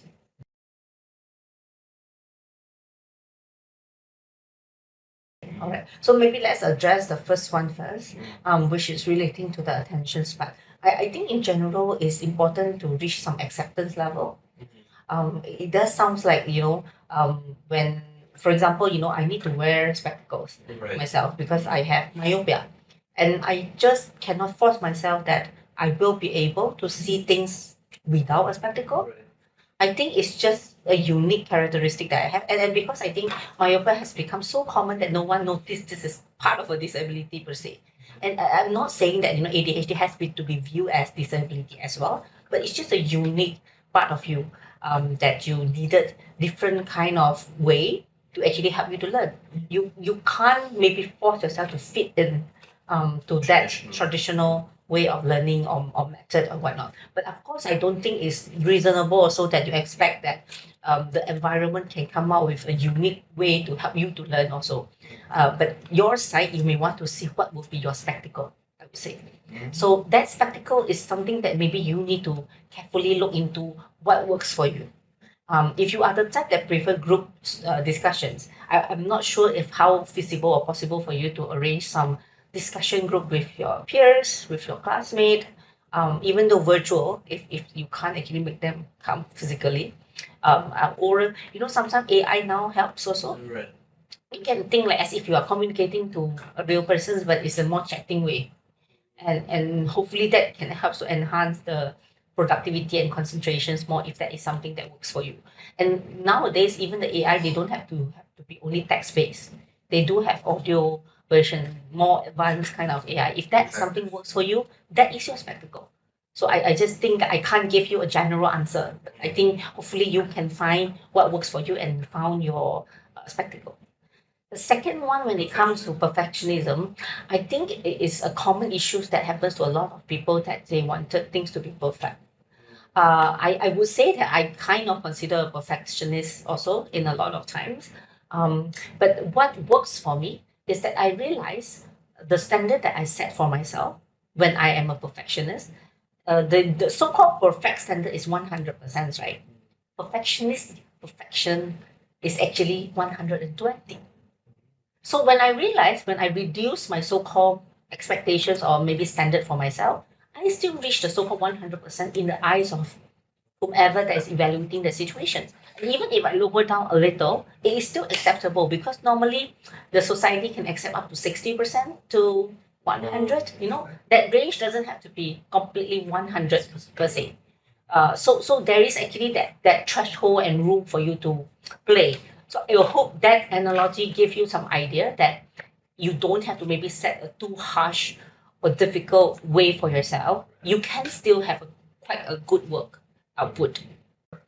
I think sometimes when it comes to those with ADHD, there are different difficulties that they are facing. One is what requires initiations, which means you can't even start doing the work itself. If that is the issue, the general rule of thumb is just to try the 5 minutes rules.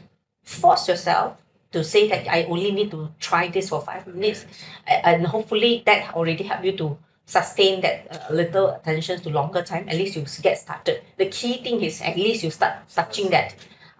If something works for them, it can be a mind map also. If you want to, you think it's hard to really do everything, you start with a mind map at least to address some structure. That it helps you to fill up the other gaps later on. Then that normally address the initiations issue. But if the issue is more to sustainable attention area, what will work is that we can look into what are the things that may distract. Because for people with ADHD, it's already quite difficult for them to concentrate.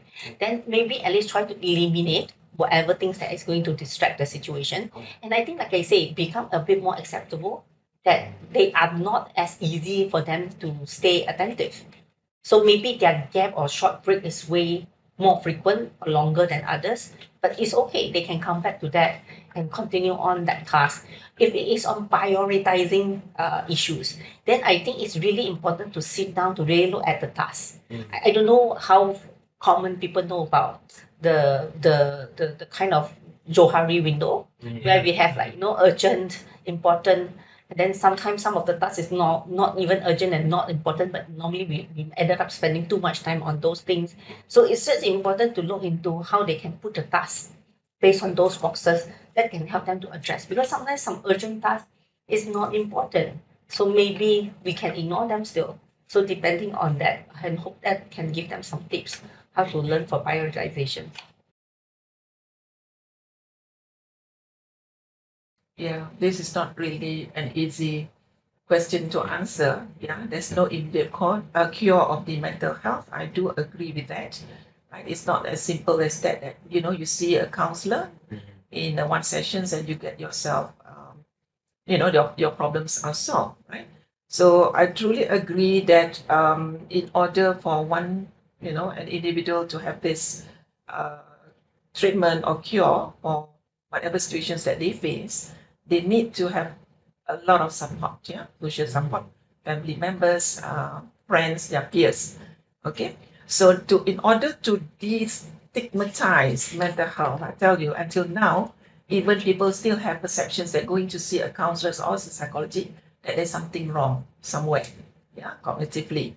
But then you need to have a positive outlook on that. If people will have that perceptions, negative perceptions, you need to look at the positive side. Yeah, you need to deal with it. You need to challenge that attitude and self-talk yourself that you can do it. You have to deal with that situations and not to run away from the problem.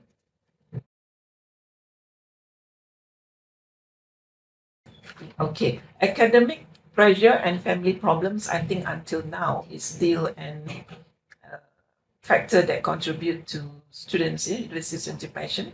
But another one that I find it very important is peer pressure.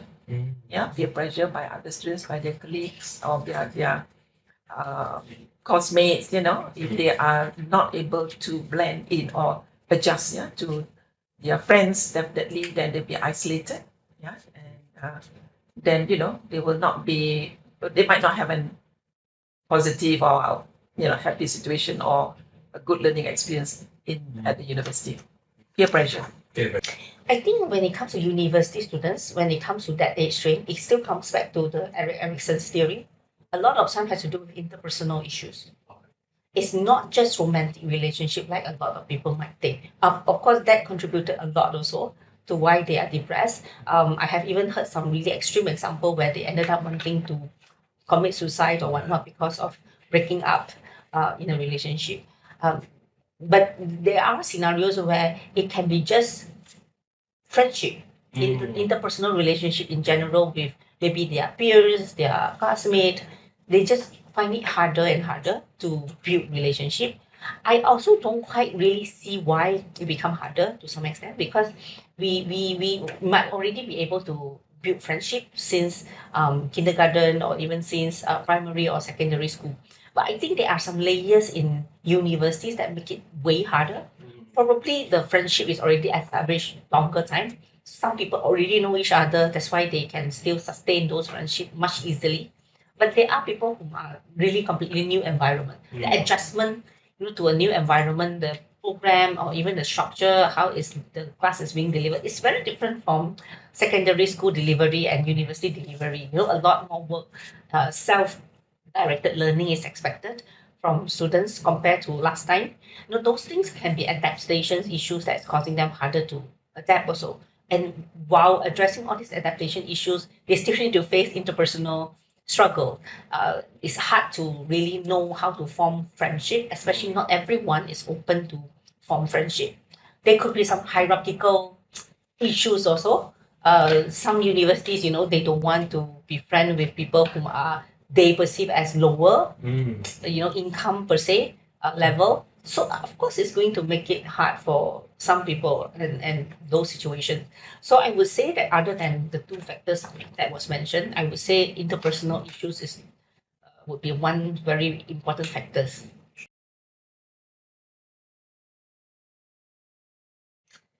I think it comes back to the habit. It is very habitual also for someone to get used to this type of way of dealing with their own negative emotions. And when they are overly comfortable with that, what happened is that they ended up not going to use other way to manage that situation. So an important technique that we normally use is something called breaking the vicious cycle. So if you know this is something that you ended up will be doing, think of something that you can do differently and try to consistently trying that method.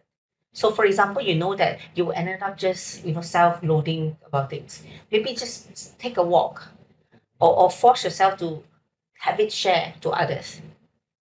Just make sure that you are not staying in the same place that you used to be doing all your self-loading. Maybe it's your own bed, maybe it's in a sofa. Just make sure you leave that environment at least at the first step. And try to do something that is completely opposite or maybe just not the same behaviors that you have been doing so that you don't end up into that scenarios. I think for men, especially I think in this specific context, it is harder maybe to seek for assistance because I think the whole social bias, the norm, the expectations for men, you have to be strong, you shouldn't cry, all those things make it harder for them to reach out for help. And also to even share about their challenges and the personal struggle that they face, which is really sad to hear. So it's important to look for what ways that work. It doesn't have to be if you are not that comfortable to share your personal issues to others, look for things that works for you. Sometimes a simple exercise also work because exercise has been proven that it can help to lift our mood as well. And then other activities, as long as it's not the same activity that they engage into, towards self-loading, self-pity, it can get addicted, to those things. But you just need to know that those things are not healthy. And I'm happy to know that they are already aware. It's just good to do some actions to address them.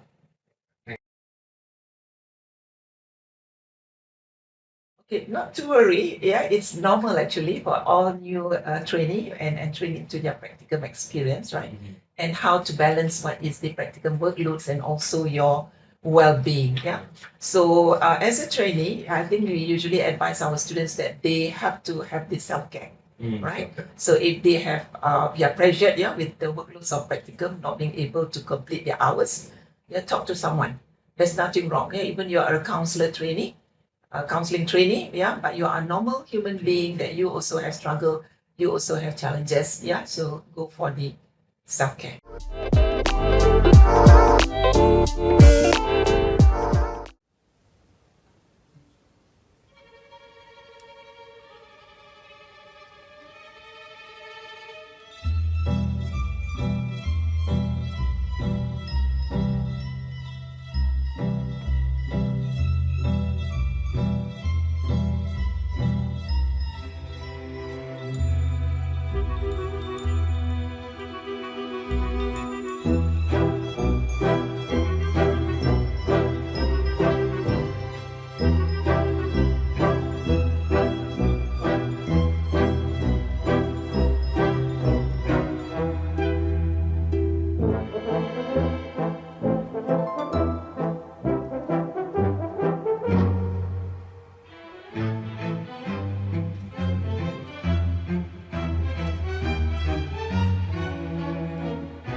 Now I'll be a F1 team by Hans Zimmer.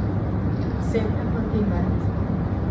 Probably Pirates of the Caribbean. Also from Pirates of the Caribbean, the Octopus Captain, GR in Pirates. So